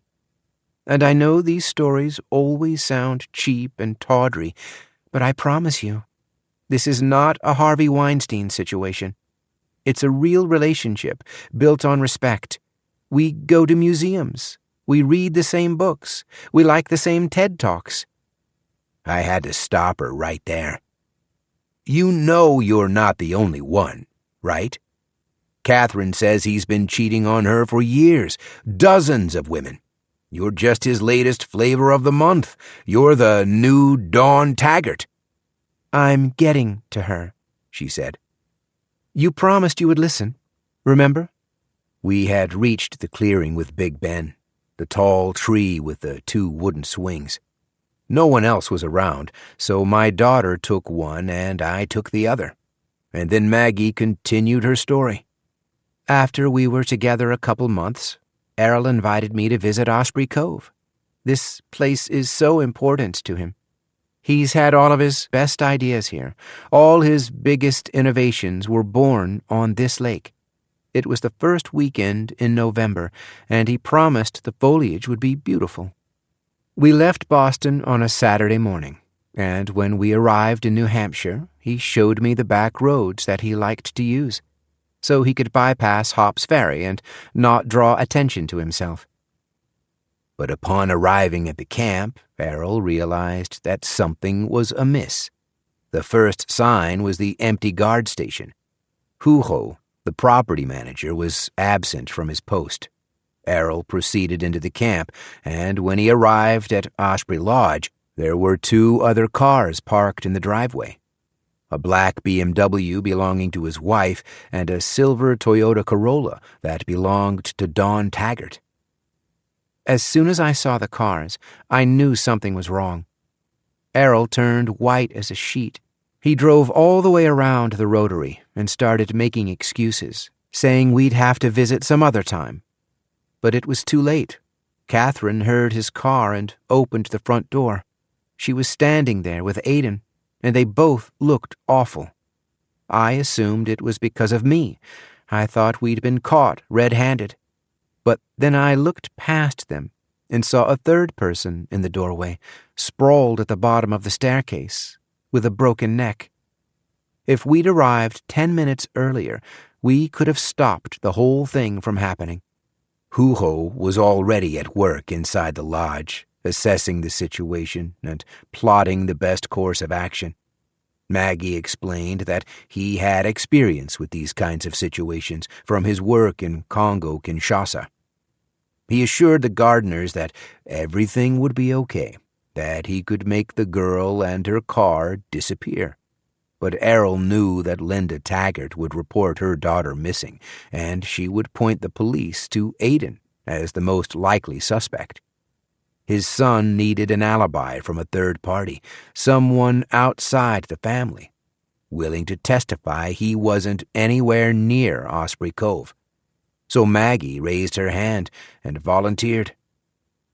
We were back in my apartment by 4 o'clock that afternoon, and we stayed up half the night, talking. Aiden felt terrible about what happened. He thought we were all going to jail. But Huho promised the local police wouldn't look too hard, and he was right. The town has too much to lose if Osprey Cove goes dark. I bet Errol Gardner could walk into Hopp's Ferry and shoot a person in broad daylight, and everyone would just look the other way. While Maggie and Aiden were hunkered down in the basement apartment, Errol and Catherine were at Boston's Museum of Fine Arts. They had several friends on the board who recalled spending the entire afternoon with them. And all the while, Huho was cleaning up the camp and relocating the body to some unknown location. He waited until dark, and then drove Dawn's Toyota to the state forest. Then he put some of her clothes on the trail, just to confuse the police. Maggie laughed. It's very easy to conceal this sort of thing, if you've got enough resources. That's why the jails are full of poor people. I couldn't believe the levity in her voice. She almost sounded boastful, proud of her role in the cover-up. There was quite a bit of acting involved, but I'm getting pretty good at it. Then she transformed her expression, widening her eyes and clutching her hands to her chest like she was Cinderella meeting her fairy godmother. And in a sing-song voice, she quoted an old conversation back to me. Sometimes we're talking, and I feel like Aiden can read my mind, like we have a telepathic connection. Did you and Mom ever feel that way? I stared back like I'd been slapped, and she laughed at my reaction. Oh, Dad, come on. Have I ever talked that way about anyone? I thought you'd fallen in love. I was happy for you. I never said I loved him. You assumed I loved him. Because I am excited for this wedding. But the marriage is strictly business. We'll make public appearances as husband and wife, but in private there's no commitment. Aiden can sleep with whoever he wants. Not Gwendolyn, unfortunately. And that's a shame. I think he always had a little crush on her. But he's rich and good-looking. He'll find someone new. She seemed oblivious to the cruelty and callousness of her words. Gwendolyn was murdered, I reminded her. And now you're an accomplice to her murder. Maggie shook her head. No more than you, or Tammy, or anyone else at the camp. I don't know what they did to her. I never saw anyone lay a hand on her. What if Aiden changes his mind? I asked. He's looked miserable all weekend. What if he goes to the police and confesses? Never gonna happen. He loves his mother too much. He doesn't want to see her go to jail. This is his only viable option. And you? What are you getting out of this? Well, I'm not Don Taggart, I'll tell you that much. 45 grand isn't going to cut it. I insisted on an ironclad prenuptial agreement. Following a period of at least 6 months, and no more than 12, Aiden and I will announce our separation and file for divorce. We'll split all our combined assets 50-50, including his penthouse apartment and his 80,000 shares of capacity stock. At which point, I promise you will never have to work another day in your life. You can wave a giant middle finger at UPS and tell them all to go to hell. I like UPS, Maggie. UPS has put food on our table for 26 years. Fine, Dad. Whatever. Run your body into the ground if it makes you happy. I'm just saying you'll have a choice. And in the meantime, you'll keep sleeping with Errol Gardner while you're married to his son? I'm not asking for your approval, she reminded me. I'm asking you to respect my decisions. From our perch on the swings, we had a partial view of Lake Wyndham, and we could see dozens of brightly colored sailboats moving across the water. All these happy families spending time together, parents, grandparents, aunts, and uncles. I found it hard to square the beauty of my surroundings with all these ugly confessions. Maggie, we have to leave. I'm not going anywhere. You can't go through with this. It's a perversion of marriage, the opposite of everything your mother and I believed in. We forbid this marriage. She laughed an ugly laugh, a short, harsh bark. Oh, you forbid it? What is this, a Jane Austen novel? Let's get out of here. Quit your job at Capacity and come home. Stay with me until you get back on your feet, and I promise I will never breathe a word to anyone. But if you don't, if you go through with this wedding and marry Aiden Gardner, I am going straight to the police. To real police, not the local Keystone cops, and I will tell them everything. Maggie glanced around, checking to make sure no one was walking nearby, and then she lowered her voice. Dad, please don't make threats like that. I know you're not serious, but the wrong people could overhear you and jump to false conclusions. I am serious. I can't stay here and watch you do this. You don't have a choice. They have your Jeep. They have your keys. And Huho knows what happened last night. You're not leaving this camp without his permission. And even if you did, where would you go? You have no proof and no evidence. Errol and Catherine have donated millions of dollars to hundreds of charities, and you're just the UPS guy. No one is going to believe you. I pointed out that Linda and Brody Taggart would help support my story. Sure, a second-grade teacher and a drunk janitor. And meanwhile, Jerry and his team will get to work, and they will absolutely destroy you. They will take you apart brick by brick. You'll lose your job, your house, your reputation. I've seen them do it to other people, Dad. And it's brutal. It's a risk we have to take. You can't trust these people. What if they're playing you? What if they turn around and try to pin this whole thing on you? Maggie was confident this could never happen. We spent a long time planning this wedding, and I've got hours of conversations on tape. Me, Errol, Catherine, Aiden, even Jerry. If they ever tried something, I'd bring them all down with me. This was a revelation. Maggie, if you've got those conversations on tape, you've got all the power in the world. You can turn them over to the FBI. You could be their star witness. She stared back at me like I was missing the point. If I go to the FBI, I get nothing. I've invested a whole year with this family. I'm 2 hours away from lifelong financial independence, and you're suggesting that I quit? I'm begging you to quit. Dad, I'm going to say something, and it's going to hurt, but you need to hear it. I am never coming home to Stroudsburg. It's too small, it's too cheap, and all the people are too sad. You all have no idea what you're missing. This world we live in, it's so much bigger and more amazing than any of you realize. It's like, how can I put this? You don't even know what you don't know. She shook her head. I'll never go back. I'd rather put a bullet in my brain. I heard footsteps, and we turned to see Sierra Levinson sauntering up the trail, dressed in a wide-brimmed straw hat and a slim-fitting floral dress. Sorry to interrupt y'all's daddy-daughter time, but I wanted Margaret to know the stylists are here to do everyone's hair. They can start with other people, but we thought you might want to go first. Thank you, Sierra, Maggie said. I'll be there in 5 minutes. Have her wait for me, okay? Of course. No rush, she said, and then she swatted a playful hand across my shoulder. Don't look so nervous, Frank.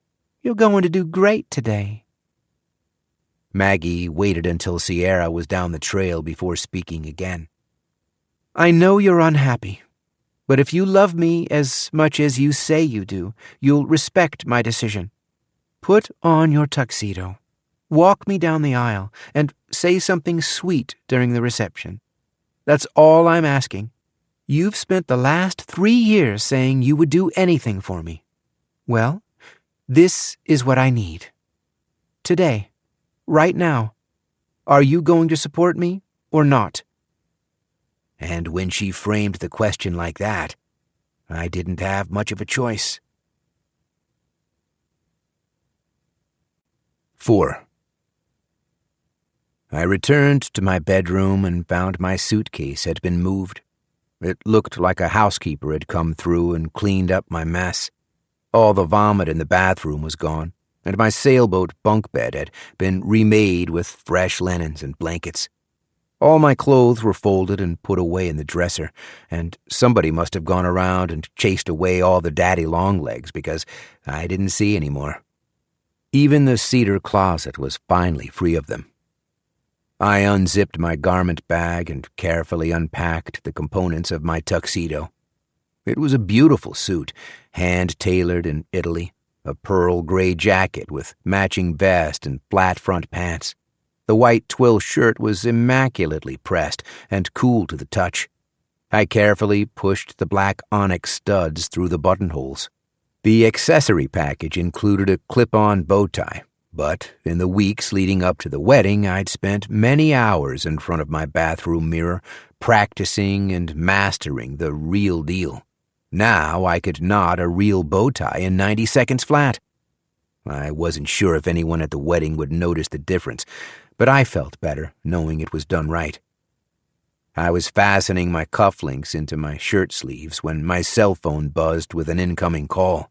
Supercuts. Hey, Vicky. Frank, is everything okay? Yeah. Sorry. Everything's fine.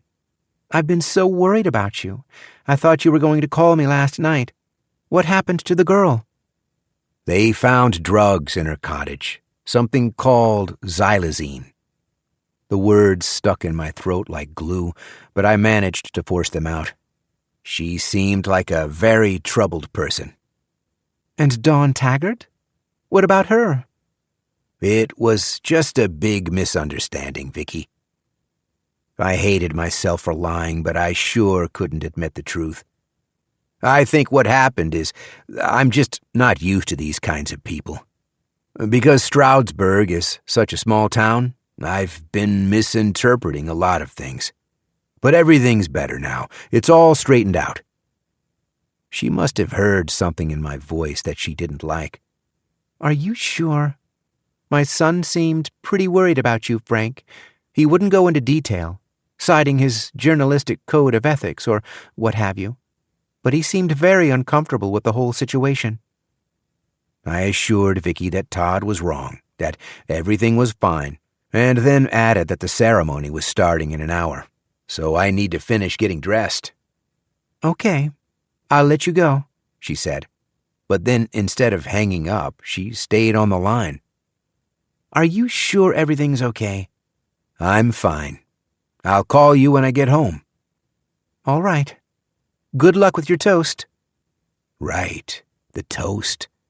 After I ended the call, I opened my desk drawer and took out the single sheet of yellow-lined paper with my final draft. I know her mother's watching us from heaven, and I know she's pleased by what she sees. And at last, I realized why I'd struggled so much with the toast, why my speech had always felt so false and phony. I suppose deep down inside, I had never believed a word of it. 5. At 2 o'clock, the wedding party assembled on the beach of Lake Wyndham for a photo session. I assumed it would be a small and private affair, but as with the rehearsal, there were dozens of guests milling around and enjoying the pre-show spectacle. There was even a bartender mixing cocktails up near Osprey Lodge. It was the man from Mom and Dad's restaurant, the same man who claimed the Gardners deserved more credit for all the good things they'd brought to the community. He already had a long line of guests waiting for a drink. Meanwhile, Maggie and her bridesmaids were out on the dock, posing in front of the lake, while a team of photographers snapped camera shutters, and a videographer captured wide panoramic shots. A woman with cat's eye glasses and a clipboard was shouting instructions. Show me shy. Show me demure. Okay, now show me flirty. Show me sexy. Come on, ladies, vamp it up. Show me those bedroom eyes. They say there's nothing quite like seeing your daughter in her wedding dress on her big day. It's the last major milestone of fatherhood, a huge emotional moment for every dad. But when I looked at Maggie, I just felt numb. Her lace-tiered ball gown reportedly cost $15,000 and came from a famous designer based in Paris. But I thought it looked flimsy and insubstantial, like the costumes for sale at a Halloween store. I dragged an Adirondack chair into the shade of the trees and sat down to watch the photo shoot. More and more guests were wandering out to the lawn. The men wore summer suits in neutral shades of blue or light gray, while the women were a bit more showy in brightly colored gowns. I wondered if any of the capacity employees knew my daughter's secret. Surely there had to be rumors.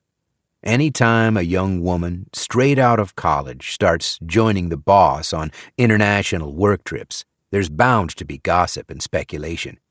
Yet, everyone I'd met seemed convinced Maggie was a rare and extraordinary talent who'd earned her place in senior management. I suppose it's easy to make a person believe something when their paycheck depends on their believing it. A trio emerged from the crowd to approach me. Errol Gardner pushed a wheelchair occupied by his wife, and they were accompanied by a man who looked strangely familiar. Errol wore a black tuxedo and dark sunglasses that helped to conceal the bruise I'd left on his face, and Catherine scarcely resembled the woman I'd met the night before. Her makeup was subtle and very precise. Her hair was clean and artfully styled. She wore an elegant sequined gown with pearl earrings and a glittering diamond necklace. Above all, she was medicated within an inch of her life. Her hands were folded in her lap, and she cast her blank stare all over the lawn, seemingly overwhelmed by so much movement and activity. Errol proceeded like this was our first introduction. "Catherine, this is Frank, Margaret's father. He's very excited to meet you." I thought I saw a flicker of recognition in her eyes, a small sign she remembered our conversation from the previous evening, but she simply apologized for not coming downstairs sooner. "My medicines aren't working so well," she said, in a voice scarcely louder than a whisper. "I'm afraid they've left me very fatigued." "The doctors ordered her to stay in bed," Errol explained, "but she refused to listen. She said there was no way she'd miss this ceremony." I was ready to suggest that we all just cut the bullshit when the third person spoke up, and his voice was instantly familiar. "I'm glad you made that decision, Catherine. No mother should ever have to miss her son's wedding." The man was my age, bald, with a face I knew I'd recognized, but I was seeing him out of context and simply couldn't place him. "Frank, I'd like to introduce you to a good friend of mine," Errol said. "This is Armando Costado. I believe you two work together." Holy Mother of God! I suddenly found myself shaking hands with the Chief Executive Officer of the United Parcel Service. "It's a real pleasure to meet you, Frank. Congratulations." "Thank you, Mr. Costado." "Armando, please." "Okay, all right, Armando." I was so blindsided, I managed to forget the events of the last 72 hours and focus on the immediate present. "What are you doing here?" "The Gardners invited me, and Margaret, of course. We've all been working together these past few months, so I was pretty excited to receive their invitation. And when I learned the father of the bride was a fellow UPSer, that just sealed the deal." "Circle of Honor, right?" "Yes, 26 years. Armando took a moment to explain the Circle of Honor to Errol and Catherine. He said that only a small fraction of UPS drivers ever managed to join its ranks because going 25 years without a scratch was nearly impossible. It takes extraordinary skill, discipline, and intelligence, day after day and mile after mile. Most people simply cannot do it." "I know I couldn't do it," Errol said. "Just last week I dinged my bumper at the airport." Catherine smiled uneasily and stared down at her hands. I didn't think she could follow the conversation at all. A waiter came by with a tray of champagne glasses and asked if we were interested in a little pre-wedding celebration. Armando took flutes for everyone and passed them around. "Let's raise a glass to the father of the bride," he said. "Remember, Frank, you're not losing a daughter. You're gaining a son. Congratulations." "Hear, hear," Errol said. Then he held a glass to his wife's lips. Champagne dribbled down her chest and into her lap, but we all pretended not to notice. I suppose I had fully resigned myself to the situation. I realized that if I ignored everything I'd learned in the last 24 hours, the wedding was everything I dreamed it would be. The sky was clear, the sun was shining, my daughter and her bridesmaids looked beautiful. My new in-laws had graciously welcomed me and Tammy into their extended family, and now the CEO of my company was showering me with praise. All I had to do was relax, drink the delicious champagne, and repeat all the old familiar cliches. We couldn't have asked for a better day. Marriage was hard, but well worth it. Grow old with me. The best is yet to be. A photographer hurried over and interrupted our conversation. We need all the family members on the dock, please. Moms and both dads. Everybody get their smiles ready." "We'll talk more at dinner," Armando promised. "Good luck at the ceremony, Frank. It's going to be wonderful." I followed my in-laws down to the beach, where all the groomsmen and bridesmaids and Maggie were waiting. Aiden was running late, so the photographers were ticking off the shots that didn't require him. Me and Maggie and Tammy, and, of course, me and Errol Gardner, with Maggie standing between us. "Big smiles, Frank," the photographer called, clicking the shutter again and again. "Look happy. Oh, that's perfect. That's wonderful." As soon as we finished, I called to the waiter for a second glass of champagne. I realized that if I was going to make it through the ceremony, I would need to give Catherine Gardner a run for her money. By 2:30, Errol was confronting the groomsmen and asking what the hell was taking Aiden so damned long. No one had a satisfactory answer. No one had seen him in more than an hour. They'd all tried texting Aiden on their phones, and he'd replied with numerous assurances that he was on his way. The clipboard lady promised everything would be fine. She said it would be easy to take the remaining photographs after the ceremony. "It's normal for grooms to get confused," she assured us. "I bet Aiden went straight to the Globe, and now he's wondering where we are." I thought this seemed unlikely, but the clock was ticking, and there was a consensus that we all needed to move to the ceremony. I followed the crowd up the lawn and watched Abigail processing in front of the bride, clearing a path for my daughter to follow. Tammy sidled up alongside me. "You look very handsome, little brother. I'm glad you're finally getting into the spirit of things." "I don't think the groom is coming." "Of course he is. Don't jinx us." "He's gone, Tammy." My heart felt light as I voiced the idea, as if a crushing burden had been lifted. I think he came to his senses and got the hell out of here. "Oh, you think he just drove out the front gate with Hoo-Ho and his whole SWAT team on standby? Don't bet on it, Frankie." One of the photographers walked alongside us, snapping candids, and my sister's cheerful smile didn't falter. "He'll be waiting at the Globe." But she was wrong. When we arrived at the outdoor theater, there was still no sign of Aiden, and the ceremony was due to start in 20 minutes. Now everyone was texting the groom, but no one was getting a reply. Errol sent Jerry to check Osprey Lodge, and Hoo-Ho radioed his team and ordered a full sweep of the property. I was surprised that no one proposed a visit to Aiden's studio, the place he always used to escape the chaos of Osprey Cove. "You discovered my little secret," he had said to me.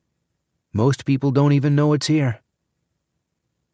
Without a word to the others, I ducked into the woods to check the studio myself. I still remembered the route from 2 days earlier, when I followed Aiden and Gwendolyn to the outer boundaries of the property.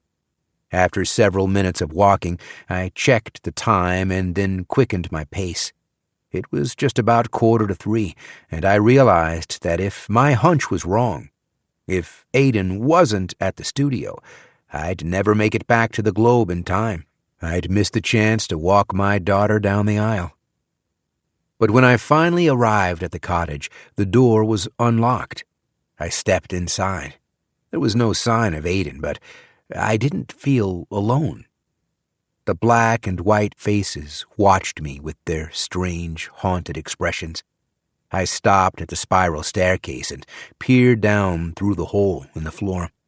At the bottom was a faint glimmer of light. "Aiden? Is that you?" "Don't come down here, Frank." "Everyone's looking for you.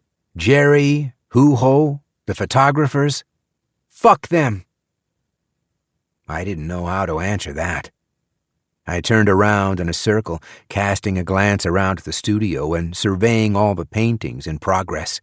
I recognized one of the subjects as Gwendolyn, her eyes slightly lowered, looking out at the viewer with a shy and slightly flirtatious smile. "I'm coming downstairs, Aiden. Please, don't." His voice was shaking, like he was engaged in some kind of physical exertion. "Just leave, and don't tell anyone I'm here." "Aiden, I just want to make an observation, okay? You don't need to go through with this wedding. I know you lied to the police to protect your mother. That's an honorable thing. Anyone would understand why you did it. But Maggie lied too. You're both guilty of the same thing. So if you call off this wedding, she can't hurt you. She's powerless."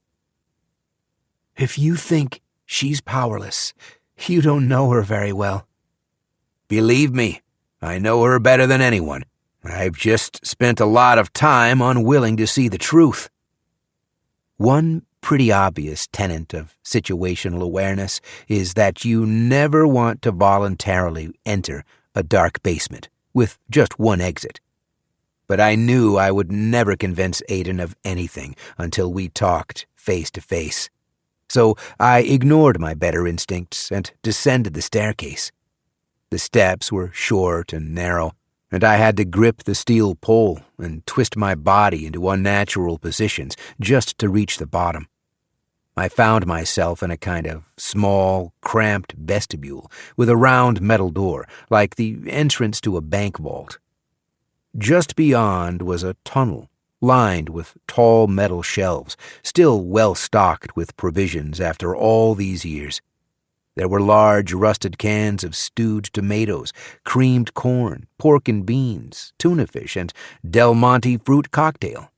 There were moldering cardboard boxes labeled biscuits, survival, all-purpose, and enormous barrels marked drinking water, and lots of vintage 1950s household products, Charmin toilet paper, Ajax detergent, Ivory soap, and Ever-Ready batteries, plus a small library of paperback novels, how-to manuals, and sets of encyclopedias. The entire shelter had the musty, pleasant smell of a used bookstore. At the far end of the tunnel, the passage widened into a kind of living area with a sofa, a dining table with chairs, and 4 pairs of army-style bunk beds. Aiden sat at the head of the table, dressed in his black tuxedo, as if welcoming me to a formal dinner. On the table before him was an open metal case containing a black Colt revolver, because a bomb shelter would need to be defended from external threats, after all, and the builders had prepared for every worst-case scenario. "Don't come any closer, Frank. You should have stayed upstairs." "Talk to me, Aiden. What are you thinking right now?" He wouldn't look at me. I glanced at the gun, but I couldn't tell if it was loaded. After 60 years in a musty, humid basement, I didn't know if the weapon would still fire properly, or if the bullets were still functional, and I didn't want to know. "You're the only person in this camp that I trust," I told him. "If anything happens to you, I don't think I'll be safe here." "You'll be fine, Frank. I went by your cottage a little while ago. I left a gift in your suitcase." "What kind of gift?" "You'll see. It's enough to protect you. Don't worry." There was a kind of resigned sadness in his voice, like he had no intention of ever leaving the basement. "Aiden, listen to me. I have a friend of a friend who works for the Wall Street Journal. It sounds like they're already investigating your family. I bet they know people who would help you." "Frank, if I talk to the Wall Street Journal, your daughter is going to be in an awful lot of trouble." "I'm not worried about her.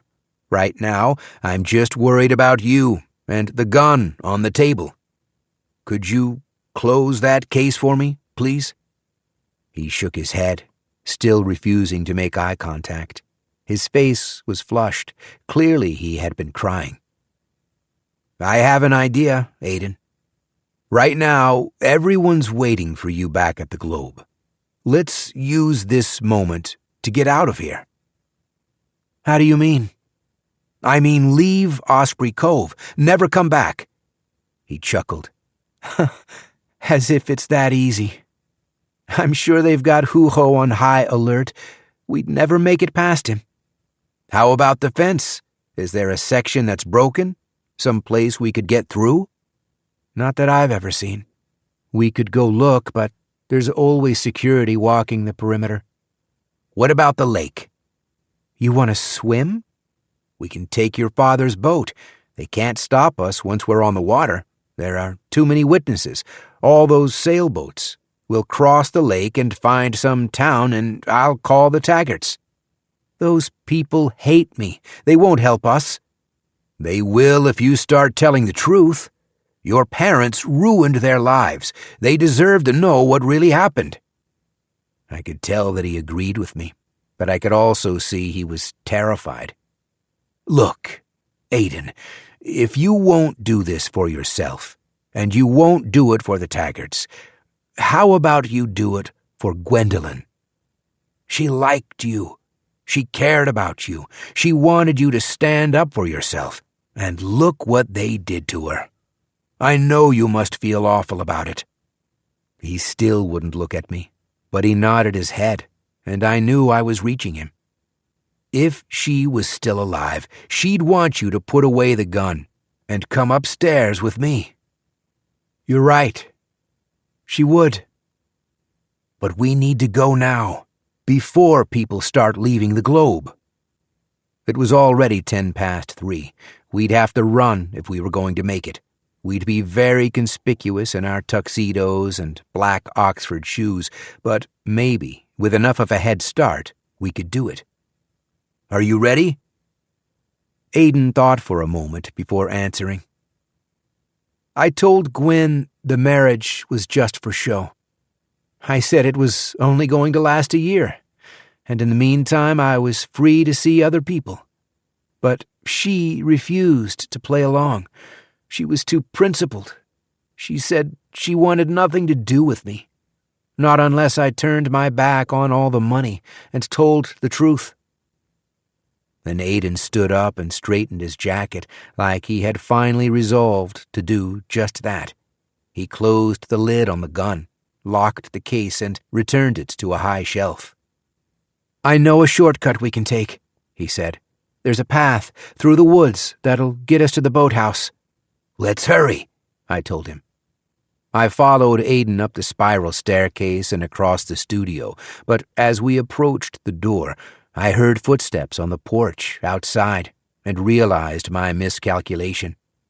It was indeed 3:10, but in the world of the Gardeners, it was already 3:25.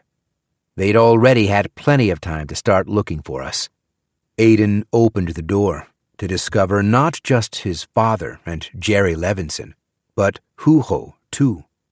"Aiden, what are you doing here?" His father was furious. "We've got 300 people waiting." His son turned on his heel and ran back to the stairs. I lunged to stop him, but wasn't quick enough. I called his name, but he just spiraled down into the hole. Errol turned his rage on me. "And what are you doing? Why aren't you at the Globe?" I ignored him. I ran to the top of the stairs and called down to the cellar. "Aiden, wait, please!" And then we all heard it. A single loud pop, amplified and echoing off the basement's hard concrete walls. And I knew the wedding was off. 6. Within an hour, the catering staff was stacking chairs and clearing all the tables. They shook out all 300 artfully folded linen napkins. They collected all the silverware and sorted the utensils into plastic trays. Dinner plates, salad plates, and bread plates were stacked onto dish dollies. Tablecloths were swept into bins to be laundered and pressed. Guests were encouraged to take home a centerpiece so the flowers wouldn't go to waste. And the subtext of the invitation was clear. please depart as quickly as possible, so our family can grieve in private. A terrible accident was the term used by guests who approached me to express their condolences. I suppose it was the most polite thing to say. Let's all pretend Aiden entered a bomb shelter to clean a vintage handgun at the precise moment he was supposed to be speaking his vows. But as soon as these guests turned their backs to me, I could see them congregating and comparing notes. It was an open secret that Aiden had been in therapy for years, that he'd always been aloof and a bit of a loner. He had an artist's temperament. The subjects of his paintings always looked so troubled, and of course he'd just lost a dear friend to a drug overdose. Clearly he'd been suffering and internalizing a great deal of pain, and it was so easy to overlook all the warning signs.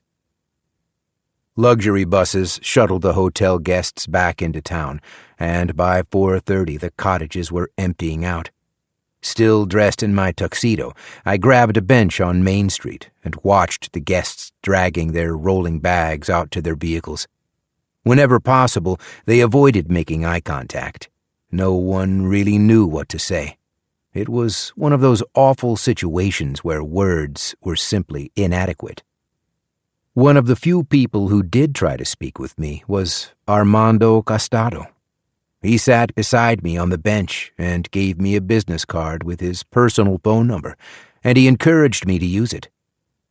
"Anytime you need someone to listen, I hope you'll reach out to me. I'll be waiting for your call, Frank." I had no intention of ever discussing this incident with anyone, especially not Armando Costado, but I appreciated the gesture. "Thank you. Margaret will get through this," he promised. "With your love and support, your daughter is going to be fine." I wasn't so sure of that.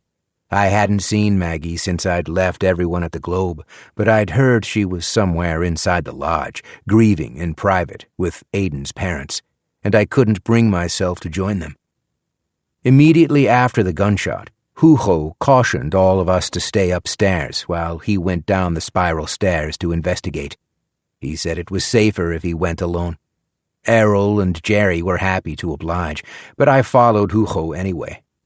To this day, I wish I hadn't. I'll never unsee what we found in the basement. Aiden lay sprawled on the floor, and most of his head was dripping down the wall. And yet, somehow, the rest of his body was still alive. He was still moving. I reached for my phone to call 911, but Hugo smacked the device out of my hand. "Don't be stupid."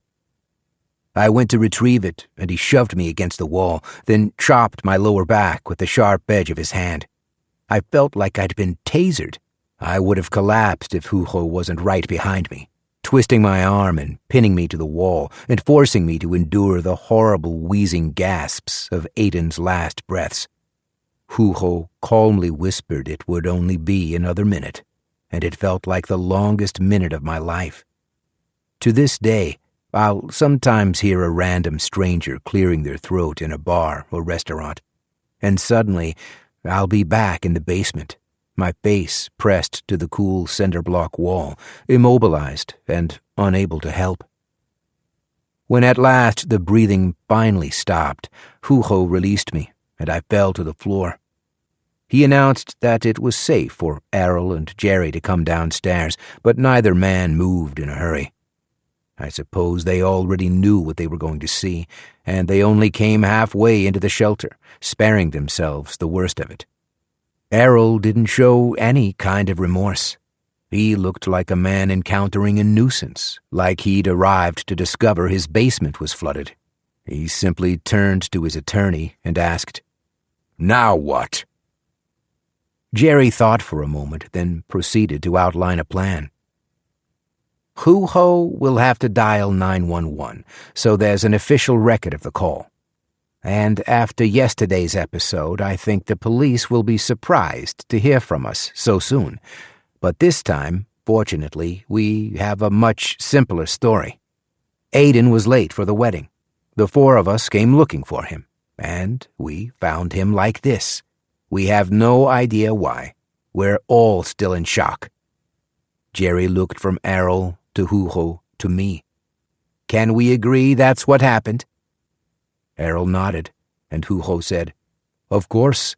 And I asked, "What's the alternative?" "I don't follow, Frank." "I'm asking, what happens if I don't agree? Will the police show up and find my body next to Aiden's? Or do I just go missing, like Don Taggart? When does this end?" Jerry ignored my questions. He seemed to dismiss them as pointless. "Right now, there are 300 people waiting for us at the Globe. I'll go there now and explain there's been a terrible accident. I'll break the news to Margaret and to Catherine, if she's lucid enough to hear it. After Hugo calls the police, we'll start encouraging guests to be on their way. Meanwhile, you two men need to reach an understanding. You've got 10 minutes to get your shit together." We followed them upstairs, out of the cellar. Hugo and Jerry were already leaving the studio, but I paused to linger over Aiden's paintings, and Errol stayed with me. In the moment, I could think of no better way to honor Aiden's life than to stop and appreciate his artwork. All the black and white faces of regular people, all the nurses and teachers and line cooks and bus drivers. With their wrinkles and blemishes and imperfections, they didn't look anything like the wedding guests at Osprey Cove, and I wondered if maybe that was the point. "I don't know how you can live with yourself," I told Errol. "Your son was a good man and incredibly talented, and now he's dead because of you." He shrugged, casual, making it clear that none of my words had landed. "The truth's a little more complicated, Frank. Would you like to know it, or do you just want to judge me without having all the facts?" I couldn't believe he was going to try to defend his actions, and yet that's exactly what he proceeded to do. About 15 years ago, I had a chance to invest in a little startup called Atavus Genetics. The company didn't survive. It was crushed by 23andMe because it was basically the same idea.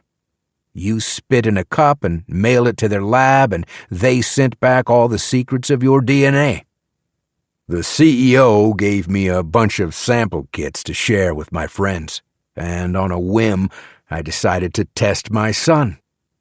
Back then, he was maybe 10 years old, and I was curious to see what he'd inherited from me. And it turns out the answer was 0. Which might have surprised a lot of other people, but not me. The truth was, I always suspected it. The boy didn't look anything like me, and our personalities were totally different. He was always so timid, so cautious, so afraid. It was a genuine relief to know he wasn't mine. I decided to just leave him to Catherine and focus on my work. Did anyone tell Aiden the truth? I don't know. I certainly didn't. So you just rejected him, but never explained why? Does that seem fair to Aiden? I never stopped supporting him financially. His art didn't pay the rent on that penthouse apartment. Believe me. You owed him more than that. You should have behaved like his father, or told him the truth, instead of leaving him to wonder why you hated him. Errol had already stopped listening. You're not going to make me feel guilty, Frank. I'm not the one who created this mess. I didn't bash in Dawn Taggart's skull. But your daughter is very much involved, so if you have concerns for her well-being, I suggest you follow my lawyer's advice. Jerry is very good at his job, and he'll work on your family's behalf, if you let him. I knew he was right. I knew I'd have to stay on Gardner's Standard Time a little while longer and agree with their official story. But I also knew that Maggie's ties to the family had been severed. The wedding was off, and she was now a free woman. She could go anywhere, do anything, leave Osprey Cove and never return. Which was exactly what I planned to do.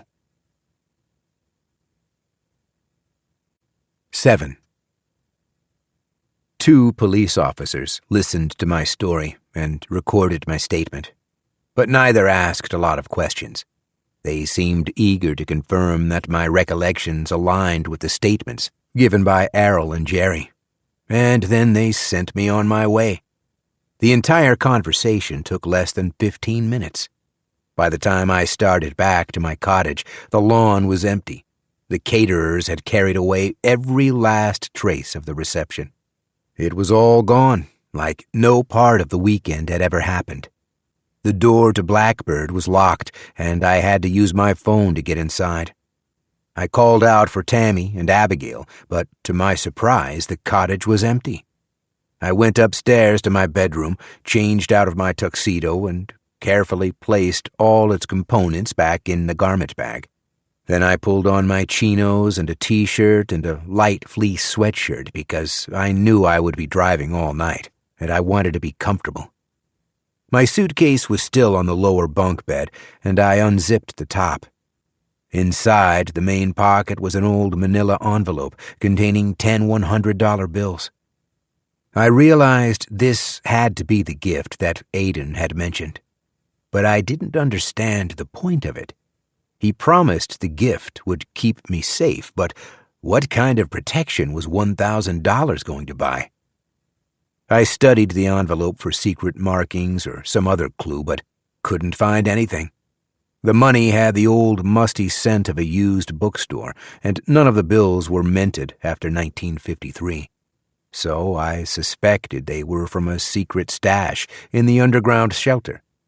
Maybe Aiden was so naive about money, he thought $1,000 would make a real difference to a working-class schlub like myself. The thought made me angry, and I was tempted to leave the envelope in my cottage. But at the last second, I tossed it back into my bag, then piled all my dirty clothes on top of it. By 4:30, I was carrying my suitcase up to Osprey Lodge. I entered through the kitchen, where a half-dozen police officers were gathered around a buffet of sides and salads, all foods prepared for the reception and left behind by the caterers. Jerry was encouraging the officers to bring the trays home to their friends and families so the meals wouldn't go to waste. But at my arrival, they abruptly stopped talking and averted their eyes, like they felt ashamed of benefiting from my misfortune.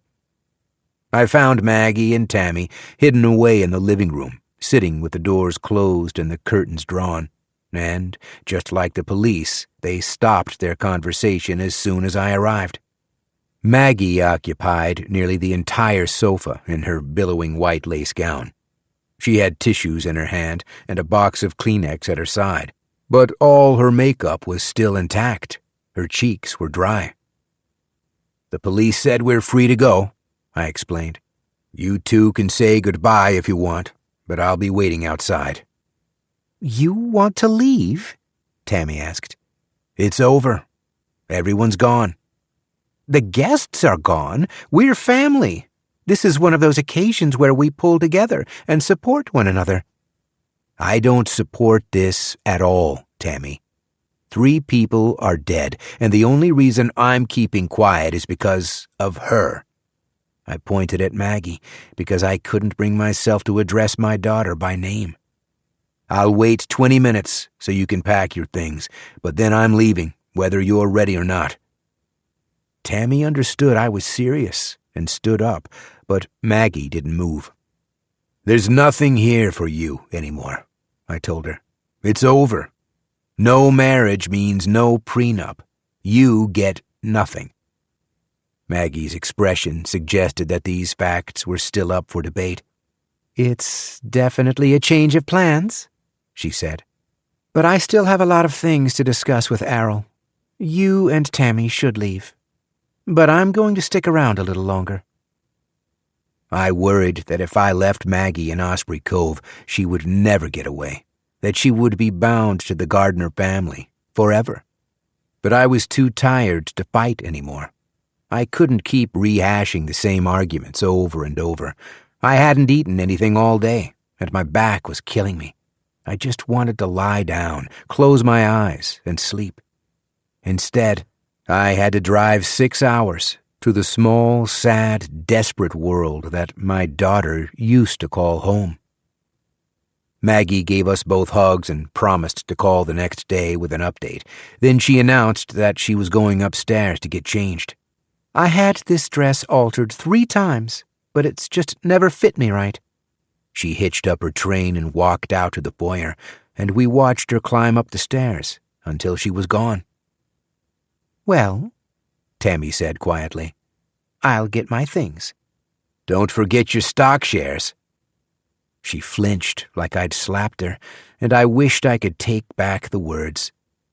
You know I already feel horrible, she said. You don't need to make it any worse. I'm sorry, Tammy. I shouldn't have said that. Was I angry that she took the shares and cheerfully suggested that we all just look the other way? Yes.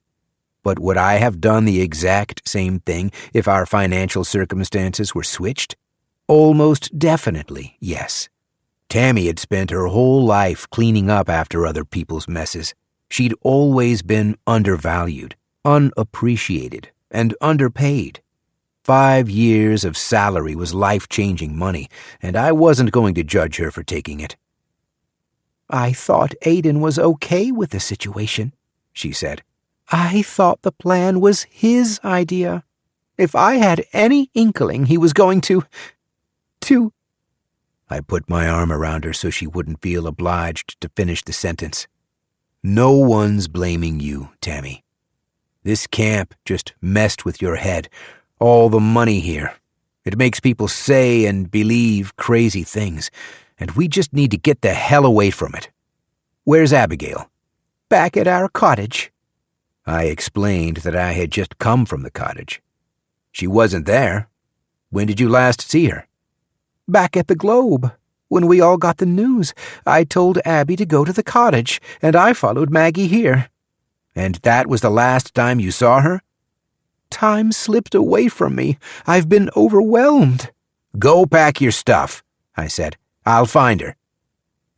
I looked all over the camp. I checked the beach, the dock, and the boathouse, and then I walked up to Big Ben, the climbing tree, where Abigail had jumped onto my shoulders and injured my back. Finally, in desperation, I went to the place where she was last seen, the Globe, where we'd all gathered for the ceremony. The stage was cleared and the string quartet was gone. The flower bouquets had been carried away and all the benches were empty, save for a single person in the back row. The last one at the wedding was a little girl with a crown of summer daisies hanging crookedly around her head. In her lap was a tiny basket of flower petals. She sat facing the stage and appeared to be waiting, like she was nurturing a small hope the ceremony might still begin. I took the seat beside her. Hey, Abby. Hello. Her voice was a sad little croak, and I realized she was crying. Of course she was crying.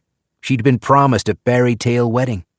She'd been invited to witness the single greatest promise that any two people can make to each other. An extraordinary declaration of love and faith and commitment. And now Aiden was dead, and everyone was gone, and, come Monday, Abigail would leave Tammy's condo and go live with some unknown mystery caregiver who might or might not look after her. I knew it had been a mistake to bring her. I said, "We're going to drive back now." And Abigail rubbed a knuckle into her eye and nodded. "So we need to get going, is what I mean." This just made her cry even more. Embarrassed, she put both hands over her face and turned away from me. "I'm so sorry, Mr. Frank. Her face was full of tears and snot, and I couldn't make out the rest. I pulled off my sweatshirt and used the soft fleece lining to gently dry her cheeks. She leaned forward and blew her nose into the fabric, and then apologized. I told her it was fine. I said, "Get it all out." And she honked her nose a couple more times and then took a deep breath, and at last she was clear. "Did Tammy tell you what happened?" "She said there was an accident." I nodded, because this was certainly all she needed to know. "I'm sorry it happened, Abigail." "I feel so bad." She doubled over like she had stomach cramps and gritted her teeth. "I mean, it just hurts so much." All the other wedding guests were already moving on with their lives. They were on their way home, heading back to reality. And here was the one person at Osprey Cove who shared all my pain and grief, who felt even worse than I did. "I'm hurting too," I said. "I'm sorry we put you through this, Abigail." I put my hand on her knee, and she sort of melted into my side, and we sat there, without talking, for a long time. Every so often I felt my phone twitching. I was getting lots of text messages from my sister, who was looking all over for us, but I didn't bother to read any of them. I felt like Abigail deserved somebody's full attention, and right now that somebody was me. I don't remember how long we sat there, but after a while I noticed the sun was dropping. Soon it would be dusk. I thought maybe Abigail had fallen asleep, but then I cleared my throat and she stirred. "We have to get going. We'll both feel better if we leave." "You really think so?" "I'm sure of it. You'll feel a tiny bit better tomorrow morning, and a tiny bit better the day after that. Right now, we just need to push through it." Abigail nodded and pushed the fleece sweatshirt back into my lap. It was streaked with boogers and snot, so I just turned it inside out and wrapped it around my waist. Then I stood up, but she refused to budge. "Come on," I told her. "We gotta go." She raised her arms, asking me to carry her. I didn't think my back could handle it, but I agreed to give it a try. I held her little hand while she climbed up onto the bench. Then I lifted her by the waist and swung her onto my hip. I was surprised to discover she didn't weigh very much at all. With my free hand, I grabbed her basket of flower petals, and we set off down the trail to Osprey Lodge. Abigail hooked an arm around my shoulders, then used her free hand to scratch the side of her head. "Still itchy?" She nodded. "I thought Maggie called a doctor." "She said she was gonna." "But no one ever came?" Abigail shook her head, then scratched it some more, before resting it on my shoulder, and together we walked back to the camp. Part 5. Parting Gifts. 1. The next afternoon, I drove over to the men's warehouse in Stroudsburg to return my tuxedo. The kid with the pink hair and pierced eyebrows, the same kid who sold me the expensive accessory package, was standing behind the register. "Hey, welcome back. How did everything work out?" I mumbled something polite and got the hell out of there. The answer to his question was I still had no idea. I'd spent the previous evening driving back from New Hampshire with Tammy and Abigail. I dropped them off around midnight, and I was back in my own bed by 12:30, completely exhausted, but too wired to sleep. I kept waiting for my phone to ping with new information from Maggie, something to explain what was happening next. Despite her assurances, I couldn't stop worrying. At some point, I must have drifted off, but I was up early the next morning and immediately reached for my phone. Still no messages.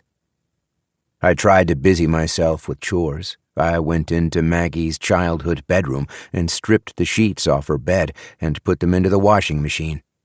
I know she said she was never coming home, but I wanted to be ready, in case she changed her mind. After returning my tuxedo, I drove over to ShopRite and filled a grocery cart with her favorite foods. And all the while I kept checking my phone, making sure I hadn't missed any calls. It was late in the afternoon before anyone reached out to me, and my stomach did a flip-flop when I checked the caller ID. It was Vicky, calling from Supercuts. I didn't want to answer, but I knew this conversation was inevitable. "I'm sorry to bother you, Frank. I hope I'm not interrupting." She said she'd heard what happened, and she was calling to express her condolences. Apparently the story was all over the news, and she'd read about it on Facebook. I guess any time the son of a wealthy tech tycoon dies in a firearms accident just minutes before his wedding, you can count on algorithms and influencers to spread the word. "How's Maggie coping?" I didn't know how to answer that question. I wouldn't lie to Vicky, but I sure couldn't tell her the truth. She's very confused. "Of course she is. She's probably in shock." I wish I could help her. I don't know what to do. Vicky asked when I was driving back to Pennsylvania, and I explained that I was already home, that I'd been home all day. "Oh, Frank, why didn't you say so? Do you want to meet up tonight? Talk about this over dinner?" I don't think so. "You're welcome to come here. I've got food in my kitchen. I can put something together." God, I wanted that more than anything. I was so desperate to tell her what happened, but of course I could never tell anyone the truth, especially her. I'm not good company right now. "I understand if you don't want to talk about it. I can respect that, Frank. You've been through a very traumatic experience, but I think, psychologically, you could use a little emotional support." And I knew that if I didn't get off the phone, I would agree. I would race to her house and tell her everything. So I pointed out that she wasn't a professional therapist. "What's that have to do with anything?" "I don't think you should be giving me advice. You don't have any training in this stuff. You're just the person who cuts my hair." And I knew this hurt her. I could tell from her reaction, or rather her lack of reaction, and the long dead silence that followed. "I am not just the person who cuts your hair, Frank. I would have come to the wedding if you'd asked me sooner, if you hadn't waited until the last possible minute. It's not my fault I had to work." I have to go, Vicky. I'm sorry. I ended the call and went over to the refrigerator where I kept all her business cards posted with magnets. I pulled them all down and put them in my trash so I wouldn't be tempted to call her back. It would be at least another month before I needed to get my hair trimmed, and I knew I could just drive to the other Supercuts, the one that was 2 towns away, in Mount Pocono. 2. About an hour later, my supervisor at UPS called to express his condolences. He reminded me that I had a massive bank of paid sick days, and he encouraged me to use them, so I could help my daughter with her bereavement. I assured him that Maggie was surrounded by friends, and the best thing for me was getting back to work. I promised to report first thing in the morning and drive my usual Monday route. Now, if I'd been paying any attention to the rest of the world, I might have noticed the heat wave in the forecast. The mayors of New York City and Philadelphia were already declaring states of emergency and encouraging residents to stay indoors, stay hydrated, and look after their elderly neighbors. Normally, I prepare for these shifts by filling an igloo cooler with ice packs and sliced watermelon and a couple of navel oranges. But Monday morning, I left my house with my usual ham and cheese sandwich, an apple, and a thermos full of water. I got my first inkling that it wasn't a normal day when I arrived at the package facility and found the managers passing out sun hats and cold sleeves and extra bottles of Poland Spring. Most UPS vehicles don't have air conditioning, so we were all reminded to pace ourselves and take frequent breaks. The guy who loads my truck is a Korean kid named Jun, and as I did my usual walk around, he warned me to be careful. "You got a lot of dog food today, Frank." Dog food is warehouse slang for any absurdly heavy or irregularly shaped item that people buy online. Mattresses, cartons of printer paper, flat-pack furniture, and, surprise, giant sacks of dog food. I thanked Jun for his heads up and tipped him a little extra, because loading all that dog food is hard work for him, too. I left my center at 8:30, and by 9 o'clock I was soaked in sweat. Outside my truck, the humidity was stifling, and inside my truck, a windowless metal box baking hotter and hotter under the rising sun. It was unbearable. Every time I went in back for a package, my pulse skyrocketed and sweat streamed down my forehead, stinging my eyes. And June was right. My deliveries included a shit ton of dog food. 9 of my customers had purchased window unit air conditioners to cope with the heat wave, and I had to hump these enormous boxes all the way up their long suburban driveways. My back was holding up okay, but after the 3rd or 4th air conditioner, I felt my hands and arms cramping up, a telltale symptom of heat stroke. So I stopped at McDonald's and rested in their air-conditioned dining room and drank a large orange Hi-C. A quick break to regulate my body temperature. It was not quite 11 o'clock in the morning, and I still had another 139 parcels to deliver. I'd hoped that work would keep my thoughts off Maggie, but I couldn't stop worrying about her. Was she still in Osprey Cove? And where would she live now that Aiden was gone? Catherine Gardner had been so quick to tell me the truth, but what would happen if she ever confessed her sins to someone outside the family? Tammy claimed that wealthy criminals always got off scot-free, but I could name a dozen recent examples to the contrary. Jeffrey Epstein, Harvey Weinstein, Bill Cosby. The Gardners may have seemed invincible, but I wasn't so sure. I drove through a 4-way intersection, and my travel computer beeped in error, warning me that I'd missed my turn and directing me to an alternate route.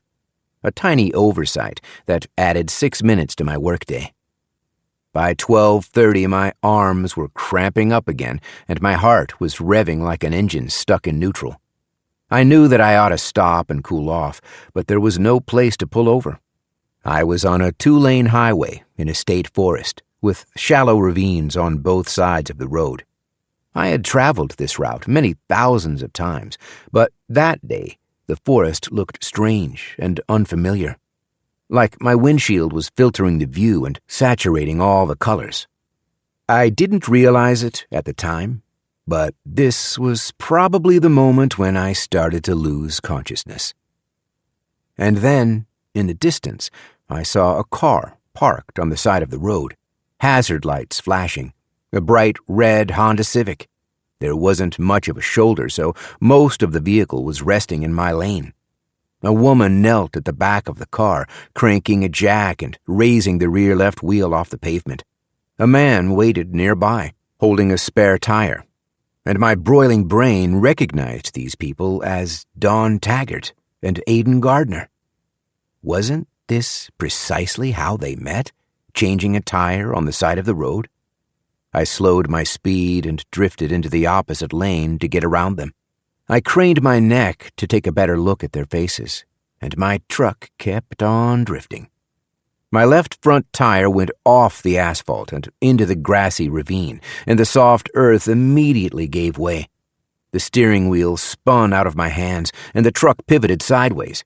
Everything in my windshield turned clockwise, like the world was revolving around me. Then the glass exploded, and I raised my hands to shield my face. The safety belt cut into my breastbone, pinning me to my seat. I clenched my hands into fists and braced myself for impact as all my parcels toppled from their shelves and tumbled around and around my truck like socks in the dryer. 3. I woke up in a hospital bed with a broken arm, a broken nose, 3 cracked ribs, and symptoms of moderate heat stroke. But thankfully, no one else was hurt. The biggest casualties of the crash were my vehicle and my 26-year streak of accident-free driving. I was visited by a union rep who assured me I was at no risk of losing my job. Then I was visited by a suit from the corporate office who seemed a lot more ambivalent. I asked about my future with the company, and he simply answered, "Well, the investigation is still pending." That same day, I was visited by a reporter from the local newspaper in Scranton. She was writing a story about the appalling working conditions of delivery drivers. Her theory was that UPS management was somehow responsible for my accident, that the lack of air conditioning in my truck had nearly killed me. But I told her she had it all wrong. I insisted that I'd been properly trained to work in extreme temperatures, that I caused the accident through my own carelessness, and I wasn't going to start blaming others for my own dumb mistakes. The doctors kept me at Holy Redeemer for 3 nights, and plenty of people came to see me. Drivers, preloaders, and other assorted folks from the warehouse, but also Tammy, who brought me a phone and a charger, and even 2 of my favorite customers who'd heard about the crash on the local news. But a full 48 hours passed before I heard anything from Maggie. I thought she might rush home to see me, but instead she called from Boston, where she was helping the Gardners plan a memorial service for Aiden. She said it would be a small affair, immediate family only, and there was no reason for me or Tammy to attend. And maybe this was just the painkillers talking, but I told her I was fine. It's just a couple scratches, nothing to worry about. The next day I went home with my right arm in a sling and a heavy plaster cast, and for the first time in 26 years, I found myself with absolutely nothing to do. I tried watching daytime television, but holy mother of God, what happened to daytime television? When I was a kid, it used to be silly sitcoms and The Price is Right. Now it's just endless marathons of Dr. Pimple Popper and F-Boy Island. The cable news was even worse, with all the patriots hating California and all the progressives hating Florida and everyone hating Congress. All these shows made my blood boil, and I clicked off the TV, convinced that the whole stupid world was going down the toilet. I never heard another word from Armando Costado, but I suspect his thumb gently tipped the scales of my accident investigation. After a complete review of my vehicle's many sensors and computers and onboard cameras, the committee voted to put me on paid leave through pension, meaning that I would continue collecting my base salary for the next 3 years until I was eligible to retire, but I would never drive for UPS again. When I heard the news, I almost wept. I'd spent the last 26 years fantasizing about my last day on the job, but I never imagined it would end like this, in a windowless second-floor conference room with a half-dozen lawyers, execs, and union reps sitting in hard-backed chairs while I signed my name to endless waivers and releases. And after that happened, I had no reason to get out of bed in the morning. I had no reason to do much of anything, and I found myself falling into a pretty dark place. I stopped responding to texts and phone calls. I stopped looking after my house and started spending way too much time looking at my stupid phone. I wasted entire afternoons obsessing over the accident, replaying the details beat by beat and trying to pinpoint the exact moment I'd lost control. I remembered thinking the man on the side of the road looked exactly like Aiden Gardner, and I'd wanted to stop and ask him questions. Did he know if my daughter was okay? And why in the world had he left me $1,000? I still had the envelope of $100 bills stashed inside my dresser because I felt too guilty to deposit them in my bank account. It was late in August, 9:30 on a Tuesday morning, when my sister roused me from sleep with an unexpected phone call. She'd been offered a gig caring for an Alzheimer's patient in Pocono Pines, and she needed me to watch Abigail for a couple of days. A couple days? Just until school starts. This job pays $50 an hour, and I can't say no to that kind of money. I hadn't seen Abigail since we'd left Osprey Cove, and the last I'd heard was that she'd gone back to live with her birth mother. Only there must have been some kind of problem, because a week later, Abigail moved to an orchard in Kutztown. One of these family farm operations, where 6 or 8 fosters bunk together and help with chores after school. That must not have worked out either, because now Abigail was back in my sister's condo. I can't do it, Tammy. Why not? What are you doing today? The answer was nothing, but I was too groggy to dream up a decent excuse. I'm still wearing my cast. How can I babysit with a broken arm? You don't have to lift her. She's not an infant. I can't do it. I'm sorry. She hung up, so I thought the matter was settled and fell back to sleep. But 20 minutes later, I could hear Tammy unlocking my front door, and when I stumbled out to my living room, Abigail was standing there, with a pencil case and a Sudoku magazine, wearing sneakers and shorts and a backpack like she'd just arrived for summer camp. Hey, Mr. Frank. Where's Tammy? She just left. She said she'd be back at 7:30. 7:30? Tonight? I think. Sorry. Abigail looked different than I remembered. All the lice were gone, and she was growing out her hair. Now it was an awkward, shaggy length between a buzz cut and a bob.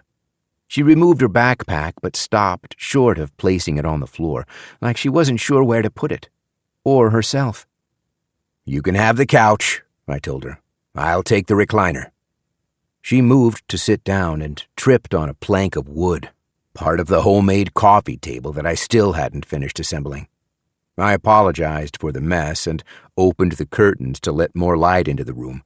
And this just made everything look worse. I'd let my housekeeping slide, and there were little drips of coffee and Chinese food all over my furniture. I handed the TV remote to Abigail and told her we could watch anything she wanted. Or you can go play outside, but stay off the train tracks. She took a walk to scope out the neighborhood and came back after 20 minutes, claiming there was no one around. You used to see lots of kids on my block, riding dirt bikes or just farting around, but now I guess they all stay inside and look at the internet. Abigail turned on the TV and we spent the day watching shark documentaries on the Discovery Channel, hours of exclusive interviews with marine biologists and shark attack survivors. Sometimes Abigail would work on her puzzle book, and when she got bored of that, I gave her a roll of paper towels to draw on. And when she got hungry, I sent her down the street to the Exxon Mobil with money for a hot dog and pretzel, because I couldn't motivate myself to cook anything. The next day was more of the same, but sometime in the afternoon I fell asleep in my recliner, and when I opened my eyes, Abigail was gone. On my television screen, a shark was silently prowling through cloudy red water in search of its next meal. I wondered if maybe Abigail had walked to the gas station for another hot dog. Instead, I found her in Maggie's bedroom, going through my daughter's dresser and quietly inspecting all her things. I watched from the doorway as she touched the old sports trophies, then sifted through a drawer of neatly folded sweaters. Then she knelt beside a wicker basket full of stuffed animals and pulled out the Build-A-Bear that Maggie had designed some 15 years ago on our trip to the King of Prussia Mall near Philadelphia. You can have that if you want, I said. Abigail hadn't realized I was watching. She was so startled she dropped it. Really? Anything in that basket, you can take. You might as well. Maggie's never coming back here. I didn't know it was true until I said it out loud. In the month since the wedding, my daughter's job had taken her all over the world, to Singapore and London and Los Angeles, but nothing was drawing her back to Stroudsburg, not even the accident that shattered my ribs and landed me in the hospital. I opened the closet and gestured to all the colorful dresses on hangers. This stuff is fair game, too. Help yourself. Abigail had zero interest in the clothes, but she dragged the wicker basket out to the living room and began to inventory its contents. SpongeBob, Curious George, lots and lots of Beanie Babies. She marveled over every item before setting it on the couch. Shark Week was still playing on the television, but I switched it off and just watched Abigail play with the toys. I hadn't seen her this excited since Osprey Cove. I suddenly felt an overwhelming urge to escape the funk of my house and leave it all behind. I stood up and grabbed the keys to my Jeep. "Come on," I told her. "Where are we going?" "I don't know. Anywhere." That first afternoon, we just drove around the neighborhood. I took her to the patch of highway where I crashed my UPS truck and showed her how I went off the road. And then we drove past St. Luke's, the church where Colleen and I were married, and Silvio's, the Italian restaurant where we'd had our wedding reception. I didn't expect Abigail to be interested, but she had scores of questions. How many guests did we invite? What was the song for our first dance? What was Italian food anyway? This last question blew my mind. How do you get to be 10 years old without tasting Italian food? So we went inside, and I explained the situation to the waitress. She was happy to bring us little sample plates of all the house specialties: gnocchi, bruschetta, risotto, lasagna, chicken parm, broccoli rabe. We ate until we were stuffed, and then Abigail said she'd never had tiramisu. She'd never even had gelato. So we had to order those too. It made me happy to see her looking so happy. Honest to God, it felt like the first meaningful thing I'd accomplished all summer. So the next day, I tried to do it again. We made a whole long list of things she'd never experienced, and then we spent the rest of the summer experiencing them. We toured Crystal Cave and the Hershey Chocolate Factory. We ate dinner at Shady Maple, the largest smorgasbord buffet in America, and at Shogun Palace, one of those Japanese places where they cook everything right in front of you. We even drove down to Philadelphia so she could attend her first Major League Baseball game. It was a lot of traveling, but it felt good to be back on the road, driving with the windows down and the music way up.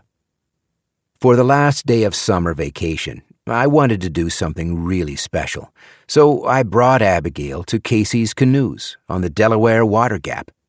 I hadn't been there since Maggie was a kid, but the place was just like I remembered.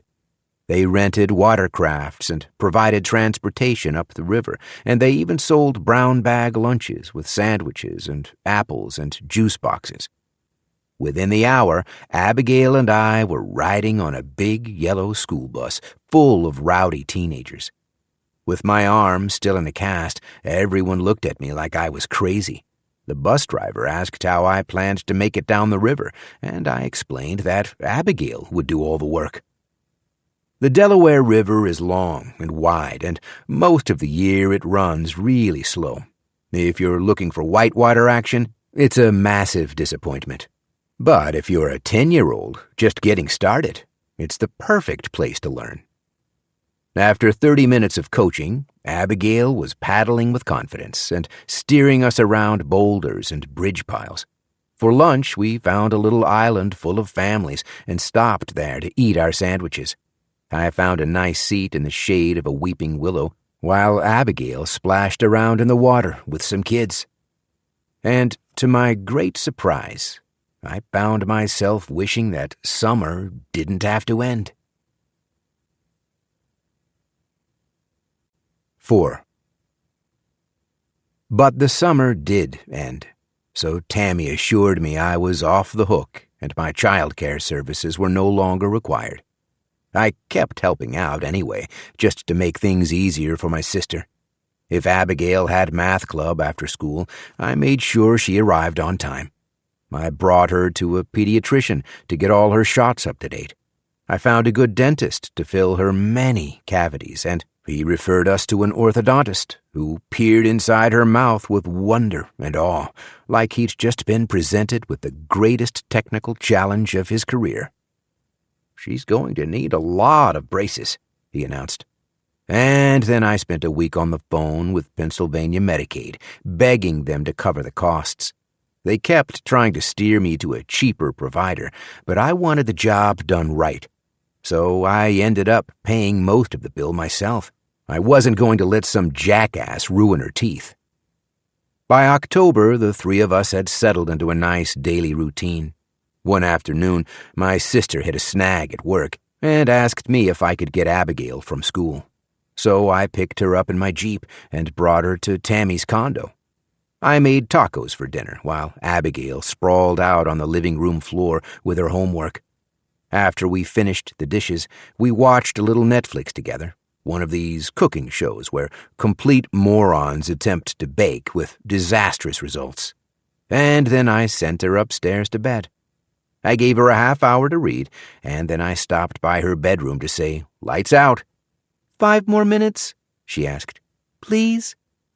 She was reading a fantasy novel about warrior cats, and she swore she was 10 pages from the end. 5 minutes, I agreed, but you better be asleep when Tammy gets home, or I'll catch all kinds of hell. Abigail flashed me a thumbs up and returned to her book, and as I turned to leave, I noticed a map pinned to her wall, just above her dresser.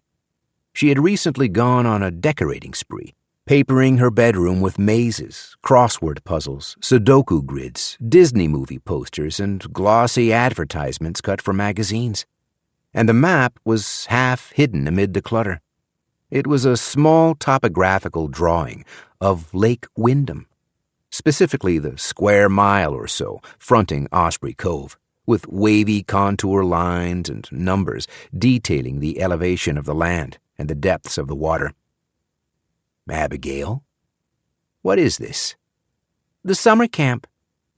"Where did you get it?" "Aiden gave it to me." "When?" She shrugged. "When we got back from New Hampshire. I found it in my suitcase, in the side pocket. I think because Aiden knew I liked geography, so he wanted me to have it." I looked more closely at the picture. It looked like a photocopy of a much larger map, the kind of navigational tool used by boaters and fishermen. Someone had used a pencil to sketch in some additional features: the boathouse, the L-shaped dock, and Osprey Lodge. But the most notable addition was a bright red X in the deepest section of the water, an irregularly shaped crater with a depth of 52 meters. "How do you know it's from Aiden?" "There's a note on the back," Abigail said. "You can take it off the wall if you want to read it." I carefully unpinned the map and then turned it over to read the message. "This could be helpful someday. Don't be afraid to use it. Aiden." Abigail saw the confusion on my face and offered a theory. "I think it's a treasure map." "You do?" "One day, I'm going to go back to Osprey Cove and look for the X. I'll buy a scuba suit to see what's down there. You should come with me." "Have you shown this to anyone? Has Tammy seen it?" Abigail shook her head. "She says we're not supposed to talk about Osprey Cove. She says that if DHS knew what happened there, we would all get in trouble." I felt like I was going to be sick. I knew I had to choose my next words very carefully. "Abigail, listen to me. I think you got this map by mistake. I don't think Aiden meant for you to have it." Her expression turned suspicious, and I quickly explained. I think Aiden wanted to give you money. I think he wanted to give you $1,000. She thought I was teasing her. Very funny, Mr. Frank. No, I'm serious. I proceeded to outline my theory. I told her that Aiden had left $1,000 in my suitcase because he didn't realize Abigail and I had switched bedrooms. You were in the master suite, and I was in the kids' room. So he put the money in my suitcase, and he put this map in yours. That's crazy. Are you kidding me? $1,000? By this point, she had cast her book aside and was standing up on her mattress in her pajamas. Do you still have it? I do. I haven't spent a single penny. Then will you trade it with me? I don't think she ever imagined I would say yes, but I agreed it was the fair thing to do. I had $84 in my wallet, and I gave her all of it, with a promise to put the rest in a savings account. I told her I would try to get her a bank book, if they still made them, so she could keep track of her wealth and grow it with future deposits. Abigail fanned the bills with an eye-popping grin, like the lottery winners in a Mega Millions commercial. But I could barely hold on to the map, because my hands had started to shake. 5. Burn it, Tammy said. This was later in the evening, after Abigail was asleep and my sister was home from work.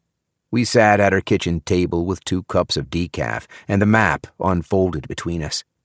The wavy topographic lines seemed to pulse and vibrate if I stared at them too long, like the document was radioactive. You can't keep it, Frankie.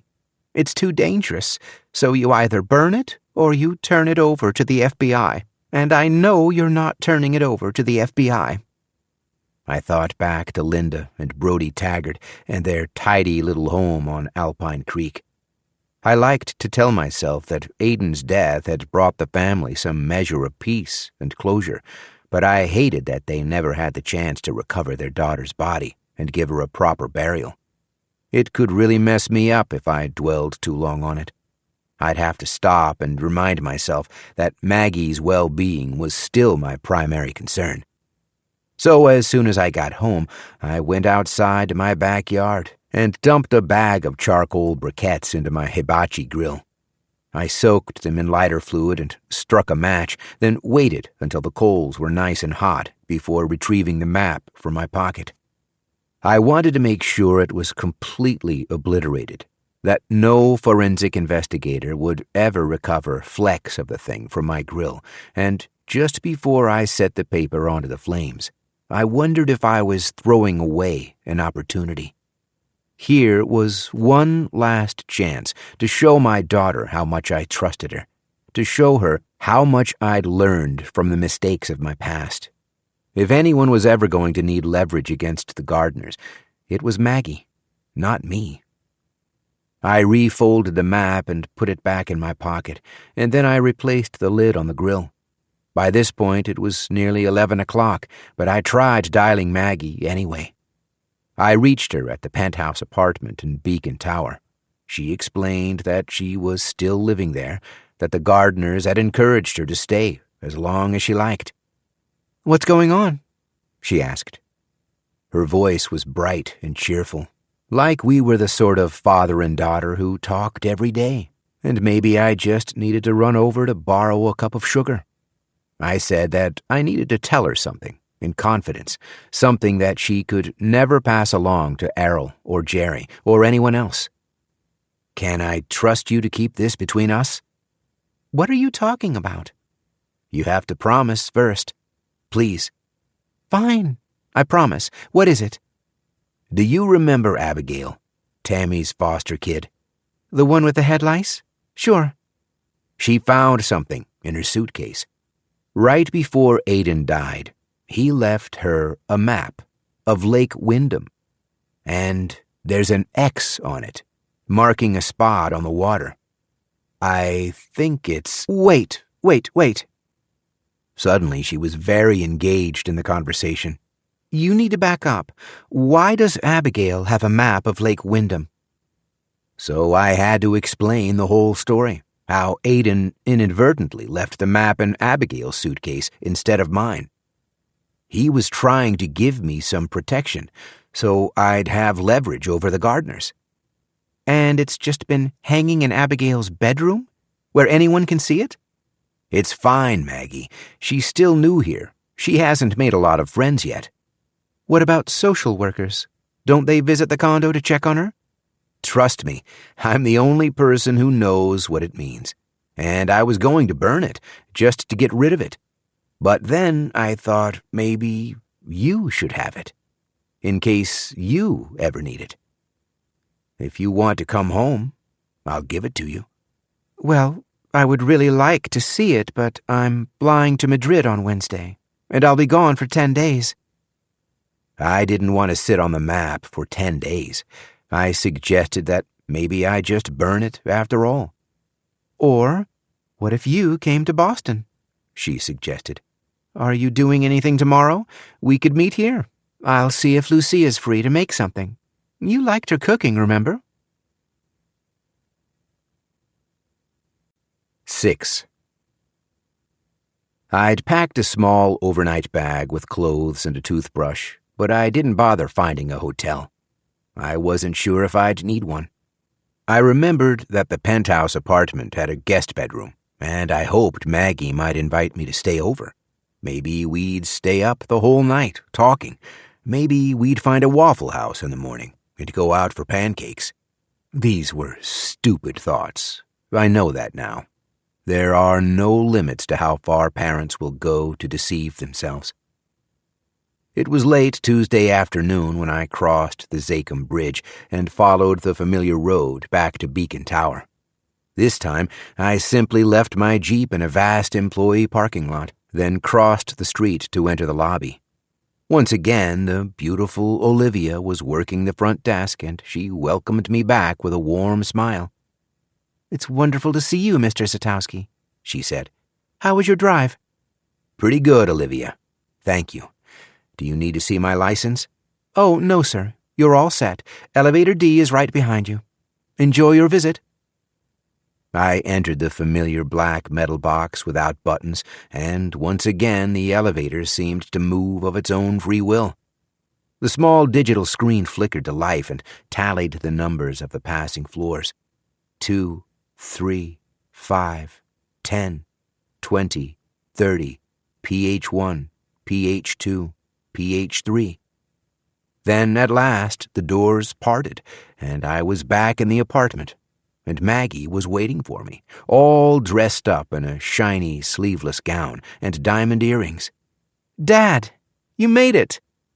Her hair was longer and 2 shades darker than I remembered. She must have colored it since the wedding.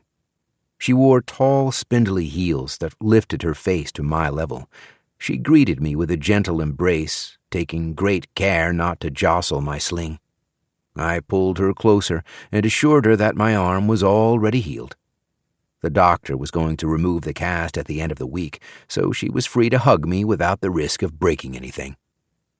The apartment had been redecorated.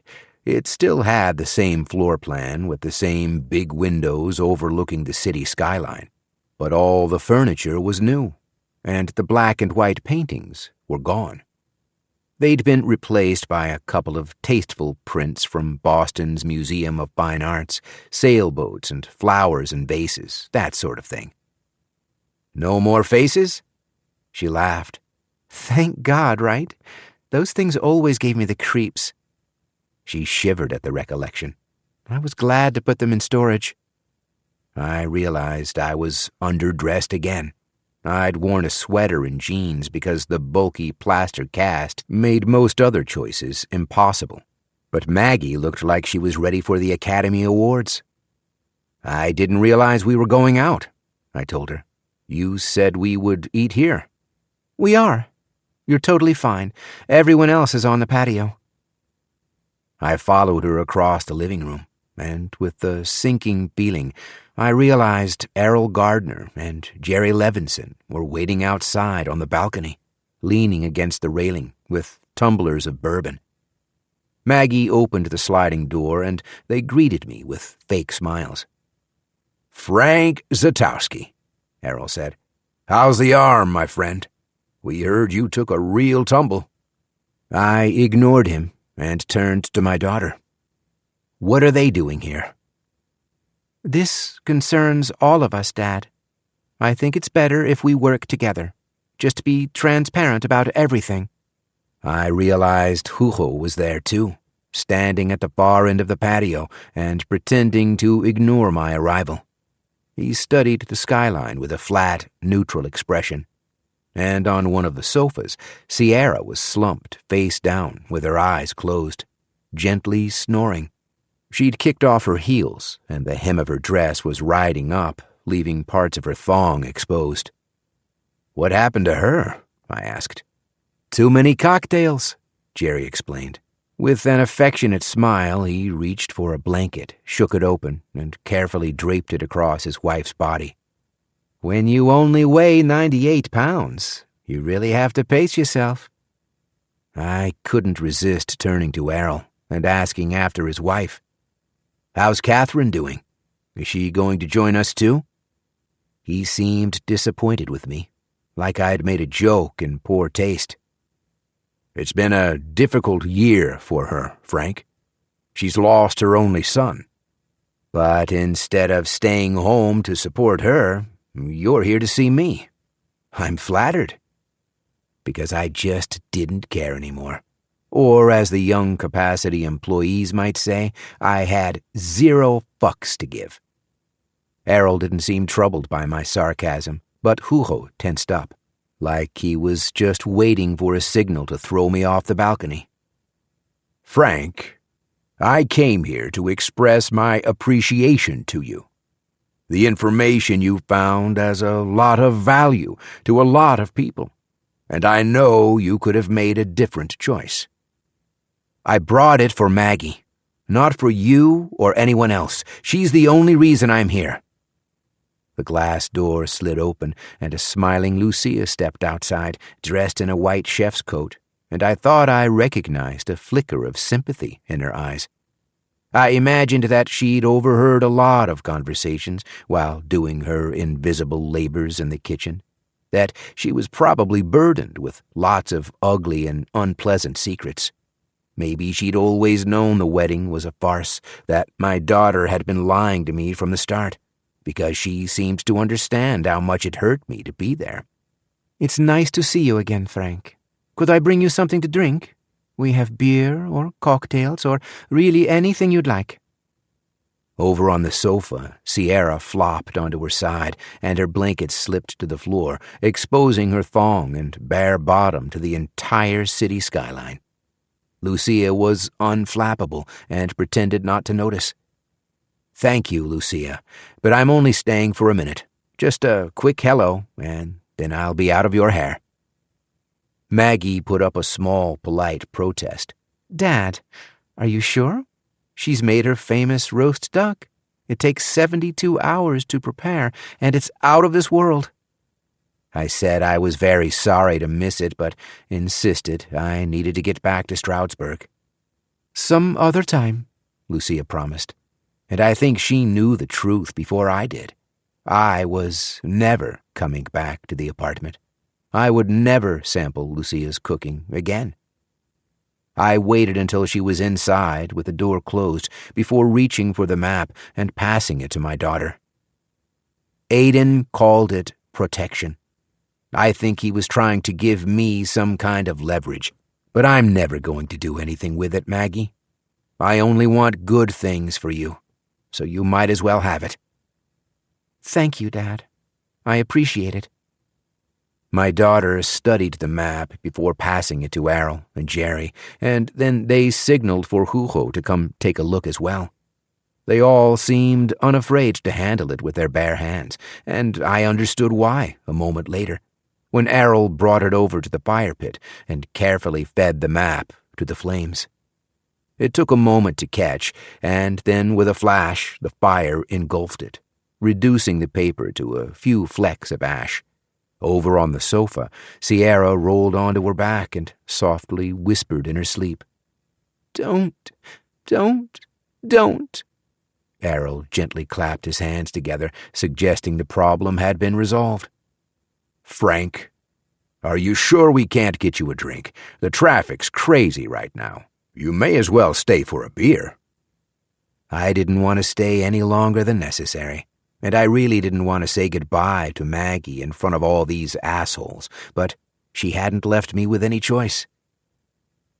3 years ago, you asked for my help, and I let you down, and I've always felt bad about it, so I hope this makes up for it, Maggie.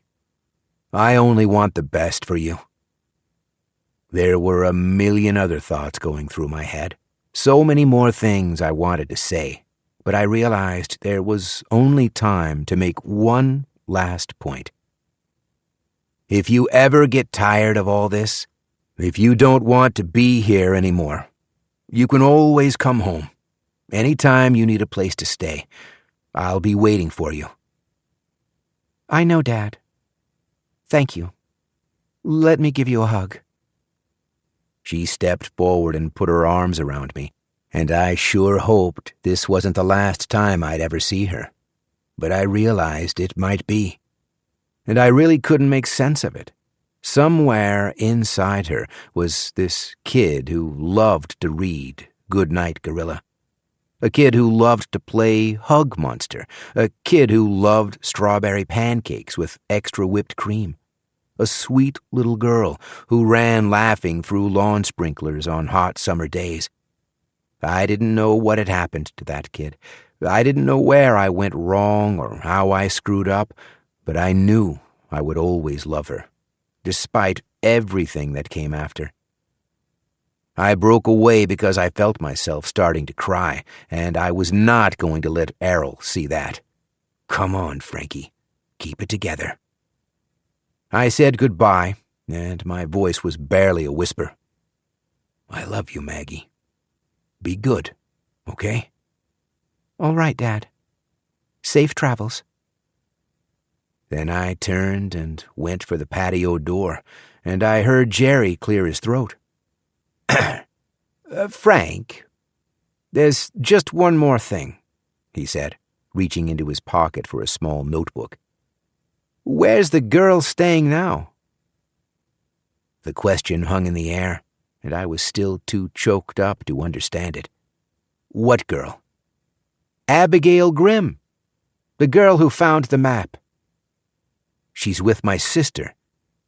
Huho brought his tablet computer over to Jerry and showed him the screen. And your sister's still at 18 Conover Road, Unit 106? Yes, but why does it matter? Jerry dismissed my question with a wave of his hand. Just checking. Checking for what? I looked from Errol to Maggie.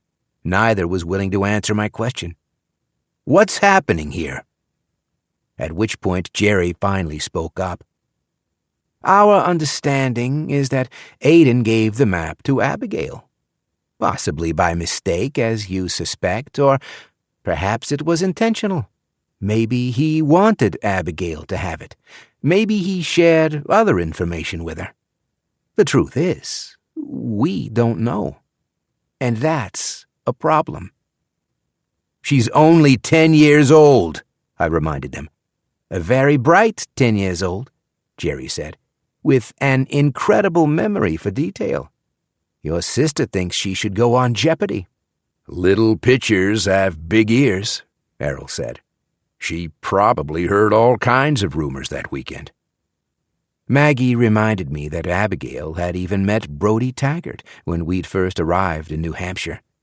Brody told you that Aiden killed Dawn Taggart and hid her body at the camp. Then 3 days later, Aiden gave Abigail a map of the camp with an X on it. Sooner or later, she's going to connect the dots. And do what? She's in 5th grade. She sleeps with stuffed animals. Errol spoke in a calm, level voice that suggested everything would be fine. We're just trying to stay ahead of the situation, Frank. The bottom line is, you're family, and we trust you. We know you want the best for Margaret, and we trust Tammy for the same reason. But the girl is a wild card, an unknown variable. She'll piece together the puzzle, eventually. And one day, when she's grown up and homeless and pregnant and addicted to drugs, she might try to trade on this information. So, our challenge is, how do we prevent that from happening?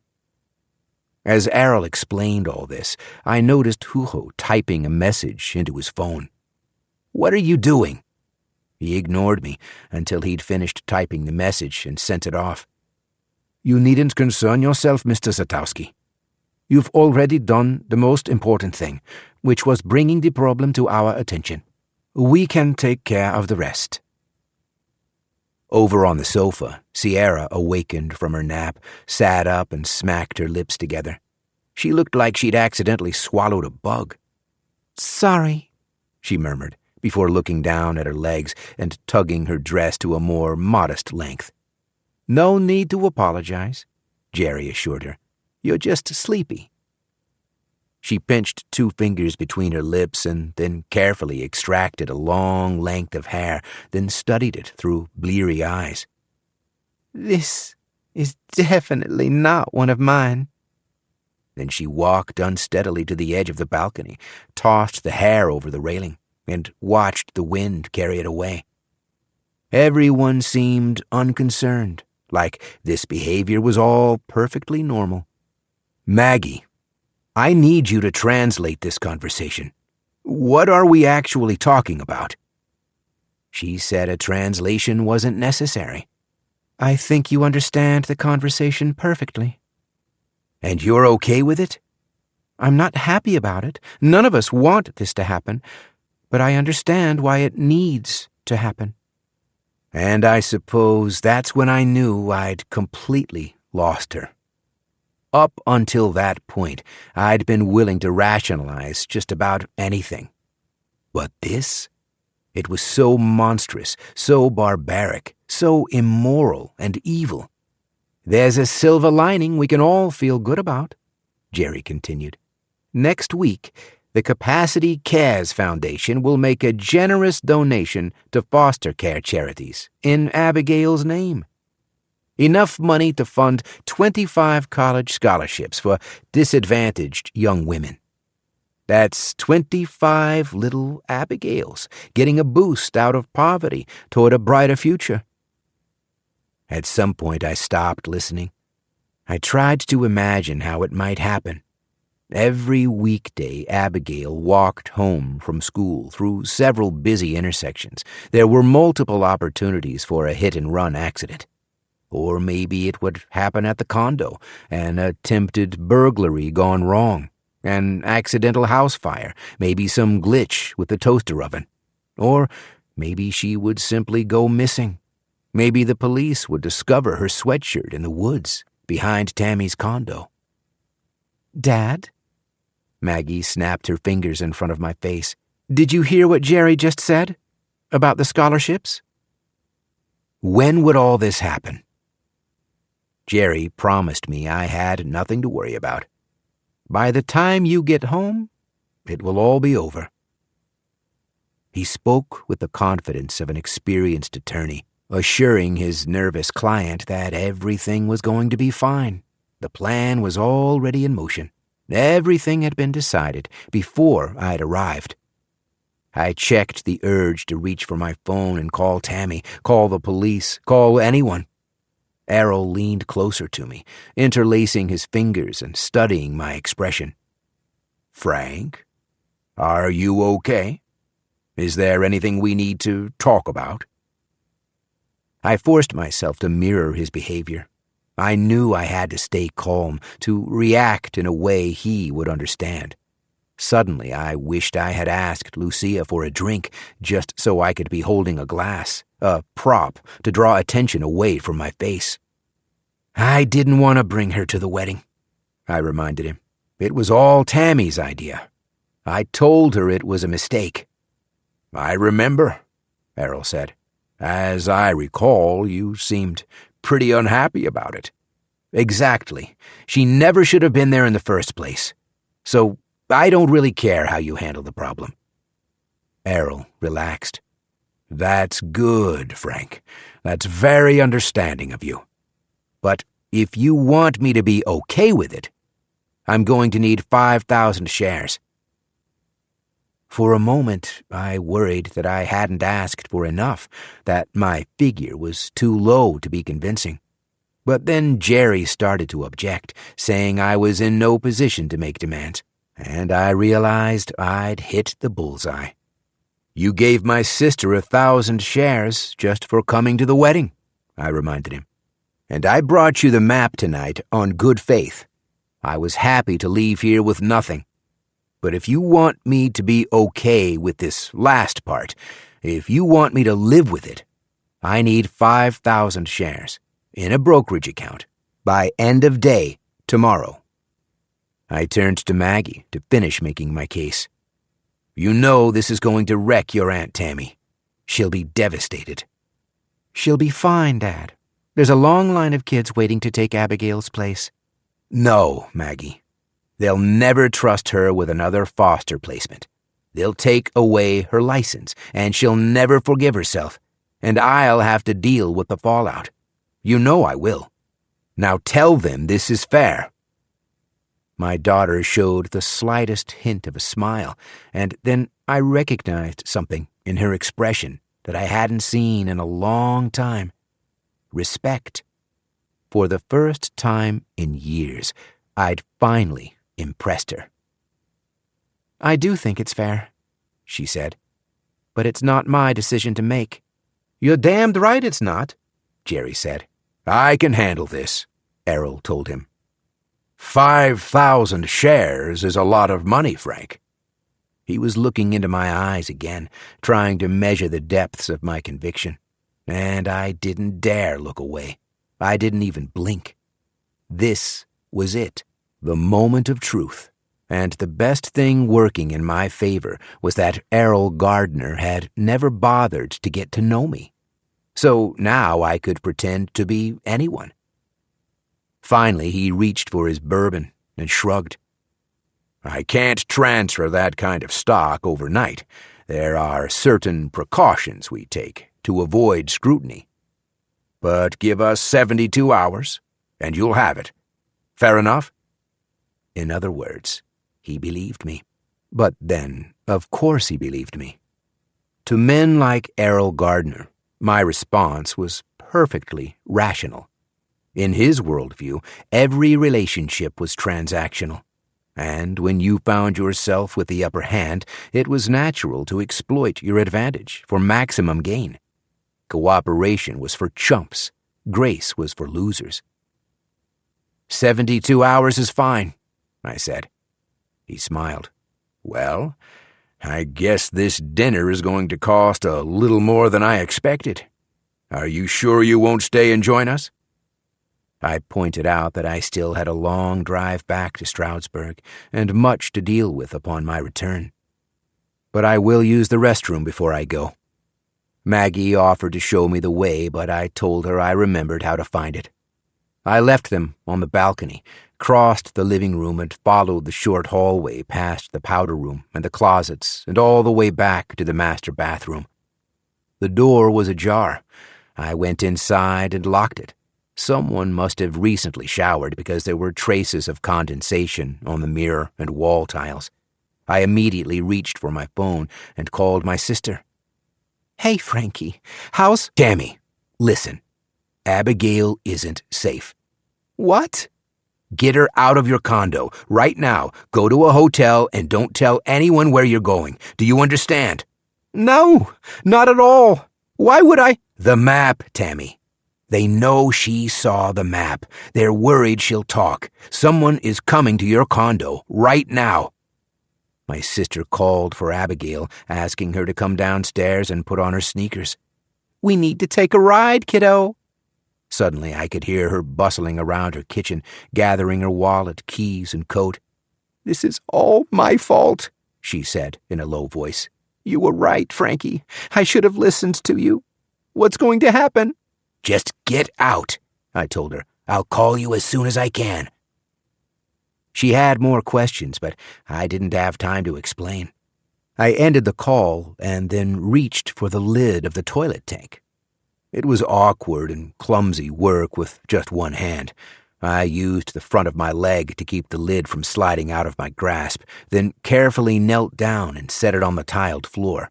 The black plastic pouch was still duct-taped to the bottom, and I opened the medicine cabinet in search of something sharp, hoping for scissors and settling for pointy tweezers. I scraped at the plastic until it ripped, and then used a finger to gouge it open. Inside was a narrow metal box, about the size and shape of my checkbook, one of those things people use to back up the data on their computers.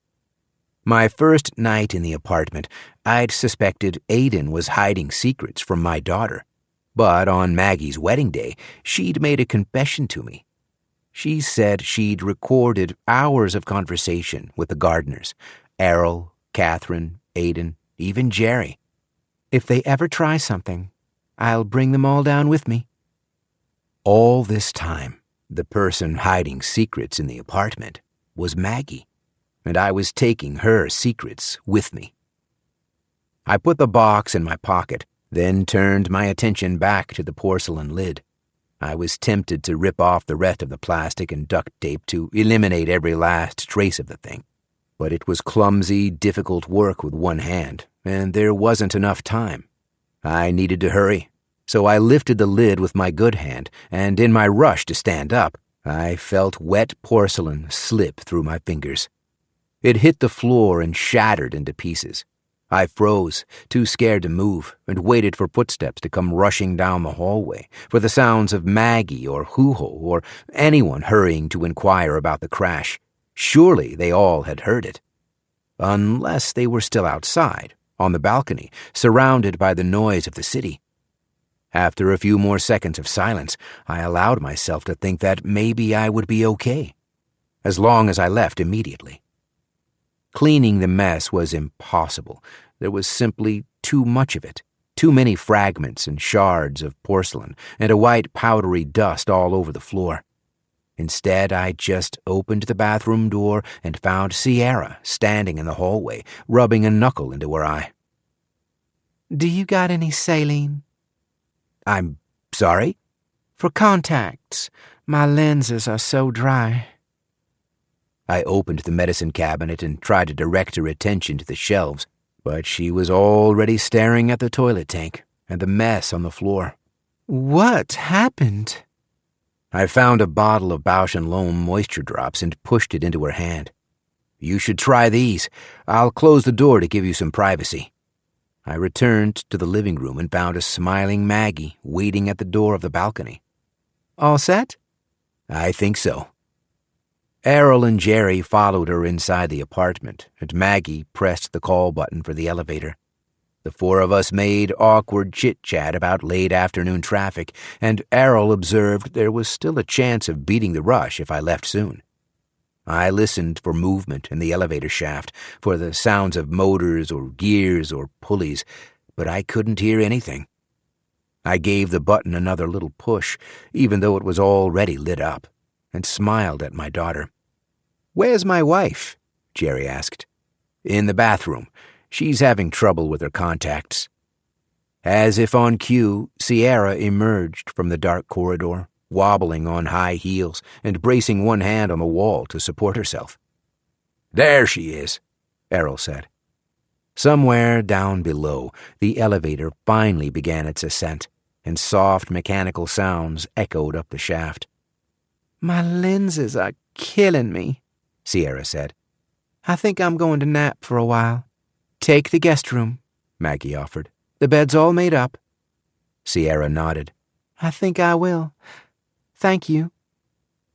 She was turning to leave, ready to retreat down the hallway toward the back of the apartment, when she added a final thought.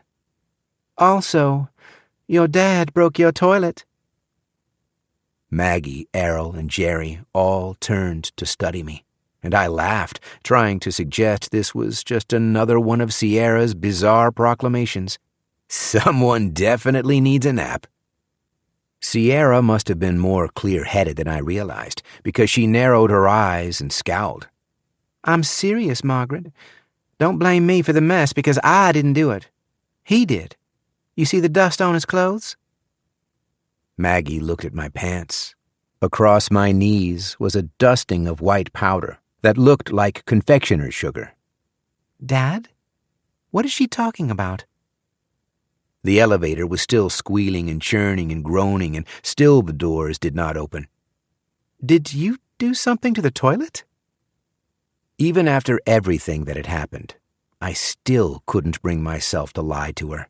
Errol or Jerry, sure, but not Maggie. The most important thing we can give our kids is the truth. She must have seen it in my eyes, because she turned and hurried down the hall to investigate. "Maggie, come on," I called. "I'm leaving." But still the elevator doors wouldn't open. Errol observed that they were always busy around 5 o'clock because it's when employees on the lower levels began leaving for the day. "The parking lot is going to be a zoo." "If I ever get down there," I joked, while Sierra glowered at me from across the living room. She was sitting on the sofa and waiting for Maggie to return, convinced she would be vindicated. With a gentle ding, the elevator doors finally opened, just as Maggie called me from the depths of the apartment. Dad, wait! Stop! I pretended not to hear her. "Good night, gentlemen." Don't let him leave! And I don't know where he came from, or how he moved so quickly, but suddenly Hugo was standing between me and the elevator. "Mr. Zatowski, your daughter's calling. Don't you hear?" Maggie rushed into the living room, and her eyes were mad with panic. Give it back! Errol was confused. "Give what back?" I realized I had put her in an impossible position. She couldn't ask for the recordings without admitting that the recordings existed, without admitting that she'd been secretly recording Errol and Jerry without their knowledge. He took something from me. A hard drive with personal information. She looked to my waist, and she could see the outline of the metal box through my pants. And now it's in his pocket. And he broke your toilet, Sierra crowed. I told you so, but none of you listened because nobody takes me seriously. She tipped back her head and closed her eyes. So now you can all go fuck yourselves. Hugo released his hold on the elevator, and my heart sank as the doors slid closed. He said, "You can take the next one, Mr. Zatowski. Can you empty your pockets, please?" I realized that all my hard-earned situational awareness skills had failed me, and I'd stupidly allowed myself to be trapped. Jerry stood to my left, Errol and Maggie were on my right, and Hugo stood in front of me, waiting for me to comply with his instructions. He'd reached inside his coat for a small black pistol, but held the weapon casually at his side, simply making its presence known. An unnecessary gesture, in my opinion. I knew he could overpower me, even without a weapon. I still remembered how he pinned me to the wall of the fallout shelter and forced me to listen to Aiden's last breaths. I reached into my pocket and removed the hard drive. That's it, Maggie said. She went to grab it, but Hugo ordered her back. "Very slowly now.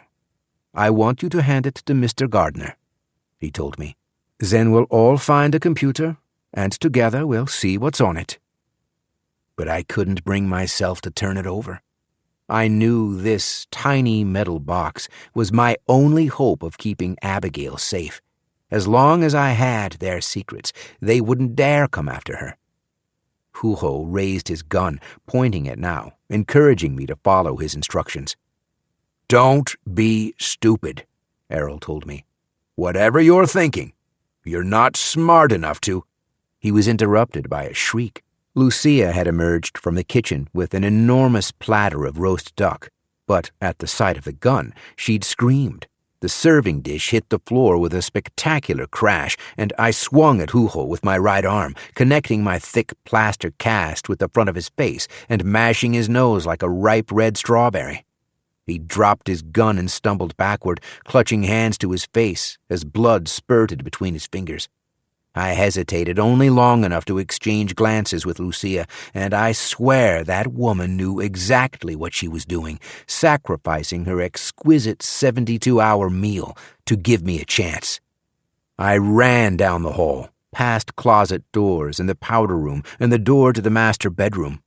I knew enough about fire codes to know there had to be a second way out of the apartment, and since there were no exits in the kitchen or living room, it had to be the door at the far end of the hall, the one with the metal crash bar across its center.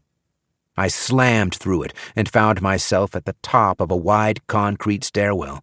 The letters PH3 were stenciled onto the wall next to a simple fire alarm T-bar. I pulled the lever, and the alarm was instantaneous, an ear-splitting klaxon in a concrete echo chamber. I ran down to the alarm on PH2 and pulled that lever too.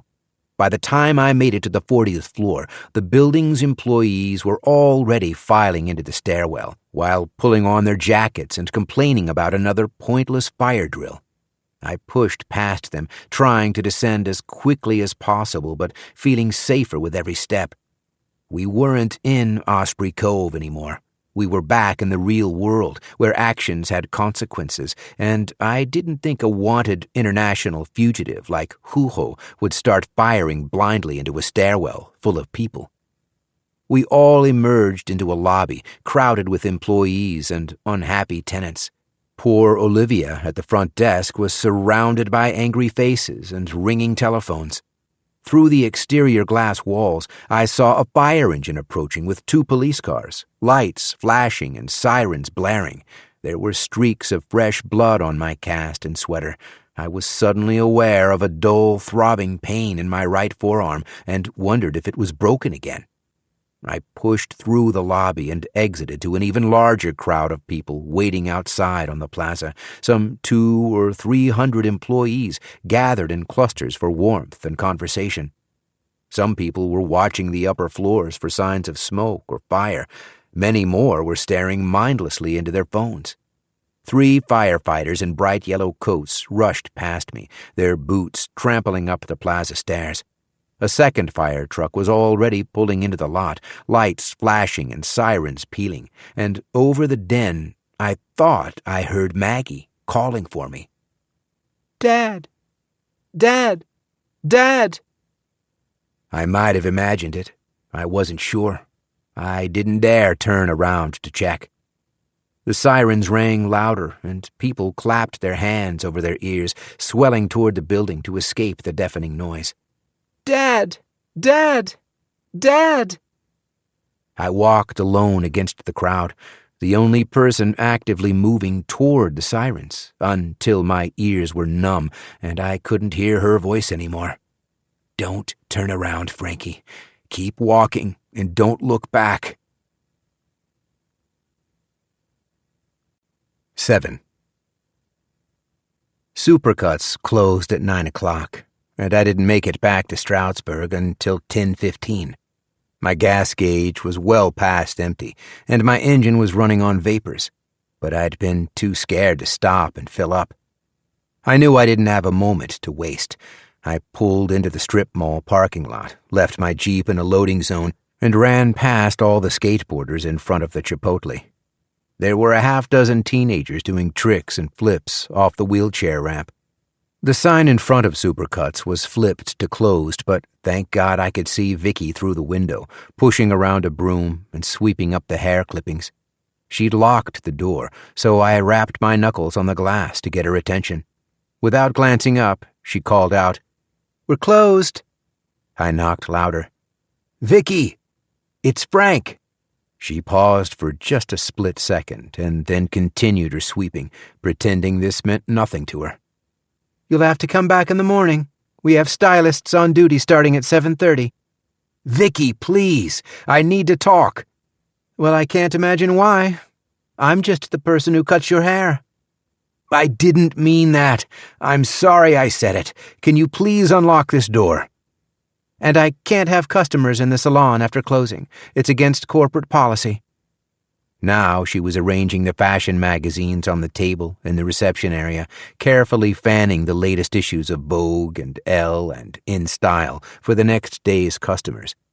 Vicky was dressed in a black sweater with an orange jack-o'-lantern and letters spelling boo.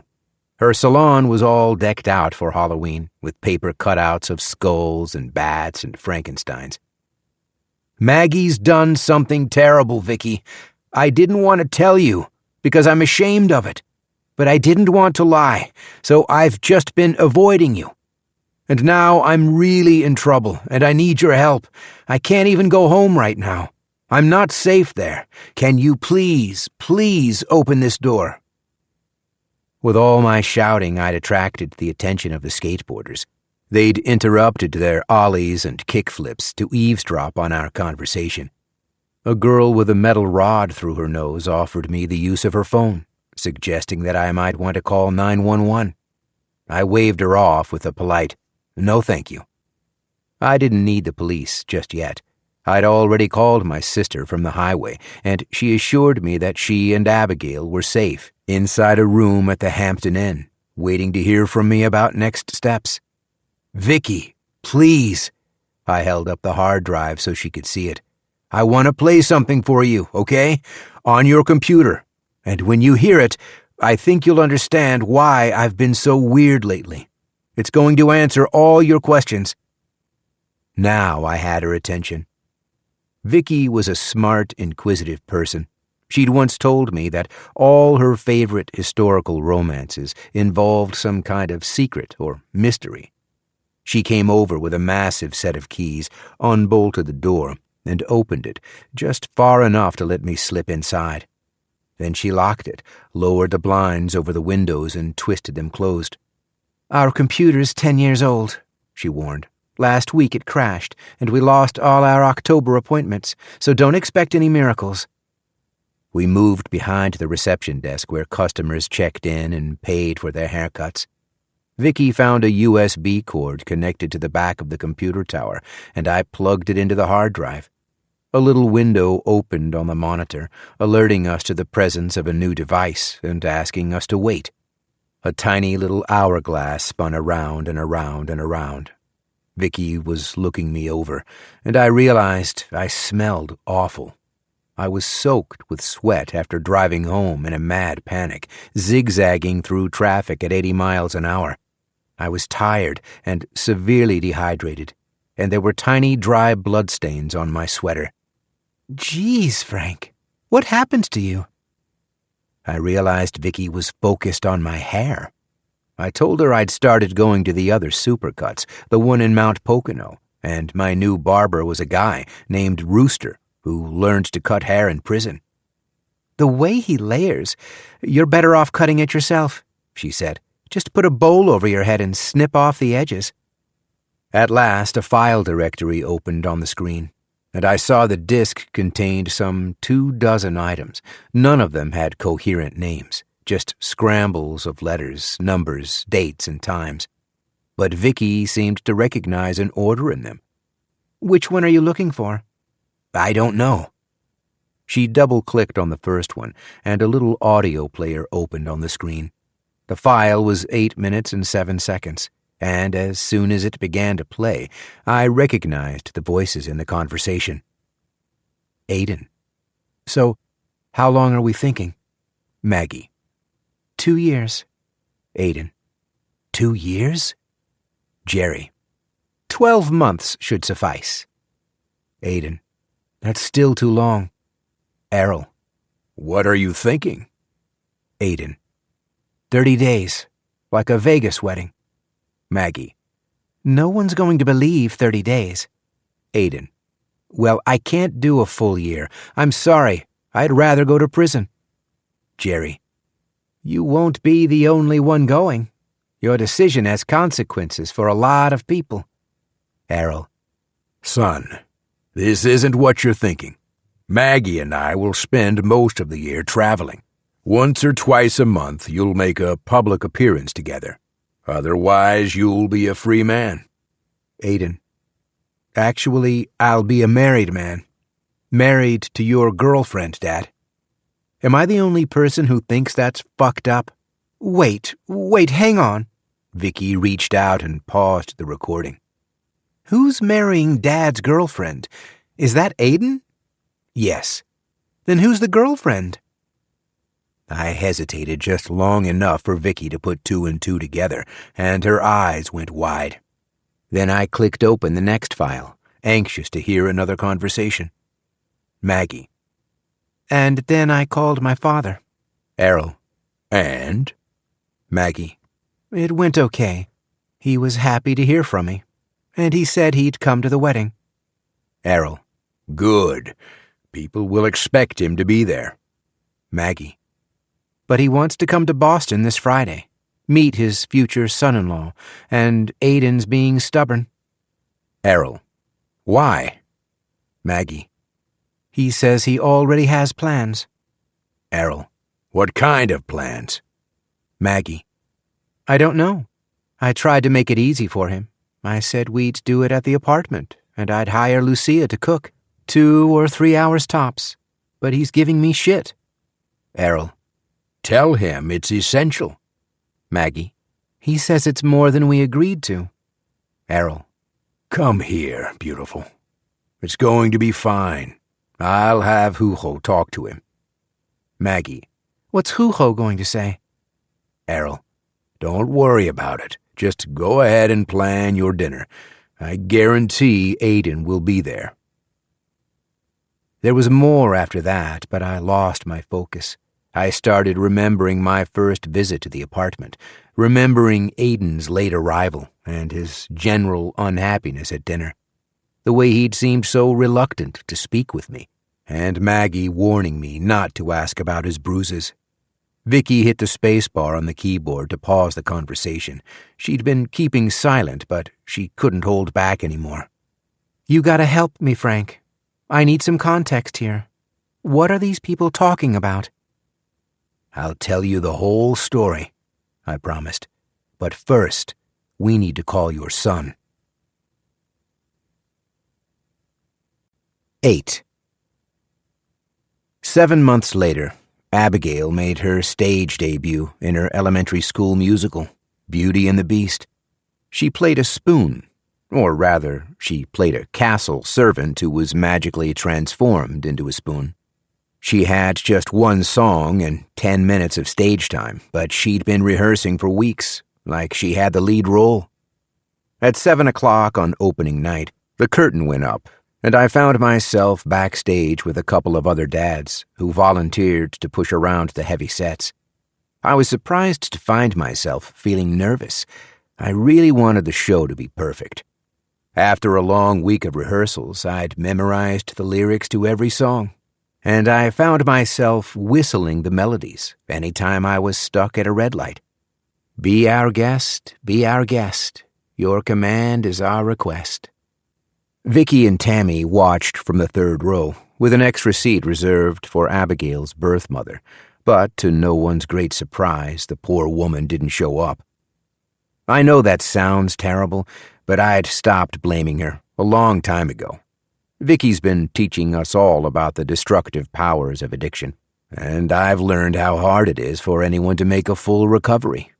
It's not clear if Abigail and her mother will ever have much of a future together, but after everything Tammy and I sacrificed for the kid, there was no way we could let her go back into the system. So my sister filed for adoption last year and signed all the paperwork on New Year's Eve. I wanted to co-sign the documents, but Pennsylvania won't allow a brother and sister to share custody, so legally I had to settle for being Uncle Frank. But I still made a point of seeing Abigail every day. I put myself in charge of all her after-school and weekend childcare, so my sister can get a break now and then. And when Abigail's drama teacher needed volunteers with strong backs to help wheel the sets, I was the first person to raise my hand. Opening night was a huge success. At the end of the show, the whole cast got a standing ovation, and everyone called for the stage crew to come out and take a bow. I was busy dragging a giant papier-mâché log into the wings, where none of the other kids would trip over it, so I missed the curtain call. But later I found Abigail backstage, and together we went outside to the school parking lot, where the teachers and parents had organized a reception. It was the first warm night of the year, and all the kids were reveling in the spring temperatures, running around the blacktop without jackets or gloves, fueled by sugar from all the homemade cookies and cupcakes and brownies. There was a very long line for hand-dipped ice cream cones, but Abigail and I resolved to wait in it, and she passed the time by sharing new jokes she'd learned at math club. Don't start a conversation with pie, because it will just go on forever. The best way to keep warm in a freezer is to find a corner, because they're always 90 degrees. And you should never call someone average, because it's actually mean. I couldn't even understand this last one, so Abigail had to stop and explain it to me. As soon as she had her ice cream, she made the mistake of running away, and a large scoop of chocolate chip rolled off her cone and hit the asphalt with a sickening splat. I reached for her empty cone and said, "Take mine. Trade with me." Abigail refused. She said it wouldn't be fair. "Come on. I want to switch," I told her. "The cone's my favorite part anyway." It took a little more cajoling, but I got her to swap, and then she carried my ice cream very carefully across the parking lot to join her friends. Vicky saw what had happened and came walking over. "The cone's your favorite part? Seriously?" I shrugged and showed her that Abigail's cone wasn't completely empty. There was still a fair amount of chocolate chip ice cream packed into the bottom. "This is plenty for me," I told her. "It's just the right amount." We had a nice time talking to all the other parents and watching the kids celebrate. After Abigail finished her ice cream, she and the other spoons and forks treated the crowd to an encore performance of Be Our Guest. They linked their arms and kicked their legs like rockettes and shrieked the lyrics without a shred of self-consciousness. Just before the reception ended, I was approached by the school's principal, the only man who'd come to the show dressed in a suit and tie. I knew a lot of the parents disliked him. Some of these people were always finding flaws with the teachers and the curriculum and the facilities and even the quality of the hot lunches, but I thought he did a nice job. "I want to thank you for volunteering tonight," he said. "You're Abigail's father, right?" I've learned it's important to be clear with school administrators in case there's ever some kind of medical emergency. "Actually, I'm her uncle." "Aren't you Frank Zatowski?" "Yes, but Tammy Zatowski is my sister. We're not married." Tammy was across the playground in conversation with a gaggle of moms, and I pointed her out. She adopted Abigail last year. He seemed embarrassed and apologized for the misunderstanding. I could tell he was used to dealing with parents who were a lot more sensitive, and I assured him it was fine. "Abigail loves your school. All her teachers have been fantastic."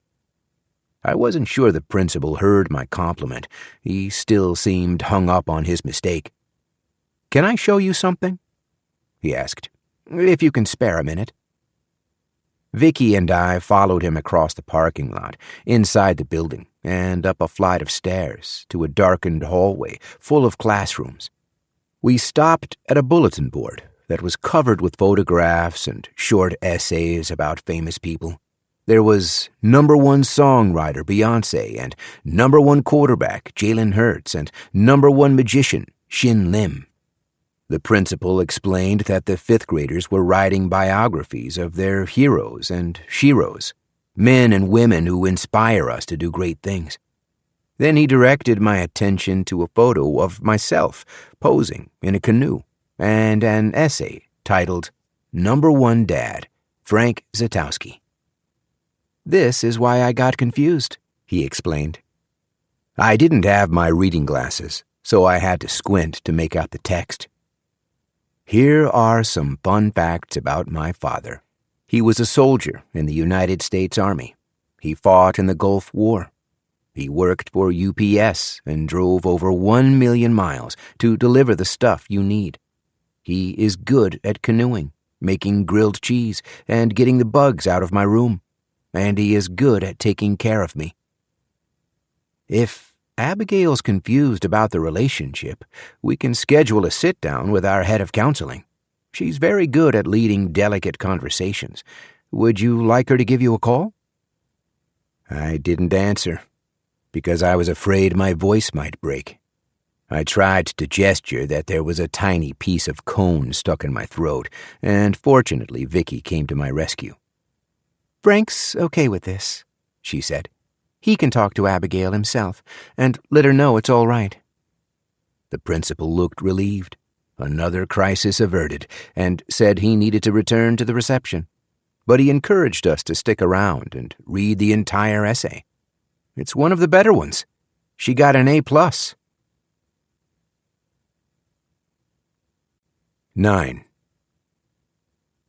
FCI Corbettsville is a minimum security correctional facility near Binghamton, New York, about a 2-hour drive from my house. It's a new facility, less than 5 years old, designed to house non-violent offenders.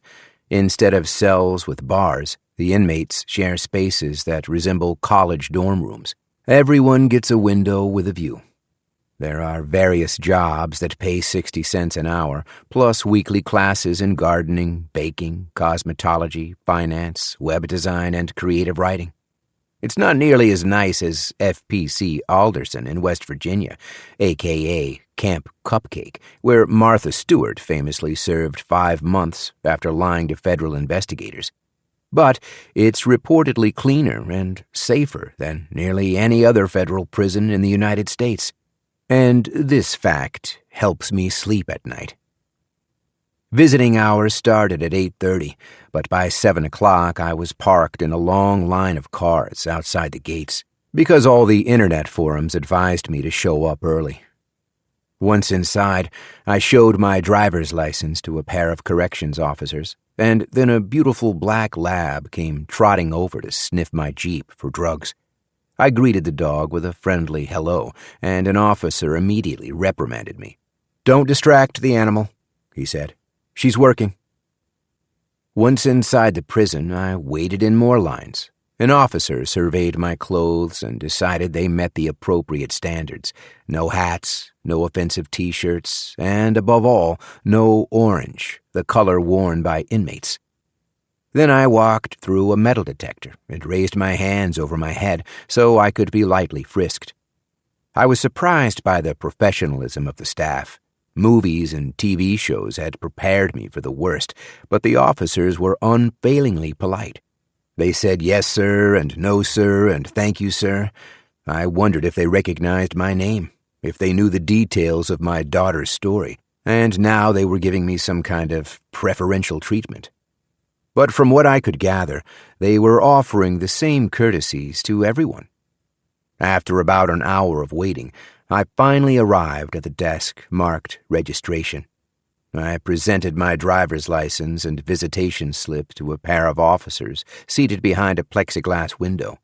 They were both about my age, and they had the easy, familiar rapport of an old married couple, or just 2 employees who had been working at the same job for a long, long time. The man keyed my information into his computer, while his partner compared the photo on my license to my real-life face. Then she must have noticed my date of birth, because she smiled and said, "Happy birthday." "Thank you." I expected her to follow the comment with some kind of snarky joke, but she was being sincere. She acted like visiting a prison on your birthday was a perfectly normal thing to do. And for many of the parents waiting in line with me, I suppose it was. I felt like I was back in Osprey Cove all over again, back in another strange new world filled with unfamiliar customs and social cues. The man clicked a few buttons on his keyboard, then sighed and shook his head. "I'm sorry, Mr. Zatowski, but I don't see your name on her list." I was prepared for this moment. I knew most prisons in the United States required inmates to draft a list of pre-approved people for visitation days. Family, friends, attorneys, clergy. You can't just wander in off the street and visit the inmate of your choice, which is exactly what I was trying to do. I did the forms online, I told him. Right. I see your security clearances, but Margaret needs to add you to her list, so we know she actually wants to visit with you. He shrugged, suggesting that nothing else could be done. You gotta straighten it out with her and come back. Mondays, Wednesdays, or Saturdays, 8:30 to 3. He pushed my driver's license back across the counter, but I refused to pick it up. I'd seen enough Reddit discussions on FCI Corbett'sville to know the officers were considered decent and flexible and sometimes acknowledge that you're an actual human being. I'm sorry for the mix-up. This is my first time. Rules are on the website. And I woke up at 4:30 to beat the traffic. I drove all the way from Stroudsburg. Tell Margaret she needs to visit the warden's office and add your name to her list, and then next time you won't have any problems. I guarantee it. He was already looking over my shoulder to the next person in line, but I made one last push. I understand, but I've been waiting here since 7 o'clock. Is there anything we can do today? No, sir. Could you call her room? Tell her I'm here? The inmates don't have telephones. I'm sorry, but if you're not on her list, you're not on her list. His partner seemed poised to disagree. She opened her mouth like she was about to offer a solution, so I shifted my focus to her. There's no other family to visit. It's just me. Is there any way you can help? She checked her wristwatch, a digital Timex, almost exactly like mine. At this hour, all the women are in the yard for morning exercise. I'll see if I can find her. Then she pushed herself to a standing position and told her partner to seat me at a table. He shook his head. He seemed amused by her willingness to do more than the bare minimum her job description required, then proceeded to read my instructions. Walk directly to table 18 and sit down. Do not attempt to sit at any other table. Do not converse or gesture to any of the other inmates or visitors. If you need to visit a restroom, raise your hand and ask the guard. If you want to make a purchase from the vending machines, raise your hand and ask the guard. You are allowed to respectfully embrace the inmate at the start and end of your visit, but all other physical contact is forbidden. Do you understand all the rules I've just outlined? Yes, I do. Door's on your right. Have a nice day. I stepped inside the visitation room, which had bright, cheerful colors and large windows admitting lots of natural light. It reminded me of the cafeteria at Holy Redeemer Hospital. There were vending machines dispensing everything from sodas and coffee to chips and even cold sandwiches. As I crossed the room to the table marked 18, I glanced at the other visitors, trying to discern all the various relationships on display. Inmate and spouse, inmate and child, inmate and attorney. "Just 7 more months, honey," I heard one woman saying. "In 7 more months, all this will be over, and you'll be back home where you belong." Elsewhere in the room, a baby was crying, and a surprising number of people had bowed their heads to pray together, in English and Spanish and languages I didn't recognize. I sat down at table 18. There was a large TV playing the Today Show with the volume muted and the subtitles on. Al Roker was interviewing a Second World War veteran who had found late-in-life fame as a TikTok celebrity, giving out life wisdom. "I don't think children are meant to be molded," he was saying. "I think they're people waiting to be unfolded." There were a couple of digital clocks spaced around the room to help visitors keep track of the time, but none of the clocks were in sync. One said 10:05, another said 10:06, and another said 10:03. But according to the Today Show, the actual time was 10:19. As I waited, the broadcast cut to a commercial with Chris Pratt and Aubrey Plaza promoting the Chrysler reactor with the new and improved Miracle Battery Infinity. Despite all the controversy of the past year, Capacity was on track to have another year of record sales. Customers didn't seem to care that the FBI had launched 4 simultaneous raids of Osprey Cove, the apartment at Beacon Tower, the gardener's home in Cambridge, and Capacity's research headquarters. A team of special agents had arrested Errol, Catherine, Jerry, and Maggie. But, of course, my daughter was the only one serving any time.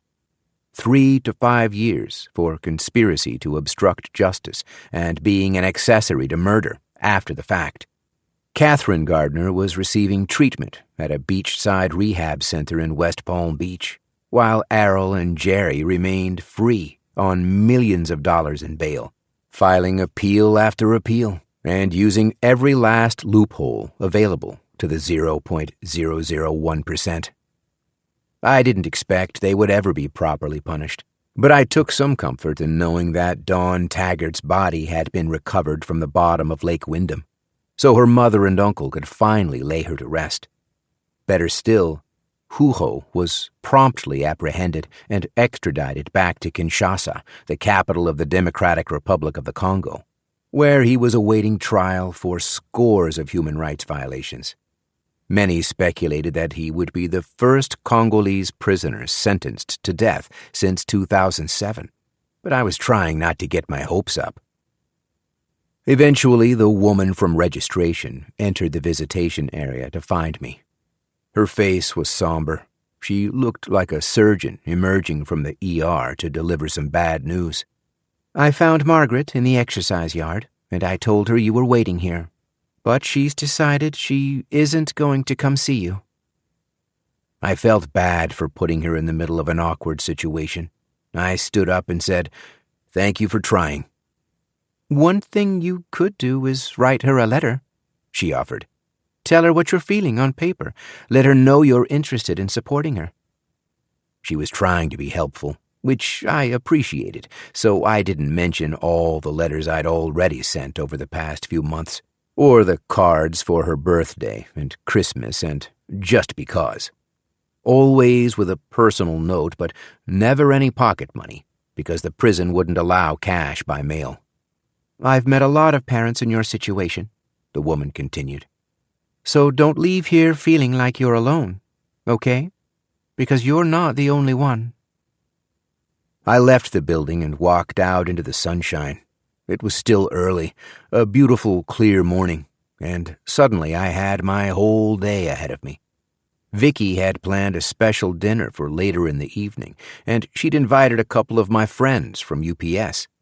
Plus, Tammy and Abigail would be there, and after dinner I was sure we'd play charades or Pictionary or some other party game, because that's how we always celebrated our birthdays together.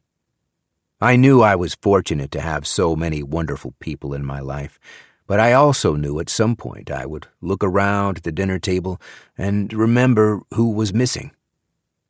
I crossed the parking lot and unlocked the door to my Jeep, then turned to take one last look at the prison. It was an imposing concrete building with 3 levels of cells, and a window in a stairwell allowed a glimpse inside the facility. I could see dozens of female inmates in orange jumpsuits ascending the stairs, moving in an orderly single-file line. And I noticed something peculiar.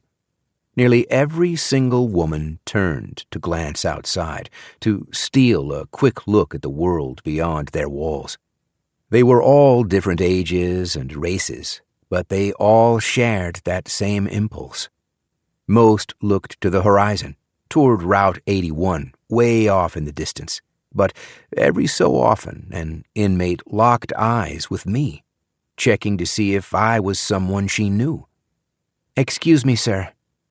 A corrections officer was walking toward me, a young woman about my daughter's age, dressed in a blue collared shirt, a black necktie, and a black hat. "Have you finished your visit?" "Yes." "Then I need you to exit the parking lot. We have another group of visitors coming at 11, and they're going to need parking spaces. so they can go inside and see their loved ones. My wristwatch said it was only 10:32, but evidently this kid was the law and order type. I liked that she took the extra time to explain the rules to me. She was tough, but fair. Someone had raised her right. I apologized, opened the door to my Jeep, and got inside. Then I looked back at the window. The inmates were still filing past, all returning to their cells, I guessed, after a session of morning exercise.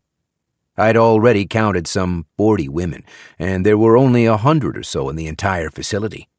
I got out of my Jeep and called to the guard. "Excuse me, officer? Could I ask a favor?" She stopped and turned around. "Can I stay 5 more minutes?"